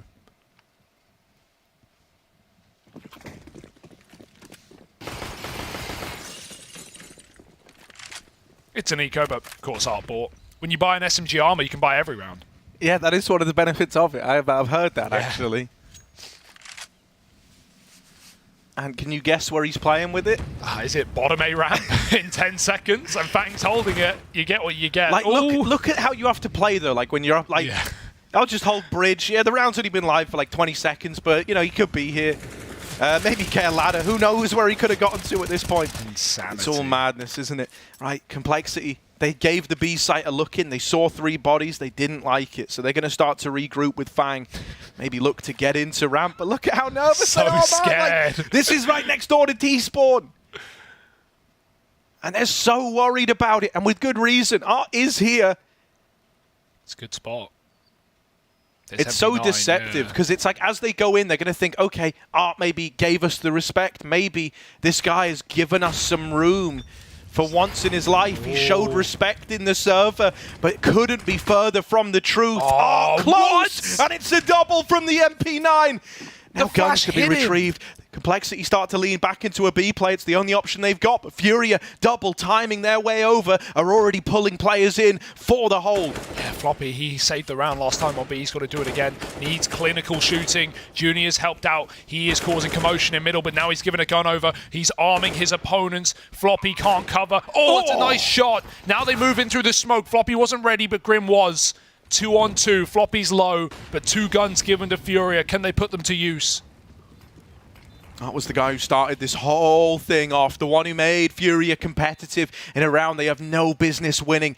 He's trying to move in, not just trying to be the guy who opened it, but the man who took it all the way. Oh, the timing on that. Floppy just gets back in. Second time is not the charm, and Art's going to knock them both out. That is unbelievable. Art with 4, and Furia, even though it's going to be close, they're up on a 13, whether Complexity like it or not. That was 1 MP9 surrounded by a couple of upgraded pistols, and they come out with the win. There is no team in the world that can consistently win those rounds like Furia. We've already had 2 or 3 of them this map alone, for crying out loud. We had it surrounded by Glocks in just round 2 with a hero gun, and Art has done it dirty. 4 kills. The wallbang, I mean, just nothing makes sense. Nothing is sacred when Furia are playing like this. And Complexity, you got to feel for them. Running up ramp now, desperate times. They do get that control. Furia concede, but there's not a lot to play with. 2 smokes, all they have in their repertoire. It allows them to run the execute. It's getting delayed by this utility, and maybe Furia just push back in with flashes. They look hungry. So much utility and assault, a barrage on the ramp right now. But as the smokes come in, you have to wonder whether Furia will respect them. I can tell you one guy who won't, based on where he is now and just knowing him. It's Art peeking at ramp. That was a tag through the little like lip of ramp to bring JT down super low. Sending them back B-ward. They trade 1 for 1 on this little rotate away from ramp. Serato alone at the B side, but look at that mini-map. There's already bodies moving over. He's already getting reinforcements, so anything he gets now is just a little bonus.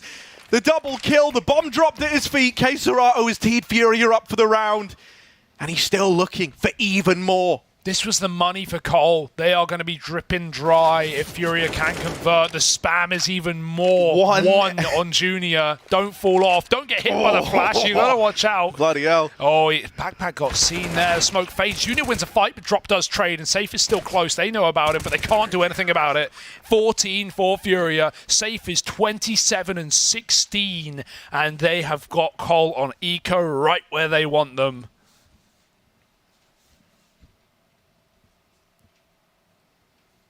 It's just brutal, man. Like, you know, that objectively, that kind of was like the right play out of Complexity. You know, they pull bodies over towards A. They go to the site that only has one player in it. But before, like, any noise has even been made, there's already rotations coming in. There's already support for coldzera. He's also just phenomenal in these, like, anchor positions where he needs to deliver a multi-kill. It feels like he's always good for 2. These rounds just like snowball, right? Like if you compare opening killjoules or opening jewel stats rather, it's JT, the entry man for Cole, who is 0-4 right now. Obviously Grim did really well. He's 4-5. He was doing a lot of that on CT. But for Furia, it's Safe 7-1, Art 4-1, like coldzera 2-0. Oh, man. They've been lights out. Let me just expand on that. Like it's so sick whenever you have games like this where like Safe really is the guy opening up so many rounds because that was what Furia were missing for the longest time. Art is incredible at finding space, creating opportunities, getting openers. But what they had when Henny was in this team was another player who was more than capable of doing that with the AWP.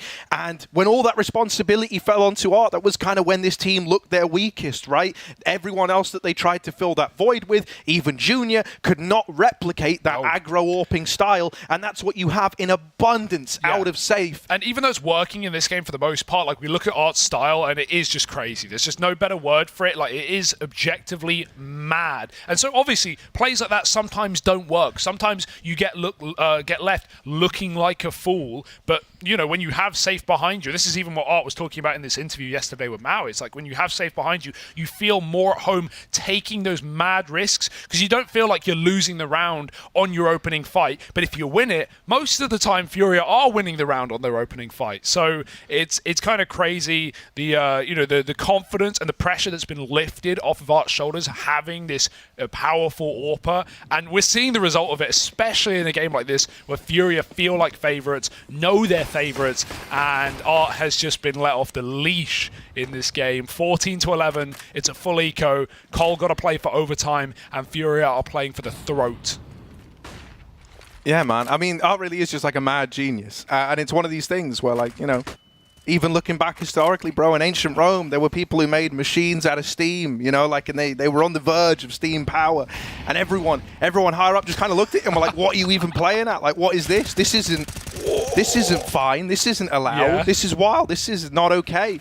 But now, obviously, looking back, we kind of look at that and go, wow, you were really ahead of your time. You were really smart. You just weren't kind of recognized for it. Yeah, and Art very much kind of fits into that category of like a mad genius. Yeah, smoke fell off, not the end of the world. Yeah, most artists aren't appreciated till after they're dead, Harry. So let's enjoy it while we got it here in the server. Yuri certainly is 4 for him. Art helps out, boosted on the box. And Complexity, this might be it. This might be all said and done unless they can find 4 in a row to start the clock again. Yeah, they're taking attack pause. I mean, you know, even though Furia have been lights out, not just here on Vertigo, but like throughout the series, like dominating them on Ancient, it's still close in the scoreline. Complexity aren't out of this one yet, even though it might feel that way. It's kind of the momentum massively leaning in favor of Furia that very much makes you look at them as the eventual victors. But after a little tack pause, a chance for, you know, JT and TC, the coach, to mull this one over, try to come up with solutions. Maybe there's still something here for Complexity. You know, 1 round suddenly turns into 2 rounds. Suddenly you've broken money. Suddenly you're so close to bringing this back to overtime and everyone's believing again. But we just need that 1 golden round to inspire all of that in the first place. Yeah, it's been streaks of 3 in this half for the most part. Furia sitting on that right now. But can Cole break it?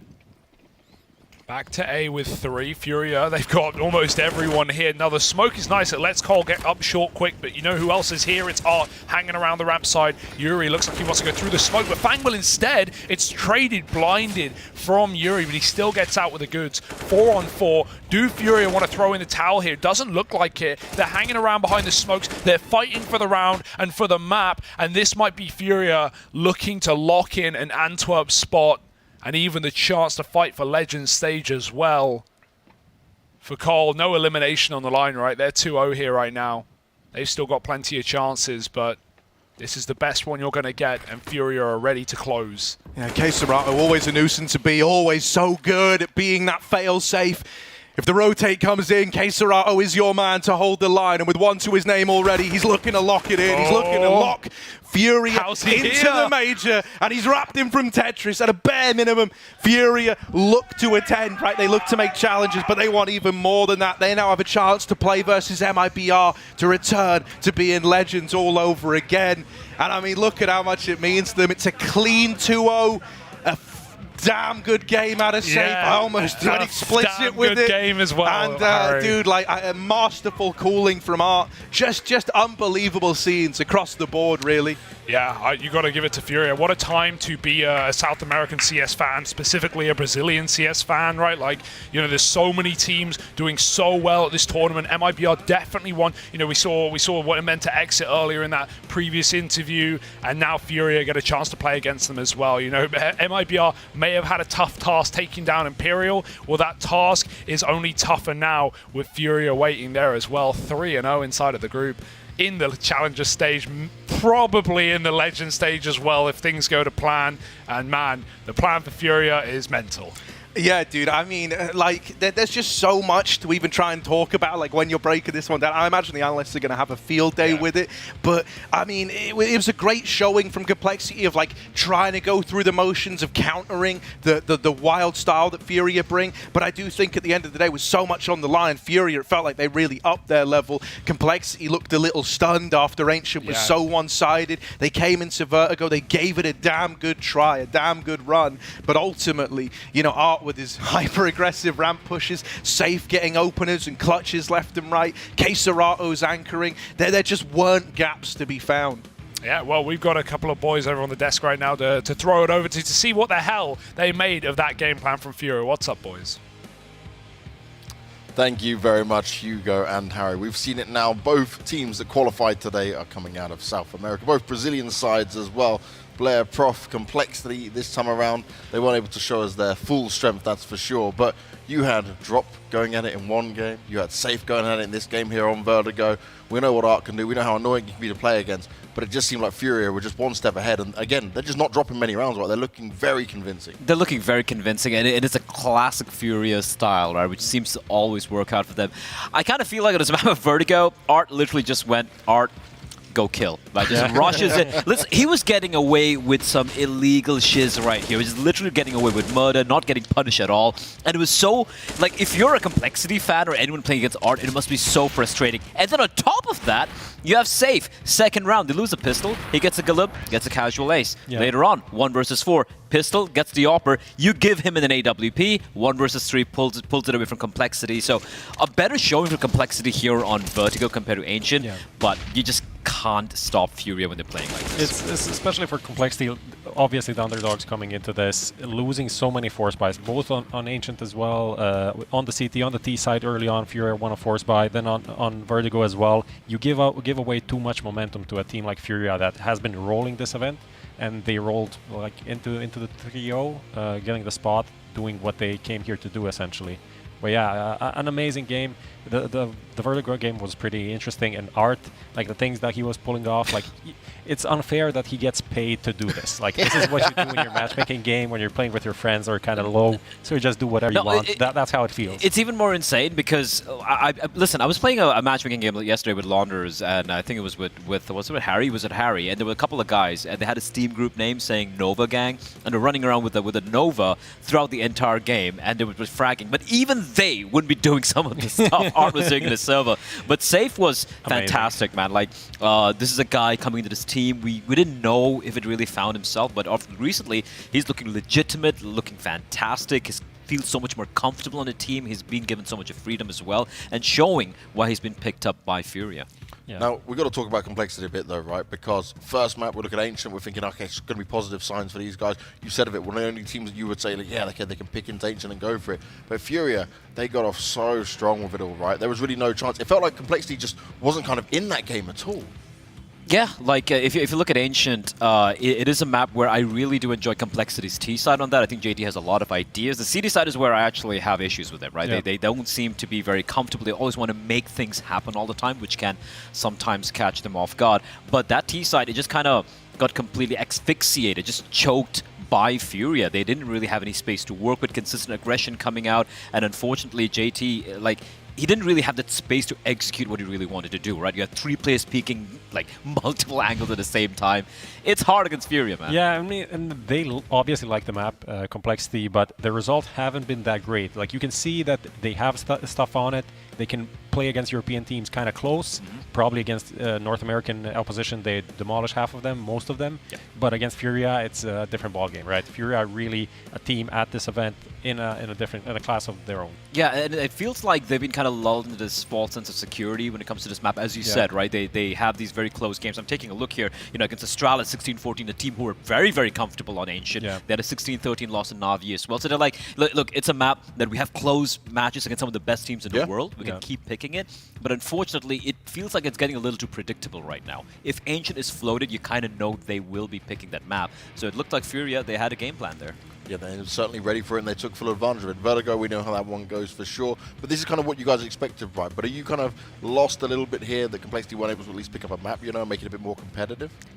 I don't know. I'm not that disappointed overall. I think this is where I would put Complexity, like, in my mind when I think of them. The second map was kind of good. I think they didn't have a great start, but they came back into it with some like CT aggression, kind of disrespecting Furia as well. A little bit, yeah. So just bringing the game to them, which is a nice adaptation. But yeah, in the end, they couldn't really deal with the art aggressions and the individuality, man. Yeah, and then just like all the rounds that they lost, like the anti-ecos and the safes round, it just adds up, right? It was a tough game to win. It could really have been, in fact, a little closer in Vertigo, in all honesty. It was 16-11 scoreline, right? So let's consider it a safe round where he got that clutch with just a Galil. You have that eco clutch and a couple of very close rounds which could have gone their way. This could have been potentially OT. This could potentially, in an alternate universe, even be a map 3 coming up because Complexity are very comfortable on it. So I don't think, I agree with you. I don't think they have to be too saddened about the fact that they lost this game. They still have multiple opportunities remaining. And Furia, they show why they are one of the favorites. I think for Complexity, the only team that they can fear still is Liquid, right? I think all of the other teams, they should be pretty comfortable against, and they should go through. If they don't go through, though, that would be a big disappointment. Absolutely. Yeah, that would be a huge blunder indeed. But it's time for our interview, and we've got Furious Tacitus with us here. He's standing by. Now, they got the 3-0 grab. Tacitus, do you hear me good? Yes, I did. Do you hear me fine? Yes, loud and clear, mate. Now, we've got to start by saying, first of all, huge congratulations. But obviously, you guys came through your opening 2 games, both 16-4 wins, very convincing here. It seems like you guys just had win like full comfort zone. I mean, yeah, when we came into this tournament, the biggest thing was shifting our mindset from, Pro League where we were playing BO3s against Tier 1 teams to understanding that we're now playing best of ones against lower tier competition. And that doesn't make it any easier on us because we understand that every opponent was going to prep really hard against us. So we have to find the balance between playing our own game and still somehow surprise them because they're boot camping in Europe and they're prepping specifically for these best of ones. Now, when it comes to Complexity, right, we were just talking about it on the desk. Did you expect them to pick into that Ancient as soon as it was open? Did you kind of have a game plan planned out already for that? Yeah, I mean, I wouldn't say that we had a game plan, but we understood that they would if they were picking the map. We were really comfortable when teams pick Ancient because we get that CT start. And since that map leans that way, we believe that the half can snowball. In many situations, all you need is a pistol or one clutch, and all of a sudden you've stacked up 11 rounds and the pressure's on their back to perform. All right, Tacitus, firstly, congratulations, man. I think you guys have been having a great time, right? Pro League, very deep run and all of that. But I remember seeing you guys at ESL Challenger earlier this year, right? That's when you guys just came down to EU, I believe. And it was a rough start, I won't lie. And you guys are looking very shaky. But something seemed to change, like a switch just turned on for you guys. Can you, maybe touch upon what was was it just time? Was it more practice? What changed for you guys? Yeah, both. Time and practice. When we brought Safi into the team, it meant changing a lot of spots, a lot of roles, potentially the way that we play some of our CT sides. And when you change anything like that in the high tier of Counter-Strike and you play against opposition that's been doing it for longer because they've kept their roster for longer, they're going to exploit your gaps. So we just needed time, we needed more practice to find our groove, and I think we're headed in the right direction. Tell me just a bit about Safe individually. Like, this was an amazing performance by him. He was also playing against Junior, who he took his spot. So was that an additional motivation for him today? I don't think it was an additional motivation. I mean, Safe is an amazing player. Like, every player on this team, they're all capable of taking over a game and performing. And today was his turn. On Nuke against Isrus, it was Drop's turn. On our first BO1, it was Art and Yuri's turn. So we're making it really hard on our opponents because you just never know who's going to pop off. Now, you've also got a chance to grab that legend spot in the next game. Maybe against MIBR. How important is that game to you guys? Is this one where you're just going to go through, solidify yourselves and grab that spot, give yourself the extra breathing room? Yeah, I mean, we're not taking the foot off the gas pedal. We came into this tournament with the objective of getting into that BO3, and we're not stopping now. The legend stage makes the world of difference for us. It means a bigger boot camp into the major, and it means that we can prep further for, our future objectives. It makes perfect sense. Well, thank you very much for your time, man. Congratulations once again, and we'll see you soon. Thank you so much. Thank you, guys. Brilliant stuff there, and well, it's a very confident, calm, cool, and collected Fury and same as Tekka's there. Remember, he's having to fill in because obviously the situation with Gary not being able to be there at the majors as well. He's got a lot of pressure on his shoulders just in that kind of side of things, right? Yeah, I just want to touch upon what he said there, where he's like, we had to change our mindset heading into this event because you're talking about best of threes against tier 1 opposition, and you can be caught off guard by some of the more regional teams. We saw it happen to Liquid, for example, right? But I love how for Furia they are like. There's not much of a variation when it comes to how they're approaching it. Like in EU, you can see that it's a little bit more reined in, so to speak, but they always have that fallback of, let's go full Furia, full Art, and they just seem unstoppable. And right now, I'm just going to go on a little bit of a limb and say here, based on what we've seen thus far in the past couple of months, they are the best team in the region. Yeah, I think that is proving to be true, right? Just looking at the results, Liquid is a team that you would maybe put in that same category, but Furia has just been super consistent. They had a deeper EPL run. They also have a better run here, not dropping any maps, just like looking super convincing. Like this 16-11 was the most dangerous map, the closest score line that they had, right? And now they're going into the MIBR game. I believe that is also one that they should be pretty comfortable winning and just grabbing the legend spot, right? Yes, certainly is. Now let's take a look back at the results throughout today as we are done for day 2 here at the RMR Americas. And those beautiful results, we obviously saw quite a nice set of results come through, right? We saw, sadly, 2 teams home. It was Bad News Bears and Leviathan that went down in the end. 9Z and Team 1, you guys predicted us at the beginning of the day. Correct on that one for sure. Team Liquid, we spoke about this earlier. Obviously, they wanted to make sure that win was coming up big, and it did, with a 16-1 in there. And also EG, we've been hard on them quite a lot, but obviously getting that one over OO Nation, it's an important one for them to be able to do that. I think that's a huge result for EG, definitely. And I think it also showed some of the deficiencies maybe of 0-0 Nation in that game. They won on 7 rounds, and most of it was just Malbs just finding double entries and opening up sites, right? So I feel like that's a warning sign for me for 0-0 Nation. I don't know if they're gonna be able to make it through.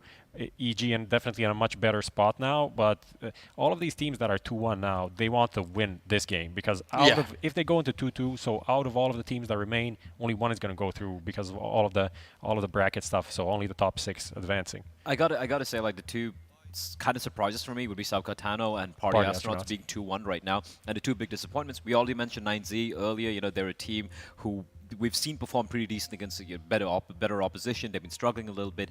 Pain for me has been disappointment, man. Like, I feel like Pain and Godsent are stylistically kind of unique teams from the region who actually try to play a little bit more EU-centric style of CS.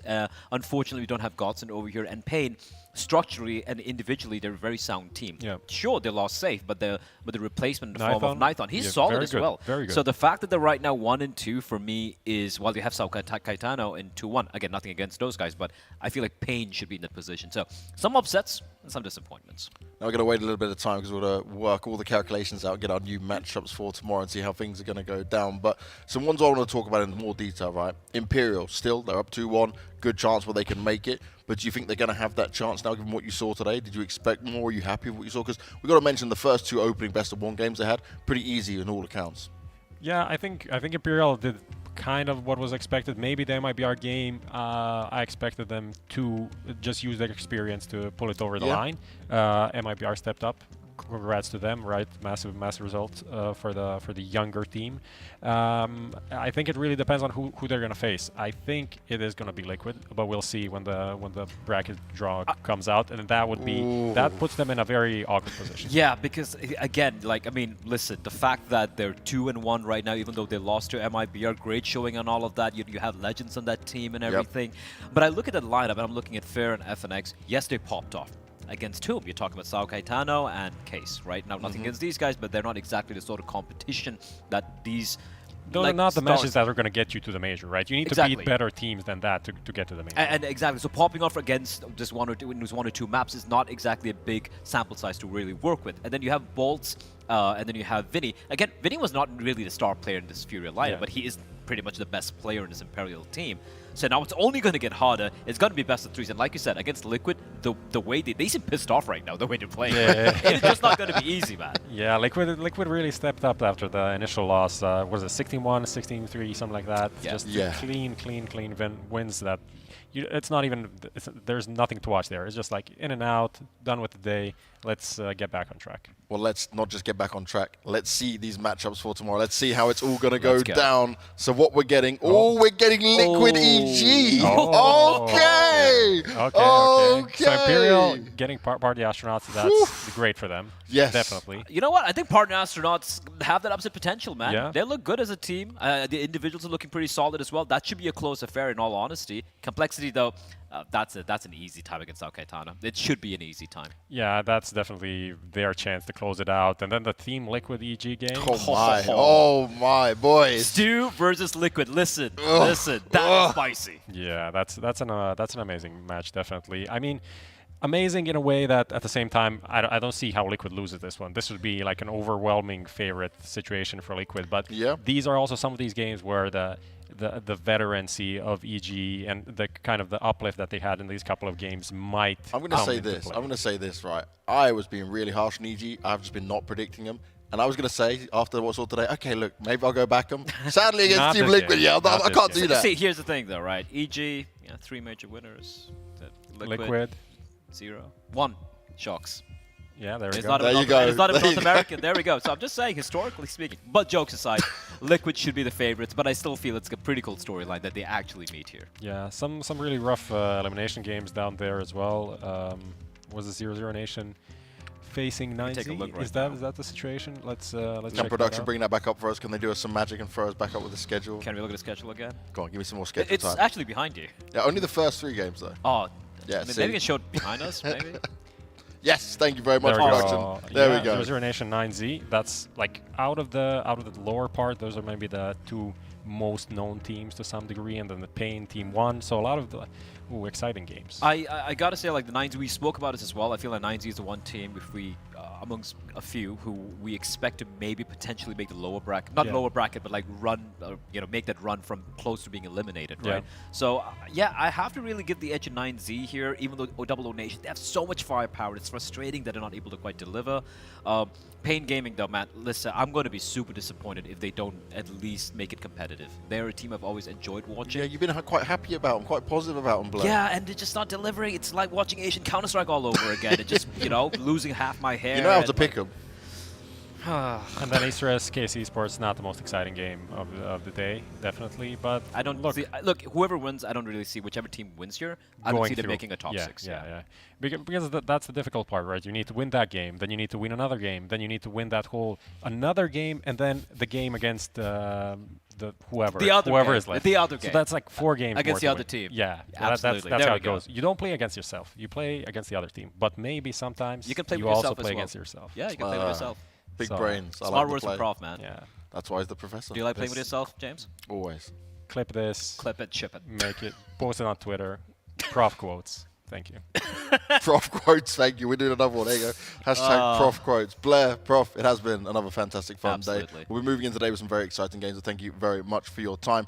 We are done and dusted for another day here at the PGL RMR Americas. Bring on the next day. Let's see who's me going forward. Let's see who's me going home. We'll catch you tomorrow.